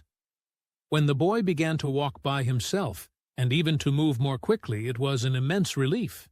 But for a long time, or it seemed a long time to the robin, he was a source of some anxiety. He did not act as the other humans did. He seemed very fond of walking, but he had a way of sitting or lying down for a while, and then getting up in a disconcerting manner to begin again. One day, the robin remembered that when he himself had been made to learn to fly by his parents, he had done much the same sort of thing. He had taken short flights of a few yards, and then had been obliged to rest. So it occurred to him that this boy was learning to fly, or rather, to walk. He mentioned this to his mate, and when he told her that the eggs would probably conduct themselves in the same way after they were fledged, she was quite comforted, and even became eagerly interested and derived great pleasure from watching the boy over the edge of her nest, though she always thought that the eggs would be much cleverer and learn more quickly. But then she said indulgently that humans were always more clumsy and slow than eggs, and most of them never seemed really to learn to fly at all. You never met them in the air or on treetops. After a while the boy began to move about as the others did, but all three of the children at times did unusual things. They would stand under the trees and move their arms and legs and heads about in a way which was neither walking nor running nor sitting down. They went through these movements at intervals every day, and the robin was never able to explain to his mate what they were doing or tying to do. He could only say that he was sure that the eggs would never flap about in such a manner. But as the boy who could speak robin so fluently was doing the thing with them, birds could be quite sure that the actions were not of a dangerous nature. Of course, neither the robin nor his mate had ever heard of the champion wrestler, Bob Haworth, and his exercises for making the muscles stand out like lumps. Robins are not like human beings. Their muscles are always exercised from the first, and so they develop themselves in a natural manner. If you have to fly about to find every meal you eat, your muscles do not become atrophied. Atrophied means wasted away through want of use. When the boy was walking and running about and digging and weeding like the others, the nest in the corner was brooded over by a great peace and content. Fears for the eggs became things of the past. Knowing that your eggs were as safe as if they were locked in a bank vault, and the fact that you could watch so many curious things going on, made setting a most entertaining occupation. On wet days, the egg's mother sometimes felt even a little dull, because the children did not come into the garden. But even on wet days, it could not be said that Mary and Colin were dull. One morning, when the rain streamed down unceasingly, and Colin was beginning to feel a little restive, as he was obliged to remain on his sofa because it was not safe to get up and walk about, Mary had an inspiration. "Now that I am a real boy," Colin had said, "my legs and arms and all my body are so full of magic that I can't keep them still. They want to be doing things all the time. Do you know that when I waken in the morning, Mary, when it's quite early, and the birds are just shouting outside, and everything seems just shouting for joy, even the trees and things we can't really hear, I feel as if I must jump out of bed and shout myself. If I did it, just think what would happen." Mary giggled inordinately. "The nurse would come running, and Mrs. Medlock would come running, and they would be sure you had gone crazy, and they'd send for the doctor," she said. Colin giggled himself. He could see how they would all look, how horrified by his outbreak, and how amazed to see him standing upright. "I wish my father would come home," he said. "I want to tell him myself. I'm always thinking about it. But we couldn't go on like this much longer. I can't stand lying still and pretending, and besides, I look too different. I wish it wasn't raining today." It was then Mistress Mary had her inspiration. "Colin," she began mysteriously, "do you know how many rooms there are in this house?" "About 1,000, I suppose," he answered. "There's about 100 no one ever goes into," said Mary. "And one rainy day I went and looked into ever so many of them. No one ever knew, though Mrs. Medlock nearly found me out. I lost my way when I was coming back, and I stopped at the end of your corridor. That was the second time I heard you crying." Colin started up on his sofa. 100 rooms no one goes into," he said. "It sounds almost like a secret garden. Suppose we go and look at them. Wheel me in my chair, and nobody would know we went." "That's what I was thinking," said Mary. "No one would dare to follow us. There are galleries where you could run. We could do our exercises. There is a little Indian room where there is a cabinet full of ivory elephants. There are all sorts of rooms." "Ring the bell," said Colin. When the nurse came in, he gave his orders. "I want my chair," he said. "Miss Mary and I are going to look at the part of the house which is not used. John can push me as far as the picture gallery, because there are some stairs. Then he must go away and leave us alone, until I send for him again." Rainy days lost their terrors that morning. When the footman had wheeled the chair into the picture gallery and left the two together in obedience to orders, Colin and Mary looked at each other delighted. As soon as Mary had made sure that John was really on his way back to his own quarters below stairs, Colin got out of his chair. "I am going to run from one end of the gallery to the other," he said. "And then I am going to jump, and then we will do Bob Howarth's exercises." And they did all these things and many others. They looked at the portraits and found the plain little girl dressed in green brocade and holding the parrot on her finger. "All these," said Colin, "must be my relations. They lived a long time ago. That parrot one, I believe, is one of my great-great-great-great-aunts. She looks rather like you, Mary. Not as you look now, but as you looked when you came here. Now you are a great deal fatter and better looking." "So are you," said Mary, and they both laughed. They went to the Indian room and amused themselves with the ivory elephants. They found the rose-colored brocade boudoir and the hole in the cushion the mouse had left, but the mice had grown up and run away, and the hole was empty. They saw more rooms and made more discoveries than Mary had made on her first pilgrimage. They found new corridors and corners and flights of steps, and new old pictures they liked, and weird old things they did not know the use of. It was a curiously entertaining morning, and the feeling of wandering about in the same house with other people, but at the same time feeling as if one were miles away from them, was a fascinating thing.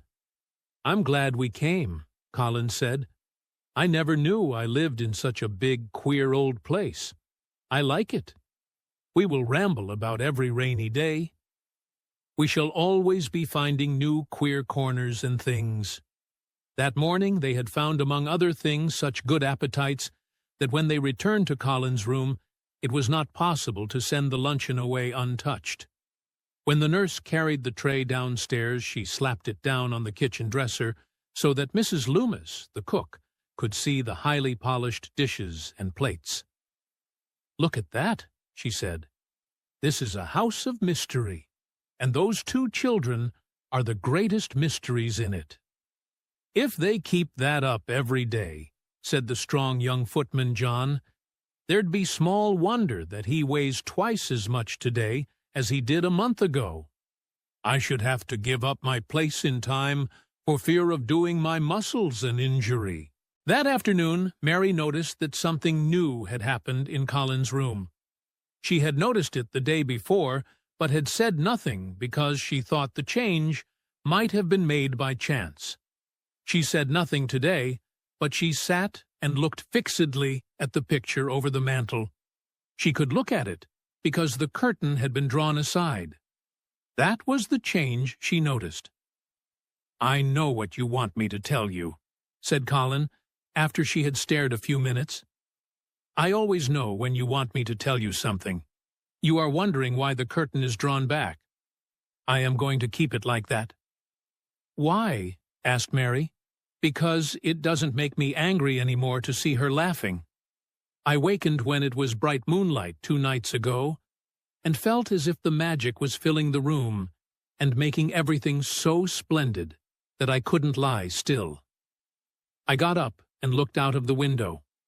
The room was quite light, and there was a patch of moonlight on the curtain, and somehow that made me go and pull the cord. She looked right down at me, as if she were laughing because she was glad I was standing there. It made me like to look at her. I want to see her laughing like that all the time. I think she must have been a sort of magic person, perhaps." "You are so like her now," said Mary, "that sometimes I think perhaps you are her ghost made into a boy." That idea seemed to impress Colin. He thought it over, and then answered her slowly. "If I were her ghost, my father would be fond of me." "Do you want him to be fond of you?" inquired Mary. "I used to hate it because he was not fond of me. If he grew fond of me, I think I should tell him about the magic. It might make him more cheerful."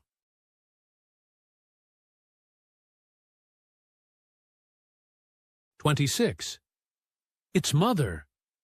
Their belief in the magic was an abiding thing. After the morning's incantations, Colin sometimes gave them magic lectures.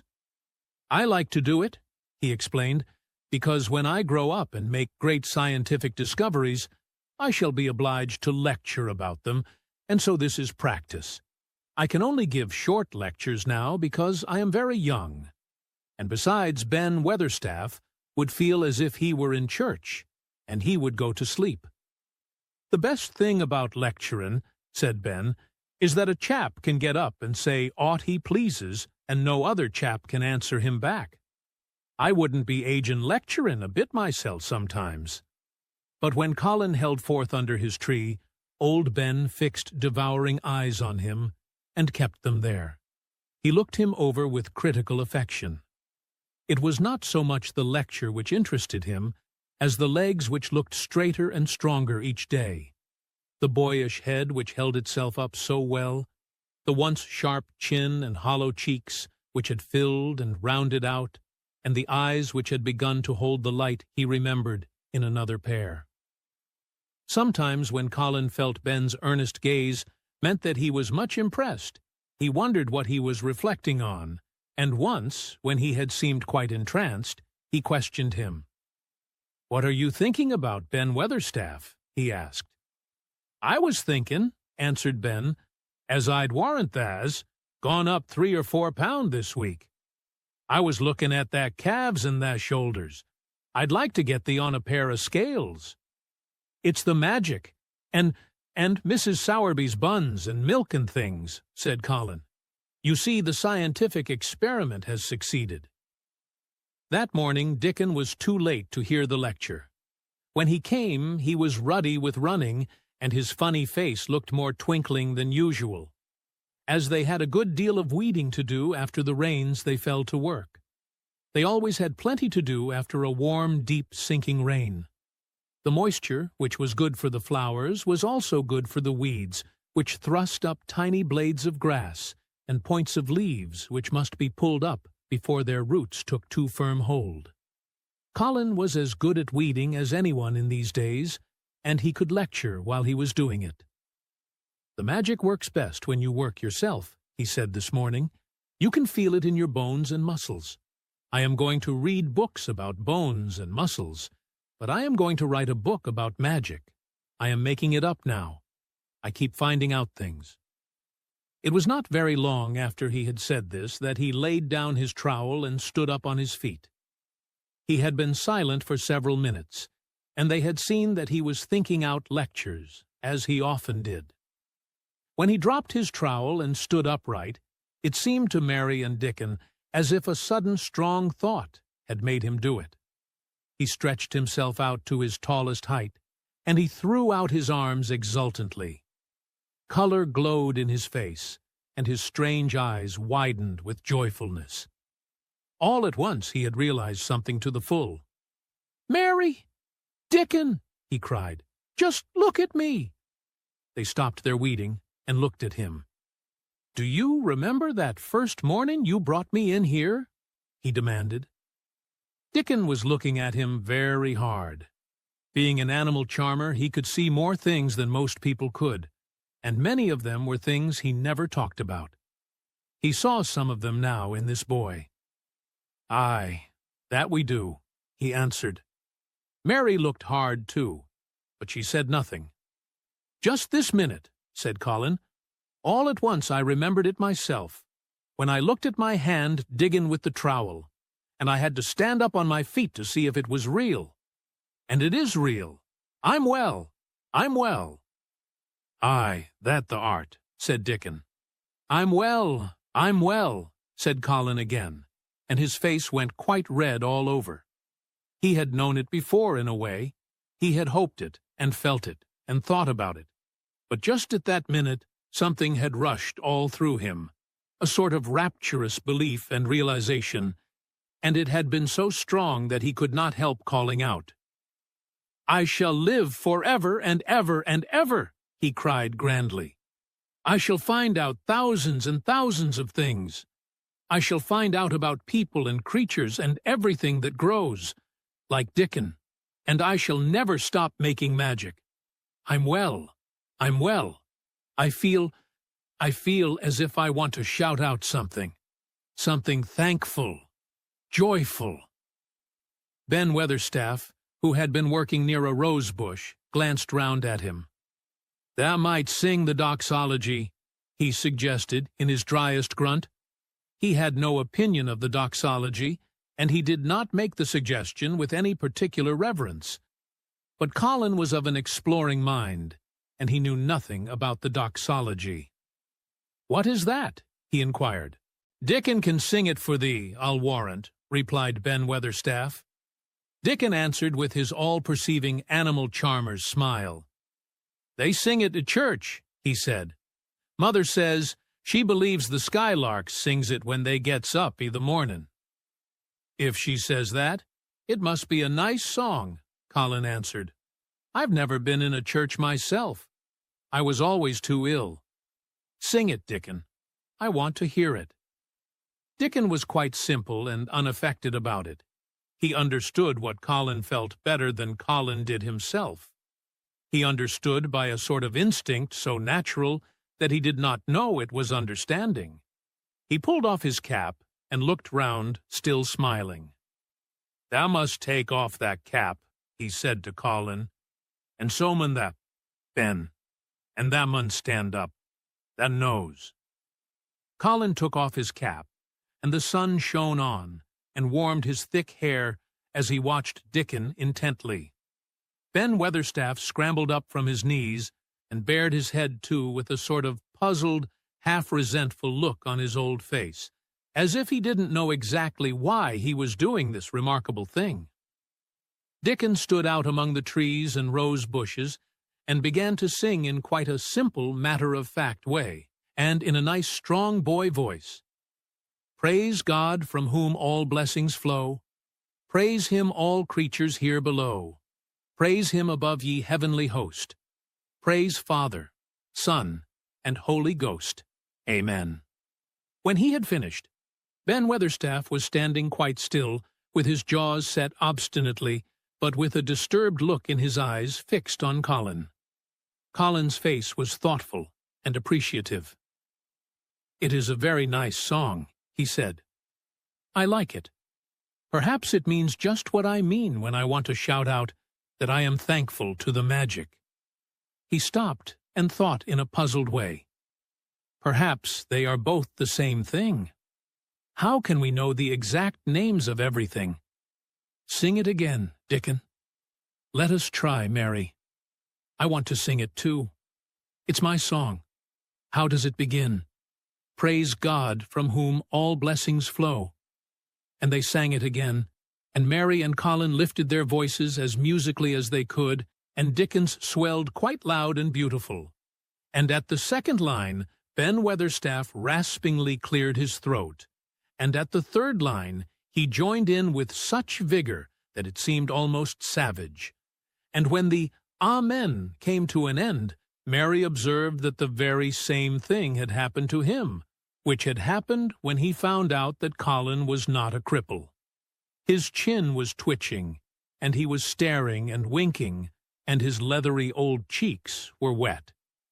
"I never seed no sense in the doxology afore," he said hoarsely, "but I may change my mind i' time. I should say that gone up £5 this week. Mester Colin, 5 on 'em." Colin was looking across the garden at something attracting his attention, and his expression had become a startled one. "Who is coming in here?" he said quickly. "Who is it?" The door in the ivied wall had been pushed gently open, and a woman had entered. She had come in with the last line of their song, and she had stood still, listening and looking at them. With the ivy behind her, the sunlight drifting through the trees and dappling her long blue cloak, and her nice, fresh face smiling across the greenery, she was rather like a softly colored illustration in one of Colin's books. She had wonderful, affectionate eyes, which seemed to take everything in, all of them, even Ben Weatherstaff, and the creatures, and every flower that was in bloom. Unexpectedly, as she had appeared, not one of them felt that she was an intruder at all. Dickon's eyes lighted like lamps. "It's Mother! That's who it is!" he cried, and went across the grass at a run. Colin began to move toward her too, and Mary went with him. They both felt their pulses beat faster. "It's Mother!" Dickon said again when they met halfway. "I knowed that wanted to see her, and I told her where the door was hid." Colin held out his hand with a sort of flushed royal shyness, but his eyes quite devoured her face. "Even when I was ill, I wanted to see you," he said. "You and Dickon and the secret garden. I'd never wanted to see anyone or anything before." The sight of his uplifted face brought about a sudden change in her own. She flushed, and the corners of her mouth shook, and a mist seemed to sweep over her eyes. "Eh, dear lad," she broke out tremulously. "Eh, dear lad," as if she had not known she were going to say it. She did not say, "Mester Colin," but just, "Dear lad," quite suddenly. She might have said it to Dickon in the same way, if she had seen something in his face which touched her. Colin liked it. "Are you surprised because I am so well?" he asked. She put her hand on his shoulder, and smiled the mist out of her eyes. "Aye, that I am," she said, "but thou'rt so like thy mother that made my heart jump." "Do you think," said Colin a little awkwardly, "that will make my father like me?" "Aye, for sure, dear lad," she answered, and she gave his shoulder a soft, quick pat. "He mun come home. He mun come home." "Susan Sowerby," said Ben Weatherstaff, getting close to her. "Look at the lad's legs, wilt thou? They was like drumsticks I stockened 2 months ago, and I heard folk tell as they was bandy and knock-kneed both at the same time. Look at 'em now." Susan Sowerby laughed a comfortable laugh. "They're going to be fine, strong lad's legs in a bit," she said. "Let him go on playin' and workin' in the garden, and eatin' hearty, and drinkin' plenty of good sweet milk, and there'll not be a finer pair of Yorkshire. Thank God for it." She put both hands on Mistress Mary's shoulders, and looked her little face over in a motherly fashion. "And thee, too," she said. "Thou'rt grown near as hearty as our 'Lisabeth Ellen. I'll warrant thou'rt like thy mother, too. Our Martha told me as Mrs. Medlock heard she was a pretty woman. Thou'lt be like a blush rose when that grows up, my little lass, bless thee." She did not mention that when Martha came home on her day out and described the plain, sallow child, she had said that she had no confidence whatever in what Mrs. Medlock had heard. "It doesn't stand to reason that a pretty woman could be the mother of such a fool little lass," she had added obstinately. Mary had not had time to pay much attention to her changing face. She had only known that she looked different and seemed to have a great deal more hair, and that it was growing very fast. But remembering her pleasure in looking at the Mem Sahib in the past, she was glad to hear that she might some day look like her. Susan Sowerby went round their garden with them, and was told the whole story of it, and shown every bush and tree which had come alive. Colin walked on one side of her, and Mary on the other. Each of them kept looking up at her comfortable, rosy face, secretly curious about the delightful feeling she gave them, a sort of warm, supported feeling. It seemed as if she understood them as Dickon understood his creatures. She stooped over the flowers and talked about them as if they were children. Soot followed her, and once or twice cawed at her, and flew upon her shoulder as if it were Dickon's. When they told her about the robin and the first flight of the young ones, she laughed a motherly little mellow laugh in her throat. "I suppose learnin' 'em to fly is like learnin' children to walk. But I'm feared I should be all in a worrit if mine had wings instead of legs," she said. It was because she seemed such a wonderful woman in her nice moorland cottage way that at last she was told about the magic. "Do you believe in magic?" asked Colin after he had explained about Indian fakirs. "I do hope you do." "That I do, lad," she answered. "I never knowed it by that name, but what does the name matter? I warrant they call it a different name i' France, and a different one i' Germany. The same thing as set the seeds swellin', and the sun shinin' made thee a well lad, and it's the good thing. It isn't like us poor fools as think it matters if us is called out of our names. The big good thing doesn't stop to worrit, bless thee. It goes on makin' worlds by the million, worlds like us. Never thee stop believin' in the big good thing and knowin' the world's full of it. And call it what thou likes. Thou wert singin' to it when I come into the garden." "I felt so joyful," said Colin, opening his beautiful strange eyes at her. "Suddenly I felt how different I was, how strong my arms and legs were, you know, and how I could dig and stand, and I jumped up and wanted to shout out something to anything that would listen. The magic listened when they sung the doxology. It would ha' listened to anything that sung. It was the joy that mattered. Eh, lad, what's names to the joy-maker?" And she gave his shoulders a quick, soft pat again. She had packed a basket which held a regular feast this morning, and when the hungry hour came, and Dickon brought it out from its hiding-place, she sat down with them under their tree and watched them devour their food, laughing and quite gloating over their appetites. She was full of fun, and made them laugh at all sorts of odd things. She told them stories in broad Yorkshire, and taught them new words. She laughed as if she could not help it when they told her of the increasing difficulty there was in pretending that Colin was still a fretful invalid. "You see, we can't help laughing nearly all the time when we are together," explained Colin, "and it doesn't sound ill at all. We try to choke it back, but it will burst out, and that sounds worse than ever." "There's one thing that comes into my mind so often," said Mary, "and I can scarcely ever hold in when I think of it suddenly. I keep thinking, suppose Colin's face should get to look like a full moon. It isn't like one yet, but he gets a tiny bit fatter every day. And suppose some morning it should look like one. What should we do?"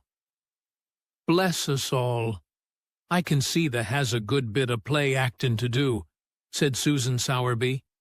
"But thou won't have to keep it up much longer. Mester Craven'll come home." "Do you think he will?" asked Colin. "Why?" Susan Sowerby chuckled softly.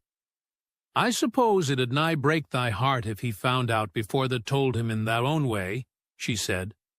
"Thou's laid awake nights planning it." "I couldn't bear anyone else to tell him," said Colin. "I think about different ways every day. I think now I just want to run into his room." "That'd be a fine start for him," said Susan Sowerby. "I'd like to see his face, lad. I would that. He mun come back. That he mun." One of the things they talked of was the visit they were to make to her cottage. They planned it all. They were to drive over the moor and lunch out of doors among the heather. They would see all the 12 children in Dickon's garden, and would not come back until they were tired. Susan Sowerby got up at last to return to the house and Mrs. Medlock. It was time for Colin to be wheeled back also. But before he got into his chair, he stood quite close to Susan and fixed his eyes on her with a kind of bewildered adoration, and he suddenly caught hold of the fold of her blue cloak and held it fast. "You are just what I wanted," he said. "I wish you were my mother, as well as Dickon's." All at once Susan Sowerby bent down and drew him with her warm arms close against the bosom under the blue cloak, as if he had been Dickon's brother. The quick mist swept over her eyes. "Eh, dear lad," she said, "thy own mother's in this here very garden, I do believe. She couldna keep out of it. Thy father mun come back to thee. He mun." 27. In the garden. In each century since the beginning of the world, wonderful things have been discovered. In the last century, more amazing things were found out than in any century before. In this new century, hundreds of things still more astounding will be brought to light. At first, people refuse to believe that a strange new thing can be done. Then they begin to hope it can be done. Then they see it can be done. Then it is done. And all the world wonders why it was not done centuries ago. One of the new things people began to find out in the last century was that thoughts, just mere thoughts, are as powerful as electric batteries, as good for one as sunlight is, or as bad for one as poison. To let a sad thought or a bad one get into your mind is as dangerous as letting a scarlet fever germ get into your body. If you let it stay there after it has got in, you may never get over it as long as you live. So long as Mistress Mary's mind was full of disagreeable thoughts about her dislikes and sour opinions of people, and her determination not to be pleased by or interested in anything, she was a yellow-faced, sickly, bored, and wretched child. Circumstances, however, were very kind to her, though she was not at all aware of it. They began to push her about for her own good. When her mind gradually filled itself with robins, and moorland cottages crowded with children, with queer, crabbed old gardeners and common little Yorkshire housemaids, with springtime and with secret gardens coming alive day by day, and also with a moor boy and his creatures, there was no room left for the disagreeable thoughts which affected her liver and her digestion and made her yellow and tired. So long as Colin shut himself up in his room and thought only of his fears and weakness and his detestation of people who looked at him and reflected hourly on humps and early death, he was a hysterical, half-crazy little hypochondriac who knew nothing of the sunshine and the spring, and also did not know that he could get well and could stand upon his feet if he tried to do it. When new, beautiful thoughts began to push out the old, hideous ones, life began to come back to him. His blood ran healthily through his veins, and strength poured into him like a flood. His scientific experiment was quite practical and simple, and there was nothing weird about it at all. Much more surprising things can happen to anyone who, when a disagreeable or discouraged thought comes into his mind, just has the sense to remember in time, and push it out by putting in an agreeable, determinedly courageous one. Two things cannot be in one place. Where you tend a rose, my lad, a thistle cannot grow. While the secret garden was coming alive, and two children were coming alive with it, there was a man wandering about certain faraway beautiful places in the Norwegian fjords and the valleys and mountains of Switzerland, and he was a man who for 10 years had kept his mind filled with dark and heartbroken thinking. He had not been courageous. He had never tried to put any other thoughts in the place of the dark ones. He had wandered by blue lakes and thought them. He had lain on mountainsides with sheets of deep blue gentians blooming all about him, and flower breaths filling all the air, and he had thought them. A terrible sorrow had fallen upon him when he had been happy, and he had let his soul fill itself with blackness, and had refused obstinately to allow any rift of light to pierce through. He had forgotten and deserted his home and his duties. When he traveled about, darkness so brooded over him that the sight of him was a wrong done to other people, because it was as if he poisoned the air about him with gloom.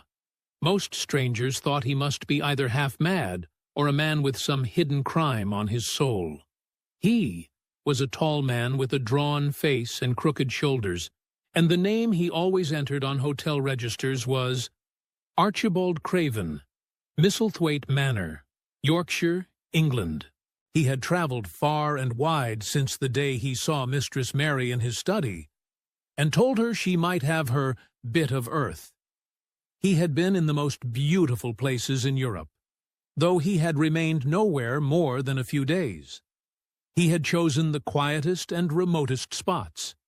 He had been on the tops of mountains whose heads were in the clouds, and had looked down on other mountains when the sun rose and touched them with such light as made it seem as if the world were just being born. But the light had never seemed to touch himself until one day when he realized that for the first time in 10 years, a strange thing had happened. He was in a wonderful valley in the Austrian Tyrol, and he had been walking alone through such beauty as might have lifted any man's soul out of shadow. He had walked a long way, and it had not lifted his. But at last he had felt tired, and had thrown himself down to rest on a carpet of moss by a stream. It was a clear little stream which ran quite merrily along on its narrow way through the luscious, damp greenness. Sometimes it made a sound rather like very low laughter as it bubbled over and round stones. He saw birds come and dip their heads to drink in it, and then flick their wings and fly away. It seemed like a thing alive, and yet its tiny voice made the stillness seem deeper. The valley was very, very still. As he sat gazing into the clear running of the water, Archibald Craven gradually felt his mind and body both grow quiet as the valley itself. He wondered if he were going to sleep, but he was not. He sat and gazed at the sunlit water, and his eyes began to see things growing at its edge.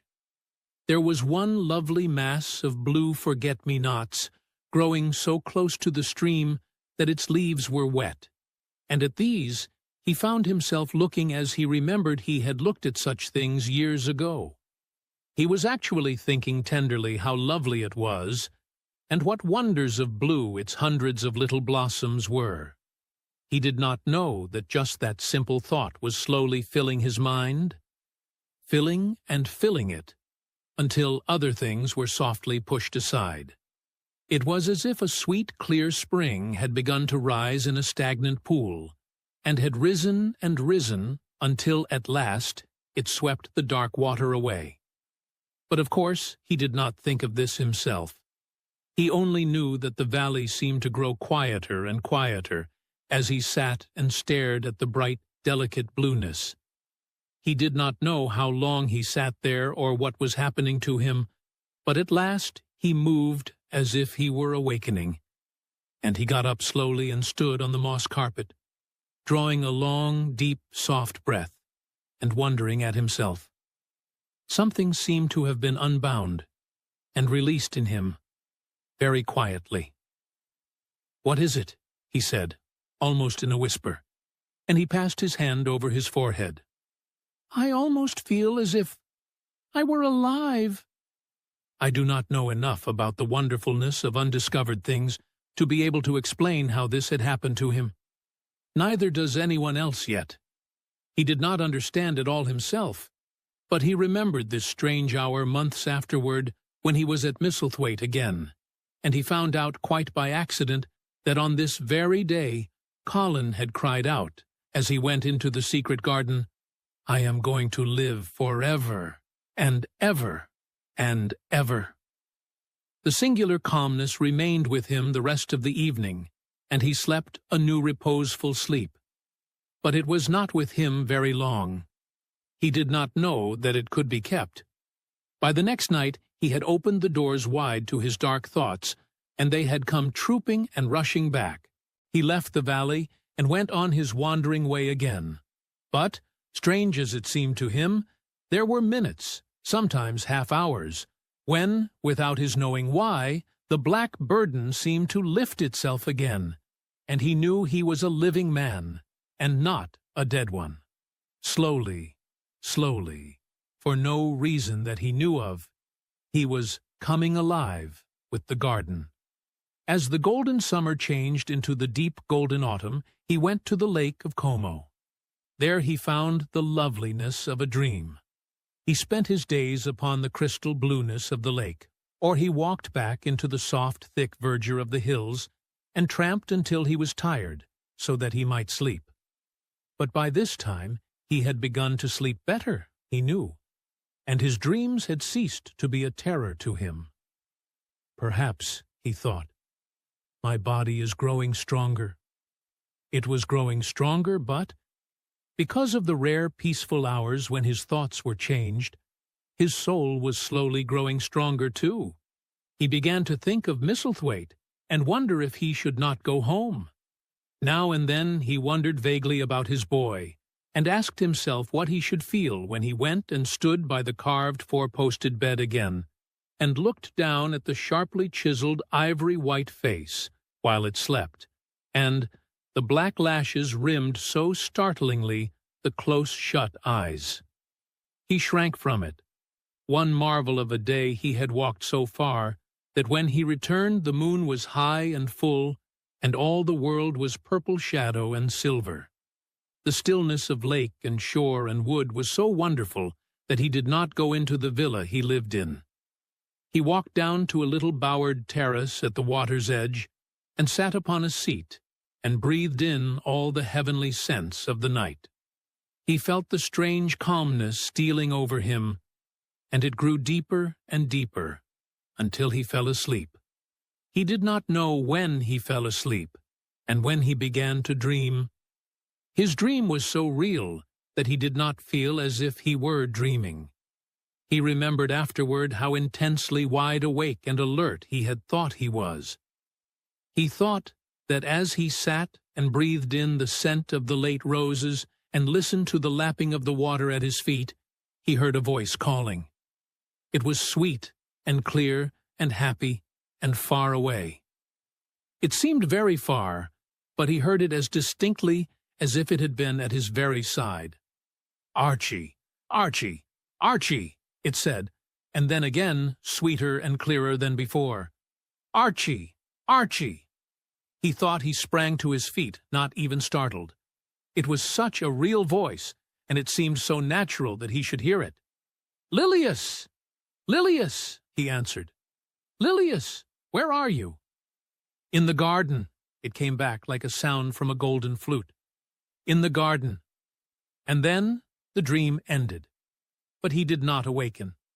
He slept soundly and sweetly all through the lovely night. When he did awake at last, it was brilliant morning, and a servant was standing staring at him. He was an Italian servant, and was accustomed, as all the servants of the villa were, to accepting without question any strange thing his foreign master might do. No one ever knew when he would go out or come in, or where he would choose to sleep, or if he would roam about the garden, or lie in the boat on the lake all night. The man held a salver with some letters on it, and he waited quietly until Mr. Craven took them. When he had gone away, Mr. Craven sat a few moments holding them in his hand and looking at the lake. His strange calm was still upon him, and something more, a lightness as if the cruel thing which had been done had not happened as he thought, as if something had changed. He was remembering the dream, the real dream. "In the garden," he said, wondering at himself. "In the garden. But the door is locked and the key is buried deep." When he glanced at the letters a few minutes later, he saw that the one lying at the top of the rest was an English letter and came from Yorkshire. It was directed in a plain woman's hand, but it was not a hand he knew. He opened it, scarcely thinking of the writer, but the first words attracted his attention at once. "Dear Sir, I am Susan Sowerby that made bold to speak to you once on the moor. It was about Miss Mary I spoke. I will make bold to speak again. Please, sir, I would come home if I was you. I think you would be glad to come, and, if you will excuse me, sir, I think your lady would ask you to come if she was here. Your obedient servant, Susan Sowerby." Mr. Craven read the letter twice before he put it back in its envelope. He kept thinking about the dream. "I will go back to Misselthwaite," he said. "Yes, I'll go at once." And he went through the garden to the villa and ordered Pitcher to prepare for his return to England. In a few days he was in Yorkshire again. and on his long railroad journey he found himself thinking of his boy as he had never thought in all the 10 years past. During those years, he had only wished to forget him. Now, though he did not intend to think about him, memories of him constantly drifted into his mind. He remembered the black days when he had raved like a madman because the child was alive and the mother was dead. He had refused to see it, and when he had gone to look at it at last, it had been such a weak, wretched thing that everyone had been sure it would die in a few days. But to the surprise of those who took care of it, the days passed and it lived, and then everyone believed it would be a deformed and crippled creature. He had not meant to be a bad father, but he had not felt like a father at all. He had supplied doctors and nurses and luxuries, but he had shrunk from the mere thought of the boy and had buried himself in his own misery. The first time after a year's absence, he returned to Misselthwaite, and the small, miserable-looking thing languidly and indifferently lifted to his face the great gray eyes with black lashes round them, so like and yet so horribly unlike the happy eyes he had adored. He could not bear the sight of them, and turned away, pale as death. After that, he scarcely ever saw him except when he was asleep, and all he knew of him was that he was a confirmed invalid, with a vicious, hysterical, half-insane temper. He could only be kept from furies dangerous to himself by being given his own way in every detail. All this was not an uplifting thing to recall, but as the train whirled him through mountain passes and golden plains, the man who was coming alive began to think in a new way, and he thought long and steadily and deeply. "Perhaps I have been all wrong for 10 years, he said to himself. 10 years is a long time. It may be too late to do anything, quite too late. What have I been thinking of? Of course this was the wrong magic, to begin by saying too late. Even Colin could have told him that. But he knew nothing of magic, either black or white. This he had yet to learn. He wondered if Susan Sowerby had taken courage and written to him only because the motherly creature had realized that the boy was much worse, was fatally ill. If he had not been under the spell of the curious calmness which had taken possession of him, he would have been more wretched than ever. But the calm had brought a sort of courage and hope with it. Instead of giving way to thoughts of the worst he actually found, he was trying to believe in better things. Could it be possible that she sees that I may be able to do him good and control him? He thought. I will go and see her on my way to Misselthwaite. But when on his way across the moor, he stopped the carriage at the cottage. 7 or 8 children who were playing about, gathered in a group and bobbing 7 or 8 friendly and polite curtsies, told him that their mother had gone to the other side of the moor early in the morning to help a woman who had a new baby. Our Dickon, they volunteered, was over at the manor working in one of the gardens where he went several days each week. Mr. Craven looked over the collection of sturdy little bodies and round red-cheeked faces, each one grinning in its own particular way, and he awoke to the fact that they were a healthy, likable lot. He smiled at their friendly grins and took a golden sovereign from his pocket and gave it to our Elizabeth Ellen, who was the oldest.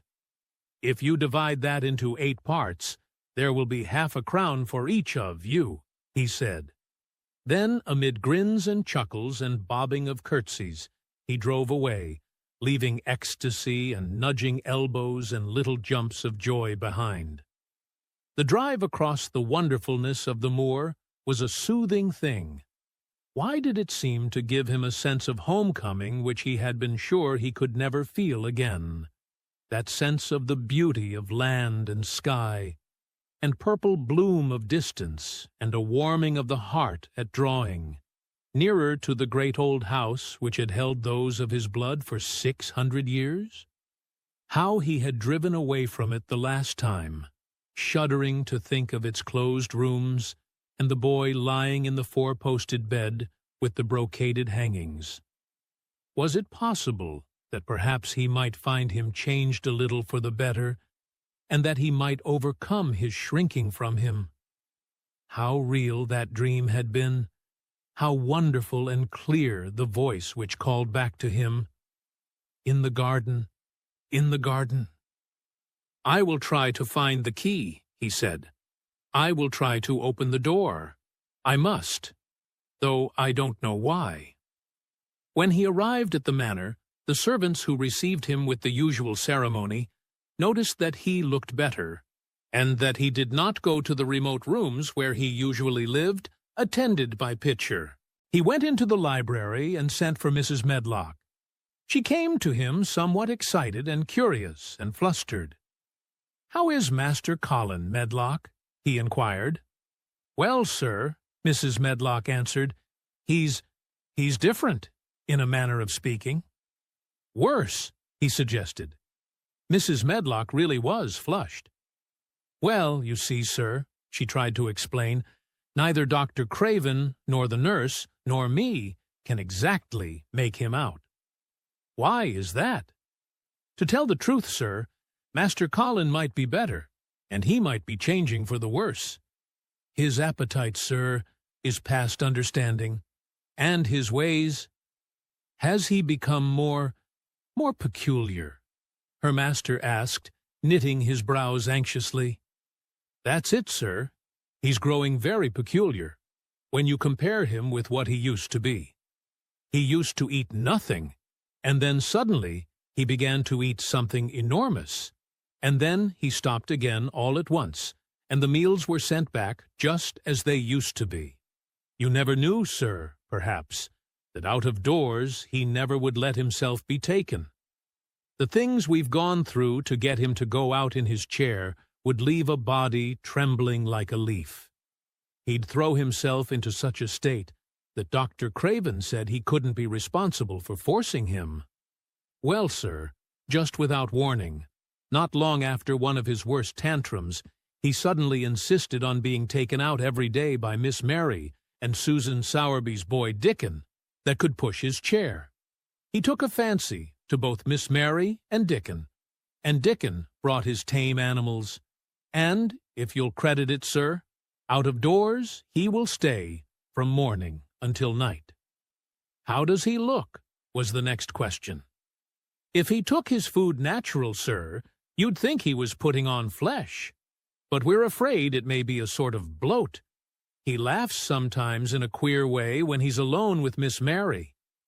He never used to laugh at all. Dr. Craven is coming to see you at once, if you'll allow him.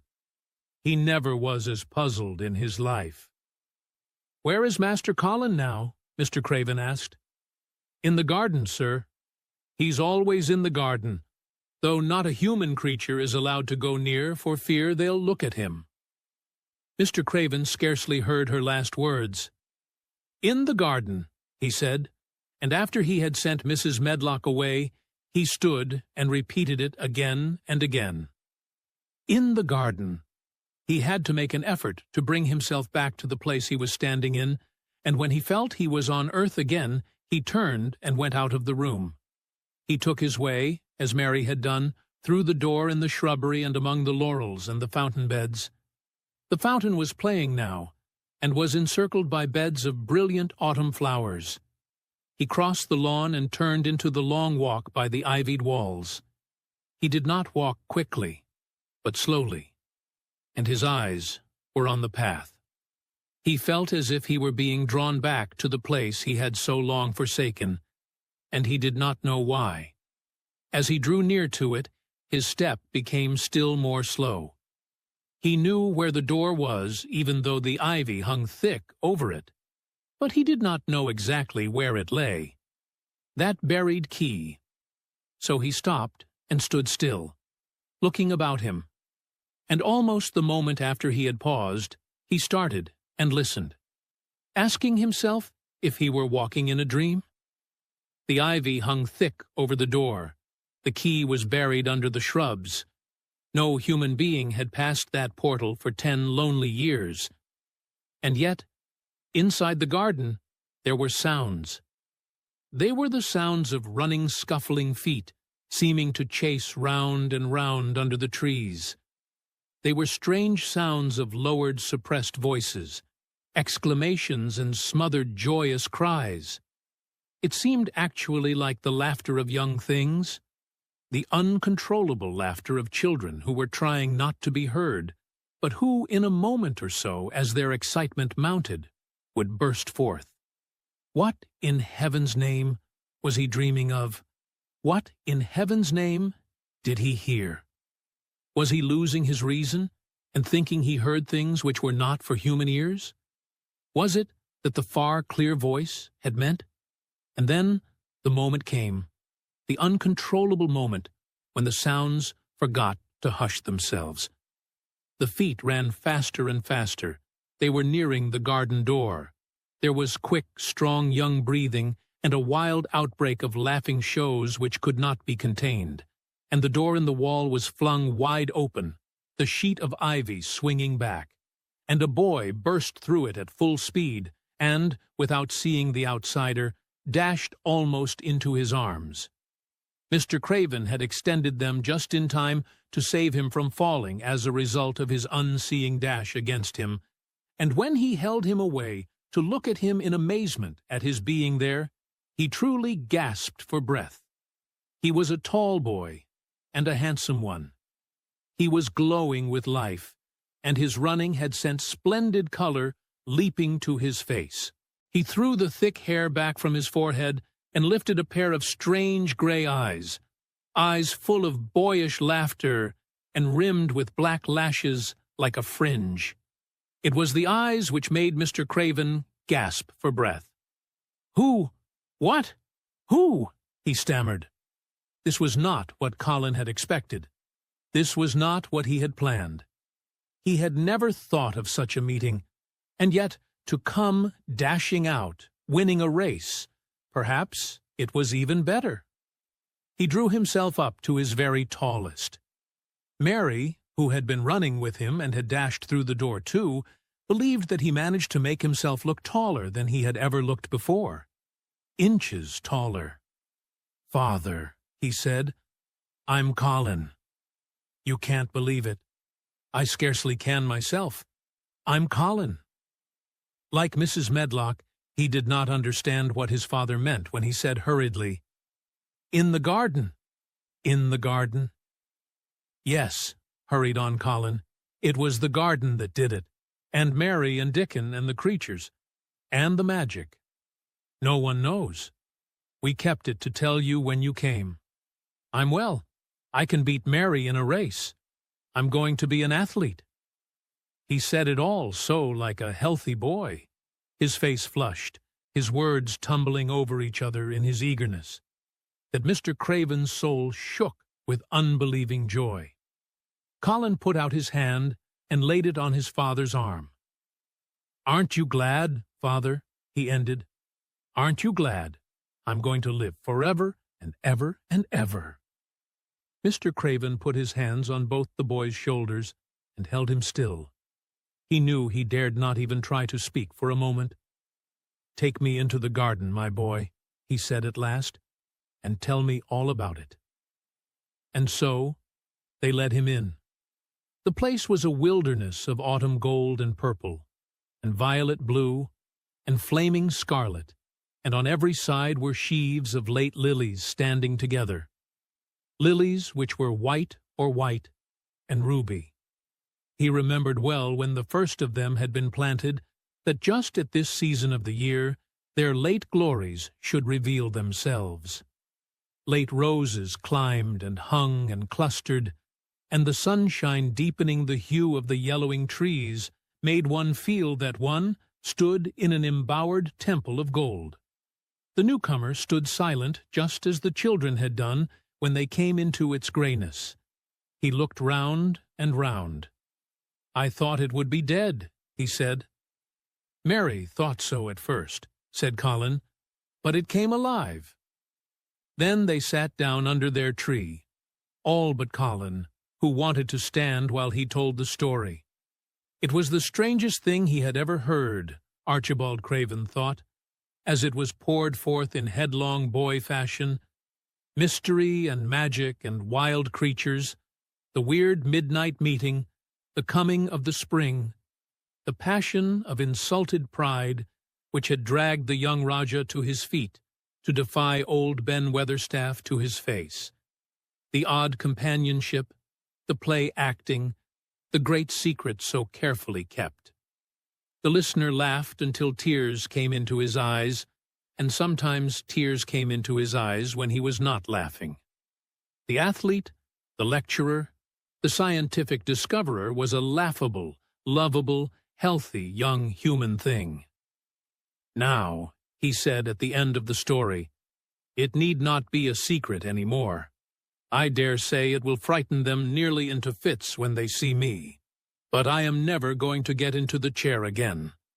I shall walk back with you, Father, to the house." Ben Weatherstaff's duties rarely took him away from the gardens, but on this occasion he made an excuse to carry some vegetables to the kitchen, and being invited into the servants' hall by Mrs. Medlock to drink a glass of beer, he was on the spot, as he had hoped to be, when the most dramatic event Misselthwaite Manor had seen during the present generation actually took place. One of the windows looking upon the courtyard gave also a glimpse of the lawn. Mrs. Medlock, knowing Ben had come from the gardens, hoped that he might have caught sight of his master, and even by chance of his meeting with Master Colin. "Did you see either of them, Weatherstaff?" she asked. Ben took his beer mug from his mouth and wiped his lips with the back of his hand. "Aye, that I did," he answered with a shrewdly significant air. "Both of them," suggested Mrs. Medlock. "Both of 'em," returned Ben Weatherstaff. "Thank ye kindly, ma'am. I could sup up another mug of it." "Together?" said Mrs. Medlock, hastily overfilling his beer mug in her excitement. "Together, ma'am," and Ben gulped down half of his new mug at one gulp. "Where was Master Colin? How did he look? What did they say to each other?" "I didn't hear that," said Ben. "Along it only bein' on the step-ladder lookin', over the wall. But I'll tell thee this. There's been things goin' on outside, as you house people knows nowt about. And what they'll find out soon." And it was not 2 minutes before he swallowed the last of his beer, and waved his mug solemnly toward the window, which took in through the shrubbery a piece of the lawn. "Look there," he said, "if thou's curious. Look what's comin' across the grass." When Mrs. Medlock looked, she threw up her hands and gave a little shriek, and every man and woman servant within hearing bolted across the servants' hall and stood looking through the window with their eyes almost starting out of their heads.